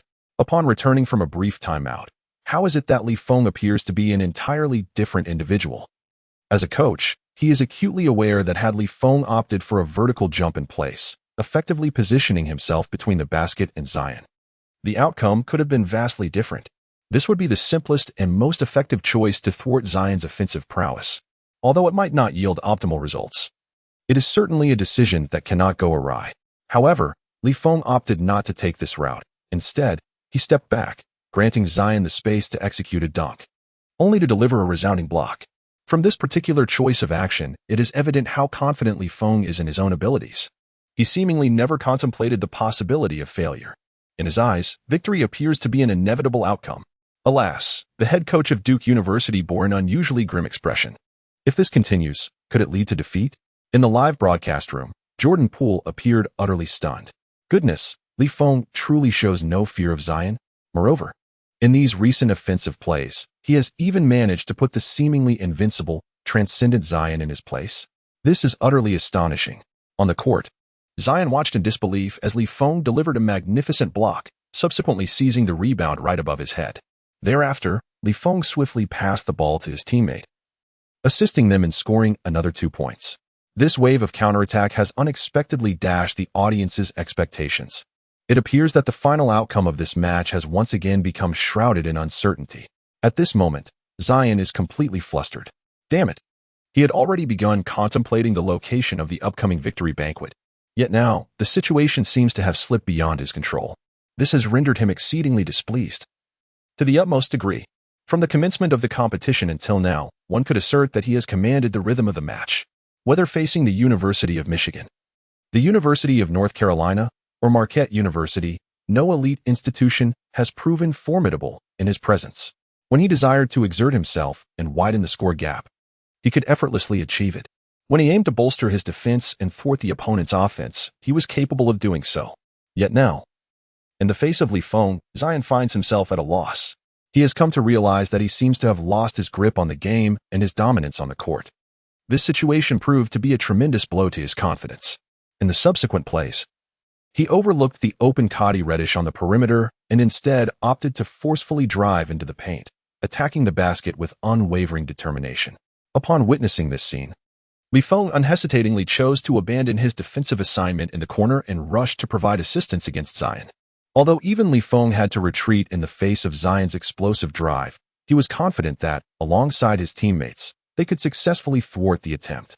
After a confrontation in midair, Zion attempted to use a reverse layup, aiming to gently graze the ball off the backboard into the hoop. It must be acknowledged that despite his rough exterior, he did possess a certain finesse and skill when facing an average defender. Such a maneuver could easily elude any attempt at a block. However, with Feng closing in from the side, Zion's options were equally compromised.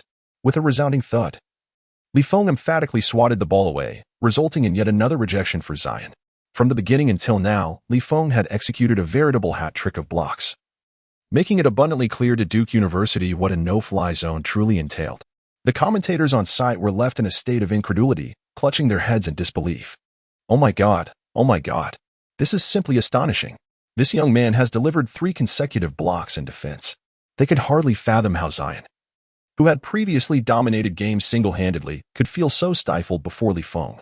In the ensuing match, while Duke displayed the coordination and chemistry befitting a top-tier team, observant fans noted a curious trend. They were deliberately avoiding Feng in their offensive strategies. Although it is strategically sound to bypass the opponent's strongest player and target their weakest defensive points, it was evident that Zion had never regarded Feng as a formidable presence. Fans who had previously watched Zion's interviews could only marvel at the stark contrast in his attitude. Zion maneuvered Feng to the left side of the court, creating a favorable offensive opportunity for R.J. Barrett. The latter executed a mid-range jumper, successfully putting points on the board to stem the tide. They cautiously sought to stabilize the situation, wary of any unforeseen developments in the match. Meanwhile, UCLA exhibited a brazen disregard for the opposition. Not only Feng, but all the players seemed resolute. They cared little whether they faced Zion or Barrett. They seized every opportunity to attack.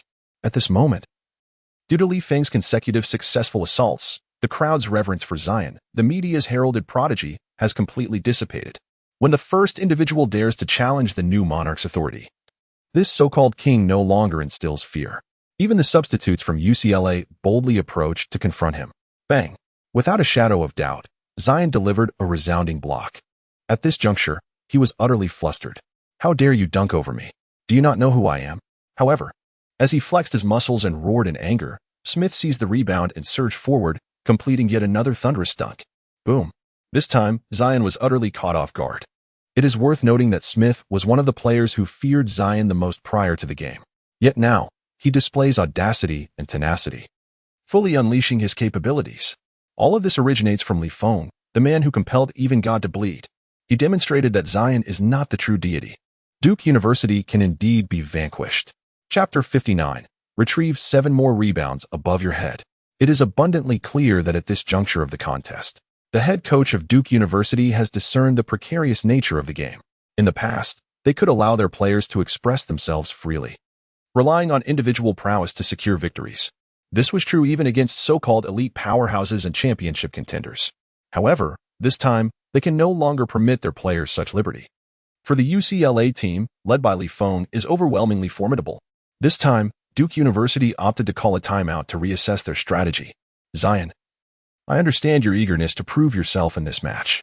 However, you find it exceedingly challenging to navigate through the double team of their defenders, and you have squandered a significant number of shooting opportunities from mid-range. This predicament complicates our offensive situation immensely. The coach did not grant this exceptional talent any semblance of leniency. He directly and incisively addressed the core issue at hand. At that moment, Zion chose not to retort. He lowered his head, enveloped in silence. At this moment, the coach's tone softened somewhat, as he certainly did not intend to undermine the core of his team. I recognize your fervent desire to triumph over him in one-on-one encounters. Yet that fellow is exceedingly astute. He scarcely affords you the opportunity for such confrontations. Engaging him in that manner puts you at a disadvantage. Do you comprehend? If you wish to demonstrate your superiority before all, there will be future occasions in the NBA to best him. However, If your aim is to secure victory in this game, then it is imperative that you focus earnestly at this very moment. So, how will you decide? Will you persist in your obstinacy? Or will you collaborate with your teammates to seize that coveted championship within reach? The coach's words were laden with significance. Zion was no fool. He understood the substantial implications of losing the championship on his draft prospects. Moreover, it was likely that such a loss would merely serve as a prelude to Li Feng's triumph. Therefore, he chose not to sulk. Instead, he composedly nodded and apologized to his teammates, saying, "I apologize for my earlier behavior. Let us work together diligently and defeat that insufferable man." At this, everyone erupted in laughter, offering words of comfort. "It's all right. We don't blame you. After all, that guy is exceptionally talented. It's only natural to struggle against him." Indeed, Li Feng had clearly reached NBA caliber, rendering it unnecessary to engage him in futile battles. Even if you cannot best him in a one-on-one, our collective efforts will surely prevail. Initially, Zion's expression was not overly grim. Yet now, it had completely drooped. What does that imply? Is he an NBA-level player while I am not? The coach, equally exasperated, remarked, "Your comforting words are commendable, but next time, refrain from such reassurances." He continued, "Let us now devise a strategy. Li Feng has a penchant for targeting you. Thus, let your teammates take the offensive while you provide support from the wing. Most importantly, protect the boards. Given your unparalleled mobility and explosiveness, I am confident that you can safeguard the rebounds even without positioning yourself directly under the basket. Frankly, this is the crux of the decisive moment. We must draw the opposing core player away from both offense and defense, rendering him a peripheral figure. Such a practice is indeed quite extravagant, as it may squander a significant core of the team, rendering it impossible to fully utilize Zion's offensive prowess. However, herein lies Duke University's advantage. Their core is vastly superior to that of UCLA. They possess only a singular Li Feng, while we boast the illustrious trio of Duke. Even without relying on Zion's offensive capabilities, they can still triumph in the game, as long as one can seize control of the rebounds. Victory in this match will undoubtedly be ours. He who claims the rebounds, claims the world. Upon hearing this phrase, a look of determination crossed Zion Williamson's face. No problem, coach. When it comes to agility and explosiveness, Zion harbors no fear of anyone. Fans frequently encourage him in forums to consider playing football. It is widely claimed online that only those who cannot play football resort to basketball. It is well known that football players exemplify the finest amalgamation of strength and agility in the world. Zion embodies this same essence. He possesses a remarkable combination of power, explosiveness, speed, and agility. This is truly a terrifying matter. Thus, he can secure the team's rebounds even when not positioned beneath the basket. However, Li Feng cannot achieve this. When Duke University returned to the court, it was evident that they were prepared for the ultimate showdown. The score was 33-32, with UCLA leading by a single point, although nearly 23 minutes remained in the game. All the fans and commentators present understood that this tactical shift was Duke's final trump card. If this maneuver could not turn the tide, they would indeed have to bid farewell to the championship. It seems you have made some adjustments? Yet it is of no consequence, merely a desperate struggle.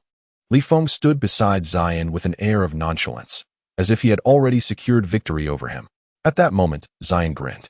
"Kid, you're finished. I will dominate the boards, and you will helplessly watch it unfold." Upon hearing this, Li Feng was momentarily taken aback and, with a hint of amusement, inquired, "Have you not seen my previous matches? I am no slouch when it comes to rebounding." Zion dismissed him with a sneer. "Your prior opponents were utterly incompetent. Had you faced me earlier, you would have been thoroughly overwhelmed. Are you so confident? Is it because my prowess forbids me from being modest?" Zion retorted, flexing his muscles for emphasis. However, Li Feng posed another question. "Do you recall when I mentioned that I would achieve 20-10 in this game? Currently, I have only secured 3 rebounds. What do you mean?" Zion tilted his head in confusion. "What I mean is, I will acquire 7 more rebounds right over your head," Li Feng declared with a grin. "Who do you think you are? Do you imagine yourself to be Rodman?" Zion exclaimed. "Oh, how did you know?" Li Feng replied with a chuckle. At that moment, Zion realized that Li Feng's arrogance knew no bounds. His explosive power was not inferior to Li Feng's, especially considering he outweighed him by at least 30 kilograms. What could Li Feng possibly use to compete against him? Unless this kid claimed to possess the gift of foresight, positioning himself advantageously for rebounds ahead of time, which was simply impossible. "I shall see if you can still wear that smile on your face later." Zion declared as Duke prepared for their offensive play. Reddish positioned himself beyond the three-point line and launched a shot. Whoosh! The basketball soared into the air. Yet, at the instant of release, Curry on the sidelines murmured, "That shot is off." Chapter 60, Undercover Reddish? The terrifying instinct for rebounds. Indeed, just as Curry had predicted, at the moment the ball was released, it indeed veered slightly to the left. Subsequently, it struck the side of the hoop with a direct force and then soared away. "Protect the rebound, Zion, protect the rebound," shouted the coach from Duke University at the sidelines. Zion's expression instantly turned serious. "Leave it to me," he declared, charging directly from the wing into the paint. Zion Williamson, in full stride, resembled an uncontrollable tank. This individual is utterly uncontrollable, and no one can restrain him. The substitute center from UCLA is powerless against the man before him. However, at that moment, Feng, with astonishing speed, surged ahead and positioned himself alongside Zion. "What the hell? This guy is even faster than I am." Zion was internally astounded. Yet, securing a rebound is not solely a matter of speed. The physical strength and weight advantage cannot be overlooked. "Feng, you cannot seize the ball." Zion fixed his gaze intently on the basketball hovering in the sky. Subsequently, he lowered his center of gravity, preparing to receive the ball. But what they never anticipated was that Feng had already chosen a position and stood firm, opting not to approach the hoop any closer. It is known that, by conventional wisdom, the nearer one is to the basket, the better the position for rebounding. "Humph, what an amateur," Zion Williamson scoffed, dismissing any curiosity about Feng's sudden halt. He dashed once more toward the paint. Yet, in that fleeting moment, Zion suddenly realized, oh no, something is amiss. How did the basketball soar towards Feng? The rebound fell near the basket, some bouncing outward, yet this particular ball landed outside the rim. With a swift motion.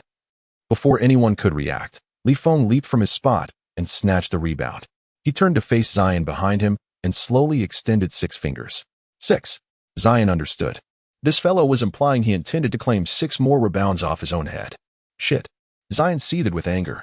Damn it. Feng had merely lucked into snatching a single rebound off his head. Why? The audacity of this young man is truly remarkable. The game continues.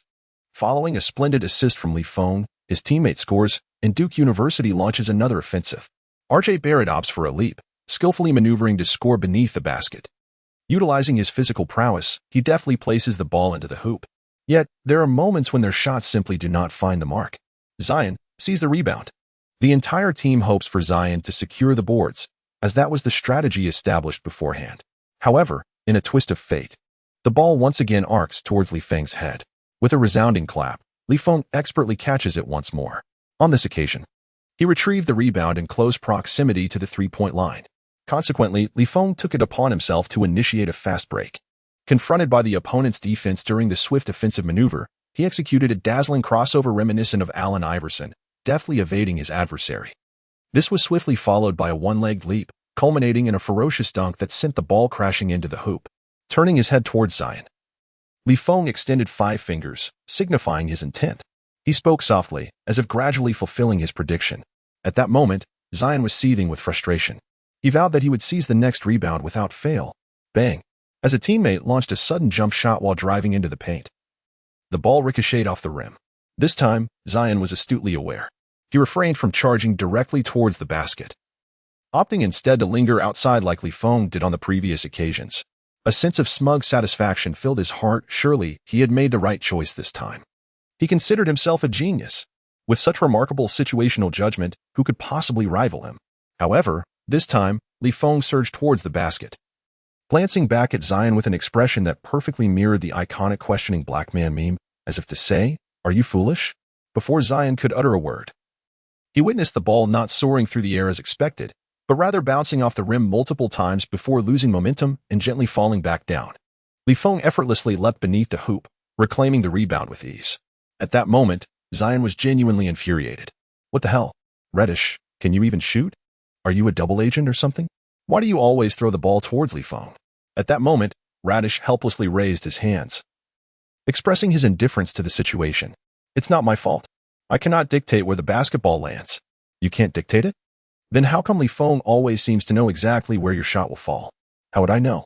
The two engaged in a heated argument on the court. Meanwhile, outside the court, Kevin Love, who was intently watching the game broadcast, wore a serious expression. At that moment, he was utterly convinced that Li Feng possessed an unparalleled instinct for rebounding. This intuition enables him to discern, even before the basketball makes contact with the rim, whether it will rebound slightly or soar away. Moreover, Li Feng possesses an extraordinary ability to predict the trajectory of the ball's deflection. This young man is undoubtedly a marvel. Even within the contemporary realm of the NBA, it would be challenging to find another individual of his caliber. It is worth noting that he harbors no concerns about Li Feng being outmatched on the boards by anyone. This season, Kevin Love, without the presence of LeBron James, has witnessed his average rebounds soar beyond double digits, reaching an impressive 10.2 per game. Yet, even in this formidable form, he finds himself outmatched when facing Li Feng. With just his rebounding prowess, Li Feng has already attained the status of an NBA-level player. However, what is even more daunting is that, thus far, he has yet to glimpse the limits of Li Feng's potential. While others may remain oblivious, Kevin Love understands more than anyone else. In this match, Li Feng would not succumb to defeat, even when pitted against the formidable Zion Fat Tiger Williamson, once hailed as the strongest high school player of the past decade and the second coming of LeBron James. The unfolding game took all spectators by surprise. Despite Zion's unwavering focus on securing rebounds, he found himself consistently outmaneuvered by Li Feng. It was as if Li Feng possessed an uncanny foresight, always locating the optimal position for rebounds. Even when Zion closely guarded him, he still faced more defeats than victories. As Li Feng's rebound tally surged, it signified an increase in offensive opportunities for UCLA. When the halftime whistle blew, the score stood at 43-38, with UCLA ahead by 5 points.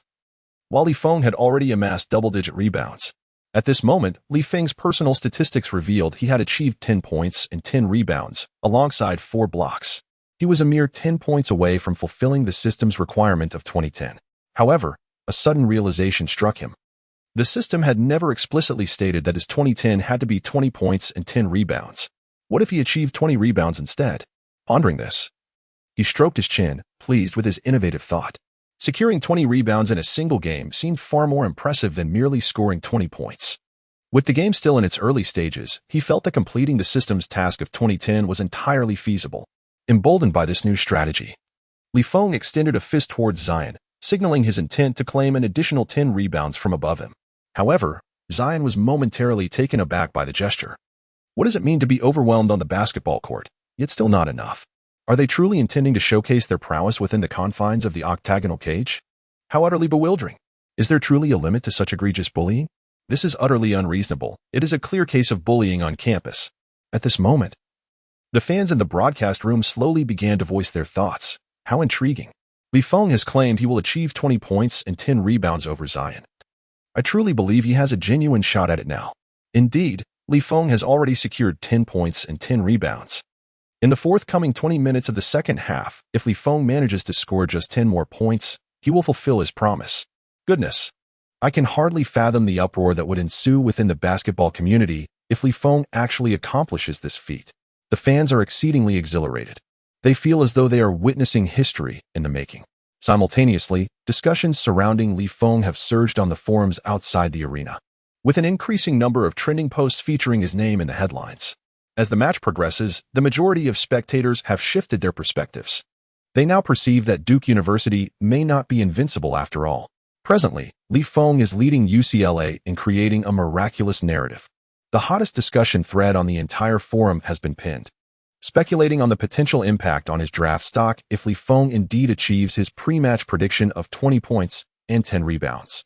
Within this forum, many believe that if Li Feng can truly deliver on his promise, he may have the opportunity to become the only Asian player in recent years to be selected among the top 5 picks as a small forward, not just a Chinese player, but an Asian player in its entirety.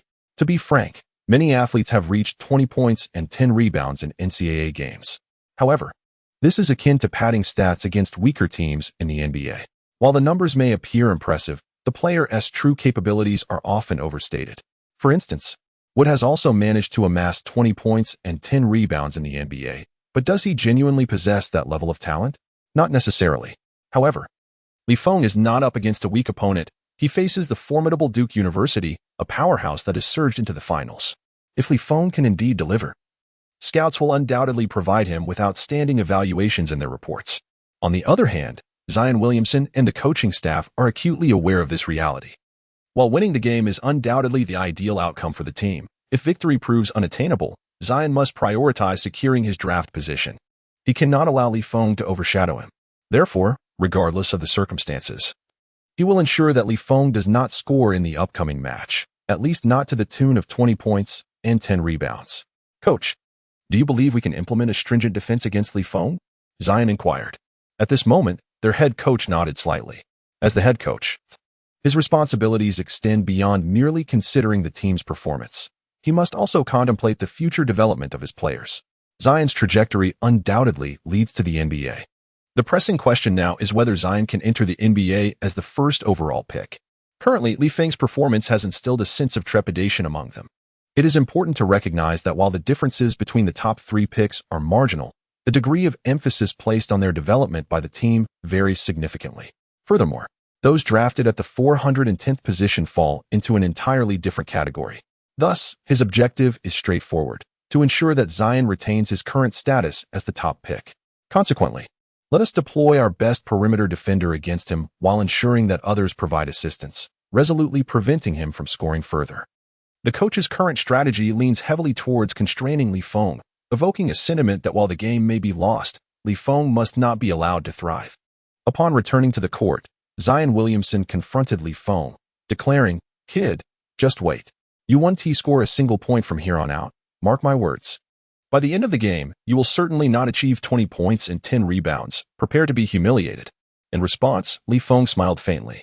It appears that most people, upon hearing the assertion of scoring 20 points and achieving 10 rebounds, instinctively presume that the 20 refers to points, as scoring 20 points is considerably easier than grabbing 20 rebounds. Yet, at this moment, he calmly stated, "I assure you that by the end of the game, I will have surpassed you with 20 points and 10 rebounds. If you doubt me, let us wait and see." "All right, I look forward to witnessing how you achieve that." As the game resumed, the tension was palpable, spilling over the screen. The audience was undoubtedly astounded by the intensity of this face-off, with even Jordan Poole left in disbelief. Having provoked this formidable beast, can Feng truly expect favorable outcomes? He speculated that even if Duke University resorted to fouling, it would likely not suffice to prevent him from scoring again. What is Feng thinking? He is courting disaster, indeed. At this moment, the commentator Mike chuckled and remarked, "Feng undoubtedly possesses remarkable skills. However, having so blatantly revealed his intentions, how could Duke University possibly allow him to succeed? Scoring 20 points in an NCAA game is already a formidable challenge, and now he must confront a plethora of defensive obstacles. I can assure you that before the game concludes, Feng will be utterly unable to fulfill his promise. I guarantee it with my professional insight." On the court, Duke University was indeed applying relentless pressure on Feng. Almost everyone occasionally cast glances in his direction, monitoring whether he would attempt to make a move. They were resolute in denying him any opportunity to attack. Yet, at this moment, Feng appeared remarkably composed.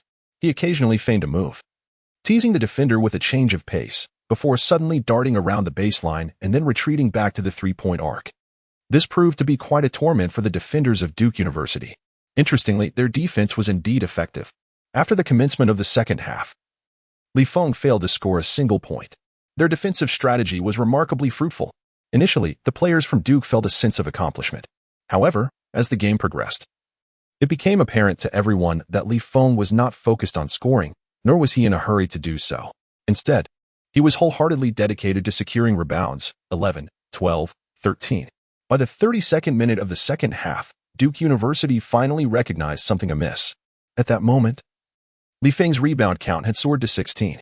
At that moment, a troubling thought suddenly flickered through Zion's mind. Could it be that the 2010 this fellow mentioned refers to 20 rebounds? Chapter 62, An Unexpected Turn of Events. An Injury and Departure? As the game progressed, Feng's personal scoring remained unchanged.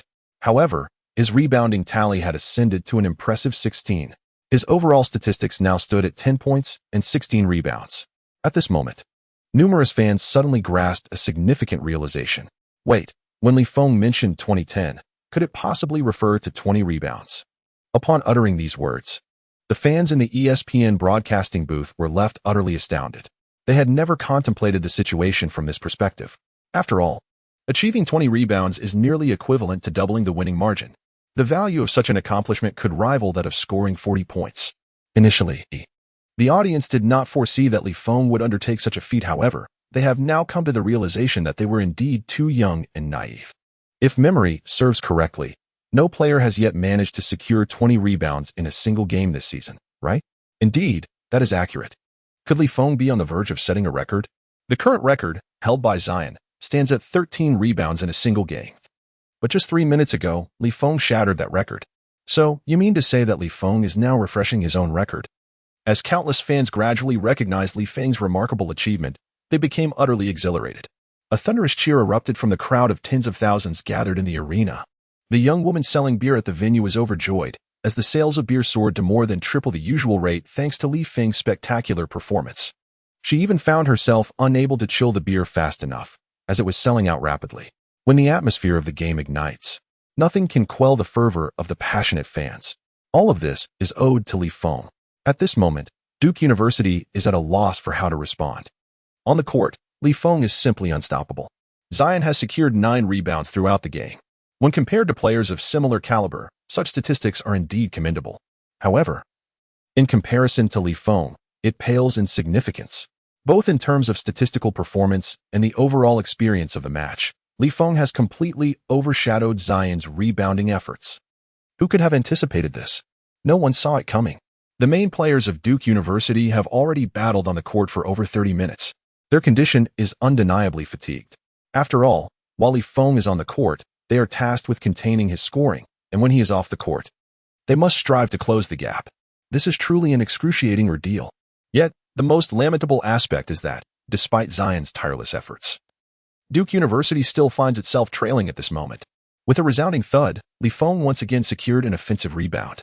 He leaped from his spot and forcefully directed the ball towards the hoop.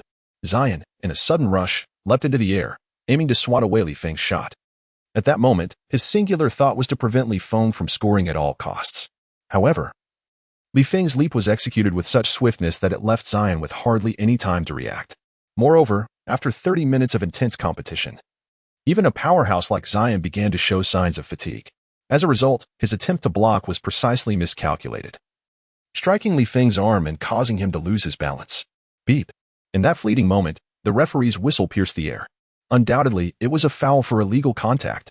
The referee even deemed it necessary to review the replay to ascertain whether the infraction warranted an upgrade to an unsportsmanlike conduct foul. The impact of the hit was indeed severe, causing Li Feng to lose his center of gravity mid-air. Moreover, due to his excessive jump, he fell sideways onto the court floor. The thunderous sound of the collision resonated so loudly that even Lu Qingyu, seated on the sidelines, heard it distinctly. Li Feng, she exclaimed, and at that moment, everyone else snapped back to reality. Goodness, our team's linchpin has fallen. The game was halted amidst the ensuing commotion. As team members and medical staff rushed onto the court, Li Feng, are you all right? Oh God, please let him be okay. Brother, how are you holding up? What on earth do we do now? Surrounded by concerned onlookers, Li Feng turned onto his side, adopting a more comfortable position on the ground. He gazed up at the ceiling of the arena, adorned with dazzling lights, while feeling waves of pain emanating from his right leg. Fortunately, the discomfort did not resemble that of a fracture or a torn ligament. However, it was undoubtedly a contusion. After a preliminary examination, the medical staff arrived at a conclusion that aligned with Li Feng's own assessment. For the time being, there appeared to be no severe injuries. Yet a thorough examination was essential to determine the full extent of the situation. In consideration of the player's health, it was advised that he should not continue playing. Upon hearing this, Coach Winston's expression turned grave. He tentatively inquired, "Is there no hope for Li Feng to return to the game?" "Perhaps yes, perhaps no." The medical personnel responded solemnly. "However, I believe we should not allow a player to gamble his career for the sake of the game, as it would be detrimental to him." Coach Winston bowed his head, his expression a complex tapestry of emotions. The team was on the cusp of victory, so close to securing the championship title for the season. If all went well, they could undoubtedly claim this coveted honor. Yet now, with Li Feng injured, that dream seemed to drift further away. He longed for the championship. It represented the pinnacle of achievement for any university. Nevertheless, Coach Winston understood that he could not compel Li Feng to take the court. This does not reflect the professional ethics of a coach. Li Feng, rest assured along with the others, will lead the team to victory, Coach Winston said with a strained smile. accompanied by Lu Qingyu. Medical staff carried Li Feng off the court for further examination. At that moment, the hearts of the fans in attendance were in their throats. Oh no! Could it be that Li Feng truly won't return? It's over. That fall was too severe for him to recover. With only 5 minutes remaining in the game, it seemed Duke University might just stage a comeback. What a loss, what a loss. The fans of UCLA were heartbroken, never expecting that the championship would quietly slip away from their grasp. Meanwhile, the fans of Duke University realized their team's opportunity for a counterattack had arrived. With UCLA's strongest core player, Li Feng, now sidelined, they had a genuine chance to seize victory.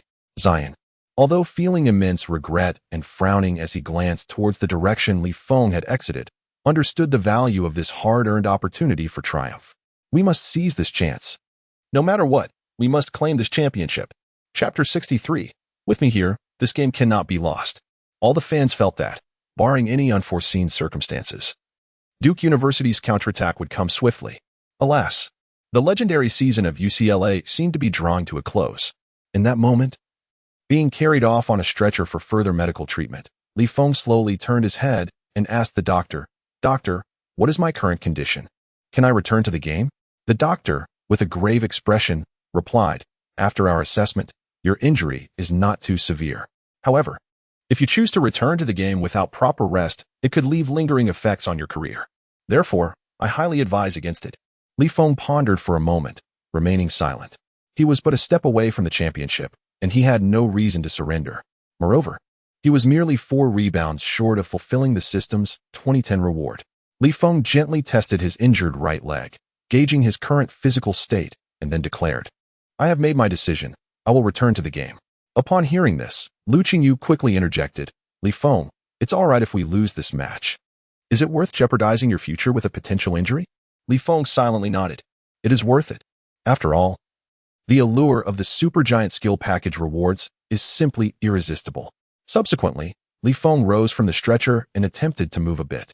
At this moment, bolstered by adrenaline, he could undoubtedly endure the current pain. However, Lu Qingyu's tone was anxious, her eyes subtly tinged with red. She wished to say more, but at that moment, Li Feng had already made his way towards the player tunnel. "No more words. I have made my decision. Rest assured, I am fine." Li Feng was acutely aware of his physical condition. If he were to risk tearing a ligament or rupturing his Achilles tendon by stepping onto the court at this juncture, he would certainly refrain from doing so. Nevertheless, he felt that even in the worst-case scenario, it would merely require a few extra days of recuperation. The risks were manageable. Li Feng was certain of this. Moreover, he absolutely had to win this match. Meanwhile, following Li Feng's departure from the court, as anticipated by the crowd, Duke University launched a fierce counterattack. Led by Zion, the formidable trio from Duke unleashed an unparalleled offensive onslaught. The most formidable threat posed by this team lies in their unparalleled dominance within the paint. Whether in offensive maneuvers or in the relentless pursuit of offensive rebounds, there seems to be no player within the NCAA capable of standing up to them. At this moment, the interior of UCLA appears to be akin to a mere plaything, manipulated and toyed with at will. Observing this scene from the sidelines, Moses Brown was so incensed that he felt compelled to don his jersey and take to the court despite his injuries. "Coach, do not restrain me. By God, these fellows are going too far. I must go out there and show them a thing or two." Although Moses Brown has often found himself overshadowed by Li Feng within the team, he harbors a longing to one day surpass him.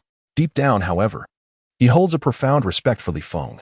Not only has Li Feng brought honor to UCLA, but he has also single-handedly elevated the team to heights previously unimaginable. Though he has never uttered it aloud, his admiration for this Chinese small forward surpasses that of anyone else.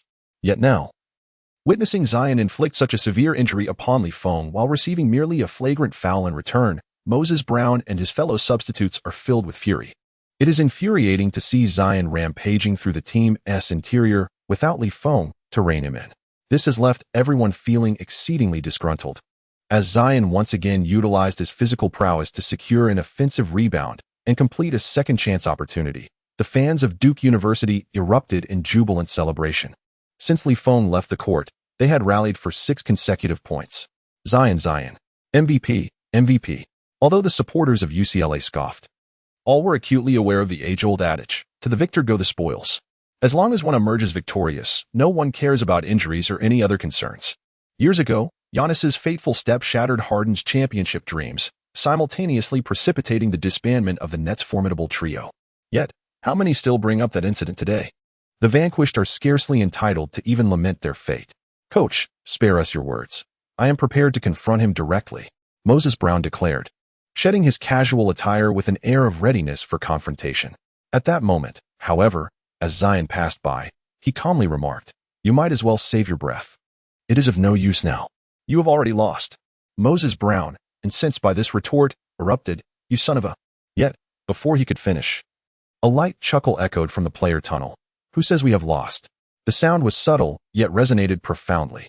The crowd turned their gaze towards the player tunnel, only to discover the figure standing there, Feng. The event's host was momentarily taken aback. "It's Feng. Miraculously, he has returned to the court. Is he truly unscathed? Oh my God, this is nothing short of splendid news.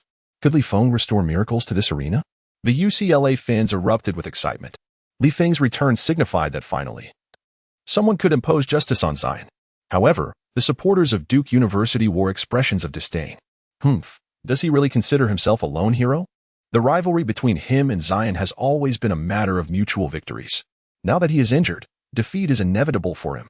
If I were in his position, I would simply head to the hospital and await the conclusion of the match.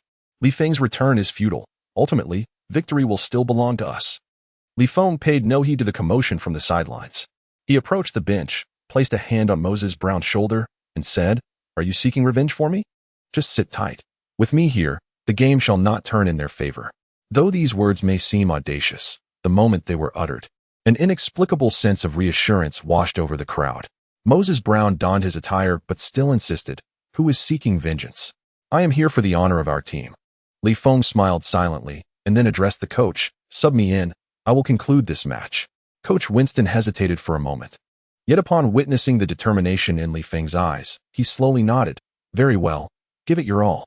As Feng stepped onto the court, he positioned himself near the basket and slowly spoke to the Duke University players. "Weren't you quite boastful a moment ago? Come at me again." At his declaration, the crowd stood frozen. Although Feng's voice was not loud, at that moment, he resembled Zhang Fei on the battlefield, exuding an aura of invincibility. The ferocity of Duke University was momentarily quelled by his commanding presence. However, Zion summoned his courage and shouted back, "Feng, do not be too arrogant. Today, I shall have Reddish take you down." The crowd was taken aback, perplexed by Zion's unexpected declaration. "Wait, I thought you were so resolute to handle this yourself," they thought. Instead, he was counting on Reddish to do the job? Many spectators found themselves at a loss for words, questioning if Zion was showing a hint of cowardice. Nonetheless, Zion remained unperturbed. He calmly reassured Reddish, "Do not worry. Just take your shot. I will secure the rebound for you." Although Zion's understanding of positioning might not have matched Feng's, he was confident he could outmaneuver the injured opponent. With resolve, Reddish unleashed a three-point attempt. Throughout the match, Reddish had a three-point shooting percentage of 2 out of 6, which was not particularly impressive. As he released the ball, a chill ran down his spine. This would now be 2 out of 7. Reddish indeed possessed the potential to become a 3D player, yet during his collegiate years, his inconsistencies were glaringly evident. The pressure exerted by Feng only exacerbated his instability.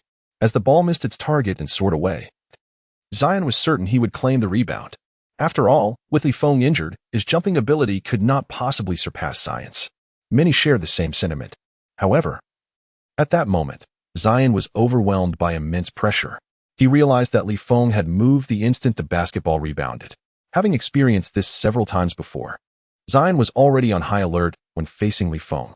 The moment he saw Feng sprinting outward, he instinctively believed that Feng was about to position himself for the best chance at the rebound. Thus, he too dashed out in pursuit. Little did he know, Feng merely shifted slightly before dashing back towards the paint. What? A reverse run?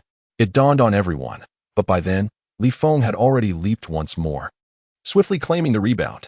With a firm grasp on the basketball, he passed it to the waiting guard at midcourt.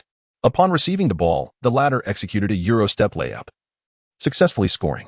Undoubtedly, when Feng returned to the court, UCLA's offense flourished. Moreover, with control over the rebounds, they gained even more offensive opportunities. One could assert that while Feng was on the court, UCLA possessed an innate offensive and defensive system. However, amidst the crowd's excitement, Curry and Reggie Miller on the sidelines sensed something amiss. Li Feng's movements had significantly diminished. As the NBA's premier off-ball maestro, Curry's relentless running was unmatched throughout the league. He often found unexpected open looks through constant movement. During the finals, when the Cavaliers faced the Warriors to guard Curry, Dellavedova had followed him tirelessly across the court until he collapsed, ultimately needing an ambulance to take him away. Therefore, Curry was particularly attuned to player movements on the court. He noted that Li Feng's mobility had drastically decreased compared to before.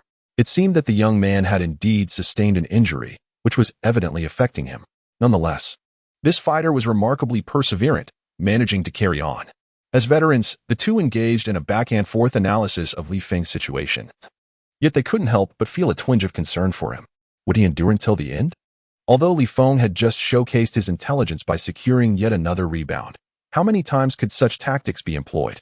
With just over 3 minutes remaining in the game, how long could Li Feng hold out? Yet, even if Li Feng were to lose the match, Curry would still opt to provide this young talent with additional training. For indeed, Li Feng resonated with his character. However, I believe that as long as Li Feng remains composed and avoids recklessness, Duke University may not emerge victorious. As Reggie Miller concluded his thought, at this moment, on the court, Li Feng slowly addressed his companion Zion. Hey, Fat Tiger, are you really that inept? Just so you know, I'm determined to secure 3 more rebounds over you. Upon hearing this, Zion was nearly driven to the brink of fury. Are you even human? You think you can snatch 3 rebounds over me? Come on, do you realize that you are the one who is injured right now? Don't be too arrogant. I merely chose not to exploit your injury out of respect, so spare me the bravado. Li Feng, unfazed, retorted nonchalantly. Is it that you refuse to bully me? Or is it simply that your own skills are lacking? At this, Zion's lip twitched in irritation. Pass me the ball. I'll take him on. Fat Tiger was not one to be easily provoked. As a former national high school champion and a formidable contender for the NCAA's most outstanding player this season, how could he tolerate Li Feng's disdain? With the ball in hand, Zion charged towards the basket, using his physical prowess to overpower Li Feng. However, just as he was about to collide with Li Feng, the latter took a step back, evading the impact. In the instant Zion prepared to dunk, Li Feng leaped into action.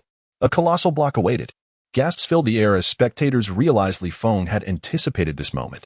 Yet, in the midst of his leap, Li Feng noticed a lack of strength in his right leg, causing him to fall short of the desired height. He leaped too low to achieve the block. Haha, indeed. Our Zion is incredible. He is nothing short of an Iron Man. The Duke University fans erupted with excitement from the sidelines. Yet, just as Zion was about to complete his dunk, Smith soared into action.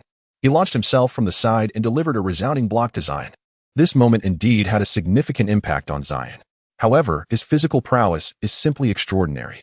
Even after being blocked by Smith, he managed to maintain his balance and forcefully put the ball through the hoop. The crowd erupted with fervor. All the supporters of Duke University went wild. Ukla, you shall not impede our quest for the championship. Li Feng, you are not a deity. Prepare to embrace your defeat, you bunch of worthless players. Boo. Currently, there are just 2 minutes and 21 seconds remaining in the game, and the scoreboard reads 76-72, with UCLA trailing by 4 points. Time is not on their side. And the team's linchpin, Li Feng, is injured. Damn, if I had managed to block that shot, perhaps we would still have a chance. Smith felt a pang of regret, as he had even touched the basketball moments ago. Yet failing to secure the block was truly unfortunate. Nevertheless, Li Feng patted his shoulder and smiled, saying, It's all right, you did well. Now, leave the rest to me. Li Feng stamped his foot firmly and jumped lightly a few times. It was time to put an end to this farce. Chapter 65, The 3 Heroes versus Li Feng? That would be futile. In truth, when Li Feng uttered these words, everyone regarded them with a hint of skepticism. TCH. At the pinnacle of his career, one might have anticipated such words from him. However, it is evident that he has just sustained an injury. At this moment, how can one be so audacious? Who bestowed upon him such audacity? It is only natural that the public holds a skeptical view of UCLA. Yet, in these final moments of decisive competition, Coach Winston and the players on the bench silently offer their prayers, hoping that Li Feng will bestow upon them further miracles. With merely 2 minutes remaining, it appears exceedingly challenging for UCLA to turn the tide, unless they can execute flawless defense without error in this crucial time. However, given Li Feng's current physical condition, such a feat seems implausible, as noted by ESPN commentator Mike who is confident in the accuracy of his predictions. Li Feng is injured, and his right leg's jump is evidently affected, an undeniable reality. Surely he will not face embarrassment again. Yet, at that moment, Li Feng unexpectedly sprang into action, and his speed was astonishingly swift. Bang! The instant he received the ball, he caught it and accelerated through from the right side.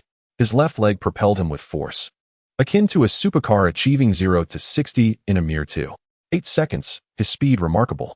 Is this truly a person with a disability?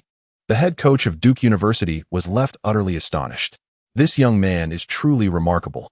Even while battling an injury, he exhibits such astonishing speed. His formidable explosive power creates a significant distance between himself and his opponent. Subsequently, Li Feng leaps high into the air to deliver a powerful axe dunk. His athleticism and explosive strength are revealed in an instant. The score stands at 76-74, with only a 2-point difference. Duke University is taken aback, realizing that Li Feng still has fuel left in his tank. This young man is truly terrifying. We must apply pressure and deny them any further opportunities with the ball. The head coach of Duke University spoke slowly, and the players understood the gravity of the situation. They opted to probe from the perimeter rather than attack the paint, deliberately consuming the dwindling time. As the seconds ticked away, the players from UCLA grew increasingly anxious. Should we apply some pressure? We cannot allow them to run down the clock any longer. After voicing their concerns, Li Feng shook his head firmly. Maintain your positions and uphold the defensive formation. Do not grant them an easy shot.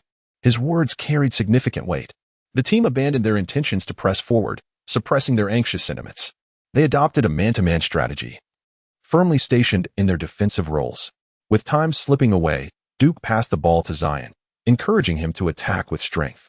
They were aware that Li Feng's ability to jump had diminished, thus his threat to Zion was considerably reduced. Therefore, allowing Zion to score seemed the most prudent course of action. Such is the ruthless nature of competitive sports. Upon receiving the ball, Zion wasted no time, leveraging his physical advantage to charge towards the basket. Everyone anticipated that this shot was certain to succeed, believing Li Feng would pose no obstacle. Suddenly, to everyone's astonishment, Li Feng leapt. He sprang from the side with a single-foot takeoff, his right hand shooting out fiercely. The sound echoed with a crisp slap. Remarkably, Li Feng had managed to deliver a block against Zion using only one leg for elevation. His strength surpassed that of Smith's by a considerable margin. Even as Zion was momentarily disrupted, he struggled to maintain his grip on the ball. It slipped from his hands and soared into the air. No one could fathom that the once celebrated Zion would face such humiliation in this contest. Damn it, Zion exclaimed in frustration. Yet, Li Feng paid him no heed.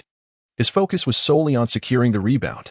Subsequently, he wedged one arm against Zion's body and leapt into the air. Though he relied primarily on a single leg for propulsion, his speed of execution remained impressive. Whoosh! Li Feng soared into the air and seized the rebound. Beware of their fast break, the Duke coach shouted from the sidelines. However, this time, Li Feng chose not to pass. Instead, he opted to take the ball himself. He had already noticed that R.J. Barrett had retreated beyond the three-point line, rendering a quick transition ineffective. It would be far better to engage in a solo offensive maneuver. Li Feng disregarded the subtle pain in his right leg, relying instead on the explosive power of his left leg to charge towards the basket. Li Feng. This is where it ends. At the basket, R.J. Barrett positioned himself to obstruct the path of the yellow-skinned Chinese player before him. He spread his arms wide, lowering his center of gravity, his gaze fiercely fixed on the basketball in Li Feng's hands. Yet, as Li Feng approached, his body tilted to the right, executing a sudden feint towards that direction. To the right? A fleeting thought crossed R.J. Barrett's mind. But as he instinctively extended his legs to the right, Li Feng's attacking trajectory shifted abruptly. With a dramatic crossover, he redirected his path to the left. Crossover. I've been deceived. R.J. Barrett realized the gravity of the situation. But it was too late. Li Feng deftly maneuvered past his defense, surging towards the basket. However, as a secondary defender, Reddish had already arrived on the scene. No worries. I'll cover. He positioned himself beneath the basket, ready to defend. He was unperturbed by the possibility of Li Feng passing to a teammate beyond the arc. They could gamble on the opponent's perimeter shots missing. Yet, they absolutely could not allow Li Feng to penetrate the paint. Boom. Li Feng unleashed a thunderous dunk, followed by a one-footed leap. Reddish leapt at the same moment, raising his hands high, creating a barrier akin to that in a volleyball match to thwart Li Feng's dunk. However, as Reddish ascended, he sensed something amiss. When he reached his peak, he realized that Li Feng seemed to still be climbing. No, it can't be that exaggerated. Reddish's athletic prowess, though not as explosive as that of a monster like Zion, was among the elite in the NCAA. Otherwise, he would not have been recognized as the third-best high school player in the nation. Yet, he found that the yellow-skinned player before him possessed an even more extraordinary athletic talent. Reddish felt himself uncontrollably descending. Yet, it seemed as though Li Feng had been anticipating this moment. As Reddish's barrier fell away, Li Feng swung the ball from behind and slammed it towards the hoop. Boom. In the next instant, a deafening roar erupted. Li Feng had dunked over Reddish. In this brief span of 5 seconds, Li Feng single-handedly brought down the trio from Duke. The score stood at 76, a deadlock. Chapter 66, in the final moments, the winning three-pointer. At this juncture, the audience was left in sheer astonishment. In a breathtaking few seconds, Li Feng accomplished the astonishing feat of overcoming 3 opponents single-handedly. The young powerhouse, known as Stonehammer, demonstrated his prowess on the court. What an incredible play. Even while battling through injury, his intensity remains unmatched. Li Feng is truly a phenomenon. The game is now tied. Could a miracle unfold in the remaining minute? The audience buzzed with excitement, while the commentary booth at ESPN erupted in mockery aimed at Mike. Betting against the host's prediction, tomorrow, a villa by the sea. This is too hilarious. The slap in the face comes too swiftly. Is this the prowess of ESPN's top commentators? Remarkable. Mike, observing the barrage of comments in the live stream, felt a deep sense of frustration. How could he have anticipated such an extraordinary performance from Li Feng? His own predictions had seemed rational. He resolved not to speak again before the game concluded, lest each word serve as evidence against him. On site, the head coach of Duke University sensed the impending disaster and promptly called a timeout to disrupt UCLA's offensive momentum. How could Li Feng still be so agile? Zion's emotions shifted from arrogance to disdain, then to rage, and now to a sense of numbness. Throughout his time in college, Li Feng was the first player to leave him feeling defeated. He bowed his head in silence. Yet, at that moment, the coach bellowed, "Hey you, wake up. You are the absolute core of our team, the chosen one in the spotlight. This is the grand stage of March Madness Finals. Are you truly willing to surrender and let the championship slip away? No matter how well you performed in previous games. If you lose today's final, all your efforts will merely serve as a gift to Li Feng. Are you content with that?" Zion shook his head. "No. Then for heaven's sake, pull yourself together. Li Feng is not a deity. Take him down and seize that championship." The coach struck the tactical board with fervor, his voice resonating with passion. "We have 2 more offensive opportunities. All your teammates will create chances for you, and you shall execute the offense. As long as you can secure those 4 points, victory will be ours." Zion lifted his head, the fire of determination igniting in his eyes. All right. He clenched his fists tightly. R.J. Barrett, Cam Reddish, and other teammates gathered around him, placing their hands on his shoulders. "Let us go. In this decisive moment, we will vanquish Li Feng." At this moment, the atmosphere at Duke University is electrifying. The intensity in the eyes of the players is almost palpable, as if they could ignite flames. The fans in attendance can feel the tautness of the situation, a palpable sense of pressure hanging in the air. The teams return to the court, with only 1 minute and 17 seconds remaining in the game. In total, Duke has 2 opportunities to attack. If they manage to control the offensive time, UCLA will have, at most, a single chance to respond. Should Duke seize the moment and score on both possessions, UCLA would find themselves irretrievably defeated. In this critical juncture, Duke opts for the classic CBA tactic of passing the ball around to run down the clock. As the shot clock dwindles to nearly 10 seconds, the ball is once again entrusted to Zion Williamson. At this moment, Zion is as calm as a still lake, his focus solely on the hoop. Coach Winston shouts from the sidelines, "Foul. Do not let him break through." As his words resonate, players rush forward in an attempt to restrain him. However, Zion's formidable strength propels him forward, pushing past 2 defenders and towards the basket. He completes the layup. The referee's whistle pierces the air 2-1. The shot counts, and he earns a free throw. The crowd erupts in jubilation, with Duke fans rising to their feet in ecstatic cheer. If Zion converts this free throw, it would be a game-winning shot. Amidst the roars, Zion strides confidently to the free throw line, though his shooting may not be flawless. His free throws are far from the kind that can be easily dismissed like those of Shaquille O'Neal. "Li Feng, should you employ the hack-a-shack strategy against me, you will rue the day," he declares, brimming with determination. With newfound confidence after making the shot, Zion firmly pats the ball, raising it triumphantly above his head before taking his shot. Oh no, it's off. The crowd, initially filled with anticipation, is jolted back to reality by Zion's exclamation. Quick! Grab the rebound. But just as the basketball ricochets off the rim, a figure leaps into the air to snatch the rebound. In an instant, he sprints towards the backcourt with astonishing speed. Oh no, it's Feng. Watch out for his drive. Duke's defense reacts swiftly. Even caught off guard, they spring into action, retreating to the basket to brace for Feng's impending onslaught. However, to everyone's astonishment, Feng halts just beyond the three-point line. This left the fans utterly bewildered. Should not Feng have charged into the paint for a thunderous dunk? Why did he merely halt beyond the three-point line? Feng's sudden stop took everyone by surprise. Even the most recent players were momentarily shaken. Consequently, Feng found the opportunity to recalibrate his breath and balance. Moments later, he leaped to shoot. Whoosh! The basketball swiftly departed from his fingertips, tracing a flawless arc through the air. The fans of Duke University fervently prayed to the heavens, beseeching that this shot would not find its mark. Yet, what met their supplications was the crisp sound of the net. Swish! The ball settled securely through the hoop. 79-78. UCLA had taken the lead. Unbelievable. This marked Feng's 13th point of the game. His current personal statistics stood at 19 rebounds and 13 points. Just one rebound shy of the 2010 milestone he had proclaimed. Could he lead his team to victory and fulfill the promise he once made? Let us await the outcome. The commentary on-site had undergone a complete transformation regarding Feng. From initial skepticism to a newfound hope that he could conjure a miracle. The spectators shared a similar sentiment. At this moment, only 37 seconds remained in the game. Duke University needed merely to manage the clock and secure the final shot to claim victory. However, UCLA opted to tighten their defense, focusing on thwarting Zion's incursions. Everyone knew that this final confrontation would determine their fates. The victor would take all, while the vanquished would return home in defeat. Chapter 67. Afraid to take the final shot? He simply sought the game winner. Stay composed, Zion. In these final moments, if you seize the opportunity, victory will be yours. At this juncture, the coach fervently clapped his hands, rallying from the sidelines. The teammates remained unhurried, continuing to run down the clock. They understood that success or failure hinged on this singular moment. As the seconds ticked away, it was only with 6 seconds remaining that they finally entrusted the ball to Zion. Offense, defense. At this moment, both sides presented their finest forms.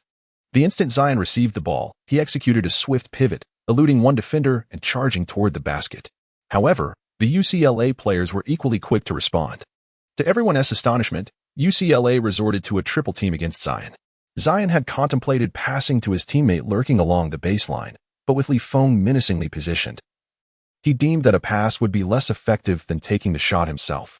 Thus, in that moment, he unleashed a powerful drive, fully engaging in the confrontation. Bang! In an instant, he managed to break through the two defenders from UCLA, tearing a hole in their seemingly impenetrable defense. Goodness, what a beast! Go, Zion, take them down. We are the champions. Yet, at that moment, realizing they could no longer contain Zion, UCLA opted once more for the hack-a-shack strategy. In this instance, Zion faced simultaneous fouls from two opponents, yet he was unable to convert the shot. The referee's whistle pierced the air, signaling 2 free throws. With merely 7 seconds remaining, the most favorable outcome would be for Zion to miss both attempts. If time elapsed without further incident, victory would belong to UCLA. However, should Zion succeed in even one of his shots, the situation would become precarious, as the injured Feng could not possibly endure an overtime period. Consequently, the UCLA supporters fervently prayed for the impending shot to miss. With a resounding thud, Zion held his breath, dribbled twice, and then raised his arm, aiming for the hoop. He released the ball. The ball struck the edge of the rim, thumping against it several times, teetering on the brink of falling into the basket. Ultimately, however, it rebounded out. How delightful. Marvelous. It seemed as though fate was favoring our victory. The fans rallying behind Feng rose in excitement, cheering fervently. Yet, in the following moment, Zion took another shot. Whoosh! The basketball soared high, once again grazing the rim before bouncing back. This time, however, the ball obediently fell through. Swish! The shot was successful. The score stood at 79-79, and the teams were tied. A collective sigh of relief escaped the Duke University supporters. Thankfully, as long as the clock ran down and they entered overtime, The formidable trio of Duke University would surely outlast the wounded Li Feng. In this manner, the outcome of the match becomes utterly predictable. Completing a full-court offensive maneuver within 7 seconds is an insurmountable challenge. Ha! It seems the game is nearing its conclusion. Indeed, barring any unforeseen circumstances, Duke University can commence their celebration of victory ahead of time. With only 3 seconds left upon reaching the three-point line, what can they possibly achieve? Celebrate, my friends, for we are champions. On the sidelines, the head coach of Duke University nodded slightly. Unless something unexpected occurs, they have secured the win. The task of executing a full-court offense within 7 seconds is extraordinarily daunting, especially given that they must score rapidly while already maintaining a comprehensive defense. It is akin to scaling a mountain. Li Feng, although you have performed commendably, this is where your journey ends. The coach of Duke University reclined on his bench, crossing his legs in a posture of relaxation. On the court, Duke's players maintained their vigilant defense, resolutely preventing Li Feng from receiving the ball. The players from UCLA, faced with the absence of opportunities to pass to Li Feng, were in a state of distress. However, they had no time to hesitate. You play it yourselves, Li Feng shouted, prompting his teammates to understand and pass the ball to the team's shooting guard. The Duke coach remained unperturbed, calmly stating, "It's fine, just focus on your defense." After all, the shooting guard from UCLA had only managed 2 successful shots out of 8 attempts in this match, demonstrating a lack of offensive efficiency. Under the rigorous defense of the team, he was unable to score. As the shooting guard crossed half-court, only 4 seconds remained on the clock. "Find an opportunity, shoot," Li Feng exclaimed. Upon witnessing Li Feng's gesture, the UCLA players seemed to recall something. It appeared they had seen Li Feng make this gesture in a previous match. In an instant, clarity dawned upon them. Subsequently, the shooting guard positioned himself just outside the three-point line, unhesitatingly launching a shot from beyond the arc. Whoosh! Although Reddish's defense was commendable, he had not anticipated that the UCLA player would opt for an extraordinarily long three-pointer at such a critical juncture. "Do you think you are Stephen Curry?" On the sidelines, even Curry himself raised an eyebrow, sensing that this young man was perhaps somewhat irrational. In the moment of his shot, one must at least stabilize their center of gravity, to leap and shoot from a stationary position. Yet, this young man had not found his footing at all. Was he not merely throwing the ball randomly? Furthermore, with Curry's keen intuition regarding shooting, he could ascertain with absolute certainty that the shot was off target, and significantly so. As the basketball soared through the air, it drew ever closer to the hoop. At this moment, even the audience present could discern it. The shooting of this player is utterly outrageous. What on earth is he attempting to shoot? A crooked machine gun. Oh my God, with only 2 seconds remaining in the game, UCLA is finished. They have squandered their final opportunity. This individual is truly infuriating. Why didn't Li Feng receive the pass in the critical moment? Is he merely a relic of the past? In the next instant, with a resounding clap, the basketball fails to touch the rim and strikes the backboard instead. The absurdity is off the charts. The fans are engulfed in despair. It's all over. They have lost. Meanwhile, the Duke University side stands in jubilant anticipation, arms raised in celebration of victory. However, at the very moment the ball begins its descent, a figure darts through the gazes of the onlookers and rushes beneath the hoop. He leaps high. As Li Feng springs into the air, the crowd is momentarily taken aback. Wait, is that Li Feng? As the basketball descends, Li Feng soars upward. It suddenly dawns on everyone the intention behind UCLA's play. This is an alley-oop. Oh no. The head coach of Duke University rises, his face a mask of terror, shouting in alarm. Yet, at this moment, it is far too late for words. As the basketball bounces off the backboard, Li Feng has already reached out to seize it, slightly angling his body to execute a reverse dunk. With a powerful thrust, he slams the ball into the hoop. Boom. Just as Li Feng's body hangs from the rim, the final buzzer sounds. Beep. The game is over. Li Feng has sealed the victory. Chapter 68. A stunning display, unlocking hidden rewards? It is only at this moment that countless fans awaken to the truth. It turns out that Li Feng did not shy away from executing the final play. He was merely waiting for that fleeting moment of opportunity to clinch victory. And those fans who had just lambasted the shooting guard for his lack of skill suddenly realized that this was not a shot. Rather, it was a pass. After confirming with the technical table, the referee announces to everyone present that the basket counts, 81-79. The ultimate victors are UCLA, led by Li Feng. Incredible. UCLA has triumphed. Unbelievable. They managed to win under such circumstances. Li Feng is extraordinary. How much trust must his teammates have in him to opt for such a daring pass in the final offensive play? Goodness, I am at a loss for words. UCLA is phenomenal. Li Feng is remarkable. Tonight will be etched in history, as Li Feng has made history. The audience on-site is going wild. Who could have imagined that Li Feng, battling through injury, would demonstrate such formidable strength as he executed the final relay dunk? Li Feng's personal statistics soared to an impressive 20 rebounds and 15 points. In this epic confrontation, he successfully fulfilled his promise. On the sidelines, the Duke University supporters, who had prepared to raise their arms in jubilation, found themselves frozen in disbelief as Li Feng delivered a stunning last-minute victory. At that moment, they were still processing the astonishing event, their arms suspended in midair.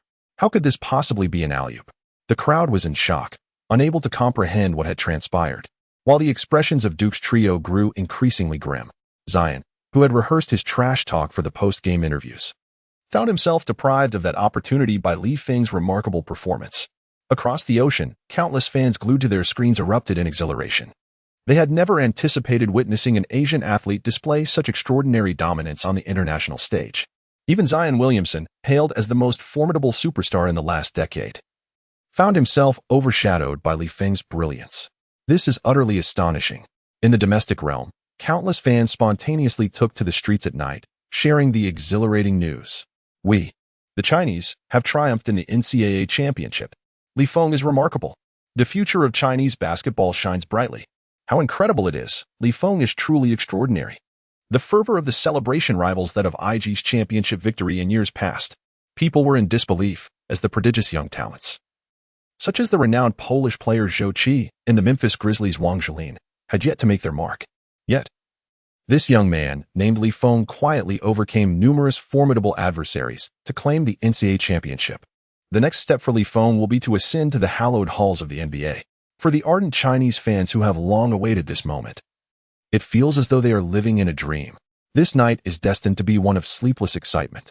The fervor of March Madness has already swept across the United States, and the clash of titans between Li Feng and Zion has elevated the intensity of the competition to unprecedented heights.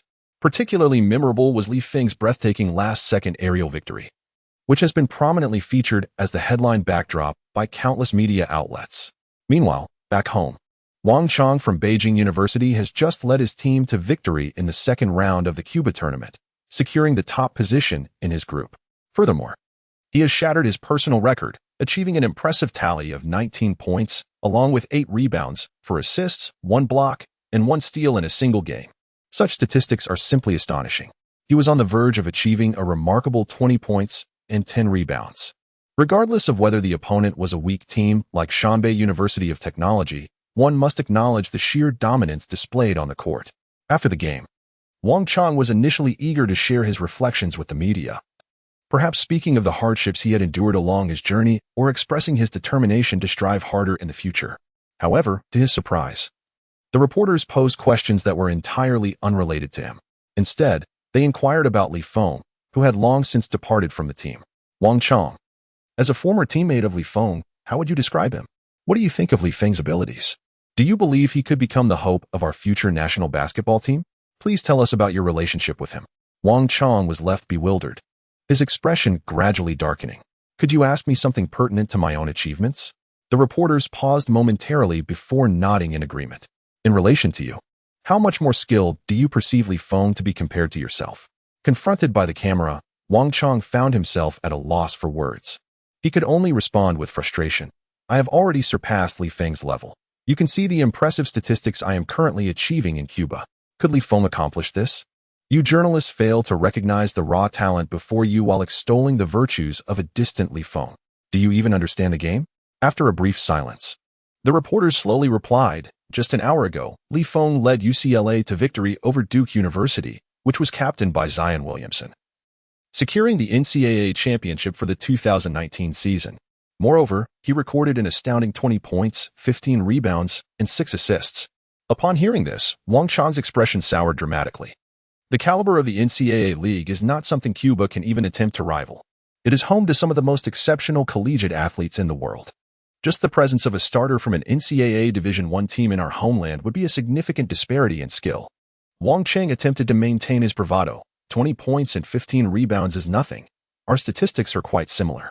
However, the reporters ruthlessly shattered his delusions. Perhaps there has been a misunderstanding. Li Feng's statistics were actually 20 rebounds, 15 points, and 6 blocks. If we also account for assists and steals, his numbers would be 20, 15, 6, 5, and 1.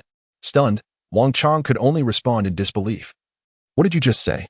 20 rebounds? 6 blocks? Is this truly a monster?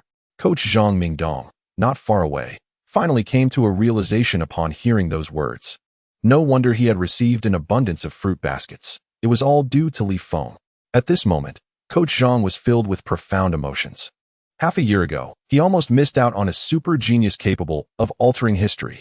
However, he suddenly became pensive. Wait a minute, half a year? If memory serves correctly, half a year ago, Li Feng was merely a novice who could barely dribble the ball. Yet, how had he transformed into the undeniable core capable of leading the team to sweep the NCAA in such a short span of time?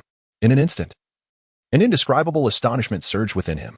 The shock he felt far surpassed that of anyone else.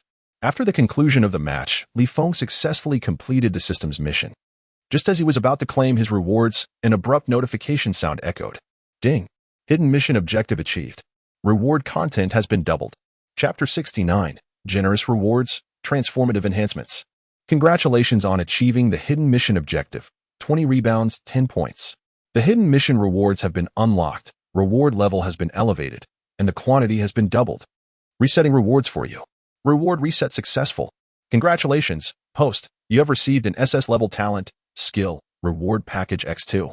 In that fleeting moment, Li Feng heard the sound of the system resetting rewards. He felt that all his efforts had been worthwhile. An SS level talent and skill, he had never encountered either before. Moreover, this time, he was granted not one, but two. Indeed, products from the system are invariably of exquisite quality. At this moment, with a mere thought, he commanded, activate. He could hardly contain his eagerness to discover what rewards awaited him. As the rewards on the system interface flickered, Li Feng's excitement grew exponentially. After a brief pause, the system chimed again. Ding. Congratulations, host, on successfully unlocking the SS level talent of Karl Malone. Iron Man Mailman. The fusion of the physical talent is now underway. Hearing this, Li Feng's heart leapt with joy. To his astonishment, he had drawn the Iron Man talent of the mailman himself. How splendid. It is well known that Karl Malone earned the title of mailman due to his unwavering attendance, akin to a diligent postal worker braving all weather.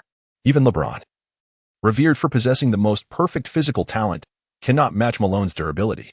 After all, in the 1990s, an era rife with fierce inside battles and physical confrontations, even James faced the risk of early retirement, while Leonard's career ended before it truly began. In contrast, Malone missed only 10 games over his 18 seasons, boasting an astonishing attendance record. Remarkably, even at the age of 39, he averaged 20 points per game.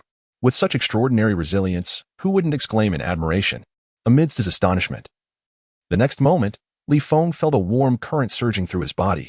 Shortly thereafter, he noticed that his previously swollen and aching right leg had inexplicably improved. This is far superior to any ice compress or spray. Is that truly so outrageous? Even Li Feng felt a surge of astonishment. Indeed, the ability to endure injuries is a remarkable talent in itself. Throughout history, numerous athletes with glass-like attributes have existed, if only they possessed such an Iron Man gift. How high could their potential have soared? Several players' names flashed through Li Feng's mind, including guards and centers. He let out a wistful sigh. However, he need not worry about an early career termination due to injuries. Li Feng nodded slightly, then proceeded to access his system interface. He still had one package left to open. The rewards he had just received had already filled him with delight. What could possibly await him in the next package?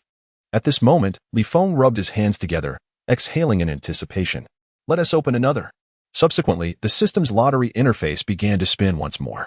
Moments later, when Li Feng beheld the final reward, his expression turned utterly astonished.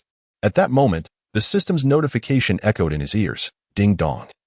Congratulations to the host for successfully claiming the reward. SS level talent.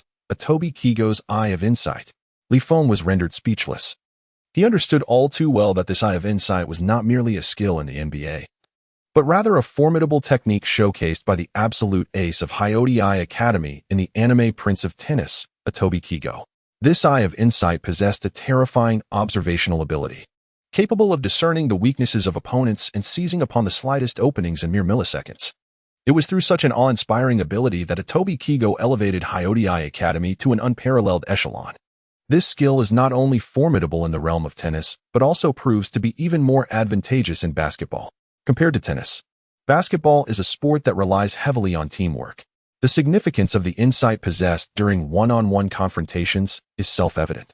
However, in the intricate interplay among 5 players, opportunities and vulnerabilities abound far more than in a solitary duel, albeit most are fleeting. This is especially true in high-level competitions, where no one will readily present you with glaring weaknesses or chances, except, of course, in the CBA. Nevertheless, with the gift of insight, Feng can adeptly seize these fleeting opportunities. The reason Chris Paul is hailed as the god of point guards lies in his profound understanding of the game's dynamics. Hence, if Feng harnesses this innate talent effectively, it could very well influence the outcome of future matches. The rewards he received on this occasion are indeed remarkable, leaving Feng thoroughly satisfied. The bounty from his NCAA championship victory is exceptionally generous, justifying the sacrifices he made while battling through injury to secure the title. He gently touched his right leg. Beneath the ice pack, traces of bruising were still visibly apparent. Yet at this moment, he could feel the fortitude granted by his Iron Man talent as his body gradually progressed toward recovery. At the very least, he was confident that this injury would not leave him with any lasting repercussions. This is the most delightful news. Coach Winston pushed open the door to the lounge. All the players followed behind Feng, who had just completed a media interview. Due to his injury, Feng was directly carried off the court, leaving no opportunity for reporters to speak with him. However, during the interviews, the focus remained on Feng, with everyone acknowledging that he was the true star of the evening. Feng, you didn't see it, but after you left, Zion was in tears. I've lost count of how many players Feng has brought to tears. Even Moses Brown was crying at that time, wasn't he? Yes, I was there too. Moses Brown, dressed casually and celebrating the team's victory, suddenly stiffened at the mention. Come on, why bring me into this? Besides, who wouldn't have their heart shattered after being so thoroughly bested by Feng? That is not my issue. The group laughed heartily, not dwelling on the matter. Coach Winston redirected the conversation to more serious matters. Feng, while I would love for you to play another year for the team and secure another championship, considering your future, I believe it would be best for you to leave the team this year and enter the NBA. You have just triumphed over the formidable Duke University, defeating Zion to claim the championship, and the media is now focused on you. Announcing your entry into the NBA at this moment will provide you with the best draft prospects. Upon hearing this, Feng felt a twinge of emotion. Although he and Coach Winston were not particularly close, he could sense that the coach was genuinely looking out for him. In contrast, he recalled the Shanghai team's attitude when Yao Ming aspired to enter the NBA and the recent actions of the Qingdao team, which had stifled Yang Hanqing's opportunity to train overseas. Such memories left Feng feeling conflicted. I will consider it. I just haven't found the right agent yet. As soon as Feng finished speaking, another voice echoed from outside. Kid, just go ahead and declare. The rest is up to me. Hearing this, everyone turned to the door, where Reggie Miller entered, followed by an unexpected presence. Am I seeing things, or is that Stephen Curry? Chapter 70, Enormous Potential. The next Yu Ming. Oh my, it truly is Stephen Curry. Goodness, Curry has personally come to our team? Could it be that he is here for Feng? No way. Even if Feng is remarkable, it wouldn't warrant Curry coming here in person, would it? I also think he is probably just passing by. Amidst the hushed conversations of the crowd, the short-haired, doll-faced individual slowly spoke. Feng, I trust that Mr. Miller has already conversed with you regarding the grand gift awaiting you upon your victory in the competition. I am quite astonished that you have managed to single-handedly defeat Duke University. This has left a profound impression on me. Therefore, should the opportunity arise, I wholeheartedly invite you to my training camp, where I shall provide you with additional specialized training. Upon hearing these words, the crowd fell into a stunned silence. Who would have imagined that Curry had truly come for Feng? This is simply astounding. It is worth noting that Curry, as the soul of Golden State, undoubtedly stands as one of the prominent figures in the NBA today. Such a superstar of this caliber and stature personally attended for Feng. This is simply incredible. Upon hearing these words, Feng sat up and remarked, I am indeed very eager, and I hope to seek your guidance on how to become an exceptional player in the future. Curry, are you underestimating my prowess in Golden State? At that moment, Reggie Miller approached with a smile and took a seat beside Li Feng. You really ought not to be so reckless, he remarked. I noticed the injury you sustained earlier. It appears quite severe. It would be unfortunate if you were to suffer any lasting effects. Just look at your right leg. It has already begun to swell, hasn't it? Wait a moment. How are you feeling now? Reggie Miller exclaimed in astonishment. Those around them gathered closer, and at that instant, everyone observed that the condition of Li Feng's injured leg had significantly improved. The speed of recovery is undeniably far superior to the effects of an ice pack. Li Feng gradually moved his right leg, and amidst the astonished gazes of those around him, he jumped a few times in place. However, it seems I still need to rest for a few days, he muttered to himself, leaving Reggie Miller speechless. What a remarkable young man. To endure such a severe fall and still take to the field, a normal person would likely require at least a month of recuperation. Yet here you are, seemingly unscathed? I have my doubts as to whether you feigned your fall. After Miller's remark, Li Feng smiled and shook his head. You don't understand. One cannot generalize the physical constitution of individuals. I recall a time when I executed a sliding tackle, cough. Li Feng felt he had digressed a bit, cleared his throat, and continued. Mr. Miller, I actually wanted to ask if you have given any thought to selecting an agent. He nodded and then replied, in fact, this matter has already been addressed by Curry. Just after the match concluded, Curry received a phone call. It was from Jeff Austin, who was quite interested in you. Jeff Austin. This name may not be familiar to those outside the realm of basketball. However, for the majority of aspiring players seeking to enter the NBA, the name Austin is undoubtedly well known. This individual is currently recognized as one of the top 10 elite agents in the NBA. Among his most notable clients are Stephen Curry and Giannis Antetokounmpo, showcasing his remarkable resources and influence within the league. With two of the NBA's premier stars under his guidance, it is evident that his standing is formidable. Should Jeff Austin lend his expertise, any player would have a considerable opportunity to secure a trial with an NBA team. However, it is well known that this illustrious agent possesses a rather eccentric temperament.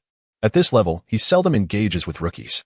Yet, astonishingly, he has expressed an unprecedented interest in Li Feng. What on earth is happening in this world? Such incredible news follows one after another, leaving everyone filled with envy and admiration. Even Coach Winston, a seasoned veteran, cannot help but reflect on Li Feng's extraordinary fortune. Nevertheless, the person at the center of it all, Li Feng, appears utterly perplexed, asking, Austin, who is that? To which Curry chuckles. All you need to know is that he can pave the way for your future. Trust me, you will secure a favorable position. This, I believe. It's not surprising that Li Feng has not heard of Jeff Austin before.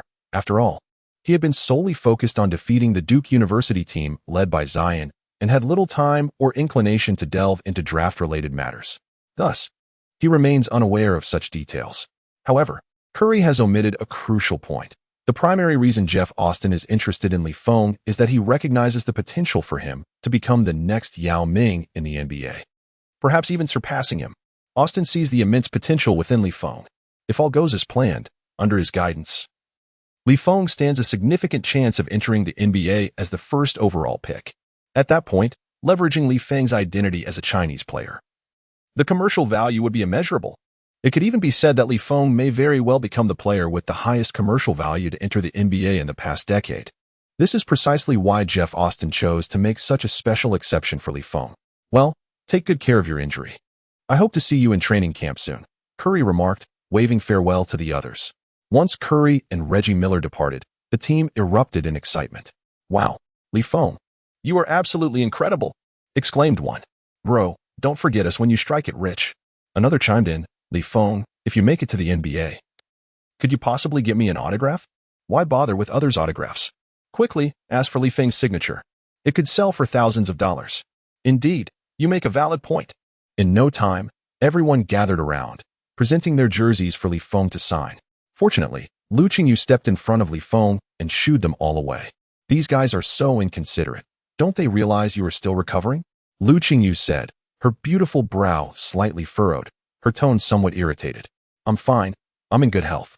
Li Feng reassured her. Don't be ridiculous. There haven't been any matches lately. Just focus on your recovery, she insisted. Li Feng nodded and reclined once more. After a while, Lu Qingyu called a car to take Li Feng back to the hotel. Throughout the journey, even as Li Feng repeatedly emphasized that he could walk on his own, Lu Qingyu remained steadfast in her insistence to support him. Though she was not a professional athlete, Lu Qingyu possessed a tall and graceful figure.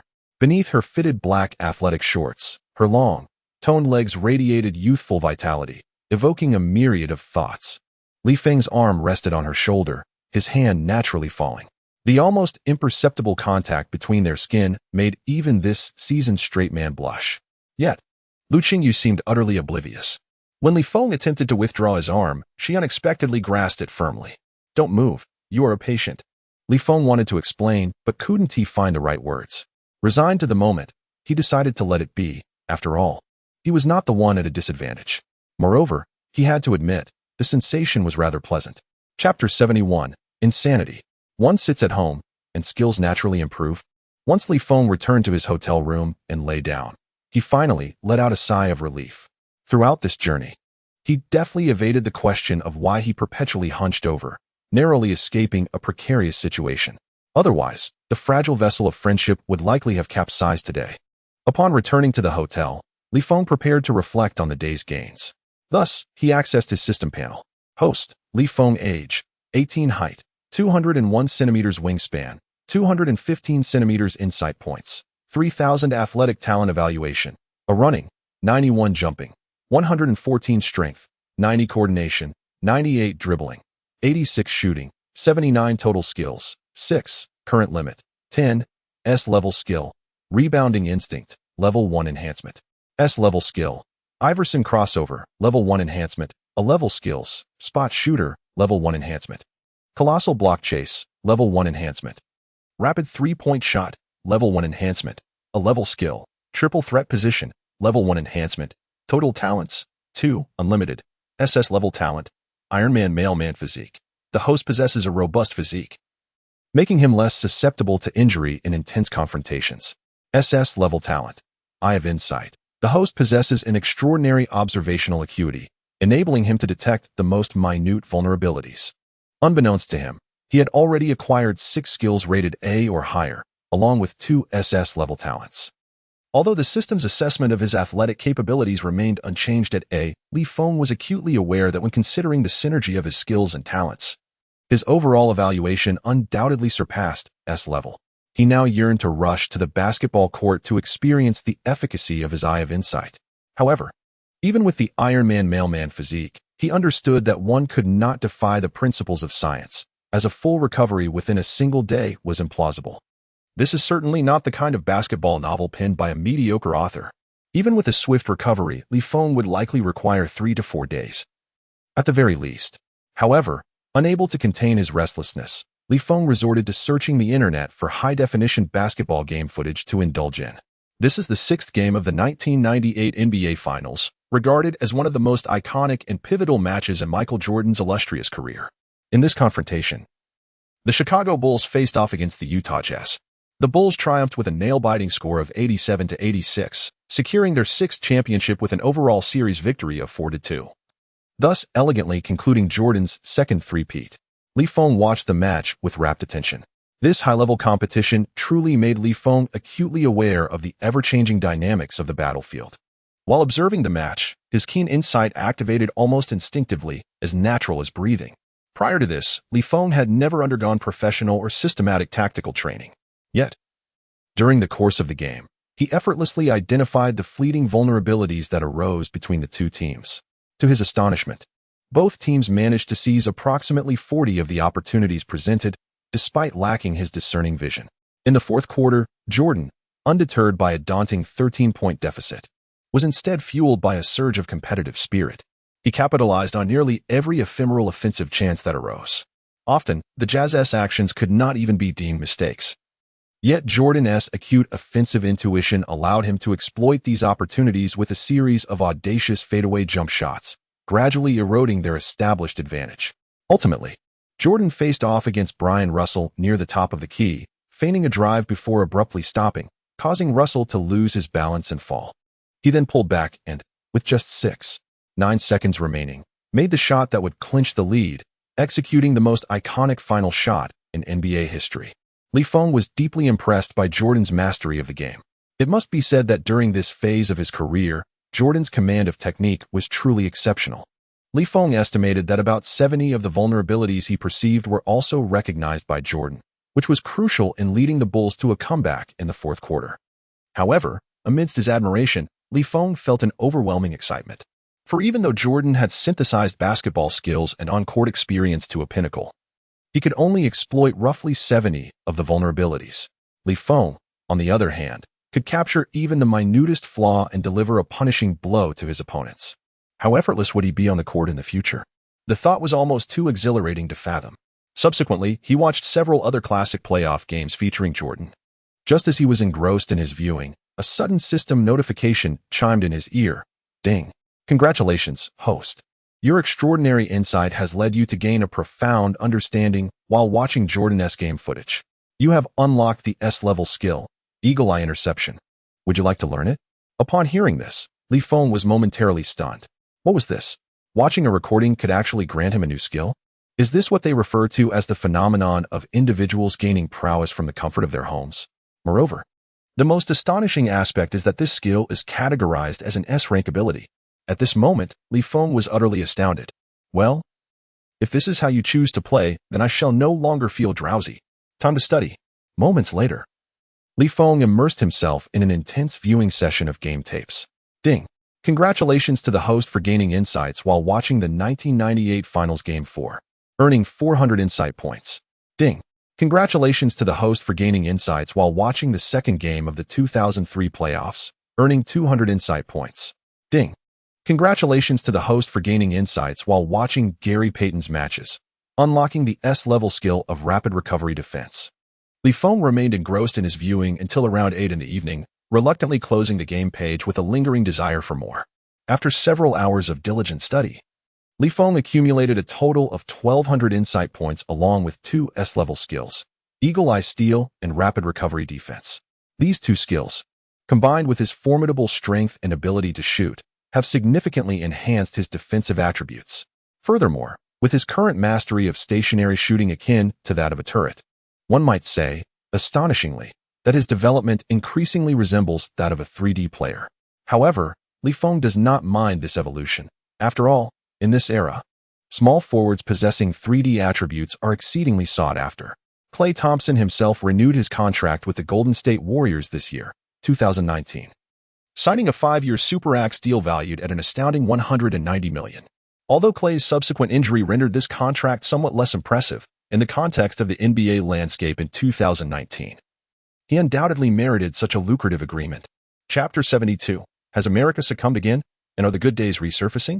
During the time spent watching videos, Feng's gains have been immensely fruitful, arguably surpassing many experiences gleaned from NCAA games. He yearns to master several more skills. If he could learn Jordan's legendary fadeaway, he would become invincible. However, Feng soon realizes that there are limitations to acquiring skills. Firstly, to derive insights from the footage, he must enter the state of heightened perception. Viewing merely for entertainment, perhaps while indulging in pizza and fries, would yield no results. Moreover, maintaining this state of heightened perception for an extended period is physically taxing. When activating this state, Feng's mental focus must be intensely concentrated. The level of seriousness exhibited is akin to that of a senior-year student attentively attending classes. Naturally, had Feng displayed the same diligence he possessed during his university lectures, the outcomes would likely have been far from fruitful. Thus, it is not a matter of Feng lacking the desire to continue reaping rewards. Rather, he must also allocate time for adequate rest. Indeed, the system does not permit me to exploit this bug without limits. Feng scratched his head. If he were truly able to lay back at home and gain strength indefinitely, Ben Simmons would undoubtedly exclaim, "Ah, an insider." Upon closing the video, an overwhelming sense of fatigue washed over him. Whether from the game or the preceding duration spent watching the video, it had all been quite exhausting.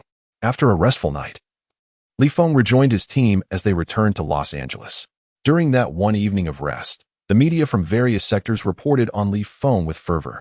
The most promising Chinese small forward in history, the unparalleled child of miracles, single-handedly carving a path through the madness of March. Just how terrifying can such an extraordinary individual performance be? Astonishing. The Duke Trio's devastating defeat stemmed from this one individual, battling through injury. He fiercely claimed 20 rebounds over the monstrous Zion, the world's foremost prodigy, Feng.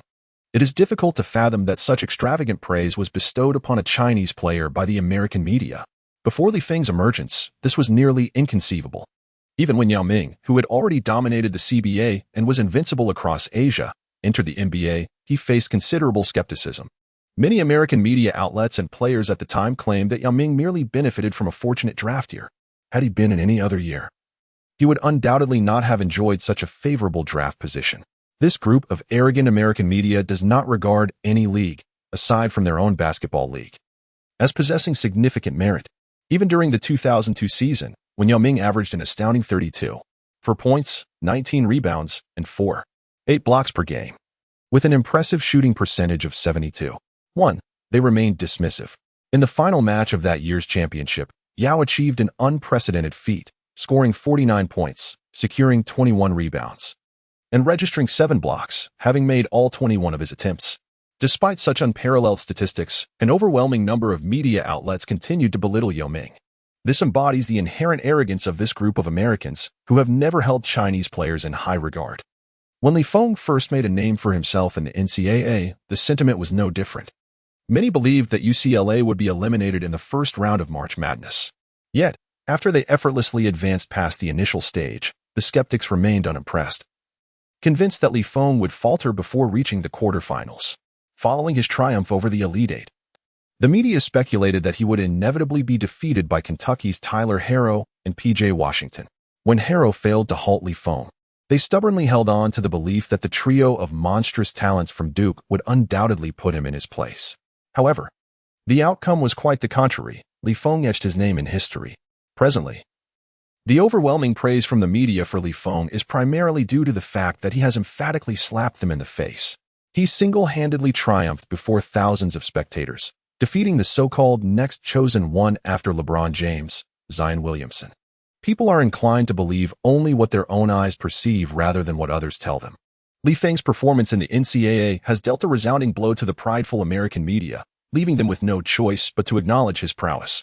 Thus, even though Li Feng has yet to announce whether he will enter this year's draft, numerous media outlets have begun to predict his ranking. Currently, most mainstream media forecasts suggest that if he does indeed declare for the draft, there is a significant likelihood he will be selected among the top 3 picks. The primary concern troubling many now is whether Li Feng's injury during the NCAA finals will impact his future professional career. The matter remains unresolved. However, immediately following the conclusion of the NCAA finals, a wave of discontent emerged. Critics scoffed at Li Feng's performance, inundating various media forums with disparaging remarks. What is Li Feng worth? Chinese players are worthless. Our players from Little Japan are the true stars, they exclaimed. They claim he is the strongest small forward this year? I dare say he is not even worthy of being compared to Rui Hachimura. If Li Feng faced Hachimura, he would undoubtedly question his very existence. They further belittled the physical prowess and quality of Chinese players, drawing parallels to mere incompetence. As sycophants of the American basketball scene, these individuals have consistently exhibited a hostile attitude towards Chinese athletes. Witnessing Li Feng's recent rise to prominence left them feeling quite unsettled. Consequently, they erupted online, launching vehement attacks against him. In response, domestic netizens could not remain passive, engaging vigorously with fans from Little Japan on the internet. You privileged individuals from Little Japan. Have you consumed too much nuclear wastewater? Has it impaired your judgment? Is Hachimura truly representative of Japanese athletes? He bears no resemblance to a typical Japanese person. Yet, Little Japan supporters took great pride in their assertions. Baka Yuru. The reason Hachimura excels is due to the infusion of our Japanese genes. Those who have consumed sashimi since childhood are inherently healthier. Indeed, you Chinese lack any appreciation for the exquisite taste of sashimi. Furthermore, that is not nuclear wastewater. It is purified water, foolish Chinese. The online dispute escalated dramatically. Meanwhile, Li Feng and his team became aware of the recent rants from Little Japan circulating on the internet. Nevertheless, Li Feng exhibited no inclination to engage in this frivolous exchange. Currently, he has no time to spar with these jesters online or to create alternate accounts to defend his reputation. As of April 21st, there remain approximately 2 months until the NBA draft. Li Feng intends to utilize this time to enhance his skills, preparing for the challenges that may await him upon entering the NBA. As the fervor of March Madness gradually subsides, the NBA has transitioned into the playoff phase, with many believing the Warriors remain the frontrunners for the championship this year. The trio of Durant, Thompson, and Curry, the Splash Brothers, is regarded as the most formidable offensive force in the current NBA landscape. Yet, only Li Feng is aware that this year will bring heartbreak to countless Warriors fans. During this period, Li Feng, like many others, closely followed the playoff matches. However, his interest did not lie in determining who would emerge victorious. Rather, he sought to gain insights into various techniques through his perceptive observation. For the past half-month, Li Feng consistently tuned in to the broadcasts, even neglecting invitations from Lu Qingyu to dine out. Ultimately, with no other option, Lu Qingyu resorted to bringing takeout to his residence so they could share a meal together. "Why have you taken such a liking to watching the matches lately?" Lu Qingyu inquired, savoring the Mexican dishes she had brought. Li Feng, engrossed in the game, took a moment to respond. "I learn a great deal by watching their performances." "Oh," she replied, taking a sip of her mango juice and grimacing at its tartness.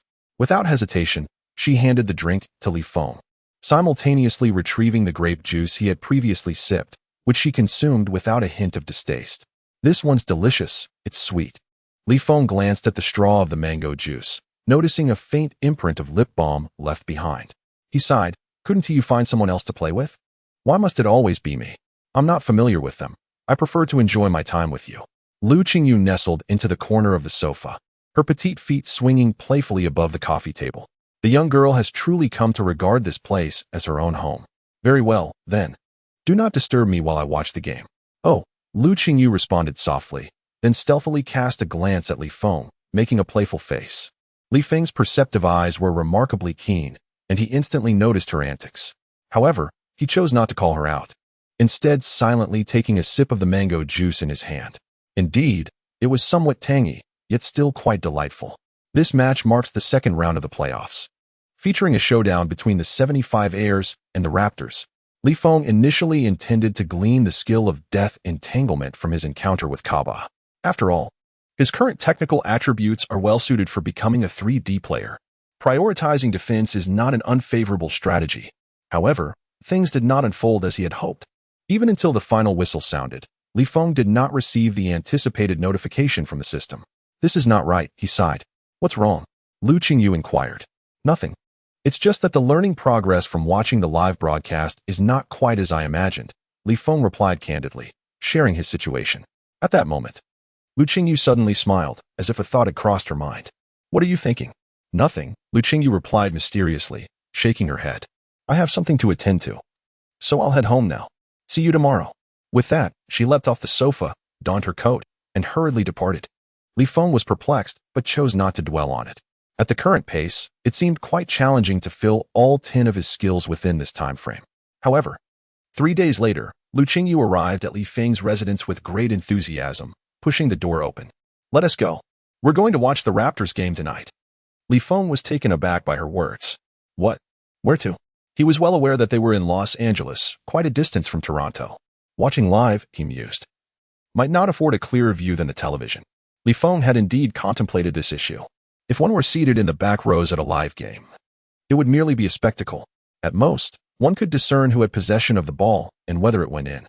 The nuances of the players' movements and tactics would be utterly invisible. Yet, at this moment, Li Feng yearned for those elusive details to enhance his skills. Still, he had underestimated Lu Qingyu's arrangements. "I bought the second row, right behind the team's bench." Li Feng? To be honest, even with a modest amount of wealth now, he had never considered purchasing second-row seats. NBA playoff tickets were priced at thousands of dollars each, and VIP seats were scarce in circulation. Acquiring such tickets required not only money but also connections. Of course, if one were willing to spend tens of thousands on a single ticket, connections became irrelevant, even for the sake of learning from the stars. Li Feng felt a twinge of regret at the thought of such expenditure. Taking a deep breath, Li Feng mused, Is this the feeling of being supported by a wealthy benefactor?" He decided not to be coy and asked directly, "When do we leave?" "Now, the car is already downstairs." "All right, I'll be right there." On the way, Li Feng was increasingly convinced of Lu Qingyu's extraordinary status as a young affluent woman. They flew first class with United Airlines, and upon landing, a private car awaited to take them directly to the arena. They traversed the VIP passage and even passed by the Raptors' locker room. "How much did this cost?" "I'm not sure," Lu Qingyu replied, cradling her milk tea and curiously surveying her surroundings. "I usually just swipe my card." Li Feng remained silent, Perhaps it was best not to ask any further questions. After all, excessive inquiry could only lead to tears. As he awaited the commencement of the match, he rose to visit the restroom, knowing that for the next 2 hours, he had no intention of shifting from his seat. Just as he finished and was about to return to find Lu Qingyu, he felt a tap on his shoulder from behind. Turning around, he was greeted by a middle-aged Caucasian man, impeccably dressed and wearing sunglasses. With a smile reflecting the polished demeanor of the elite, he addressed Li Feng. "Hello, you must be Li Feng. Are you here for the match as well?" Li Feng paused momentarily before responding. "Who are you?" "Oh, how rude of me. I am Kevin." The man chuckled as he handed over a business card. It turned out he was a professional NBA agent. "What brings you to me?" Li Feng inquired, maintaining an air of indifference. "I have observed your games, and I see great potential in you. I would like to discuss whether you might consider securing an agent to represent you before entering the NBA. We are a formidable agency, and this year we have represented several notable players, such as Ja Morant, Rui Hachimura, and Jordan Poole. If you are interested, we could delve into the details while watching the game. By the way, we possess exclusive viewing tickets for the VIP section," he concluded with a grin, revealing 3 tickets from his pocket, waving them before Li Feng. Indeed, they were tickets to the VIP area. "What do you think, Mr. Li Feng? Are you interested in discussing further?" "I assure you it will be merely a conversation," Kevin declared with a confidence that suggested he believed he had already secured Li Feng's agreement. However, Li Feng's expression remained unperturbed. "No need. I already have a seat in the VIP area. Besides, the players you represent hardly seem impressive." With that, he turned on his heel and departed. He had no interest in Kevin's 7th-row VIP tickets, nor was he intrigued by the caliber of players the agent represented, which included the likes of a sharpshooter, a rookie, and a less-than-stellar player. Watching Li Feng walk away without a backward glance, Kevin was momentarily taken aback, his confident smile freezing on his face. He had expected that a player like Li Feng, hailing from a less affluent country, would be easy to persuade. Was it possible that these Chinese players were so impoverished they did not comprehend the value of VIP tickets? "How pretentious," he scoffed, claiming to be a VIP. Kevin scoffed disdainfully and tucked the ticket into his pocket. He could hardly believe that Li Feng was capable of affording a VIP ticket. After all, even the few VIP tickets he managed to acquire were obtained under the guise of providing Hachimura with a broader perspective. It required leveraging connections within his agency. And even then, it was a laborious endeavor. Otherwise, he would have been relegated to the ordinary spectator seats. As Kevin dismissed the thought, upon returning to his seat, he shared his disdain for Li Feng's pretentious remarks with Hachimura. Hachimura stroked his modest Japanese mustache and remarked slowly, "Chinese people have a penchant for showing off. Isn't that the truth?" Kevin chuckled dismissively. However, at that moment, he turned and suddenly recognized a familiar silhouette in the row ahead. Upon closer inspection, he realized that the figure in the 2nd row was indeed Li Feng. Yet, when he noticed a young woman seated closely beside Li Feng, Kevin hesitated. Even if Li Feng had somehow secured a single VIP ticket, it was inconceivable that he could obtain 2 adjacent seats, especially in such a prime location as the 2nd row. Hachimura, noticing Kevin's momentary distraction, inquired, "Kevin-san, is something amiss? I just feel that the young man in the 2nd row bears a striking resemblance to Li Feng." "Oh, that is impossible. How could he possibly acquire a ticket closer than yours?" "Not with that ungrateful Chinese fellow." Hachimura dismissed the notion entirely. He could not fathom that Li Feng could surpass him in any regard. At this point, Kevin nodded slightly, muttering to himself that he must have been mistaken. After all, many Asians tend to resemble one another. It seemed that people of his elite background inherently carried a sense of superiority, viewing all other nationalities as inferior. Thus, he paid little mind to Li Feng's circumstances. As the game commenced, the attention of all spectators became riveted on the court. The intensity and spectacle of the playoffs represent the pinnacle of the NBA experience. It is only when one is present at the venue that one can truly appreciate why these NBA players are regarded as extraordinary beings capable of defying gravity. Indeed, the 76ers boasted a formidable roster this year, featuring the likes of guard Embiid, the prodigious Simmons, Butler, often referred to as Jordan's love child, and J.J. Redick. They possessed organization, sharpshooting, toughness, and defense. The Philadelphia 76ers possess commendable competitive prowess in various aspects. However, they regrettably encountered the peak form of Leonard. In this match, Leonard showcased an astonishing true shooting percentage of 80%, amassing 45 points, 11 rebounds, along with 2 steals and 1 block.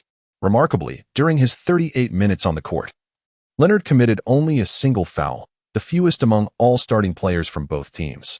It is undeniable that during his prime, Leonard performs in the playoffs with an efficiency akin to a flawless machine.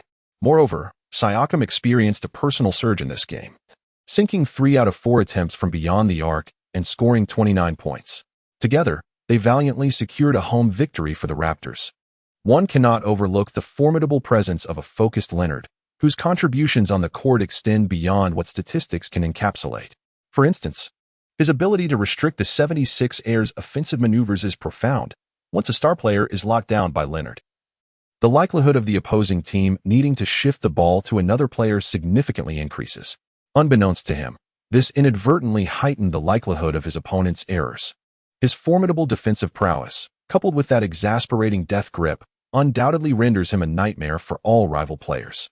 Yet, in the final 3 minutes of the match, Leonard's relentless defensive pressure culminated in a pivotal moment that forced his adversary into a mistake.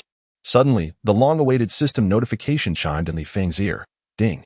Congratulations, host, on your exceptional insight.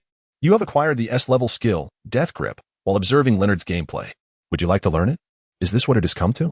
Have I become what I am now? At this moment, Feng was overwhelmed with excitement. One might criticize Leonard for various reasons, yet one cannot deny his prowess on the court, particularly in the forward position. It is exceedingly rare to encounter a defender who can stifle offensive players as effectively as he does. He turned excitedly to his companion, Lu Qingyu, and said, "Thank you. I shall treat you to dinner tonight." Lu Qingyu was momentarily taken aback, unsure of what had just transpired. However, she soon broke into a smile and replied, "All right." In his mind, Feng silently urged himself, "Learn." In an instant, a warm current surged through his body. This familiar sensation brought him immense physical and mental ease. A truly exhilarating experience. Feng had taken yet another step towards becoming one of the top 3D players in the league. His self-awareness regarding his positioning was remarkably clear. Undoubtedly, his perceptiveness was strong. However, the NBA is not merely a realm where intuition suffices for survival. His explosive power was indeed commendable. And with various three-point skills enhancing his game, Feng posed a legitimate threat from beyond the arc, fitting well into the NBA's evolving style of play.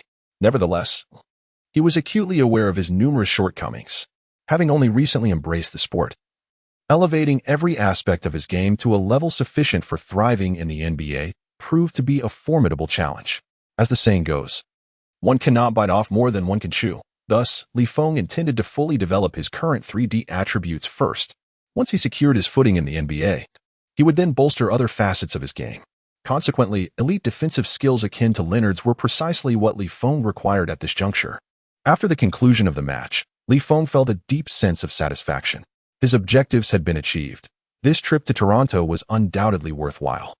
With the new skill he had acquired, he now possessed a total of 9 skills, a significant enhancement compared to his performance after the NCAA finals. Just one more skill remained before reaching his current limit of skills. Notably, 4 of these 9 skills were defensive, comprising an S-level Hawkeye interception, an S-level quick recovery, an S-level relentless defense, and an A-level powerful block. If Feng were to face a flamboyant player like Jordan Poole, he might very well render him ineffective. Deep in thought, Feng pondered the prospect of filling all 10 skill slots, which would elevate his prowess to an entirely new echelon. In truth, it would not be difficult for Feng to fill all his skill slots. For instance, while observing the game today, his keen insight detected 2 B-level skills, stable receiving and full-speed sprinting. However, Feng was particularly selective regarding the final skill slot, preferring quality over quantity. His minimum expectation for skill level was at least an A-level skill to deem it worthy of learning. Should he find himself without suitable options, he would not hesitate to accumulate insight points and exchange them for a skill in the system store. While Feng was lost in these contemplations, a middle-aged man seated in the second row called out to him, "Well, Mr. Feng, I never expected to encounter you here. Allow me to introduce myself. My name is Jeff Austin."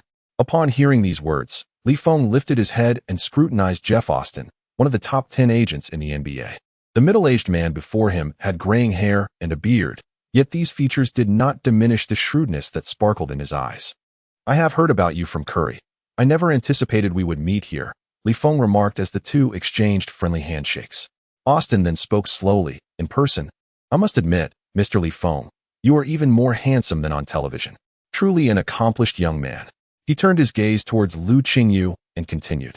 Oh my God, if I'm not mistaken, this must be your girlfriend? Chapter 75. Li Feng is rubbish. Hakamura is the true invincible. Jeff Austin continued his compliments. I must say, your girlfriend is also stunningly beautiful. You two are indeed a perfect match. Upon hearing this, Lu Qingyu felt a rush of embarrassment and lowered her head, stepping back slightly to hide behind Li Feng. Ahem, we are merely good friends, Li Feng clarified. Austin nodded, revealing a knowing smile, choosing not to elaborate further. All right, let us not dwell on this matter. If you have time, perhaps we could find a place to sit down and discuss the upcoming agency matters? There are 46 days left until the NBA draft, and I believe we can accomplish something during this time. Li Feng gently shook his head, replying, I apologize, but I have some matters to attend to tonight. Shall we exchange contact information and discuss it later? Austin shrugged and smiled, of course, Mr. Li Feng. With that, they exchanged contact details. Where are you headed? Allow me to give you a ride, Austin offered. Li Feng pondered for a moment before turning to Lu Qingyu and asking, well, would you like to eat tonight? Lu Qingyu whispered, anything is fine. Li Feng sighed inwardly. The most difficult response to manage is anything. Thus, he addressed Austin, then please take us to a nearby restaurant with a good reputation. Not a problem. I know a fine French restaurant that has maintained its Michelin 3-star status for many years, Austin replied with a smile, showing no concern over Li Feng's initial refusal. Merely eager to enjoy a meal together. This vividly exemplifies the professional demeanor of a top-tier agent. Austin's vehicle is a modest Toyota Alpha, which is relatively affordable abroad. Compared to domestic prices, it is considerably more accessible. Nevertheless, this car's price still approaches $100,000, making it quite expensive for a business vehicle. Jeff Austin displays exceptional courtesy towards Li Feng. He personally opens the car door for both Li Feng and Lu Qingyu, only preparing to enter the vehicle himself once they are seated. Meanwhile, Kevin and Rue Hakamura, having concluded the match, arrive at the parking lot. Shall I take you to a sushi restaurant? This establishment has previously earned a Michelin star. It's quite delightful. I am truly grateful, Kevin-san, Rue Hakamura responds with satisfaction, feeling that he has truly made a name for himself. Not only has he enjoyed the privileges of a VIP match today, but he is also being invited by Mr. Kevin to dine at a Michelin-starred fine dining establishment. Such treatment, how many rookies can truly experience it? At the very least, Li Feng is certainly not among them. Contemplating this, Rue Hakamura could not help but feel a surge of superiority within his heart. Kevin was driving a Volvo business vehicle priced at approximately $40,000, comparable to the Mercedes-Benz C-Class. As the two exited the parking lot, they unexpectedly spotted a Toyota Alphard parked nearby. In that fleeting moment, Kevin recognized Jeff Austin standing beside the car. After all, this individual was at the pinnacle of the agent's realm. Thus, Kevin promptly halted the vehicle. Let us alight and greet him, he exclaimed. Rue Hakamura paused momentarily, then inquired, who is he? He is Jeff Austin, a renowned figure in our circle and the agent for several of today's NBA superstars, Kevin replied, his tone tinged with admiration. Upon hearing this, Hakamura appeared thoroughly astonished. Oh, are you implying that he is quite formidable? Indeed, Kevin affirmed. Approaching him and making a good impression would certainly be wise. After Kevin's words, Hakamura fell silent, lost in contemplation. At this moment, Kevin seemed to have discerned his thoughts and promptly doused them with a splash of cold reality. If you are considering him as a potential agent, I would advise you to abandon that notion. After all, individuals of such stature disdain trivial matters like rookie drafts. The contracts they currently negotiate for their players are worth hundreds of millions. They have no interest in meddling with the meager contracts of you fledgling players, do you understand? Embarrassed at having his intentions laid bare, Rue Hakamura shook his head. He then remarked, I have no particular plans. Let us go and greet them. The two descended from the vehicle, making their way directly towards Austin, who had just seen Li Feng and the others off. Just as he was about to step into his own car, he was halted by Kevin and his companion. Hey, Mr. Austin. Good day. I am uncertain if you remember me. We met briefly at the agent gathering. I am Kevin from Kali Company. In truth, Austin did not recollect who this individual was. However, he responded with polite cordiality. Hello, Kevin. Mr. Austin, what a coincidence. Are you here to watch the game as well? Would you care to join me for a meal afterward? No, thank you. I have a very important client in my car. What brings you to me? Although Austin's demeanor remained courteous, his tone was somewhat brusque. I merely wish to extend my greetings and take a moment to introduce this young talent to you. He is a rookie from Japan named Rue Hakamura. As Kevin spoke, Hakamura eagerly extended his hand and bowed, exclaiming, "Hello, Mr. Austin. I am Hakamura." Upon seeing Hakamura, Austin experienced a flicker of recognition. During his research into Li Feng's game records, he seemed to have encountered the name Hakamura tucked away in some obscure corner. Although he had displayed some noteworthy performances compared to his peers, if memory served him correctly, he was merely an average first-round prospect. Such a player is not worthy of one's attention. Austin nodded slightly, showing no inclination to extend a hand. However, Kevin and Rue Hakamura appeared unfazed. In fact, at that moment, Rue continued to boast about himself. "Mr. Austin, I hope that if you have the opportunity, you might take the time to get to know me. Although the discussions surrounding me do not compare to those about Li Feng, I can assure you that he is merely an overrated player. That Li Feng is certainly not my rival. There is not a single Chinese player capable of achieving success on the world stage. They are all a bunch of invalids. I believe those who praise Li Feng are blinded by ignorance. They should instead focus on players of my caliber." As Rue concluded his remarks, Austin's expression had already soured. Observing this, the perceptive Kevin quickly interjected, "All right, Rue, that's enough. Mr. Austin, we shall not disturb you any longer. We will take our leave." However, just before they departed, Kevin recalled Austin mentioning a significant client in his car. Perhaps it was an NBA luminary. Thus, he turned to glance inside the vehicle, hoping to greet this important figure. Yet, as he peered in, he was met with a warm smile from Li Feng, who greeted him cheerfully. "Hello, Mr. Kevin. It's a pleasure to see you again." At that moment, Kevin stood frozen in place, utterly stunned. Chapter 76, An Elevation in Rankings? Rue Hakamura's Calculated Strategy. At this juncture, Kevin could hardly fathom that he would encounter Li Feng here. Moreover, the most critical aspect was that Mr. Austin had mentioned that the individuals in the vehicle were his esteemed clients. How could it be Li Feng, a name not yet renowned in the NBA? Was it possible that Mr. Austin was indeed referring to Li Feng for a dinner invitation? Meanwhile, Rue Hakamura also turned his gaze toward the car, his expression becoming increasingly animated. Li Feng? Impossible. At this moment, Rue Hakamura was utterly bewildered. Wasn't it established that agents of Mr. Austin's caliber had little interest in rookies? Yet, what was this situation where he seemed so intrigued by Li Feng? As the two remained in their daze, they suddenly noticed another individual seated within the vehicle, a young Asian girl, around 17 or 18 years of age. Her long, black hair cascaded naturally over her shoulders, and her fair, enchanting skin was subtly visible, rendering her exceedingly captivating. At that moment, Kevin and Rue Hakamura suddenly remembered. They had remarked that the figure in the second row bore a slight resemblance to Li Feng. At that time, they both found it rather implausible. Yet now, upon reflection, they discerned a disquieting truth. The silhouette in the second row was unmistakably Li Feng and that young lady. Observing their astonishment, Li Feng chuckled and said, "All right. We're in a hurry to grab a meal, so please clear the way. Let us depart, Mr. Austin." With that, Austin, positioned on the other side, acknowledged him and subsequently entered the vehicle. Just before the door closed, Hakamura, regaining his senses, suddenly shouted, "Li Feng, I refuse to concede. If you dare, let us settle this one-on-one." In response to his outburst, Li Feng remained unperturbed. He simply gazed at him, smiling silently. Soon after, the door gently closed, and the Toyota Alphard vanished from Hakamura and Kevin's sight. The fleeting sense of superiority Hakamura had just begun to cultivate was utterly crushed by Li Feng in that instant. It dawned on him that he was merely a foolhardy jester. He fixed his gaze on the direction Li Feng had departed, murmuring, "Li Feng, you are nothing but an overrated piece of trash. I will defeat you in front of everyone." Li Feng's complete disregard for him only fueled Hakamura's ire.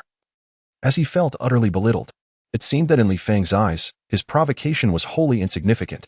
At that moment, Kevin suddenly recalled something and spoke up. "Do you know why he didn't respond to your taunts? It's because he is injured." Hearing this, Hakamura paused slightly. Indeed. He realized that Li Feng knew he could not defeat him now. No, he never could have. Hakamura crossed his arms, a smug expression gracing his face. Kevin smiled and suggested, "In that case, why not seize this opportunity to deal with this arrogant lad? If we succeed, perhaps your draft position could significantly improve." Hakamura's expression shifted, and he eagerly inquired, "How do we proceed?" Kevin chuckled, then replied, "There has been quite a debate online regarding Li Feng's abilities, hasn't he there? I propose that as a player, You should take the initiative to challenge Li Feng. Challenge Li Feng? But he wouldn't accept. True, he wouldn't. Especially since he is still recuperating.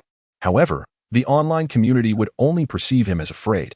Upon hearing this, Hakamura had an epiphany. Indeed, since Li Feng was entirely unlikely to accept his challenge at this moment, wouldn't he that allow him to speak freely? Ah, how delightful this matter is. My heartfelt gratitude to you, Kevin. If I am fortunate enough to be selected within the top 3 positions, I shall invite you to our island to experience the richness of our unique culture. Kevin also displayed a cheerful countenance, readily agreeing. After Austin escorted Li Feng and Lu Qingyu to the restaurant, he had no intention of lingering as a third wheel and promptly departed. During their meal, Lu Qingyu suddenly spoke softly. Li Feng is a good person. Taken aback by this seemingly random statement, Li Feng felt a touch bewildered. Indeed, he is not a bad person, but why did she express this now? Is it because he brought us here to dine? Lu Qingyu gently shook her head, unwilling to reveal that it stemmed from Austin's earlier remark about her being well-suited to Li Feng. French cuisine ranks highly in the global culinary ratings, and this Michelin 3-star establishment stands out among the finest. Both the flavors of the dishes and the ambience of the restaurant are exemplary. He was thoroughly satisfied with the meal, even sharing a photo of their dining experience on his social media. The total expenditure for their meal amounted to over $6,000. Although the price was steep, Li Feng could afford it. Upon returning to the hotel, Li Feng habitually opened his phone to check for any intriguing news and posts. To his dismay, he found the latest post on the Reddit forum. Li Feng is nothing but a coward, an overrated player. This post has garnered significant attention and has even been pinned by the administrator. Li Feng hesitated for a moment. Wait, what does this have to do with me? The enthusiasm surrounding this matter is quite palpable. He clicked in and found a verified ID, Rue Hakamura. In this post, he brazenly extolled Li Feng's dark past. Today, while attending a game at the Raptors' home court, I encountered Li Feng after the match. In his presence, I boldly declared him an overrated player, challenging him to prove his worth if he disagreed. Yet, as I anticipated, Li Feng was too timid to accept my challenge. He scurried away, tail tucked between his legs. Is this what they call the core champion of the NCAA, this year's MOP? To me, he is nothing but a farce. I hereby publicly declare war on Li Feng. Should he dare to accept my challenge, I am ready at any moment. I shall demonstrate to all fans that this individual is merely a puppet elevated by the Chinese, utterly insignificant. Japanese basketball is, without a doubt, the pinnacle of Asia. During this process, he concealed a multitude of information. For instance, there was no actual venue for a face-off between the two parties at that time, and logically, Li Feng should still have been in the recuperation phase. However, the netizens do not ponder such complexities. Countless Japanese fans beneath this post are utterly exhilarated. After all, their previous disputes were confined to exchanges among netizens. Now, one of the key figures in the event, Rue Hakamura, has taken it upon himself to confront Li Feng directly. Is it not exhilarating? Almost all the popular replies beneath this post are from Japanese netizens. I have long asserted that Li Feng is hardly worth mentioning. The prowess of Hakamura is undoubtedly superior. This season, as the second-in-command of his team, he has averaged 20 points, 6, 8 rebounds, and 9 assists. If he were granted the same unrestricted freedom to score as Li Feng, he could easily achieve at least 30 points. Indeed, Hakamura deserves to be regarded as a player of equal stature to Zion, not someone who can merely be compared to Li Feng. Otherwise, why would he shy away from a challenge? It seems that Li Feng possesses a keen self-awareness. He is simply intimidated. Chapter 77, Calling Out? Even my retired uncle could outmatch you. Witnessing a frenzy of enthusiasm from numerous Japanese netizens, Li Feng nearly elevated Hakamura to celestial heights, which I find rather amusing. What distinguishes this from the time when Shinjin was lauded by Korean netizens as the universe's greatest sinner? Li Feng remained unfazed. Merely typing a line on the screen, I am ready for a match at any time. He promptly sent this response. However, it was evident that his words did not create any ripples, as fervent Japanese fans were busy extolling Hakamura Rue, while domestic supporters of Li Feng were engaged in a heated exchange. In fact, many were oblivious to Li Feng's reply. Just then, a phone call came through. Is this Li Feng? Are you aware of the ongoing discussions in the forum regarding you and Hakamura Rue? The voice belonged to Jeff Austin, who had recently exchanged contact information with Li Feng. Yes, I've seen it. What's the issue? Mr. Li Feng, I believe this presents an opportunity, Jeff said earnestly after a brief pause. We could leverage this moment to create some buzz. You know, The general managers of those NBA teams hardly comprehend the game. They simply revel in the spectacle. Li Feng chuckled, finding a kernel of truth in his words. What do you suggest we do? On the other end, Jeff Austin spoke with an air of mystery. Mr. Li Feng, have you seen the Uncle Drew advertisement? The conversation continued, with Jeff elaborating on his ideas. Presently, the public perceives Li Feng's injury as severe, believing he requires further recovery.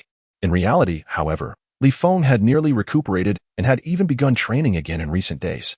Yet, the fans and media remained unaware of this fact. This has indeed provided them with considerable operational latitude. After listening, Li Feng nodded in agreement, acknowledging the merit of the situation. However, we have yet to finalize the agency contract, and I have not paid you any agency fees. Are you truly willing to share such intricate details with me? Has Stephen Curry instructed you to do so? Jeff Austin chuckled lightly and responded, Mr. Li Feng, the matter of fees is quite negotiable. My actions are not primarily influenced by Mr. Stephen. Rather, my intention is to cultivate a friendship with you. After all, there are numerous opportunities for collaboration on the horizon, and should similar situations arise in the future, I hope you will think of me first. Li Feng nodded slightly in acknowledgement. Austin is undoubtedly an intelligent individual. He recognizes the potential within himself and is resolute in his belief that he will achieve remarkable success in the future. This can be considered a preemptive investment.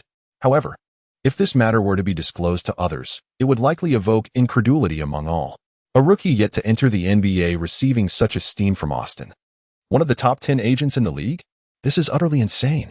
Yet, at this moment, both Li Feng and Austin regarded it as merely an ordinary occurrence, as if it were destined to be so. Very well, I shall accept this favor, Li Feng replied with a smile. In truth, the hype prior to entering the NBA often eclipses raw talent and accolades. Consider, for instance, how he once surpassed Anthony, securing the second overall pick in the NBA draft, the illustrious Milicic, dubbed the human victory cigar. At that time, everyone was utterly convinced that the Pistons would select the talented Melo Anthony with their second pick. However, it was the formidable public relations team of Milicic that bewitched them into choosing him instead.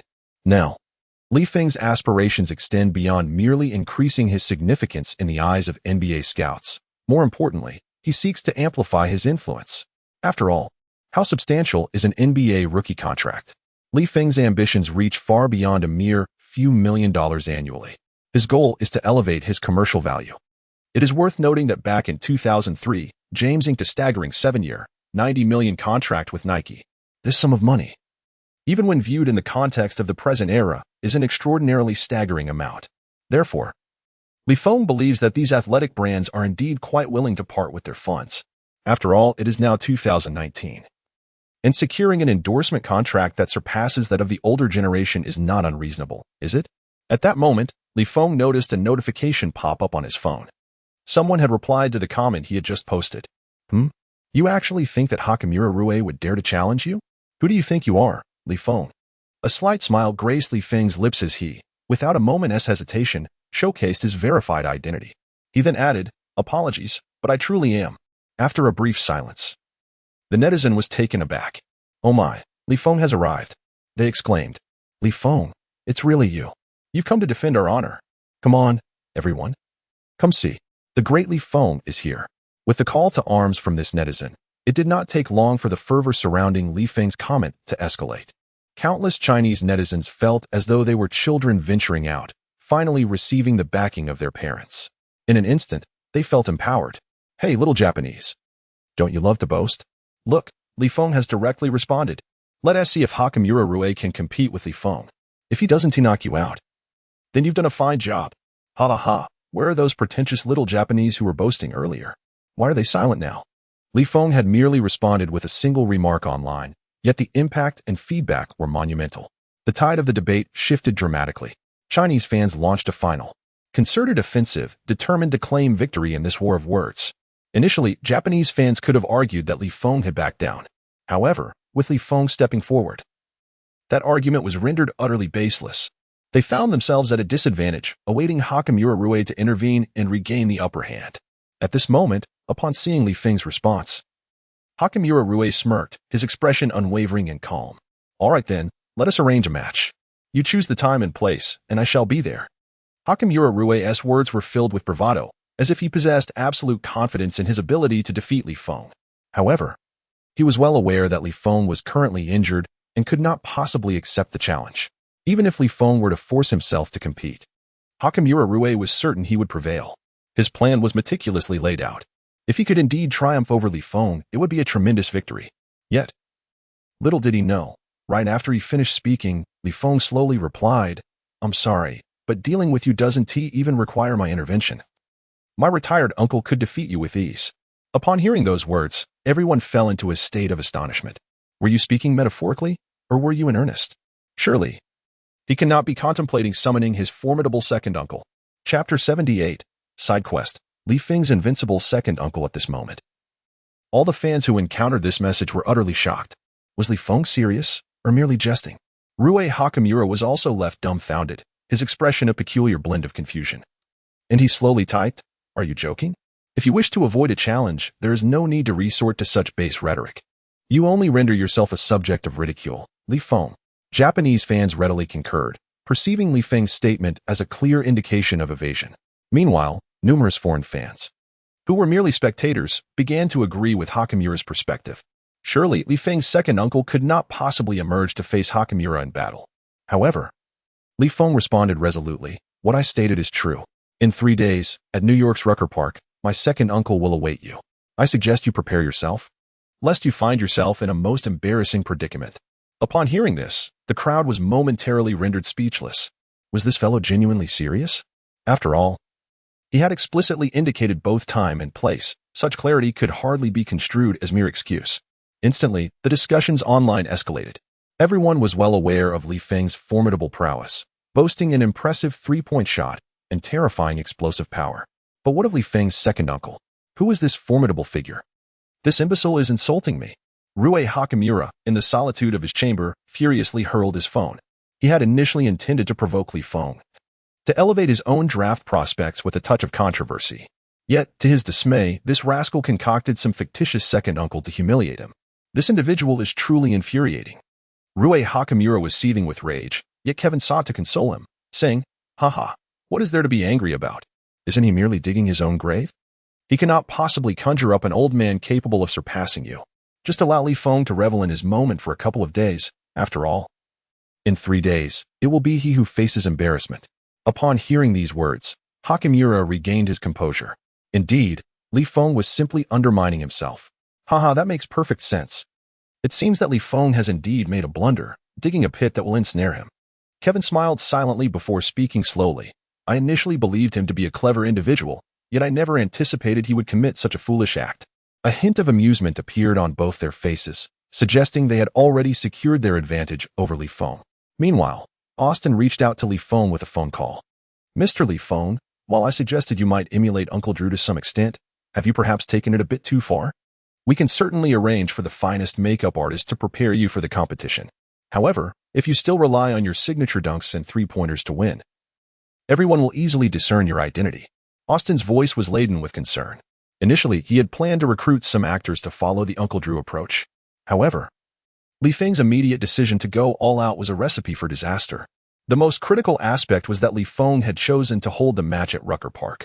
As a revered basketball sanctuary, the players there would not grant him any leniency. Even Kobe faced considerable challenges during his time on that court. Nevertheless, Li Feng appeared remarkably composed. "Do not fret, Mr. Austin. This is merely a minor affair," he stated calmly. "As long as your makeup artist is skilled, I assure you, no one will be able to uncover my identity." Austin hesitated for a moment. Even as a seasoned veteran, he was somewhat taken aback by Li Feng's boldness. This was the first time he realized that he could not see through a young man. Nevertheless, he chose to place his trust in Li Feng. The makeup artist would arrive tomorrow, so there was no need for concern. After hanging up the phone, Li Feng began to arrange the details for the upcoming competition. How could he establish the persona of the retired second Uncle Li Feng? In addition to exceptional makeup skills, Li Feng needed to employ a new strategy. At the very least, he must ensure that the audience could not instantly recognize him as Li Feng.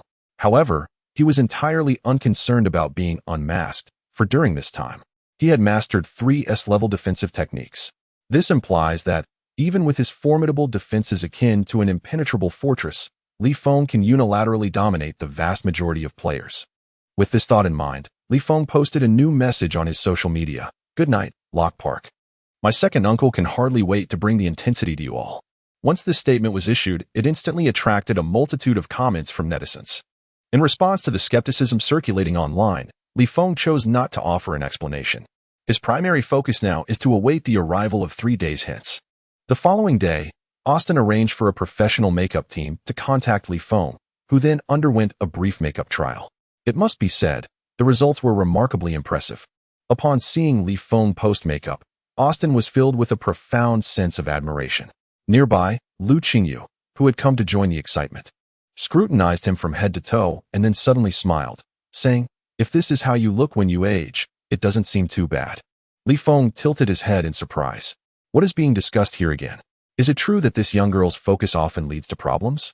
Li Feng glanced at his reflection in the mirror and noticed that the image staring back at him bore little resemblance to his true self. There was an unmistakable air of age about him. Mr. Austin, your makeup team's skills are indeed commendable. Of course, they are all professional Hollywood makeup artists. Jeff Austin proudly remarked, have you seen the Alliance of Parental Concerns? They were responsible for the makeup and props. Li Feng's expression shifted slightly. Indeed. It is the professionals who make a difference. The results are undeniably distinct. Well then, with this, everything is in place.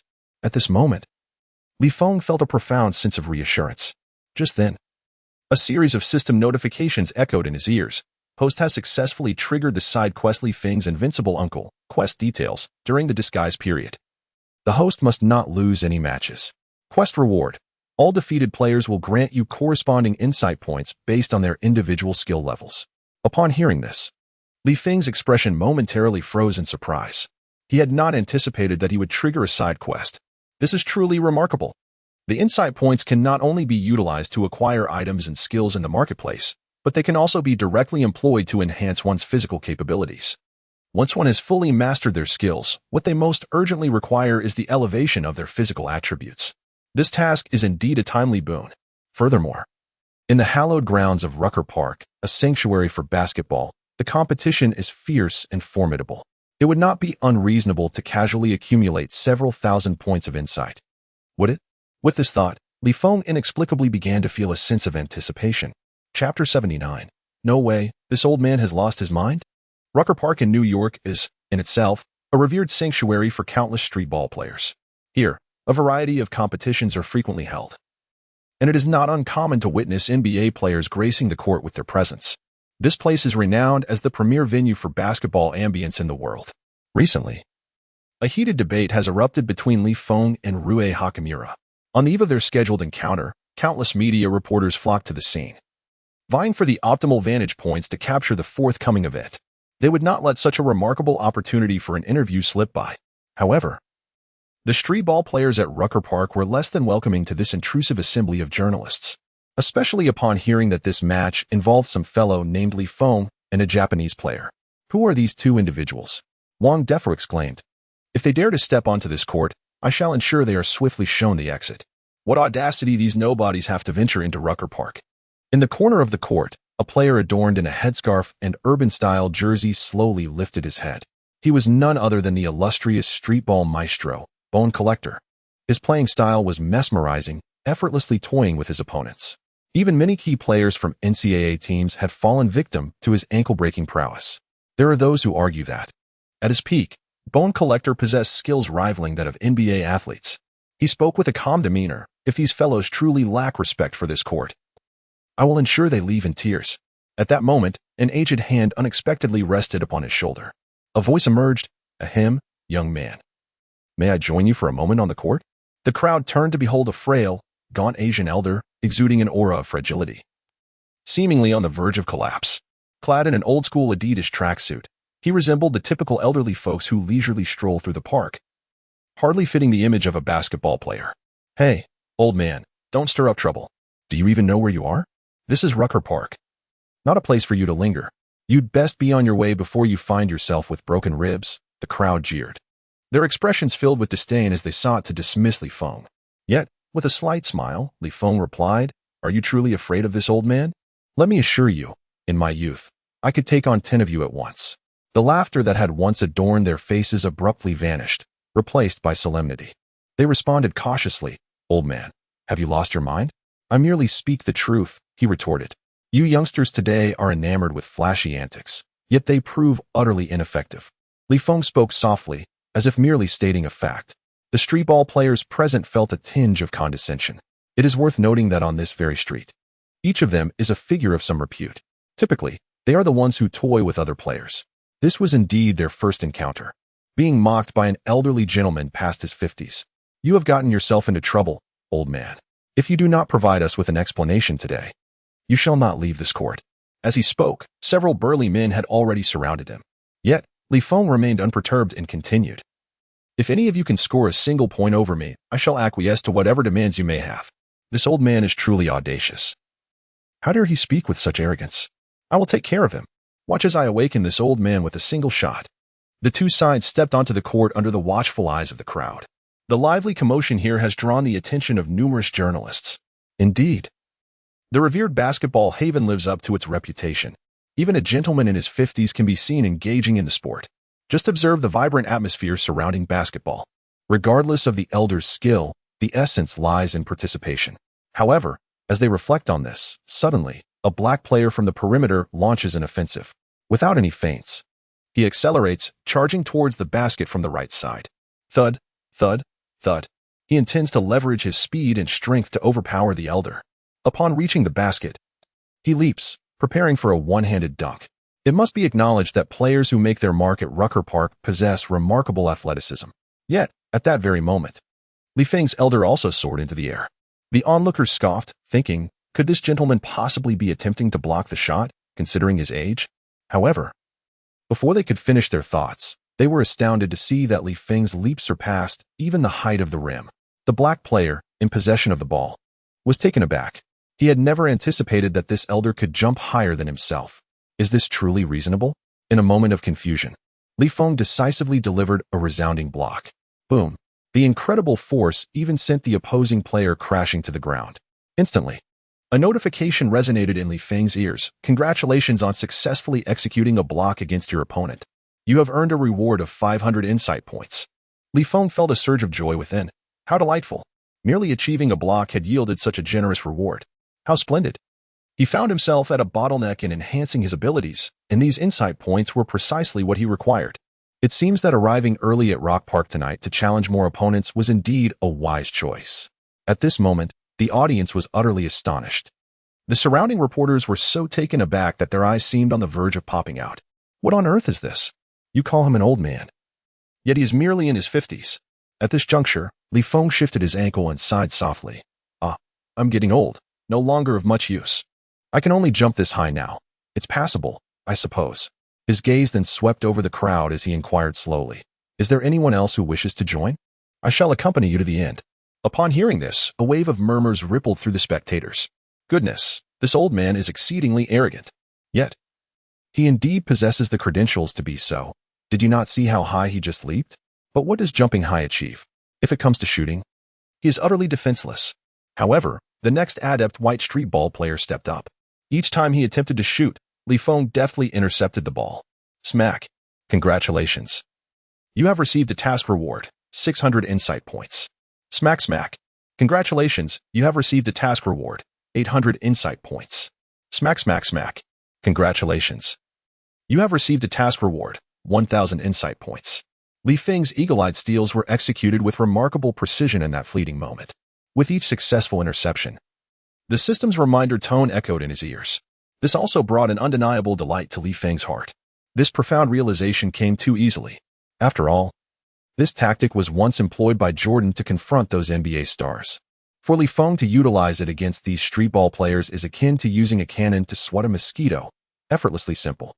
Li Feng hasn't even resorted to the techniques of death grip and rapid defense. Consequently, once again, the two found themselves vanquished beneath the prowess of Li Feng. This scene left everyone utterly astonished. The old man doesn't seem to have any presbyopia, does he? Isn't that a bit excessive? Li Feng executed a precise cut shot, leaving everyone dumbfounded. However, the individuals in Lock Park were all proud and defiant, unwilling to concede. This old man appeared rather uncanny. It was unwise to attempt shooting in his presence. Yes, Bone, go teach this old fellow a lesson. Indeed, no matter what he says, he surely cannot guard against your breakthrough. At this moment, Bone narrowed his eyes and slightly rose from his seat. He approached Li Feng and spoke coolly, "Old man, if you step away now, I might let you off the hook, but if you persist in your folly, do not blame me." Li Feng smiled without a word, his demeanor calm and composed. After a moment, he simply uttered a few words. "I have health insurance, do you?" Upon hearing this, Bone's already dark expression darkened further. "Fine. If I don't break your ankles today, I am not the bone collector." Li Feng had certainly heard of the bone collector's reputation, yet he remained unfazed. "Just right. Today I shall test my death entanglement on you." Chapter 80. I knew it. The youth only knows how to be flashy. As the bone collector stepped onto the court, the expressions of the onlookers subtly shifted. At last, Bone was going to make his move. This old gentleman was doomed. He would likely hobble home. "Haha, take him down, Bone." Amidst the cheers, the reporters on the sidelines became equally excited. Who would have imagined that this unassuming old gentleman could continuously defeat so many streetball talents at Lock Park? And now, he had even compelled the renowned bone collector to take the court himself. Oh my, this is utterly insane. Why didn't I bring my camera today? I regret it so much. Same here, I just came to scout. Who would have thought such an exhilarating game would unfold? Enough talk. I've already pulled out my phone to record as the crowd conversed. The bone collector had reached beyond the three-point line. His expression was one of satisfaction tinged with disdain. In his eyes, Li Feng was nothing at all. "Old man, aren't you good at defense? Come and give it a try." As soon as he finished speaking, Bone lowered his center of gravity and began dribbling just outside the three-point line. Such rapid dribbling beneath his legs is second nature to him. Thud, thud, thud. His pace is astonishingly swift, surpassing even that of many professional players. Though evasion may seem futile, it undeniably possesses a certain flair. Gradually, he approached Li Feng, and the moment Li Feng's attention wavered, he suddenly accelerated, executing a deft between-the-legs maneuver. Following suit, the bone collector also surged towards the right, with his right hand retracting the basketball. He forcefully pushed against Li Feng with his left, executing a sharp stop and pullback. This is the signature skill of the bone collector. It is through this very maneuver that he has incapacitated countless players' ankles. At this moment, Li Feng appears to be teetering, clearly having lost his balance from the deceptive move. Oh dear, he stumbles back several steps, resembling an unsteady elder. Meanwhile, the bone collector wears a confident smile, having successfully created distance. He is poised to exploit his reliable mid-range shooting to claim victory in the game. However, just as he prepares to shoot, Li Feng suddenly plants his foot firmly, exhibiting none of the disorientation from before. In an instant, he launches into a rapid defense. Whoosh! The combination of his S-level skill and Li Feng's formidable explosive power allows him to unleash an astonishing speed, propelling him directly in front of the bone collector. The bone collector's expression shifts as he realizes, in that moment, that he has been outmaneuvered by Li Feng. He had not truly deceived him at all. The old man was shamelessly pretending. However, at this moment, he had already passed the ball, and there was no way to dribble it again. He could only brace himself and take a shot. Thus, in that fleeting moment, he crouched down and lifted the ball. But just as the basketball was raised in his hands, Li Feng's right hand descended with the precision of a surgical scalpel. Crack! The eagle-eyed steel was initiated. Bone felt a tremendous force emanating from the ball. Subsequently, he could no longer maintain his grip, losing his balance in midair, his hands outstretched. To be honest, that shot did appear as if Li Feng had struck his hand. In terms of sheer display of skill, he was undeniably at an NBA level. "Old man, you committed a foul. This is a hitting foul." The surrounding players began to clamor. Regardless of whether they had seen it clearly, they felt compelled to support their brother. "Old man, you committed a foul. I distinctly heard the sound of a hit, a sharp crack. Look, our bone collector's hand has turned black from the impact. How brutal must that have been? Old man, apart from fouling, what else can you do? Shameful." Witnessing the crowd's childish antics, Li Feng was unsurprised. Such behavior was all too common on the streetball court. Li Feng disdainfully curled his lip and slowly spoke. "Youngsters, I told you that you only play with flashy moves. And now it seems you also enjoy resorting to tricks. But I want to hold this against you. Let this old man show you young ones what true intensity looks like. I will demonstrate how basketball should genuinely be played." Bone did not respond, but took the ball and returned to beyond the three-point line. He felt that he had underestimated his opponent.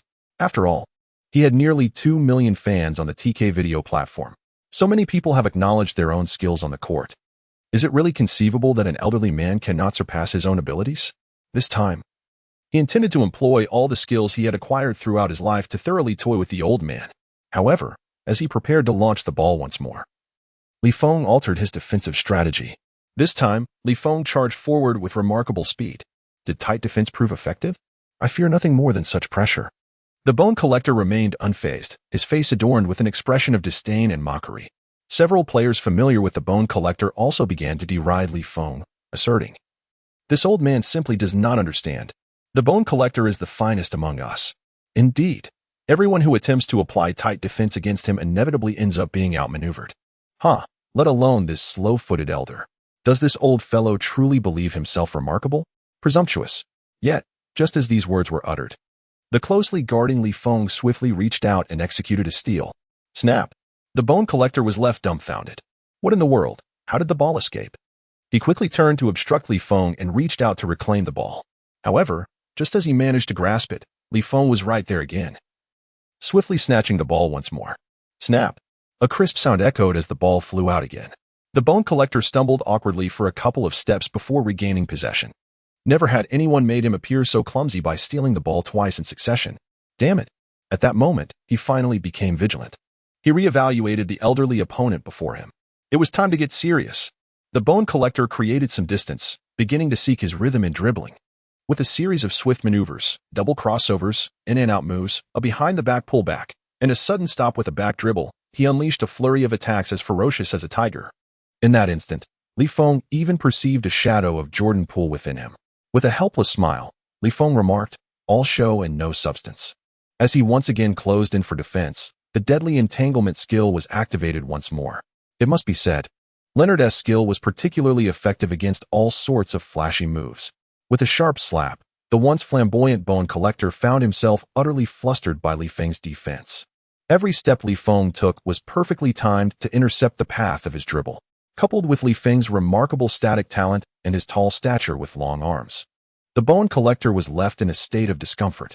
His continuous dribbling led to numerous basic mistakes, and to the astonishment of the audience, this Asian elder seemed to have made the bone collector struggle to even maintain possession of the ball. Is this truly possible? The journalists present were rendered speechless. While they were unaware of the origins and prowess of that elderly Asian man, they certainly recognized the bone collector, one of the legendary street ball players of Rucker Park. Yet, he was seemingly stifled by an unknown old gentleman? Who is this elderly Asian man? Chapter 81. Li Feng's Bloodbath in Rock Park. Has the system been upgraded? That night proved to be a tumultuous one for all the street ball players at Rucker Park. A mysterious elder from the east descended upon the court, leaving a trail of devastation in his wake. The atmosphere was thick with despair as countless formidable players fell that evening. The very fabric of the game seemed to unravel, and not a single elite from the prominent factions could score even a point against this enigmatic septuagenarian. The identity of this elder became the subject of fervent speculation. Who could he possibly be? Some suggested he might be a retired legend from the CBA League. However, after 2 decades of the league's history, no matching player could be identified. Others likened him to a character from Chinese lore, akin to a reclusive monk who, after decades of solitude, emerged as an invincible force. Yet, the most credible theories came from the media reporters, who speculated that this mysterious Asian elder was likely the second elder referred to by Li Feng. However, at that moment, the journalists could not ascertain whether this elder truly was the one Li Feng spoke of, as he had revealed nothing regarding his own identity throughout the ordeal. Even after scrutinizing the recorded footage repeatedly, they remained uncertain, especially given the limitations of 2019's smartphone camera quality under the cloak of night.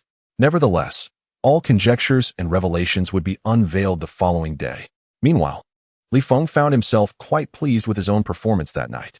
The array of S-tier defensive skills is truly astonishing in terms of personal enhancement. Each skill, when considered individually, possesses the potential to elevate him to the status of an elite defensive sentinel on the court. Furthermore, the most remarkable aspect is the harmonious synergy among these skills, yielding a cumulative effect greater than the sum of its parts. The combination of death grip and eagle-eye steel renders even the so-called dribbling maestro, the bone collector, utterly inept. With a mere touch of the ball, he is stripped of possession, deprived of any opportunity to showcase his dribbling finesse. Even if he manages to create space, Li Feng's rapid recovery ensures that he remains steadfast in his position. And should the opponent still discover an opening to penetrate the paint, Li Feng can rely on his explosive power and immense strength to serve as the final bastion of protection for the rim.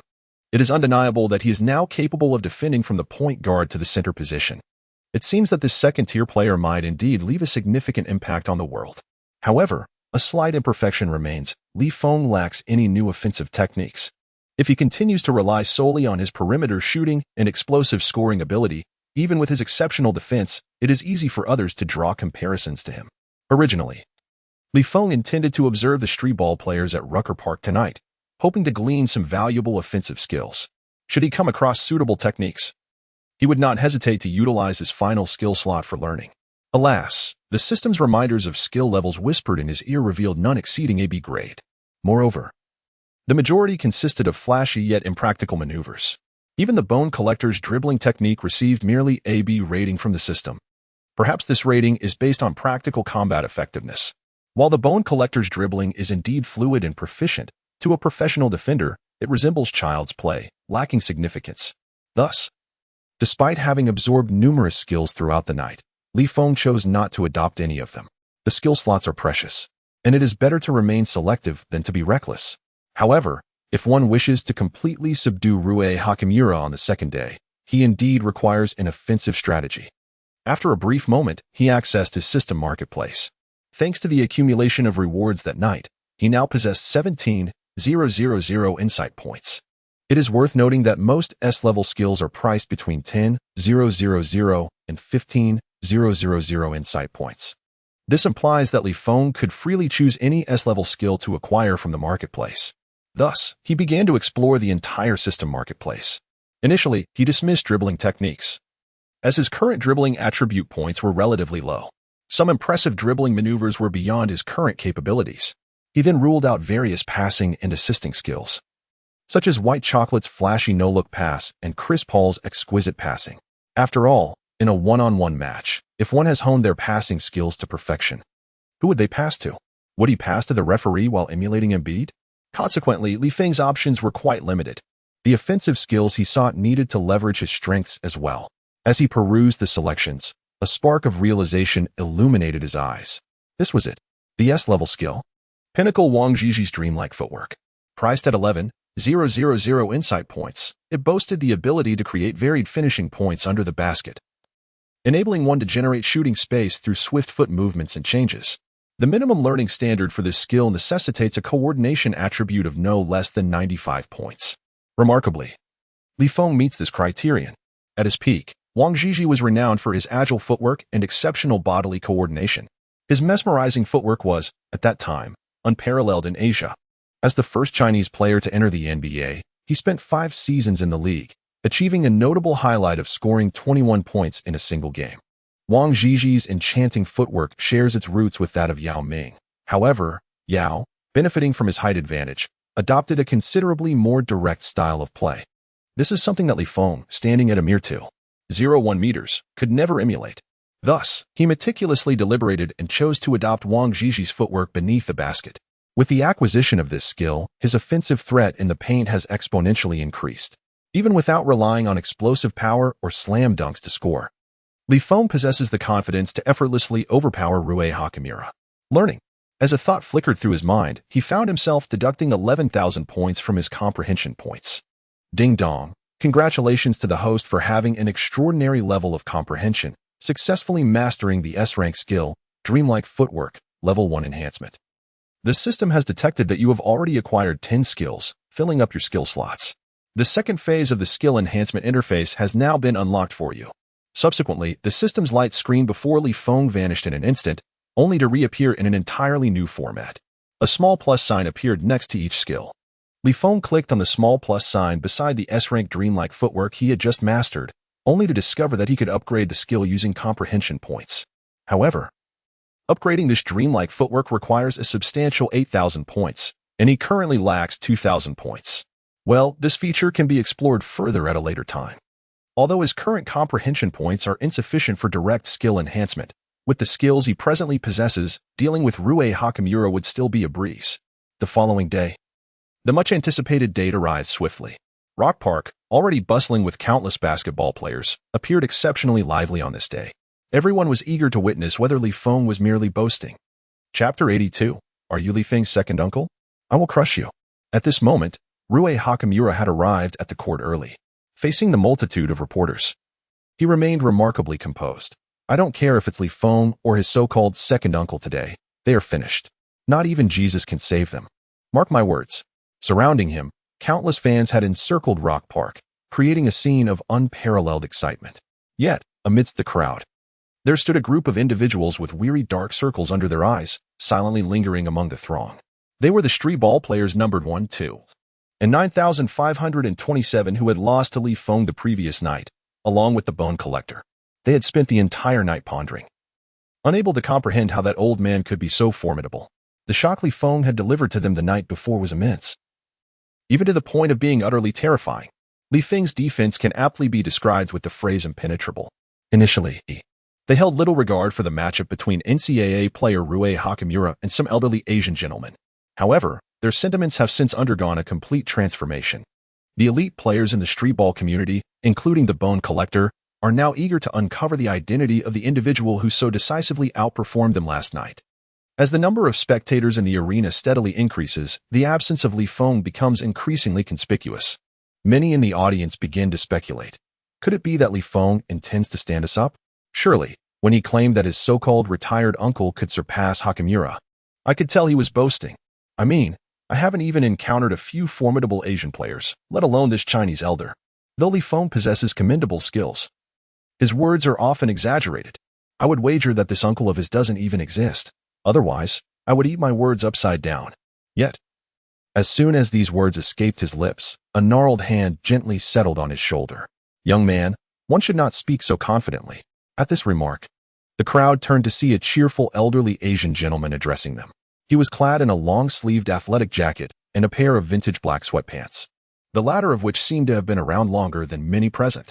At this moment, Rue Hakamura slowly stepped forward. You are Li Feng's second uncle? Li Feng smiled and nodded slightly, feigning a cough before introducing himself. I am Li Mufeng. You must be Hakamura Rue. Indeed, where is Li Feng? Hakamura scanned the surroundings and inquired. He did not come. Not here? So, he sent you, this elderly gentleman, to come alone? Li Feng truly is a coward.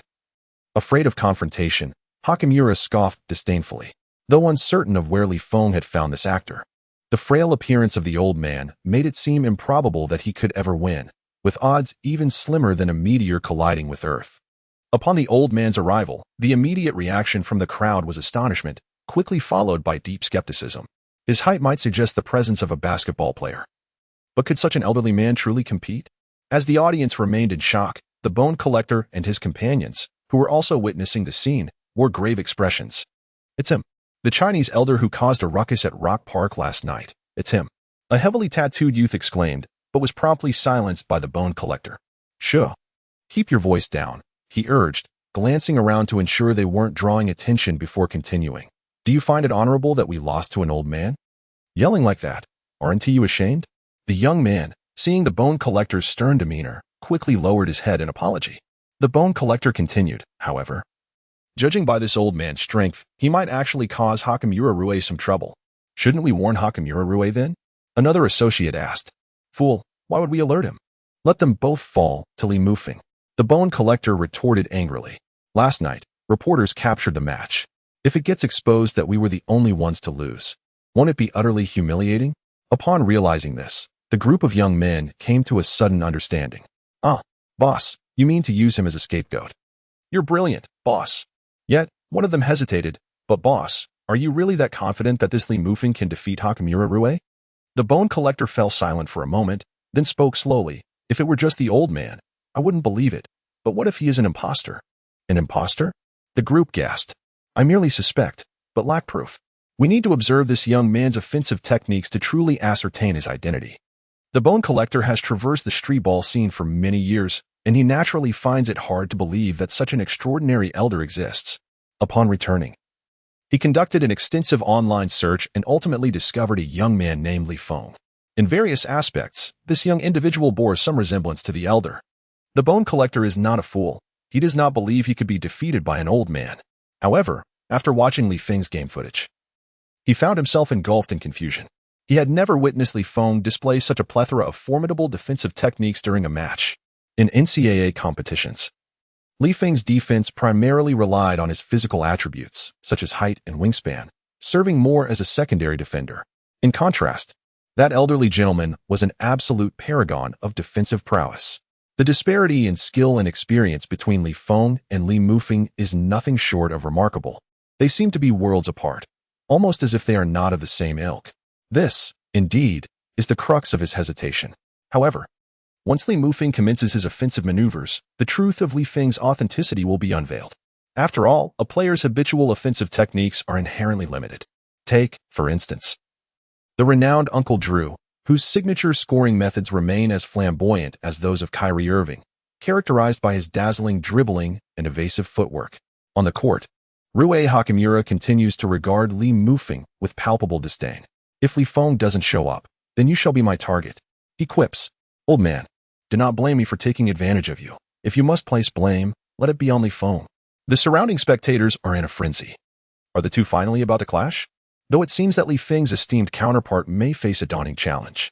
Yet at this moment, Li Feng remains remarkably composed as he slowly speaks. "Why should I blame Li Feng? You are not my match, young man." With a hearty laugh and an air of confidence, he tosses the ball directly to Rui Hachimura, followed by a taunting flick of his fingers. "Come at me. Let me see what you truly possess." Chapter 83. A prospective NBA player? Is this not a mere novice in experience? The onlookers are left utterly astounded. How astonishingly confident is this old man? To think he would actually allow Rui Hachimura to take the initiative. My goodness, this old man is quite audacious. Isn't he aware that a single confrontation with Hachimura could shatter his bones? His confidence is truly remarkable. Does he not realize that Hachimura averaged 20 points in the NCAA? Even though he is the second uncle of Li Feng, he is certainly not Li Feng himself. It appears this will be a one-sided massacre. At that moment, provoked, Hachimura's eyes widened with fury, and he slowly declared, "All right, since you seek your demise, I shall oblige." He then positioned himself beyond the three-point line. Confronting Li Feng, he disdainfully began to dribble the ball. Bang! However, the instant he commenced dribbling, Li Feng swiftly closed in, extending his right hand with remarkable speed. He seized the perfect moment, just as Hachimura had bounced the ball down, before it could even begin to rebound. The basketball soared through the air, its trajectory irrevocably set. In that fleeting moment, Li Feng executed a clean steal. Smack! It was impeccably swift. Hachimura, caught unprepared, failed to react to the theft. Li Feng stepped forward, cradling the ball, then turned with a slight smile and remarked, "Is that all you've got, young man?" At that instant, a mechanical voice echoed in Li Feng's ear. "Congratulations, host. You have successfully stolen the ball from Rui Hachimura. You have been awarded 300 insight points." Li Feng paused in surprise. Previously, he had indeed accepted a system task that rewarded him for defeating opponents. Yet, he had not anticipated that merely executing a steal would count. Perhaps Hachimura's prowess as a player, in comparison to these streetballers, warranted a greater reward. After all, Hachimura was a potential first-round NBA draft pick in his previous life. Nevertheless, this was quite satisfactory for Li Feng. Coincidentally, he had just unlocked the skill upgrade system, which required a substantial amount of insight points for enhancements. Hachimura was a veritable treasure trove of experience. With this in mind, Li Feng refrained from attacking and instead tossed the ball back into Hachimura's hands, shrugging as he said, "Come on, let us see if you can score again." Upon hearing this, the spectators and reporters were left utterly dumbfounded. How audacious! This is truly astonishing. Li Feng's second uncle is indeed even more audacious than Li Feng himself. This incident greatly irked the ever-proud Rui Hachimura. Determined this time, he prepared to utilize his back-to-basket skills to overpower Li Feng. Li Feng, however, remained unhurried in his attempt to steal the ball, maintaining a safe distance while deftly shadowing Hachimura's movements. With 3 dribbles, Hachimura approached within 3 meters of the basket, inwardly chuckling at the foolishness of his opponent. How naive! Given this position, I possess 100 ways to score. Noticing that Li Feng did not advance toward him, Hachimura swiftly made a decisive move, executing an incredibly quick fake turnaround to take a shot. Just as he believed he had successfully maneuvered past Li Feng, he suddenly felt an empty void in his hand. To his astonishment, he looked down to discover that the basketball had inexplicably vanished. Truly, it was gone. At that moment, Li Feng was greeted once more by the familiar sound of the system notification. "Congratulations to the host for successfully stealing the ball from Rui Hachimura. You have been awarded 300 insight points." Li Feng grinned triumphantly. Is this not faster than robbing a bank? Once more, Li Feng passed the ball to Rue Hakamura, seemingly disregarding his opponent entirely. Hakamura, feeling indignant, believed his physical attributes surpassed those of Li Mufeng. How could he possibly be outperformed by an older player? Many spectators and media members shared this sentiment, asserting that Hakamura must not have been fully engaged. They speculated that if he truly focused, Li Mufeng would be unable to withstand him, as the two were not on the same competitive level. However, as soon as the words were uttered, a sharp sound echoed as Li Feng executed another steal. The collector on the sidelines twitched slightly at the corner of his mouth, as Li Feng's terrifying and suffocating defense resurrected unpleasant memories. Just last night, had he not been caught in a similarly dire predicament? Subsequently, Hakamura attempted to alter his offensive strategy, yet Li Feng remained undaunted. Congratulations to the host for successfully stealing from Hakamura. You have been awarded 300 insight points. Congratulations to the host for successfully halting Hakamura. You have been awarded 500 insight points. Congratulations to the host for successfully blocking Hakamura. You have been awarded 700 insight points. Li Feng's defense was truly formidable. Even players merely observing from the sidelines felt a wave of suffocation. There exists an immense disparity in strength, resulting in an overwhelming sense of oppression. Li Feng's second uncle, astonishingly, possesses such formidable prowess. Goodness, it turns out that Li Feng was not exaggerating. How can there be such a remarkably strong elder in this world? I, too, find it utterly unbelievable. It is simply outrageous. Considering that Yao Muran is a player of near NBA caliber, how is it possible for someone to render a near NBA-level athlete ineffective? Is the world gone mad? Or am I the one losing my sanity? The onlookers were left in awe. The expressions on their faces transformed with each of Li Feng's relentless steals and interceptions, becoming increasingly incredulous. Meanwhile, numerous media cameras were steadfastly focused on the two competitors on the court, showing no signs of relent. The spectacle was nothing short of extraordinary. Who would have believed that a gentleman in his 50s could still possess the prowess of an NBA-level player? Even if the basketball deity, Michael Jordan, were to grace the court, it would be a formidable challenge for someone of his age to maintain such intensity in defense. At this moment, an increasing number of onlookers began to harbor doubts. Could it be that this elder was, in fact, Li Feng in disguise? When the first person uttered this thought, others began to awaken to the notion. Indeed, how could an elderly man possess such remarkable stamina? Surely, this must be Li Feng in disguise. Yet, Li Feng had never exhibited such defensive prowess on the NCAA stage, had he? Conversation swirled among the crowd, curious about their discourse. Li Feng momentarily lost his focus on the court. Consequently, when Rue Hakamura attempted a shot from beyond the arc, he failed to react in time. Thud. The basketball struck the rim, bouncing several times before finally tumbling into the net. A fortunate shot indeed. Li Feng chuckled, remarking, the young ones lack martial ethics. They deceive and launch surprise attacks on an old man like me, age 59. Cut the chatter, Hakamura muttered, finally exhaling in relief after a dismal 1-for-7 shooting performance.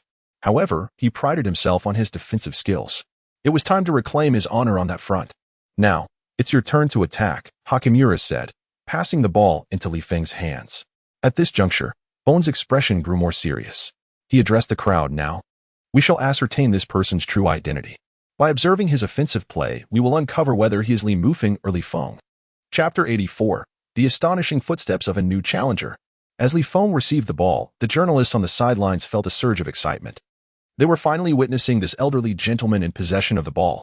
Many among them had been present at Rock Park the previous night, bearing witness to Li Feng's extraordinary defensive display. However, they had yet to observe the esteemed Li Mufeng showcase his offensive skills. This group of reporters was eager to discover whether Li Mufeng possessed any offensive acumen. Come on, old man. If you have the capability, face me. I shall show you what suffocating defense truly means, you old rascal. Rue Hakamura unleashed a torrent of trash talk without reservation. In truth, this was merely a means to bolster his own courage, for he had been rendered nearly despondent by the relentless defense he faced earlier. His confidence was waning. Thus, he resorted to this tactic to instill a semblance of bravery within himself. Conversely, on the other side, Li Feng remained utterly unfazed. He spoke slowly, his tone calm. Do not be anxious, young man. I understand your urgency, but please, hold your horses. Soon enough, the urgency will be yours. As the crowd looked on in bewilderment, Li Feng began to approach Hakamura deliberately. It appeared he intended to engage him in a post-up. The fans were electrified. While Hakamura braced himself as if facing a formidable adversary, silently muttering to himself, was the old man confident in his own strength? Or did he believe he could outmatch him in their confrontation? Come on, I'm not afraid of you. With that, Rue Hakamura stepped forward to challenge Li Feng. Bang! The moment he approached, Li Feng delivered a solid counter. As Hakamura made contact, he felt a flicker of doubt. Huh? This isn't as powerful as I imagined. It's rather trivial. With this thought, he scoffed. Is this all you've got? You think you can back me down, old man? Dream on. Yet, before his taunt could fully escape his lips, Li Feng seized the moment and executed a swift pivot. Whoosh! Li Feng's turn was so rapid that he effortlessly glided past Hakamura, charging straight toward the hoop. At that moment, not only did Rue Hakamura fail to react, but even the surrounding spectators were momentarily taken aback. However, Li Feng was already approaching the hoop, and with a graceful low layup, he effortlessly placed the ball through the net. Swish! It was as simple and effortless as sipping water. When the crowd witnessed Li Feng's score, it appeared remarkably easy, as if he had merely secured 2 points with minimal exertion. This was in stark contrast to the intensity of Hakamura's earlier offensive play. As the saying goes, amateurs watch the spectacle, while experts discern the subtleties. In that fleeting moment, the surrounding spectators, a gathering of elite streetball players, were all left in awe. The finesse of those footwork was astonishing, for Li Feng's recent offensive maneuver was not executed merely through sheer explosiveness. Rather, it was the meticulous artistry of his footwork that accomplished it. In the midst of the confrontation, he deftly stepped back, extending the tip of his right foot towards the basket in advance. This was a calculated stride, commonly referred to as a preemptive half-step. The intricacies of this footwork are a distinguishing factor that separates the adept from the ordinary. However, despite the presence of numerous street ball virtuosos in this rock park, none have achieved the seamlessness exhibited by Li Feng.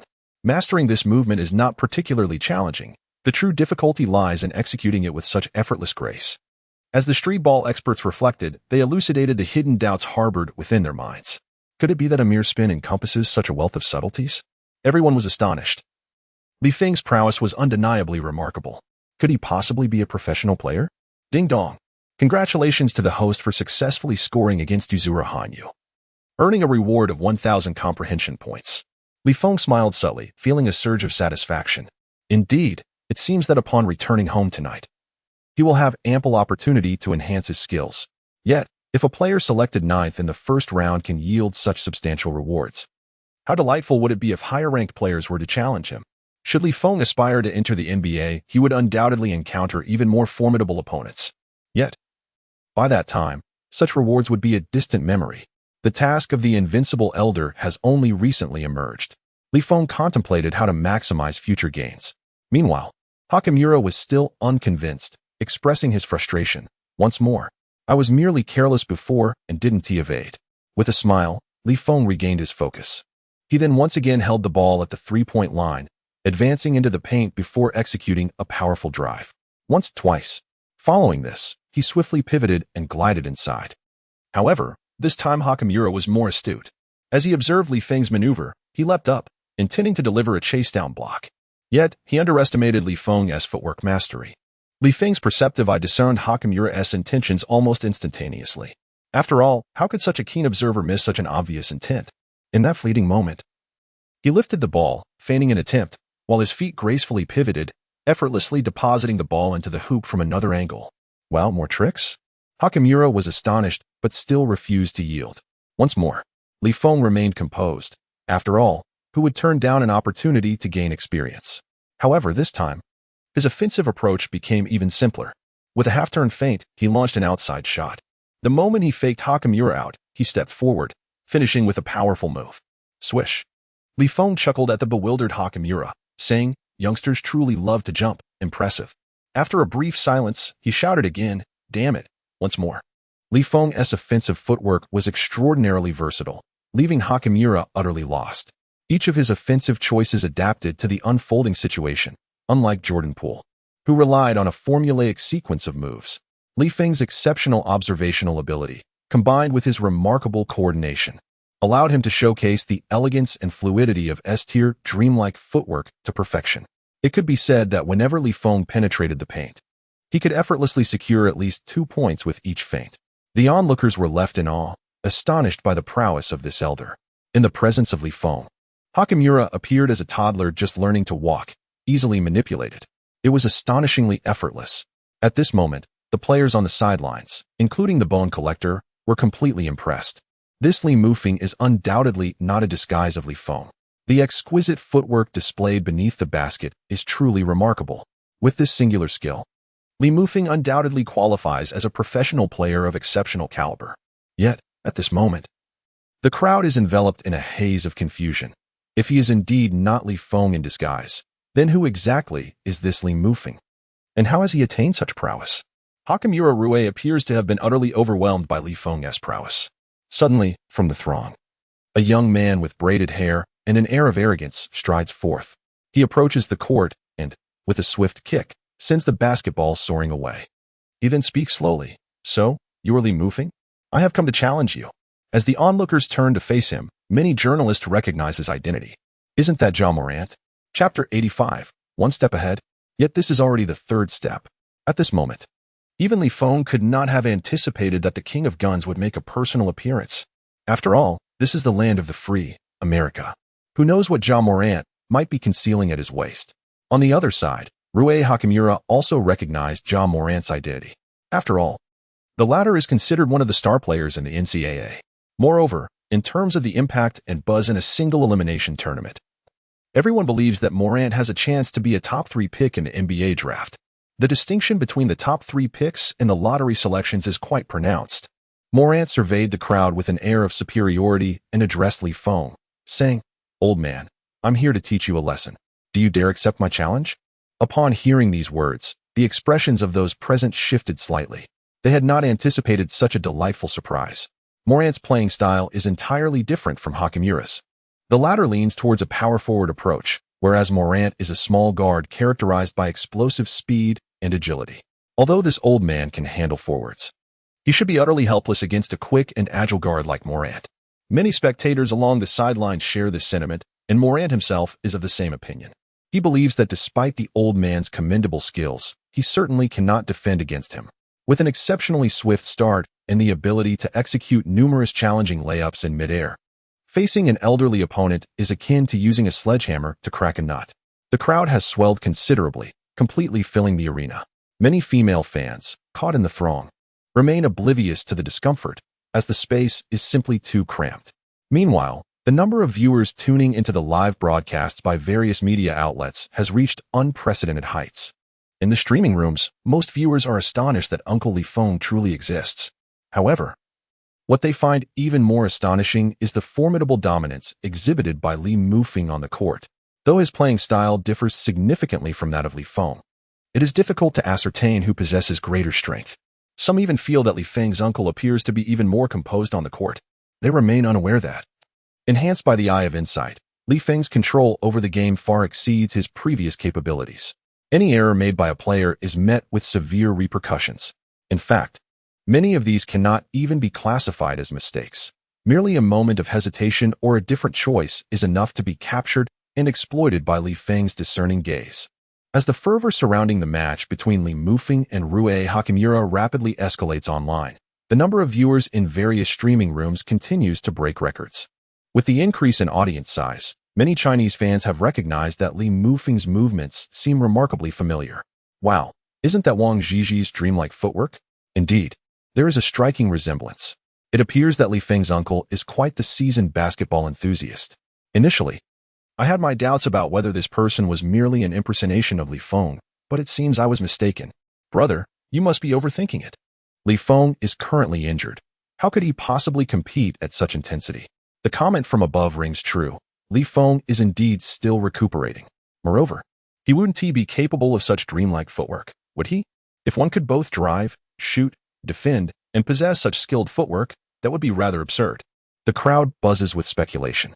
Meanwhile, Austin, who has been quietly observing the progression of the match, nods in approval. This Li Feng is truly a prodigy. The excitement surrounding this match surpasses even my expectations. With narrowed eyes, Austin holds immense admiration for this young talent. If this young man were to host a live broadcast, he would undoubtedly be a remarkable talent. He possesses an extraordinary flair for creating an engaging show. Moreover, The most crucial aspect is that Li Feng's basketball skills have far exceeded expectations. Who would have thought that he harbored such exquisite footwork beneath the basket? Truly impressive. Absolutely extraordinary. It appears that I was right about him all along. At this moment, in the face of Ja Morant's provocation, Li Feng's expression remained remarkably composed. Yet inside, he was elated as the seasoned challenger had once again arrived. Calmly and unhurriedly, Li Feng began to speak. There is nothing I am unwilling to accept. Not just from you, but from anyone. He then turned to address the crowd present. I welcome any player to challenge me. And I am more than willing to provide these young individuals with a taste of intensity. Upon hearing these words, the expressions of those present shifted dramatically. Such confidence. This is a challenge issued to young players across the United States. Li Feng's second uncle is quite audacious. At this moment, Ja Morant looked at Li Mufeng with an air of arrogance. He slowly spoke, I apologize, but your defense is ineffective against me. I can surpass you in just one step. You cannot guard me. However, Li Feng regarded this former second overall pick with considerable enthusiasm. He waved his hand and smiled gently, saying, come on, give it a try. Morant, filled with disdain, had never held Li Feng in high regard. Yet, his decision to step onto the court to challenge Li Feng was not solely due to the intense buzz surrounding the game. He believed that this mere old man possessed no significant skills. After standing on the court for so long, it was time for him to step aside. As for Rue Hakimura, who had been constantly mocked, it was simply because he was perceived as a failure. Thus, the moment he received the ball, he did not conceal his contempt. With a swift movement, he accelerated forward. Whoosh! His initial speed was astonishing, akin to a cheetah, filled with explosive energy. Such speed that even the spectators at the sidelines felt a sense of inadequacy. It must be said, youth is indeed a formidable asset. Although they had witnessed Li Feng's remarkable defense against other speedy players the night before, Morant's velocity was simply astonishing. It seemed evident that Li Feng would be unable to contain him. However, just as Ja Morant took his first step, a resounding thud echoed through the air. Morant stumbled as he collided forcefully with Li Feng's chest. Shit, Morant muttered, feeling slightly dazed from the impact. He glared at Li Feng, gritting his teeth, and executed a swift crossover to the left to launch another attack. Whoosh! Thud! Yet again, he collided with a solid force. The onlookers were left in disbelief. For Li Feng's speed did not appear to be extraordinary. How was he managing to thwart Morant's advances repeatedly? Unbeknownst to the crowd, Li Feng possessed an extraordinary insight, enabling him to instantly discern the direction of his opponent's attack. In that moment, Morant held no secrets in Li Feng's eyes. You claim to surpass me in one step. Yet this is your third attempt. Just how capable are you, really? Chapter 86. In truth, you are far more awkward than he. Li Feng's defensive maneuvers against Ja Morant mirrored the artistry of one of the NBA's renowned masterpieces, akin to Wall's relentless breakthroughs against a wall of defense. Both sought to exploit speed to tear through the defenses, only to find themselves repeatedly thwarted. At that moment, nearly everyone present failed to comprehend that despite Morant's blistering speed, he was unable to shake off Li Feng's relentless defense. The old man's defense is utterly absurd. Moreover, there is a palpable sensation among the onlookers, as if Li Feng, while guarding him, exudes an air of effortless mastery. At this moment, Morant's expression begins to sour. Initially, he regarded Li Feng with disdain. Yet now he perceives that this seemingly elderly figure possesses something rather peculiar. Damn it! Do not be so arrogant, old man. You cannot impede me, Ja Morant shouted, and then once more executed a dribble with a drag step. Creating a slight opening to accelerate, he launched into a decisive attacking stride. Bang! With remarkable speed, he surged into the paint. This time, Li Feng's defense was indeed commendable. However, Morant chose to utilize his physicality, forcefully driving into him. At that moment, Morant refrained from any flashy maneuvers, relying solely on his body to penetrate the defense. The onlookers were momentarily taken aback. Was he not concerned about being blocked? After all, this gentleman possessed considerable height and reach. Under optimal defensive positioning, the likelihood of a rejection on this shot was quite significant. Nevertheless, fans familiar with Morant's gameplay began to voice their thoughts. You underestimate him. This player excels at scoring in midair after engaging in physical confrontations. Indeed, his ability to finish with finesse is nearly impossible to contest. Before the words had settled, Morant soared through the air, colliding with Li Feng. This is a confrontation characterized by a remarkable intensity. Although Morant's physique may appear somewhat slender, as a true legend of the Grizzlies, His resilience and core strength far surpassed those of the aforementioned Chinese Grizzlies icon by a considerable margin. In an instant, the impact struck Li Feng's chest with considerable force. However, he merely let out a soft grunt, steadfastly maintaining his defensive stance. Observing this, Morant leaped into action. Elevating the ball high above his head before contorting his body midair, skillfully maneuvering to evade Li Feng's block. Astonishingly, what a display of agility. The amplitude of that folding motion was truly extraordinary. It was no surprise that he dared to charge towards the hoop.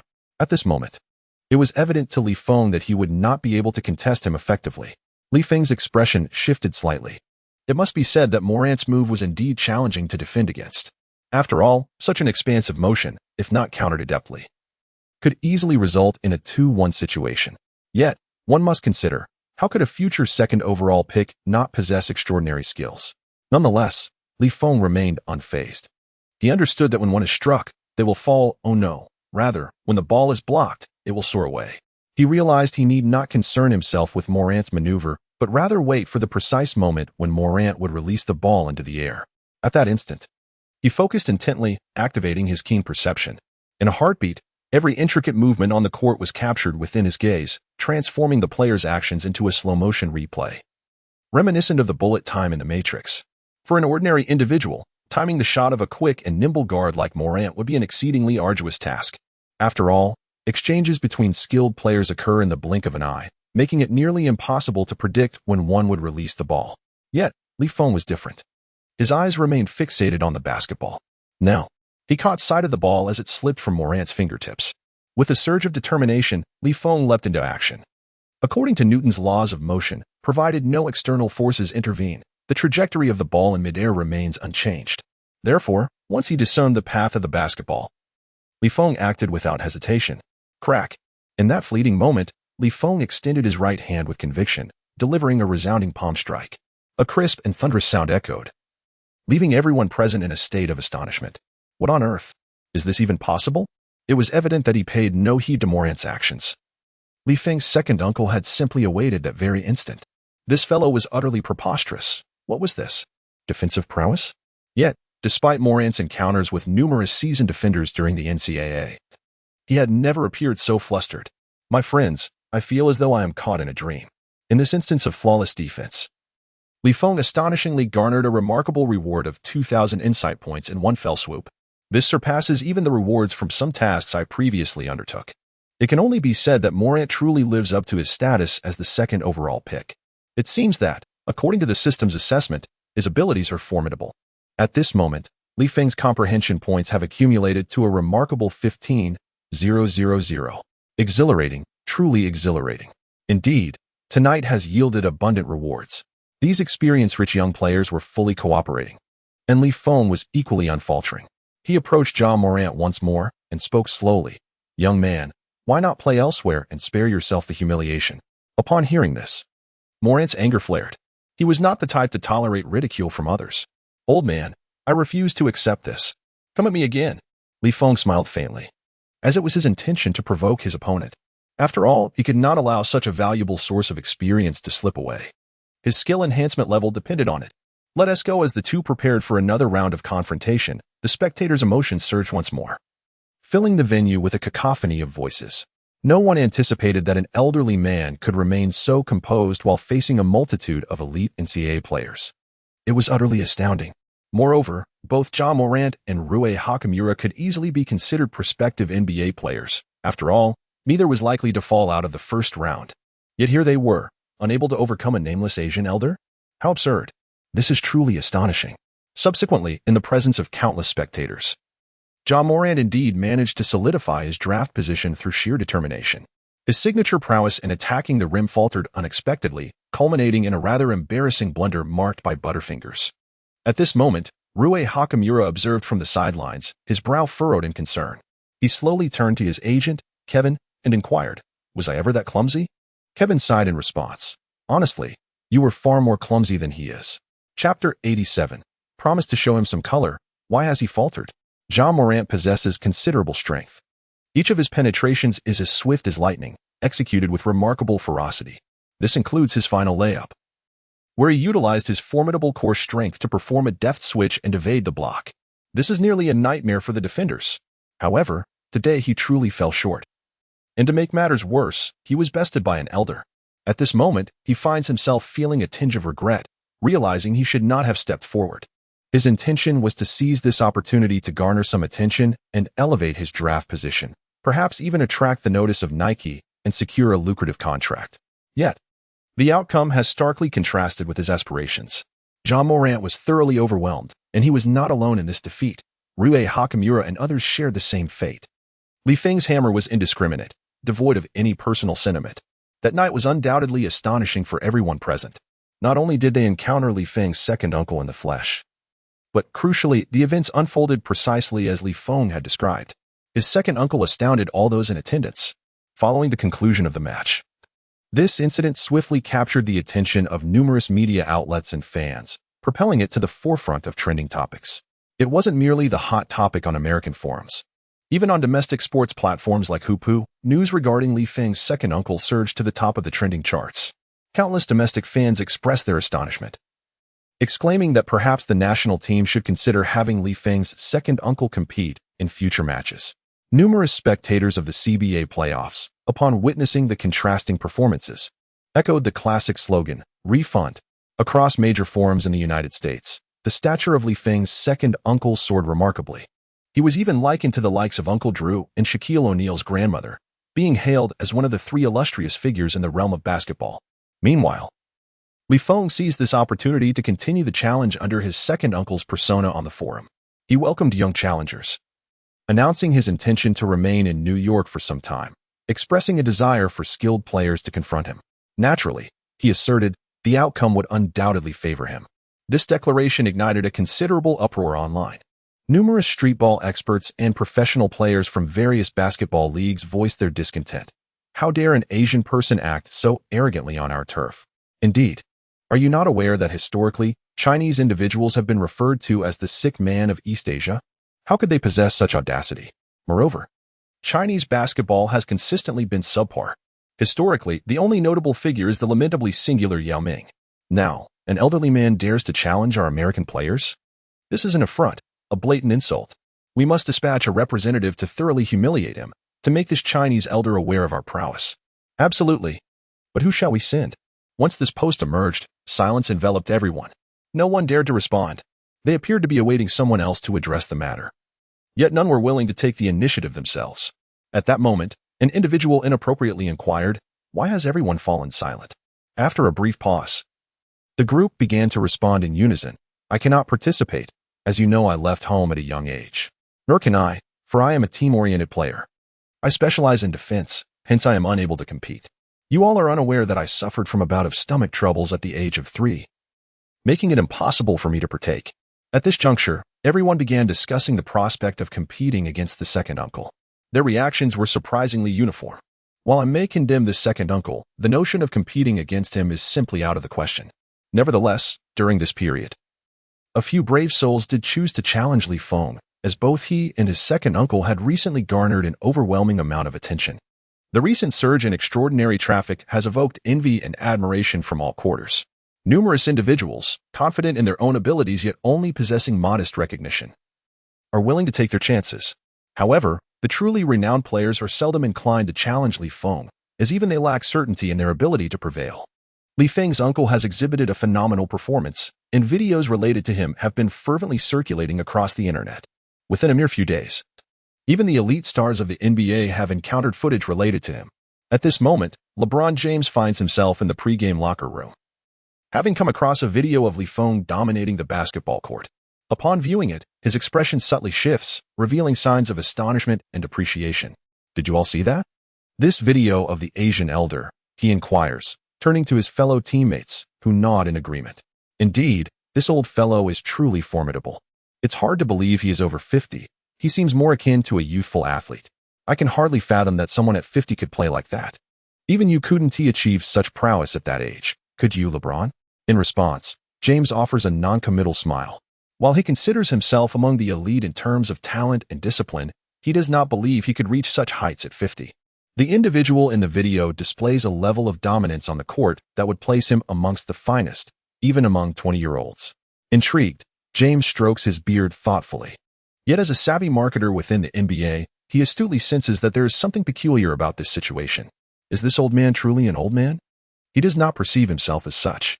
With this thought lingering in his mind, he casually perused the list of outstanding athletes participating in this year's NCAA competition. Among all NCAA players this year, only one hails from China, Feng.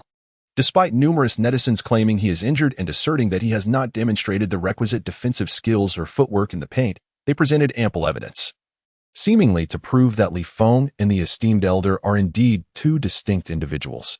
Yet, James could not shake a lingering sensation in the back of his mind. The elderly gentleman is, in fact, this young lad in disguise. A subtle smile graced his lips as he turned to his assistant and instructed, "Keep a close watch on this individual named Feng. Should he declare his intention to participate in this year's draft, I must be informed immediately." Upon hearing this, the entire locker room was engulfed in shock. Is it possible that LeBron James has taken an interest in this Chinese player named Feng? Chapter 88. The 50-year-old comrade.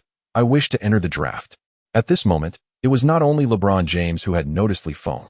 On the other side, Stephen Curry was equally captivated by the recent videos. As the one who introduced Austin to Feng, he possessed a deeper understanding of the unfolding events. Nevertheless, even he was taken aback by how much attention Feng had managed to generate regarding this matter. What, pray tell, is the extraordinary defensive prowess and footwork displayed by the so-called second uncle? Is it possible that Feng possesses such skills? If it weren't for Curry's prior knowledge of Feng's impending activities, he might have been utterly oblivious to the fact that this second uncle is none other than Feng himself in disguise. This young man is indeed remarkably talented. Curry mused that had he possessed Feng's abilities back when he participated in the NBA draft, he might have secured at least a top 3 position. However, had he truly achieved such a ranking, he likely would not have encountered the lifelong brothers he has in Golden State. "Hey, Curry, it's our turn to play," called Kevin Durant, who had changed into his jersey. Curry smiled and rose to his feet. "Have you ever pondered the possibility of young talents surpassing us in the future?" Durant turned and flashed a charming grin reminiscent of a foreman. "What are you thinking, my friend? Our story is far from over. This year, we are destined for a three-peat." Indeed, the laughter echoed in the locker room as everyone prepared to take the court, focused on their quest for a historic three-peat, temporarily brushing aside thoughts of being outshone by the younger generation. A week swiftly passed, and Feng had faced nearly every viable opponent. His accumulated reward points for insights had reached an impressive 23,700. To be candid, he had never fought such an affluent battle in his life. With this abundance of insight points, he could easily exchange them for 2 S-level skills in the marketplace. Furthermore, he could convert them into a substantial 23 attribute points. The disparity between 100 shooting attributes and 123 is quite significant, akin to the difference in 3-point shooting between the current Draymond Green and Kevin Durant. However, such comparisons should not be made in the presence of Draymond Green. In summary, Feng was thoroughly satisfied with his recent gains, and the discussions surrounding him had reached a pinnacle. Recognizing the opportune moment, he decided it was time to reveal his true identity. The formidable reputation of Second Uncle had already taken root. With several players of mediocre strength and fame remaining, a victory over them would yield little benefit for Feng. Instead, he sought to maximize the influx of attention and redirect it towards himself. Thus, after conferring with Austin, Feng resolved to hold a press conference. What? Feng is calling a press conference? What could he possibly want to announce? I surmise he intends to declare his participation in this year's draft. Indeed, it is surely going to be a sensational revelation that will send shockwaves through the league.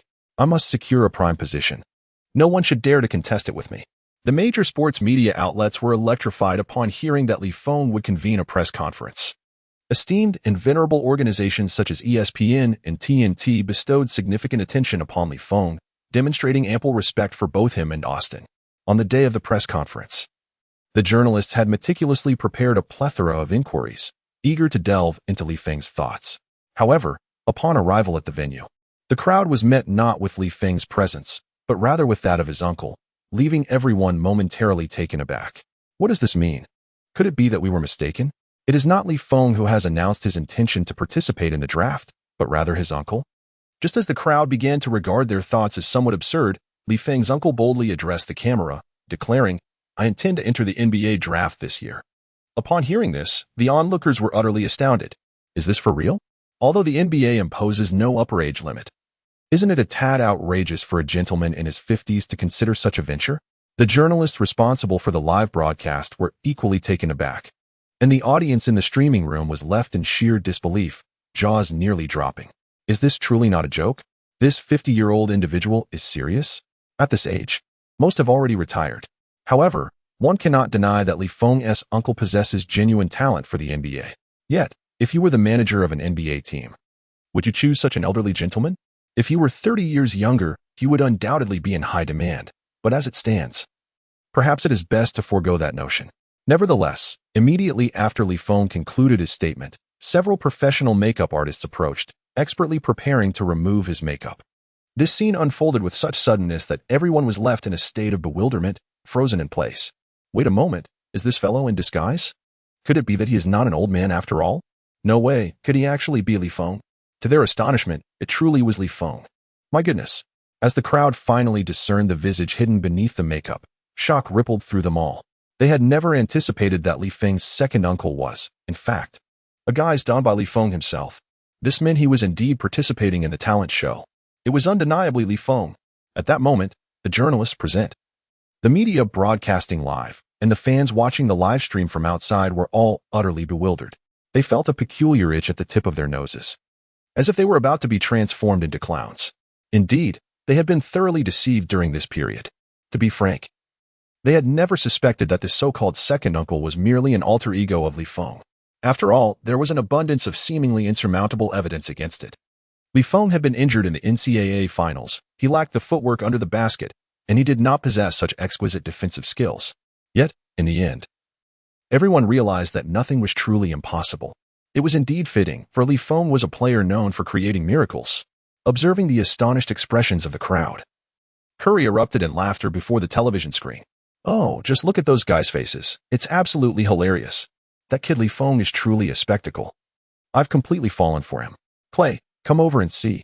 It's genuinely amusing. Beside him, Clay was sulking as he packed his bag. I'm not interested. Oh, what's the matter? Are you feeling jealous? Curry teased with a smile. Not at all, Clay firmly denied. However, his tone resembled that of a wronged little wife. Come on, it's no big deal. This kid will be attending my training camp in the future, and I'll make sure to introduce you to him.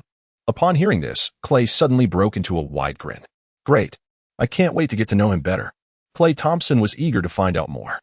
What enchantment does this young man possess that allows him to draw his devoted friends away from their busy lives to witness his live broadcasts?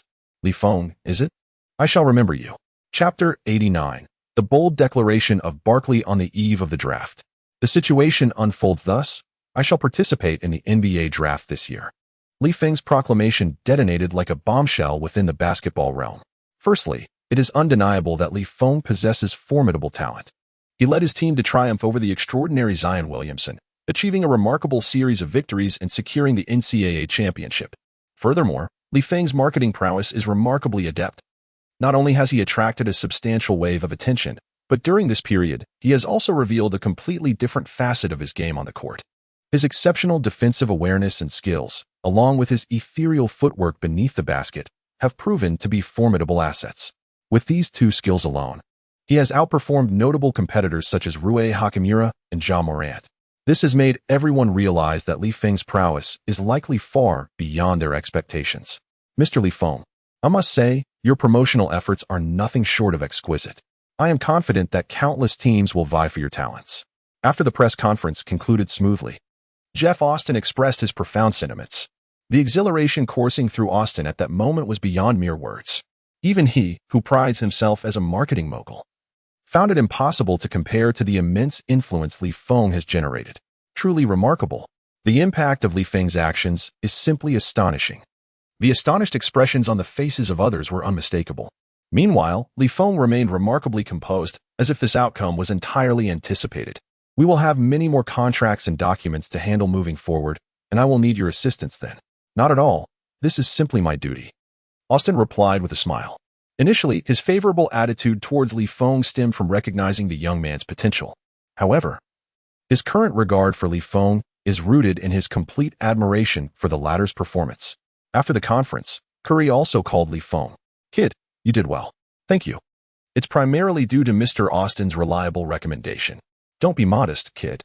Curry was fully aware that the primary factor in this success was Li Feng himself. Even without Austin's assistance, it would not have significantly affected him. In a few days, when my training camp begins, I'll inform you. Don't forget to prepare. I'll introduce you to my good brother. No problem, Li Feng replied with a smile, readily agreeing. On the other hand, John Morant's agent wore a grave expression. After watching the press conference regarding Li Feng, a sense of impending crisis washed over him. Morant losing to an older opponent, while somewhat embarrassing, was not a significant issue as they were not in direct competition. However, losing to Li Feng would be a serious matter altogether. This signifies that all the endeavors and promotions one has previously undertaken have merely become stepping stones for others. For no matter how impressive John Morant proves himself to be, his conqueror, Li Feng, will undoubtedly surpass him in greatness. This is a rather simple mathematical problem. Alas, at this moment, Morant is filled with regret.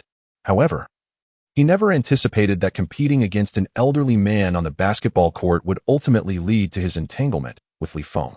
Who would have ever imagined this? Yet, lamenting now serves no purpose. The die has been cast, and the situation has reached an irrevocable conclusion. Numerous NBA scouts and team executives, who once focused their attention on Morant, have now shifted their gaze towards Li Feng. Initially, they presumed that Li Feng's injury during the match might have some repercussions. Perhaps it would, in some measure, affect his future career. However, it appears that the reality is far from that assumption, especially considering the circumstances surrounding this venerable figure's appearance before the public. After the conclusion of the NCAA competition, Li Feng did not take a moment's respite. Moreover, he continues to exhibit an unparalleled dominance on the court. This only serves to affirm that Li Feng's claims of injury are mere fabrications. In truth, for an ordinary individual, such a severe fall would undoubtedly result in injury. Yet, Li Feng remains unscathed. This precisely attests to Li Feng's innate endurance akin to that of an Iron Man. It is essential to recognize that a player's talent and basketball skills represent one facet, while the capacity for physical resilience constitutes another crucial aspect. In truth, Zion Williamson's dominance on the court is already formidable. Should he manage to remain injury-free, achieving a historic level of greatness would not be an insurmountable feat. Players such as Derrick Rose, Greg Oden, Anthony Davis, Kawhi Leonard, and even Jeremy Lin could have attained far greater accomplishments had they evaded injuries. Regrettably, physical ailments have curtailed their professional journeys. Nevertheless, physical endurance is inherently a component of a player's talent, and it remains one of the most challenging attributes to quantify. Currently, Li Feng's demonstrated prowess has certainly captivated numerous scouts. A blue-collar player capable of maintaining a full season's attendance is undoubtedly more valuable than an all-star who participates in only a handful of games. I assure you, this is not a veiled critique of anyone in particular. Please do not take it personally. In any case, following Li Feng's announcement of his participation in this year's draft, the external response has been fervent, precisely as he anticipated. Even Charles Barkley, during a recent interview, commented on Li Feng's draft prospects. I believe this young forward from China possesses considerable potential. He boasts an impressive three-point shooting percentage from open positions, complemented by a combination of dynamic and static athleticism. Coupled with his keen defensive instincts and deft control around the basket, I deem him an exceptionally versatile small forward. At this juncture, a nearby reporter interjected, inquiring, "Are you suggesting that this player named Li Feng is extraordinarily versatile and might very well become the first overall pick?" However, upon hearing this, Barkley spread his hands and reclined on his sofa, a hint of disdain flickering across his countenance. No, I certainly do not believe that. While Li Feng is indeed a well-rounded player, he could never be the top pick. The reporter's expression turned skeptical, unsure if he had misheard. Why do you say that, Mr. Barkley? My assertion is grounded in fact. Although Li Feng is versatile, he possesses a critical flaw. He lacks mastery in any fundamental skill. This middling level of proficiency will not suffice in the NBA, Barkley remarked with a smile. In contrast, Zion is a pure finisher. If he were to join the NBA, he would undoubtedly adapt to the intensity more swiftly and deliver superior performances. If you doubt it, let us wager. Should Li Feng secure the first pick this year, I shall live stream a kiss upon a donkey's behind. Chapter 90. Apologies. Zion, there is something I must convey to you. Although Barkley does not believe that Li Feng can surpass Zion in the draft, even he must concede that Li Feng's skills far exceed the ordinary. However, what use is mere versatility? Mastering all, yet excelling in none. Barkley's assertion holds merit, and it has garnered significant support from fans. particularly among those in Japan and the United States. A substantial portion of these individuals harbors racial biases against Chinese players, unable to accept the notion of a Chinese athlete surpassing them. Furthermore, among these fans, some resonate with Barkley's rationale. The NBA inherently prioritizes player strengths. One may lack defensive prowess, yet if one's offensive capabilities are exceptional, I might even provide you with 2 guards for protection. Many believe that a player like Feng could survive in the NCAA environment, yet can he adapt to the elevated level of competition and offense in the NBA? I think not. On the other side, the New Orleans Pelicans have completed their trial with Zion Williamson, expressing great satisfaction with the results. They are determined to invest wholeheartedly in securing this young talent. Naturally, the Pelicans, having performed poorly this season, possess a chance to vie for the first overall pick. Meanwhile, the Los Angeles Lakers, having missed the playoffs, have begun pursuing their current star, Anthony Davis, in response to the Pelicans' rebuilding signals. Since LeBron brought his talents to Los Angeles, the Lakers have been actively seeking enhancements. Currently, they are in dire need of a formidable power forward capable of alleviating James's burdens. Should the LeBron-Davis duo materialize, they could indeed pose a genuine threat to the Warriors. However, an unforeseen twist occurred on the grand stage of the finals. Both Klay Thompson and Kevin Durant, the offensive linchpins of the Warriors, sustained injuries, grave enough to jeopardize their careers. Ultimately, the Warriors fell to the Raptors, losing the finals with a score of 4-2. The so-called galactic empire of the Warriors crumbled at that very moment. That day was a heart-wrenching one for countless fans, as if a shroud of gloom had descended upon them. Kevin Durant, after Draymond Green uttered the iconic line, "We were champions before you arrived," chose to depart from the Warriors. No one could have predicted that the Warriors' dynasty would collapse in an instant. Only Feng was privy to the unfolding events. Alas, it was unexpected that this life mirrored the past so closely. Injuries are the bane that no one wishes to witness, and even the peak performers like Durant and Klay were not spared. Feng understood that, despite his warnings, such occurrences were unavoidable. After all, on the grand stage of the finals, no one opts for regression. Much like a pawn crossing a river with no retreat, one must grit their teeth and battle fiercely until the end. Post-match, a photograph of Curry sitting alone at the center of the court trended on social media, leaving countless fans in despair. Feng called to offer some words of solace, assuring him, "Trust me, this is merely a setback. You will have another opportunity to contend for the championship." Naturally, Curry perceived these words as mere platitudes. No one could genuinely believe that after Durant's departure and Thompson's severe injury, the Warriors still held any chance of championship glory. "Thank you. I will notify you when training camp begins in a few days," he replied. Meanwhile, the Memphis Grizzlies had completed their trial with Morant, expressing optimism about the young talent and announcing their intent to vigorously pursue his acquisition. The buzz from the basketball world was palpable this year, with each team seemingly harboring their own opinions and ideal candidates. However, on the night of the draft lottery, the Pelicans, upon drawing the first overall pick, were taken aback. "Aha, this is fantastic. We truly drew the first overall pick. Oh my God." Upon learning of their fortune, Zion Williamson and his agent were overjoyed. "This is incredible. Congratulations, Zion. You are about to become this year's #1 pick." Despite his modest words, Zion could hardly contain the smile creeping across his face. The excitement surrounding the imminent selection of the NBA's first overall pick is unmistakable. "Zion, you truly astonish me, yet you have earned every bit of this acclaim. Tonight, I invite you to revel at my favorite nightclub, where I shall uncork a cherished bottle of champagne I have treasured for years to celebrate this momentous occasion." Upon hearing this, Zion beamed with delight. "All right, let's go." The two of them ordered a few glasses of exquisite vintage red wine at the nightclub, followed by a bottle of champagne. Amidst their laughter and conversation, they eagerly awaited a phone call from the team manager to commence the celebrations in advance. However, the wine had nearly been consumed, yet there was still no word from the team. What could be the reason? Could it be that the team manager's phone had run out of credit? Zion pondered aloud, a hint of suspicion in his gaze. His agent spoke slowly. "That shouldn't be the case. Shall I top up his phone with $50? All right." Moments later, a notification confirmed the successful recharge. Zion's excitement returned to his countenance. However, after waiting for what felt like an eternity, he still had not received a call from the team manager. At this moment, Zion inquired, "Are they perhaps engaged in a phone call, thus unable to spare a moment for me?" "It is possible, yet should we not make a call to ascertain?" After a brief contemplation, Zion nodded. In truth, he harbored some doubts in his heart at this juncture. The management of the Pelicans must be forgetting themselves, right? A call was made, and to his surprise, the line connected without any hint of a busy signal or other interruptions. Hello? Is this Manager Furry? Zion inquired.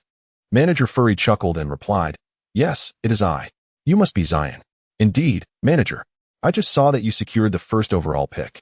I believe this is a moment worth celebrating. Perhaps we could discuss the details of the upcoming draft? Zion spoke earnestly. For instance, the training arrangements for our team post-draft?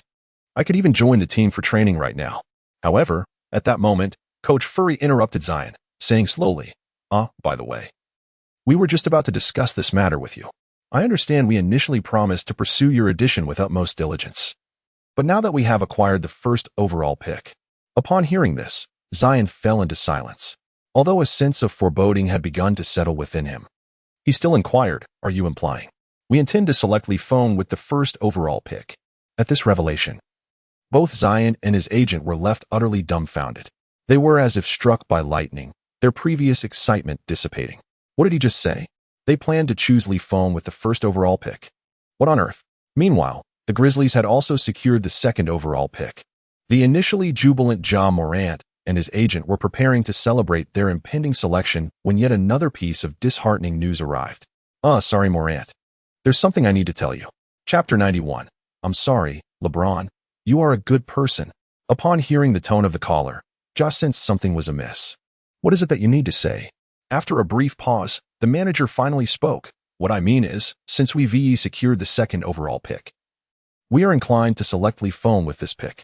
On the other end of the line, Ja Morant stood in shock, as if struck by a thunderbolt. His expression turned grave, and his demeanor darkened. Feng, that damn Feng. Why does this fellow linger so persistently? That detestable Feng has dared to seize my coveted second pick. My frustration knows no bounds. If only I had a suitable weapon at hand yet. Little does Ja Morant realize that Feng did not intend to usurp his second pick. The Pelicans had already secured him. However, had Morant been privy to this information, his anger would likely have intensified. Moreover, the management of the Grizzlies had not anticipated that the Pelicans would make a decision mirroring their own. After all, they had presumed that the Pelicans would undoubtedly opt for Zion Williamson. In this context, it becomes apparent that the second overall pick would naturally lead to the selection of Feng. However, they have underestimated Feng's influence among various teams. Although no team has explicitly expressed their desire for Feng, they are not oblivious. Feng is undeniably a rare and extraordinary talent. How could the Pelicans forego the opportunity to choose Feng in favor of Zion Williamson? Their public declarations regarding interest in other players are merely contingent upon the unlikelihood of securing Feng. In essence, whether the Pelicans opt for Zion or the Grizzlies for Morant, these choices serve merely as alternatives. It is akin to the distinction between a potential spouse and an unattainable ideal. They are often not the same individual. This is more of a concession to the circumstances.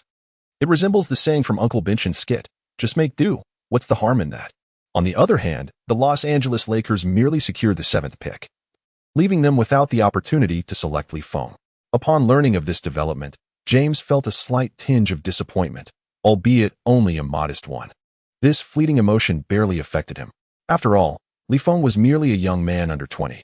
Even if he were a genius, how much immediate impact could he truly wield?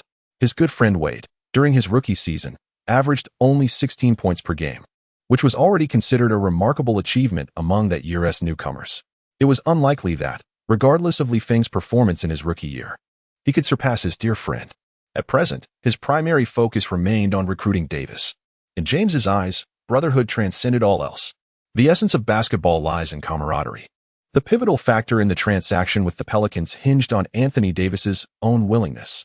Should he express a desire to join forces in Los Angeles, Feng held immense confidence that he could secure a championship for the Lakers this year. However, as he contemplated the future, a sudden call from the Pelicans executives reached James's agent. Hello, may I speak with Mr. James? Yes, he is right beside me. What can I assist you with? I understand that we have nearly concluded discussions regarding the previous trade, and both parties are quite satisfied with the terms. The Lakers plan to exchange Brandon Ingram, Lonzo Ball, Josh Hart, and several first-round draft picks, including the fourth overall selection in the 2019 NBA draft, for Anthony Davis. This can be regarded as a maneuver to exchange small change for a larger sum. For the Pelicans, who are intent on rebuilding, such a transaction poses no issues. However, they now possess the first overall pick, which signifies that they are on the verge of acquiring a highly promising rookie, Feng. The former alliance of Wade and Shaquille O'Neal brought glory to Miami, and now the management of the Pelicans aspires to replicate this success. Retaining Anthony Davis to partner with Feng could yield significant dividends.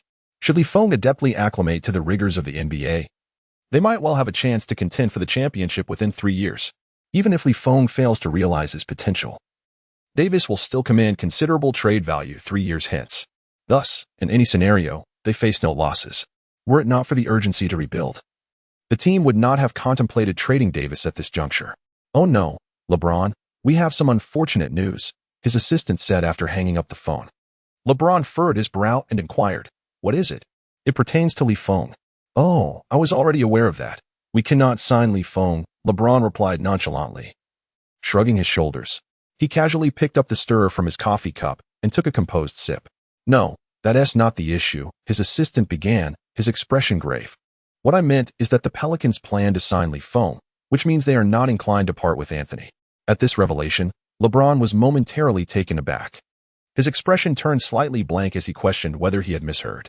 Was my good brother truly not planning to bring his talent to Los Angeles?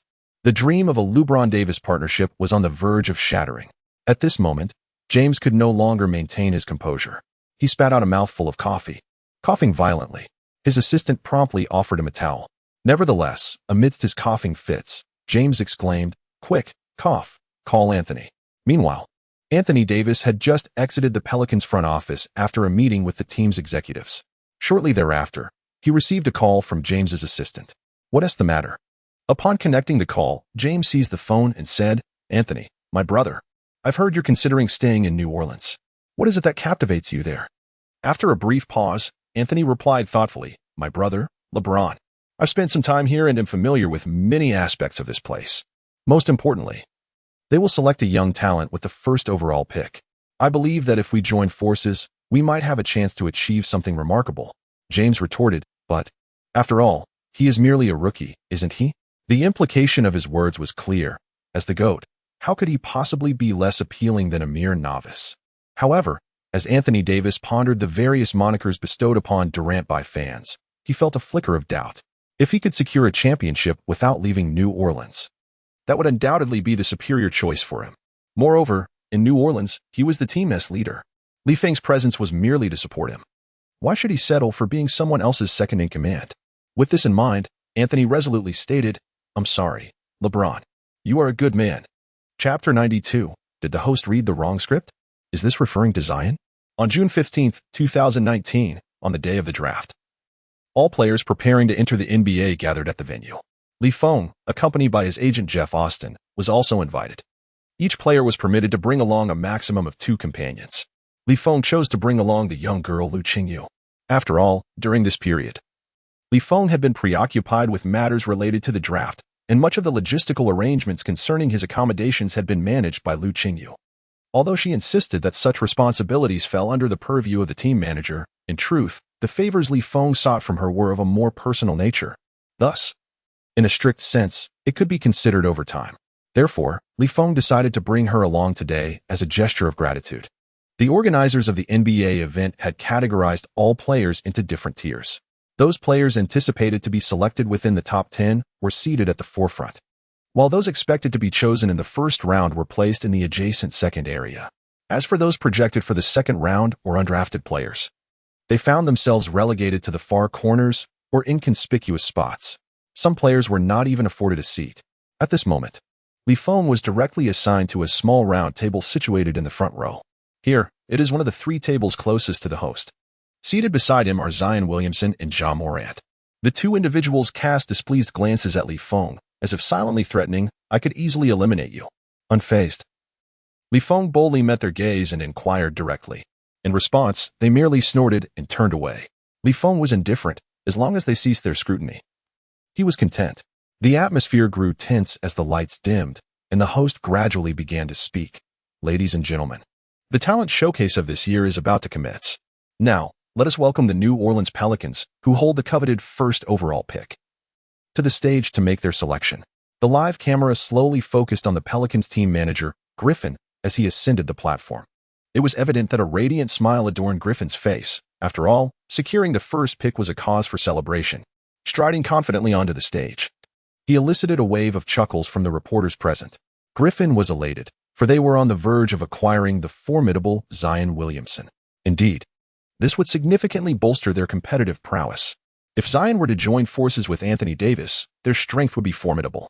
Perhaps next season, the Pelicans would soar to new heights.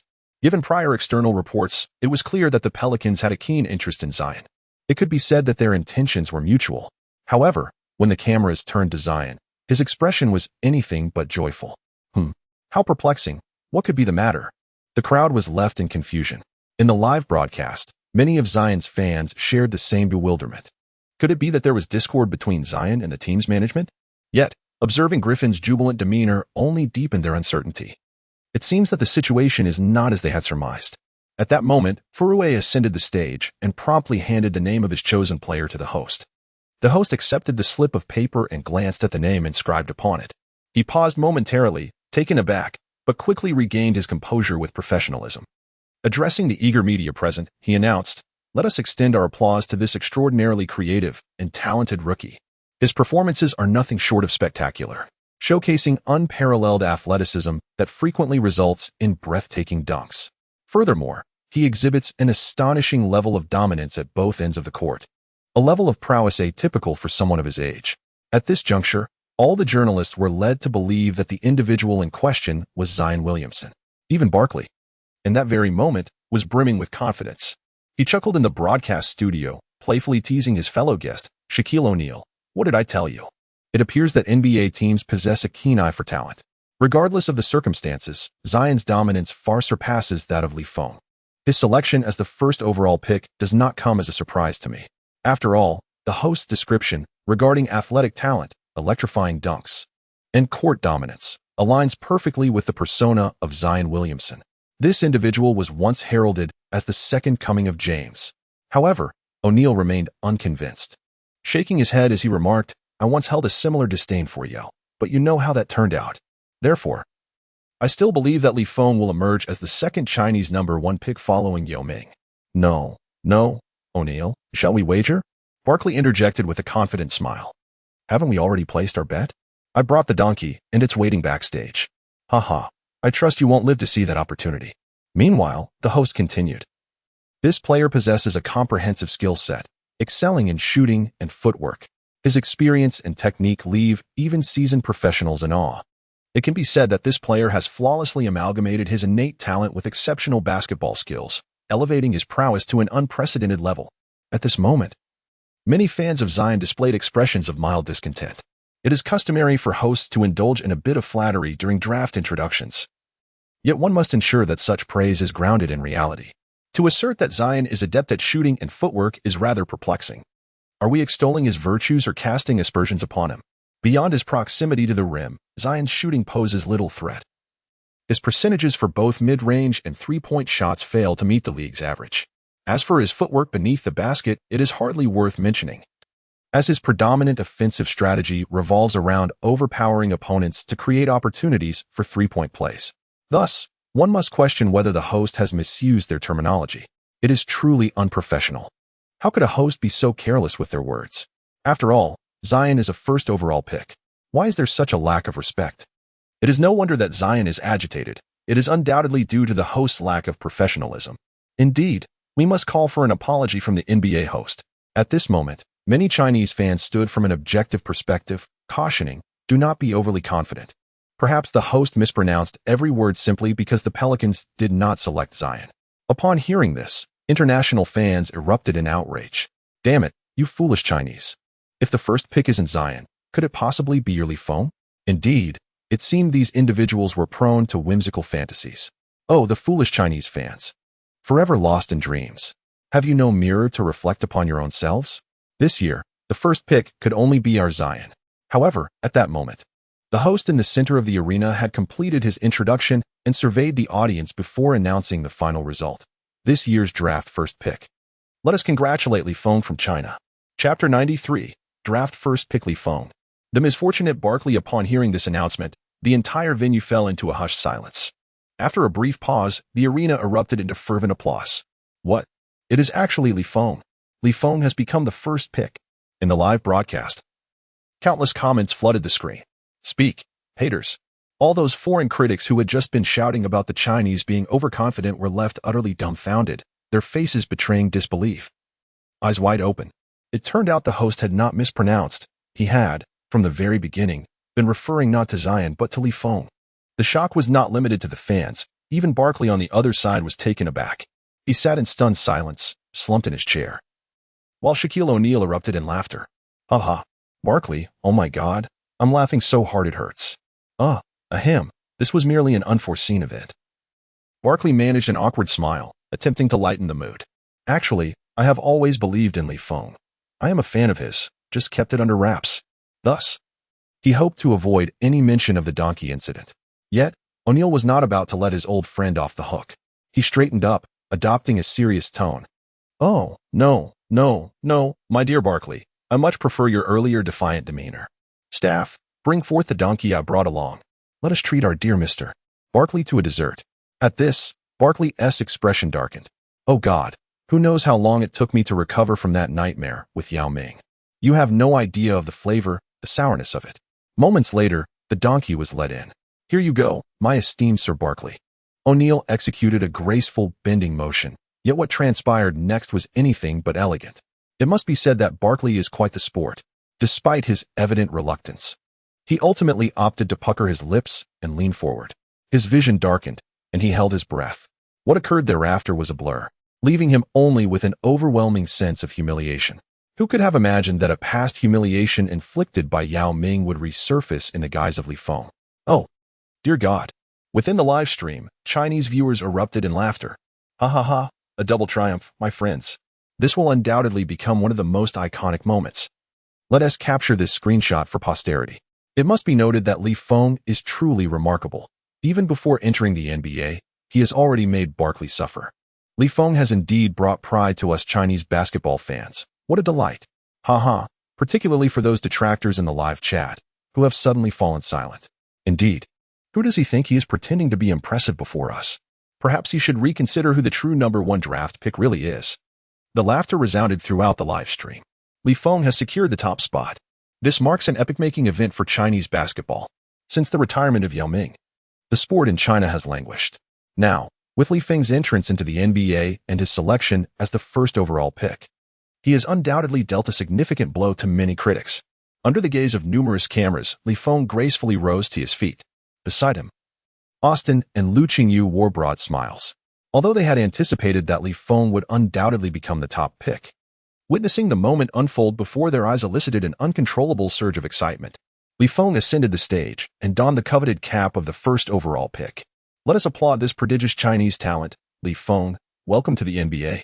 At this juncture, one of ESPN's cameras mischievously shifted to capture a close-up of Zion, who pouted in indignation, his expression replete with displeasure. Clearly, he was incensed that Li Feng had usurped his position as the top pick.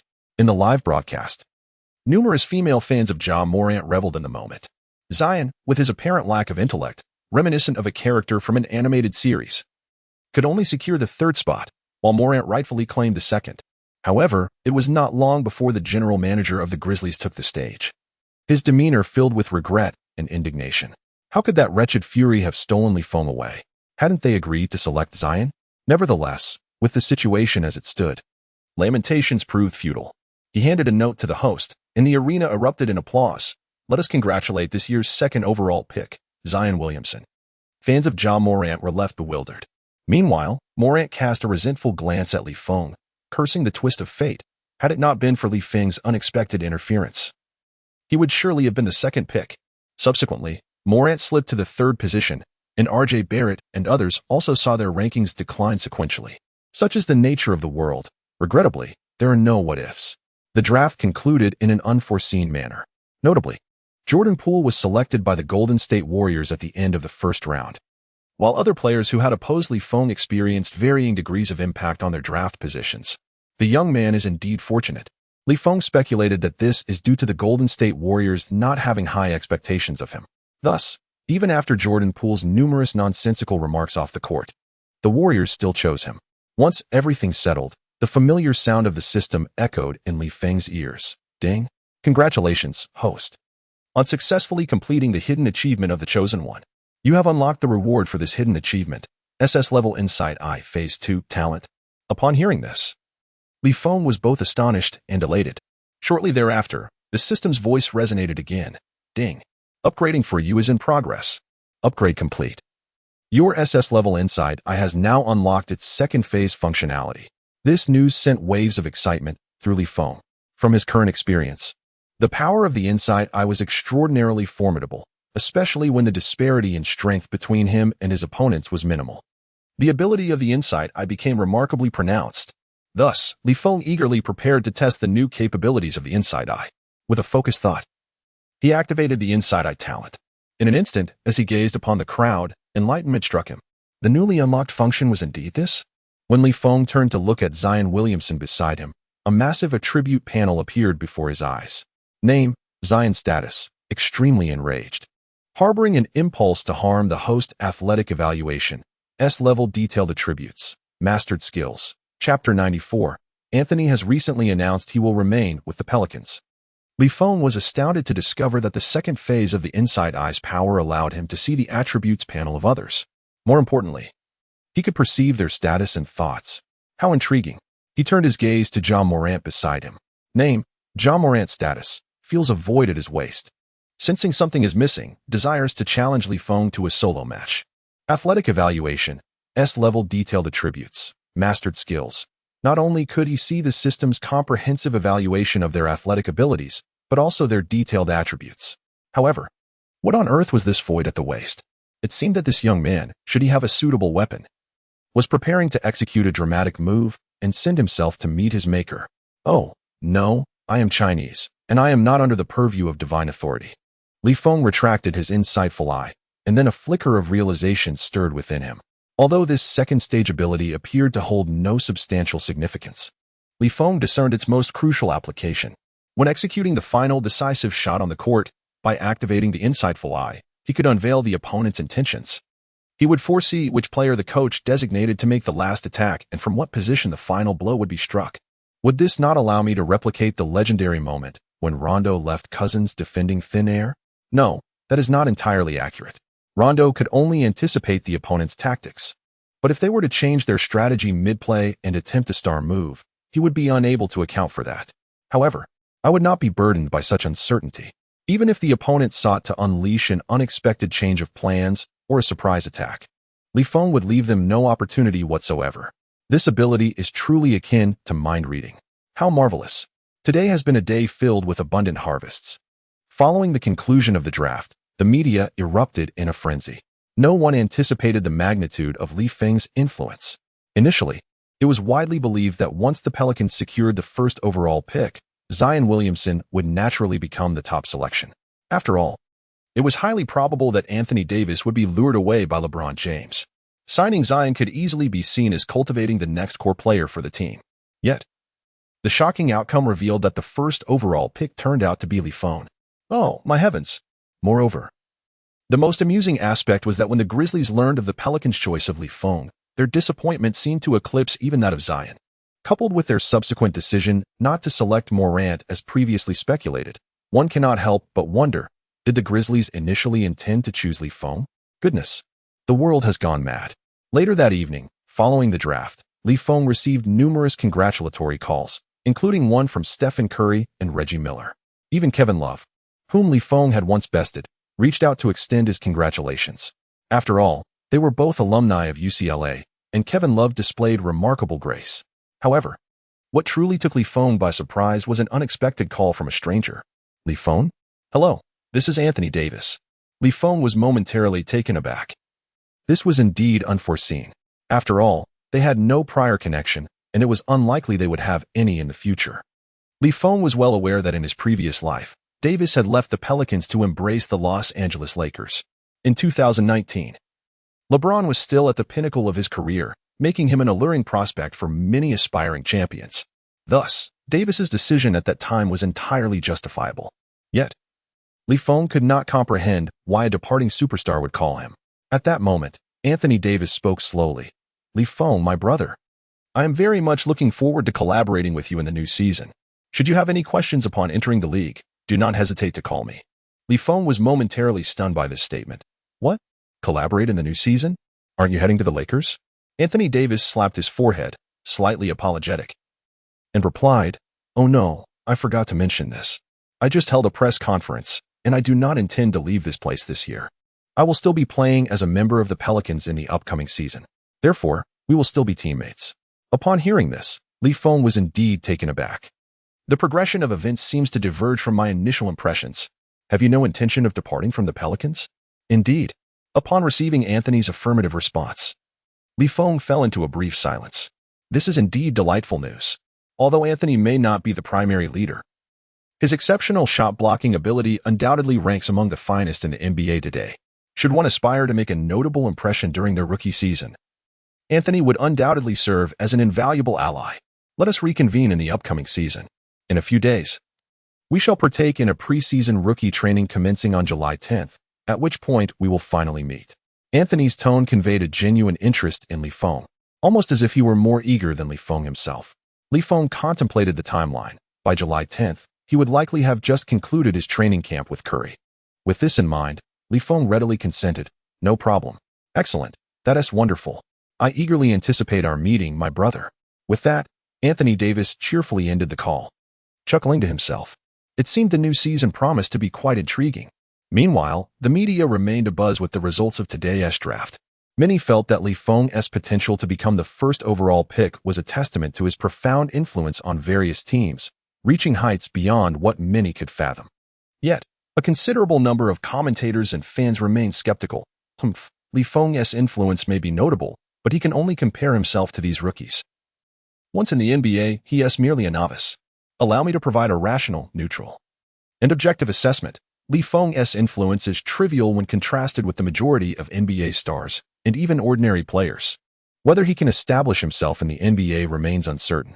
Indeed, we have witnessed an abundance of players lauded by the media who, upon entering the NBA, couldn't even secure a spot as a substitute. Therefore, I implore you to refrain from exaggerating Li Feng's influence. It is only our LeBron who possesses true clout. Other players should not even attempt to associate with him. Absolutely, our LeBron is a golden emblem, capable of attracting superstar talent wherever he goes. Take, for instance, Anthony Davis. Now that is a true representation of influence. Li Feng is insignificant. He should not even attempt to draw comparisons. However, amidst the cacophony of opinions, ESPN broke an astonishing story. Shockingly, Anthony has officially announced that he will remain with the Pelicans, fighting alongside Li Feng. Chapter 95, Nike's attention, an insulting offer? Upon the revelation of this news, all fans were left in a state of disbelief. What on earth does Anthony mean? Is he implying that he will not be taking his talent to Los Angeles? In that moment, all fans of LeBron James displayed expressions of disbelief. Simultaneously, numerous diehard supporters of the Lakers were engulfed in unparalleled shock and indignation. How could Anthony possibly go back on his word? Why does he refuse to come to Los Angeles? Is it because our LeBron is unable to entice him? Or perhaps he has grown weary of our cordial overtures? One might wonder who truly resides in this place.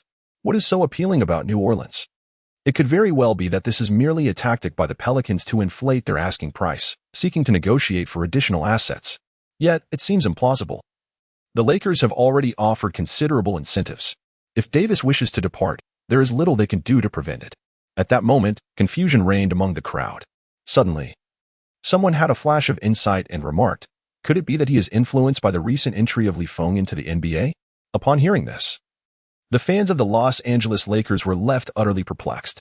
Has Anthony Davis chosen to forsake LeBron's invitation for the sake of a newcomer? Is this truly possible? After all, they had just spoken of James's influence, and then this news emerged. It is indeed a most embarrassing turn of events. At this moment, what everyone truly yearns to hear is LeBron's perspective on the matter. However, to our surprise, both the Lakers management and LeBron himself have remained remarkably silent, as if they were already aware of this news. There is neither anger nor astonishment. Everything is exceedingly tranquil. Yet, the deeper the calm, the more perplexed we become. Has our King James truly aged? Or does this young man, Li Feng, possess an influence formidable enough to challenge the GOAT? Even at the nascent stage of his NBA career, he is merely a youth of not yet 20. Is this truly possible? Many dare not delve deeper. for the implications are indeed unsettling. Li Feng's selection as the first overall pick in the NBA has undeniably positioned him as a prominent figure among the newcomers. Meanwhile, Glenn, the marketing manager at Nike, has also taken notice of this remarkable Chinese athlete. Li Feng's presence has indeed piqued his interest, albeit only slightly.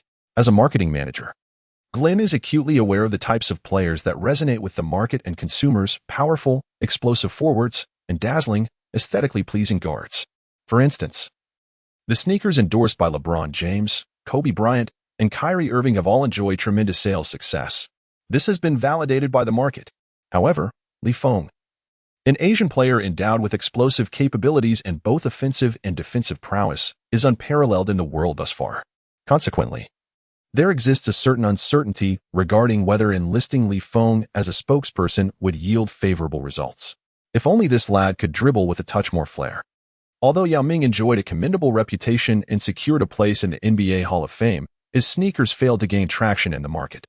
The underlying reason for this can be attributed to Yao's position as a center, where his style revolved around a simplistic approach of high-reaching and powerful plays, lacking the visual appeal found in the acrobatics of other players. The marketing manager of Nike fell into a brief silence before turning to make a call to his subordinate. Dave, please assist me in reaching out to a player. Certainly, Manager Glenn. Who should I contact? Dave responded cheerfully. Given that the NBA Finals had just concluded, there were indeed several star players who had performed exceptionally well. If the player they contacted could generate profit for the company, they, as sales representatives, would earn a substantial commission. Hence, Dave was eager to learn which star had caught Manager Glenn's eye. However, Glenn slowly revealed, it is not a star player, but rather an NBA rookie. A rookie? Dave was momentarily taken aback. Goodness, Manager Glenn has summoned me only to request that I reach out to a rookie? Nevertheless, Dave had heard of a rookie this year, often referred to as the second LeBron, Zion Williamson. His playing style was explosive, brimming with power and tenacity. If it were this rookie, perhaps there was potential for profit in the future. Is it Zion Williamson? He inquired. No, it is a Chinese player named Li Feng, who has secured the first overall pick this year. I need you to connect with him and ascertain his needs. Upon hearing this, Dave was left utterly astonished. This statement carries significant weight. An Asian player has been chosen as the first overall pick. However, it seems that Manager Glenn harbors little expectation for him, as his tone appears quite casual.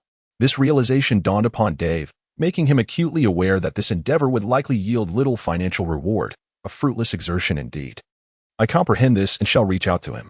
Although Dave has resigned himself to fate, he remains profoundly dissatisfied with the situation. Particularly disheartening are the recent discussions among other sales representatives regarding contracts, which pertain to the renewals of numerous marquee NBA players. Each contract is valued in the tens of millions of dollars. The commissions alone could amass a substantial fortune. And here he is, relegated to contacting an Asian rookie. How utterly unfair. The more Dave pondered, the angrier he became. This task was evidently devoid of any substantial benefit. Consequently, his fondness for the player named Li Feng plummeted. Why must that insufferable Chinese individual create such chaos for me? However, in deference to Manager Green, he felt compelled to proceed with the task. Thus, he located Li Feng's phone number and dialed it. Upon connection, he spoke with palpable impatience. Is this Li Feng? This is Dave from Nike. We wish to discuss the particulars of your contract tomorrow. I will send you an address shortly.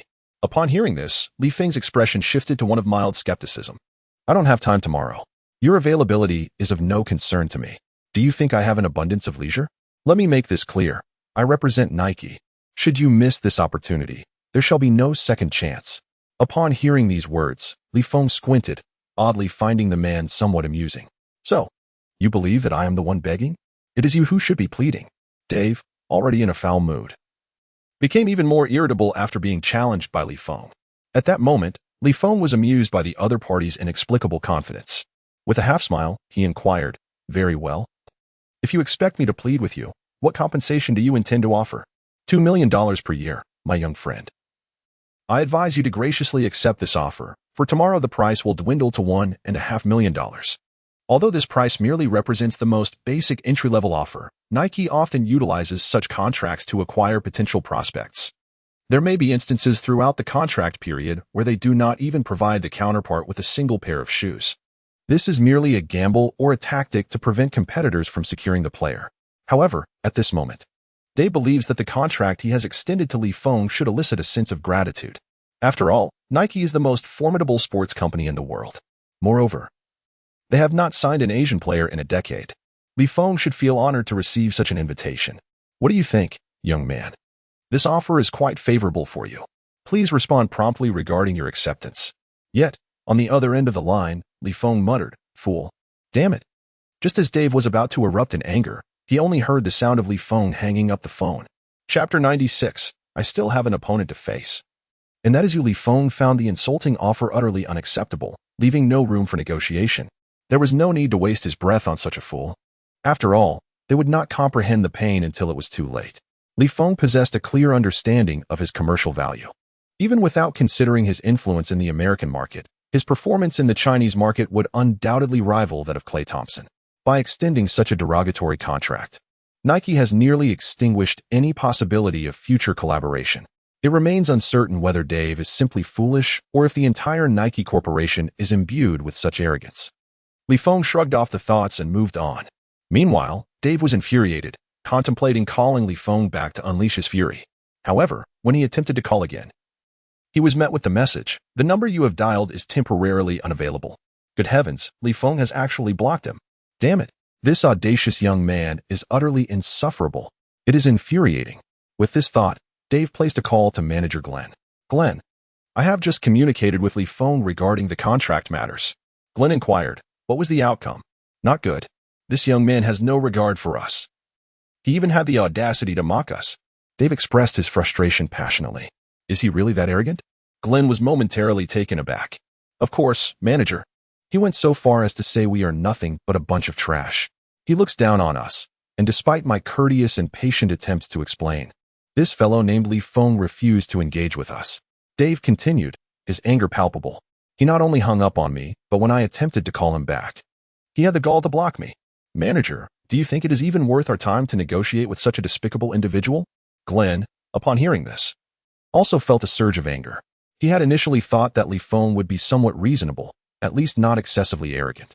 If the other party had shown a modicum of decency, he might have been willing to negotiate. However, it was shocking to realize that Li Feng utterly disdained our Nike company. Well done, Dave. There is no need to extend further invitations to such an arrogant individual. Does he truly believe that Nike cannot thrive without him? He is merely a mediocre Chinese player. Once he enters the NBA, he will surely face the harsh realities of the game. Perhaps the Summer League will teach him a lesson in humility. Glenn's assessment of Li Feng had reached a dismal low. Such arrogant and self-important individuals are not uncommon, yet it is often those very characters who face swift retribution. After all, this young man is hardly akin to Jordan, and his absence would scarcely affect Nike's fortunes. A few days later, Curry's training camp commenced as scheduled. As a player favored by Reggie Miller, Li Feng thrived in the camp, receiving considerable attention from Curry himself. The participants in the training camp were predominantly young prodigies hailing from various corners of the globe, alongside a number of this year's NBA rookies. Many expressed their dissatisfaction regarding the special treatment Li Feng received from Curry, as each of them had paid to attend. Why should he be afforded such privileges? However, if they were to discover that Li Feng had not even paid his tuition, their ire would surely escalate. "Li Feng, I challenge you." During a break, a Caucasian player from Europe approached Li Feng, his face alight with competitive spirit. Upon hearing these words, the crowd turned their attention towards the unfolding drama. How intriguing. I have long found him insufferable. What a farce the media has made of his status as the NBA's #1 pick. Why should he receive additional training from Curry? Simply on account of his reputation? Whispers of discontent rippled through the crowd, many unable to accept Li Feng's presence. Yet, Li Feng remained unfazed. Bring it on. This was the perfect opportunity for him to test the fruits of his labor. These young prodigious athletes serve as the finest test of one's mettle. Meanwhile, Curry did not hinder their competition. Rather, he cheerfully egged them on, proclaiming, "Ladies and gentlemen, should you manage to surpass Li Feng, I shall grant you extra training." Upon hearing this, the European player's expression brightened. An opportunity had arisen. Many onlookers cast envious glances, for they perceived Li Feng, this Asian player, as entirely unthreatening, lacking the innate dominance often associated with his African-American counterparts. "Come on, take him down," someone shouted from the crowd, igniting a palpable excitement akin to a game of cards where the spoils are at stake. However, just a minute later, The very player who had dared to challenge Li Feng was swiftly defeated with a score of 3 o'clock. Yet, such a display did not deter the eager spectators. They were resolute in their desire to prove themselves in front of Stephen Curry. Thus, challengers continued to emerge, oblivious to the significant disparity in skill between themselves and Li Feng. Victories piled up, 3 consecutive wins, 5, then 12, with each effortless defeat. Perplexity spread across the faces of the onlookers. Goodness, this individual is genuinely formidable. Even the most adept among us, Tuck, was shut out. It seemed evident that victory was unattainable today. I must concede, Curry's extra attention towards him is indeed warranted. This young man is extraordinarily gifted. Within merely half an hour at Curry's training camp, an eerie silence enveloped the atmosphere. Observing Li Feng's prowess, Curry expressed his approval. Having noted the remarkable calmness that had recently begun to characterize Li Feng's gameplay, the young man's original offensive choices, while not lacking, could hardly be described as exquisite. However, the current Li Feng has mastered the art of attack with remarkable ease, almost effortlessly exploiting his opponent's weaknesses with every shot. There are numerous scoring opportunities that he himself scarcely notices. Li Feng's instinct on the court has become astonishingly acute. Has the recent series of matches truly enhanced his experience on the field? Curry mused thoughtfully, stroking his chin. This is the greatest possibility. However, if that is indeed the case, this young man is remarkably extraordinary. In just a month's time, Li Feng's competitive experience has transformed him into an entirely different individual. As Curry stepped onto the court, he surveyed the surroundings, where everyone had been utterly convinced by Li Feng's prowess, and slowly began. So, if none of you wish to challenge Li Feng, I suppose I shall have to increase his training regimen. The crowd fell silent, their expressions unmistakably conveying their admiration. Yet at that moment, Li Feng suddenly shifted his shoulders and, with a beaming smile, declared, "No, I still have one opponent left to face." Curry turned his head, puzzled, and inquired, "Who?" Li Feng paused momentarily and replied nonchalantly, "You." Chapter 97, a one-on-one with Curry. Is there an unexpected surprise? Curry was taken aback, his expression shifting to one of amusement as he remarked, "You wish to challenge me? Are you serious? Young man, you must realize that challenging me could result in a rather humiliating defeat." In truth, Curry's words were somewhat modest. After all, the likelihood of losing in a challenge against oneself is not merely a possibility but a certainty. However, Li Feng simply smiled and replied, "No. I merely wish to test the limits of my own capabilities." "Very well," Curry said, stretching his ankle as he stepped forward, preparing to engage in a solo match with the young man before him. The onlookers were left in disbelief. They had never anticipated such a turn of events. Upon arriving at the court, Curry, with an air of ease, addressed Li Feng, "You serve first. Let us see you score 11 points. All right." Without hesitation, Li Feng received the ball beyond the 3-point line, ready to launch his attack. In truth, Li Feng understood Stephen Curry's prowess better than anyone else. At this moment, the glow of insight flickered in his eyes. Name, Stephen Curry. Status, excited, eager, somewhat intrigued by the host. Athletic evaluation, S-Class basic attributes, mastery skills. Although Curry's athletic evaluation rating does not surpass Science SS rating, this assessment merely represents fundamental physical attributes. For instance, JaVale McGee is often hailed as a man with elite capabilities below the neck. If the system were to assign a comprehensive athletic talent rating to McGee, it might very well exceed that of Zion. Yet, can one assert that McGee is superior to Zion? Or that he surpasses Curry? Certainly not. After all, as a frequent participant in the bloopers, one cannot doubt McGee's abilities. Moreover, Li Feng, upon observing the detailed values of Curry's foundational attributes, noted 3 additional terrifying elements. 3-point attribute, 129 stamina attribute, 124 ball control attribute, 127. The 3 attributes are alarmingly high. So far, Li Feng has observed that the majority of players possess 3-point attributes that do not exceed 120. Those who boast even a single attribute surpassing 120 are exceedingly rare. A player like Curry, whose 3 attributes all exceed 120, is nothing short of a phenomenon. Particularly, his 3-point attribute has reached the pinnacle of 120, teetering on the brink of 130. Li Feng is well aware of Curry's formidable prowess, yet this only intensifies his competitive spirit. At this moment, his insightful eye is fully activated. Previously, when Li Feng faced off against other players, he employed the power of the insightful eye. effortlessly overwhelming them without even deploying his own skills. However, confronting Stephen Curry, the superstar of the Golden State Warriors, will undoubtedly prove to be a different challenge. With unwavering focus, Feng activated his insightful eye and fixed his gaze intently on the opponent's footwork. He then executed a swift probing move, a sudden lunge. This is precisely Feng's A-level skill, the probing triple threat. Feng's movements are incredibly lifelike, and his speed of probing is remarkably swift. However, Curry's defensive techniques are nearly impregnable. His footwork is agile, and he is exceedingly proactive. Each time Feng attempts to probe, Curry adeptly formulates a counter-strategy, thus leaving Feng with scant opportunities for offense after several attempts. Indeed, Curry is formidable. Many underestimate his defensive prowess. While he may not be a defensive stalwart among guards, he undoubtedly operates above the average threshold. His ability is quite commendable. Noticing the lack of opportunities from his probing, Feng gradually began to advance the ball. In facing a quick and nimble guard like Curry, Feng's optimal strategy is to leverage his wingspan and height advantage by backing Curry down. Consequently, he turned to exploit this advantage. Yet, to his surprise, Curry showed no trepidation in the face of contact and stood his ground firmly against Feng's challenge. Bang! Bang! In successive attempts to back him down, Curry remained unyielding. At that moment, Curry smiled slightly and said, "Young man, surely you do not think you can overpower me solely with strength?" Many perceive Curry as physically slight. Yet in reality, his bench press strength rivals that of most forwards in the league. However, at this juncture, Feng merely smiled and replied, "No, I did not think that at all." No sooner had he spoken than he exerted his strength anew, using his momentum to propel his body outward. In an instant, the space widened dramatically.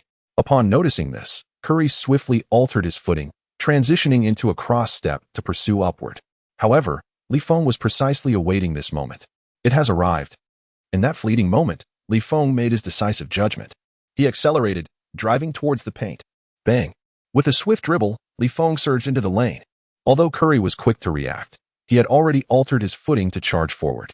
In that fleeting moment, even the celestial beings could not turn back time.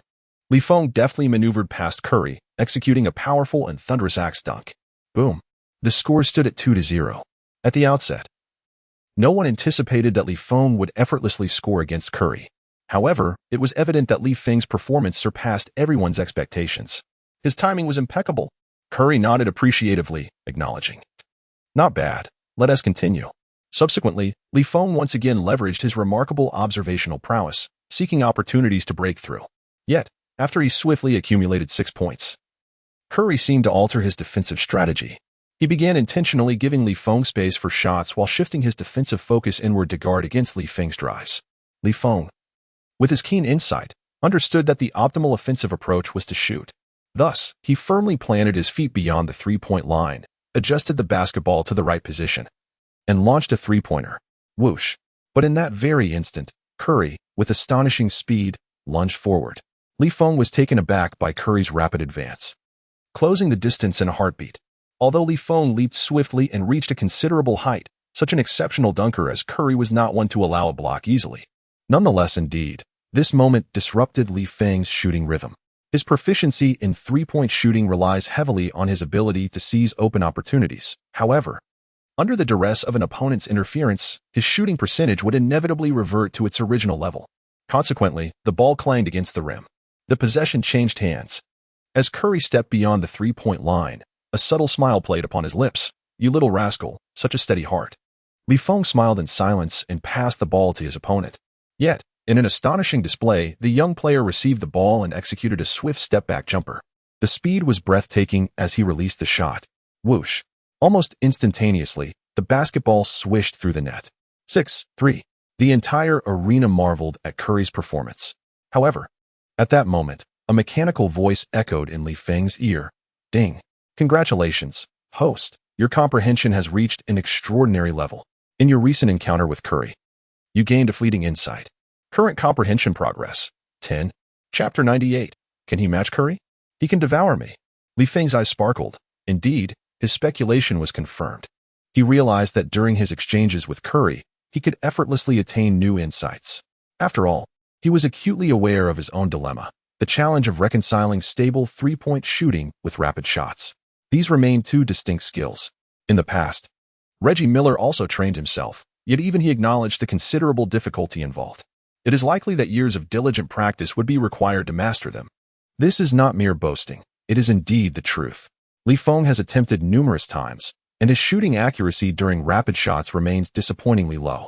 When shooting steadily, he is easily disrupted by opponents unless he is presented with an open opportunity. In NCAA competitions, many players are eager to showcase their abilities, often neglecting defensive responsibilities. Furthermore, the majority of young players lack defensive experience. Upon witnessing Li Feng successfully sink an open three-pointer, they hesitate to challenge him. This stands in stark contrast to seasoned champions like Curry. Although Curry is aware of Li Feng's commendable three-point precision, he still gambles on Li Feng's ability to withstand interference. This is the disparity. Moreover, Li Feng is acutely aware that the NBA is home to numerous elite defenders.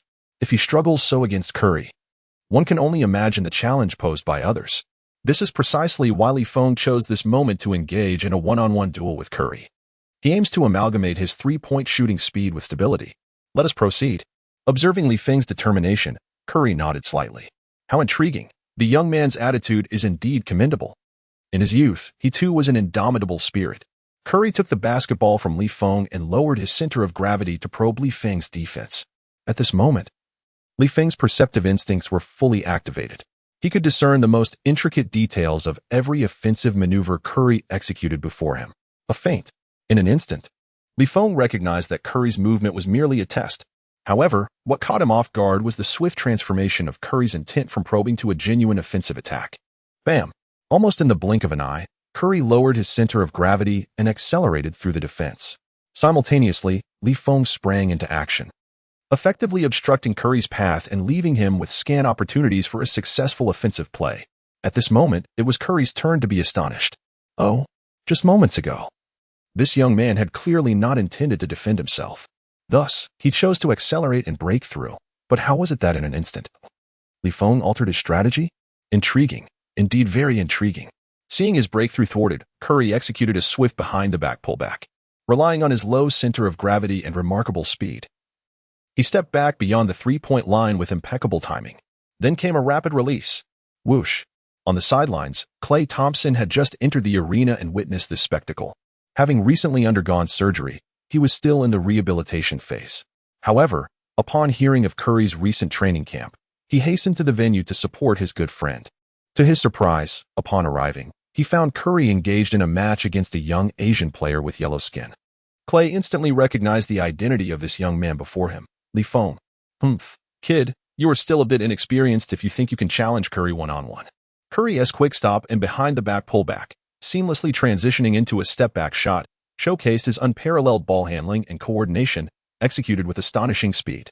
Witnessing his good friend maintain such an athletic form during the off-season filled Klay with immense joy.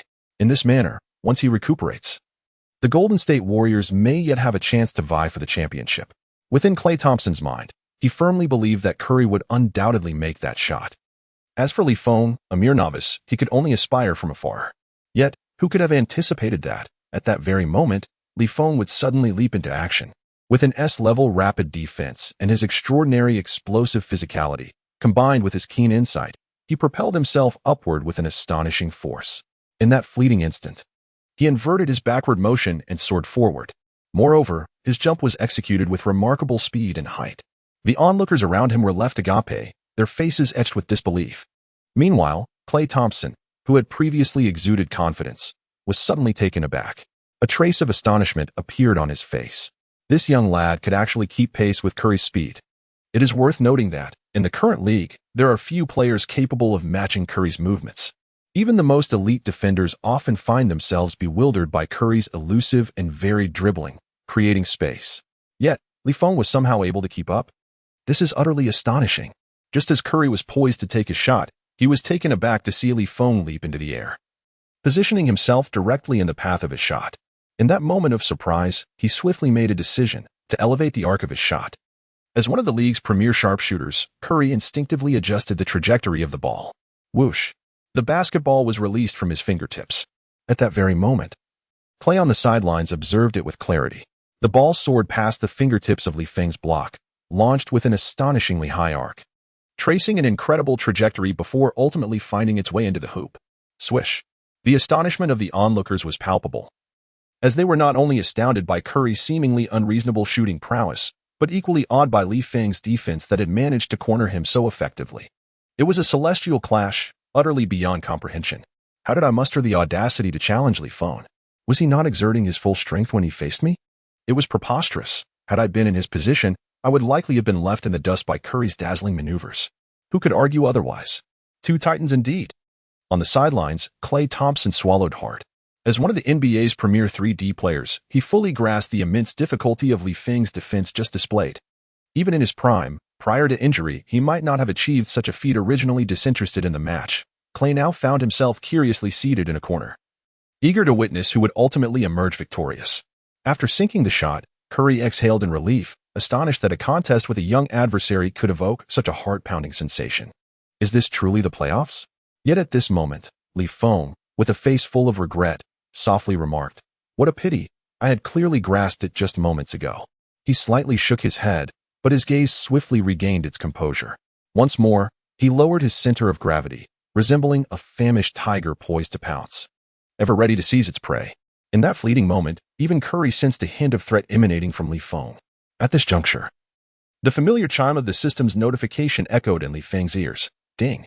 Congratulations, host. Your comprehension has reached an extraordinary level. Gaining insights once again during your encounter with Curry, with the current understanding progress at 40. Chapter 99, Blocking Curry, Merging Divine Skills. The ensuing match between the two unfolded like a celestial clash. The surrounding young prodigies, witnessing the splendid contest between Li Feng and Curry, began to grasp a profound truth. Even among geniuses, disparities exist. It is precisely because they are rare basketball talents that they can appreciate the remarkable intricacies of the duel between the two. As the saying goes, if you do not cultivate, you will see me like a frog at the bottom of a well, gazing at the moon above. If you do cultivate, you will see me as a mere ant gazing at the vast sky. These young talents, through their diligent training, have come to realize the vast chasm that separates them from Li Feng. Congratulations, host. Your comprehension has reached an extraordinary level, gaining insights during your encounter with Curry, with the current understanding progress at 51. Congratulations, host. Your comprehension has reached an extraordinary level, gaining insights during your encounter with Curry, with the current understanding progress at 66. Congratulations, host. Your comprehension has reached an extraordinary level, gaining insights during your encounter with Curry, with the current understanding progress at 83. With each exchange of offense and defense, Li Feng's insights grew incrementally. Meanwhile, Curry's recent offensive attempts were met with considerable difficulty. After successfully landing 2 3-pointers in succession, Li Feng's defense began to weigh heavily on him. Ultimately, Curry opted for a jump shot and a mid-range pullback shot, bringing the score to 10-6. However, just as Curry prepared to seal the match with one final shot, Li Feng unleashed his deathly entanglement along with his swift supplementary defense, 2 S-level defensive skills at full throttle. In that instant, he exerted all his strength, swiftly sealing Curry's shooting lane. At that moment, realizing he had no opportunity to shoot, Curry was compelled to halt.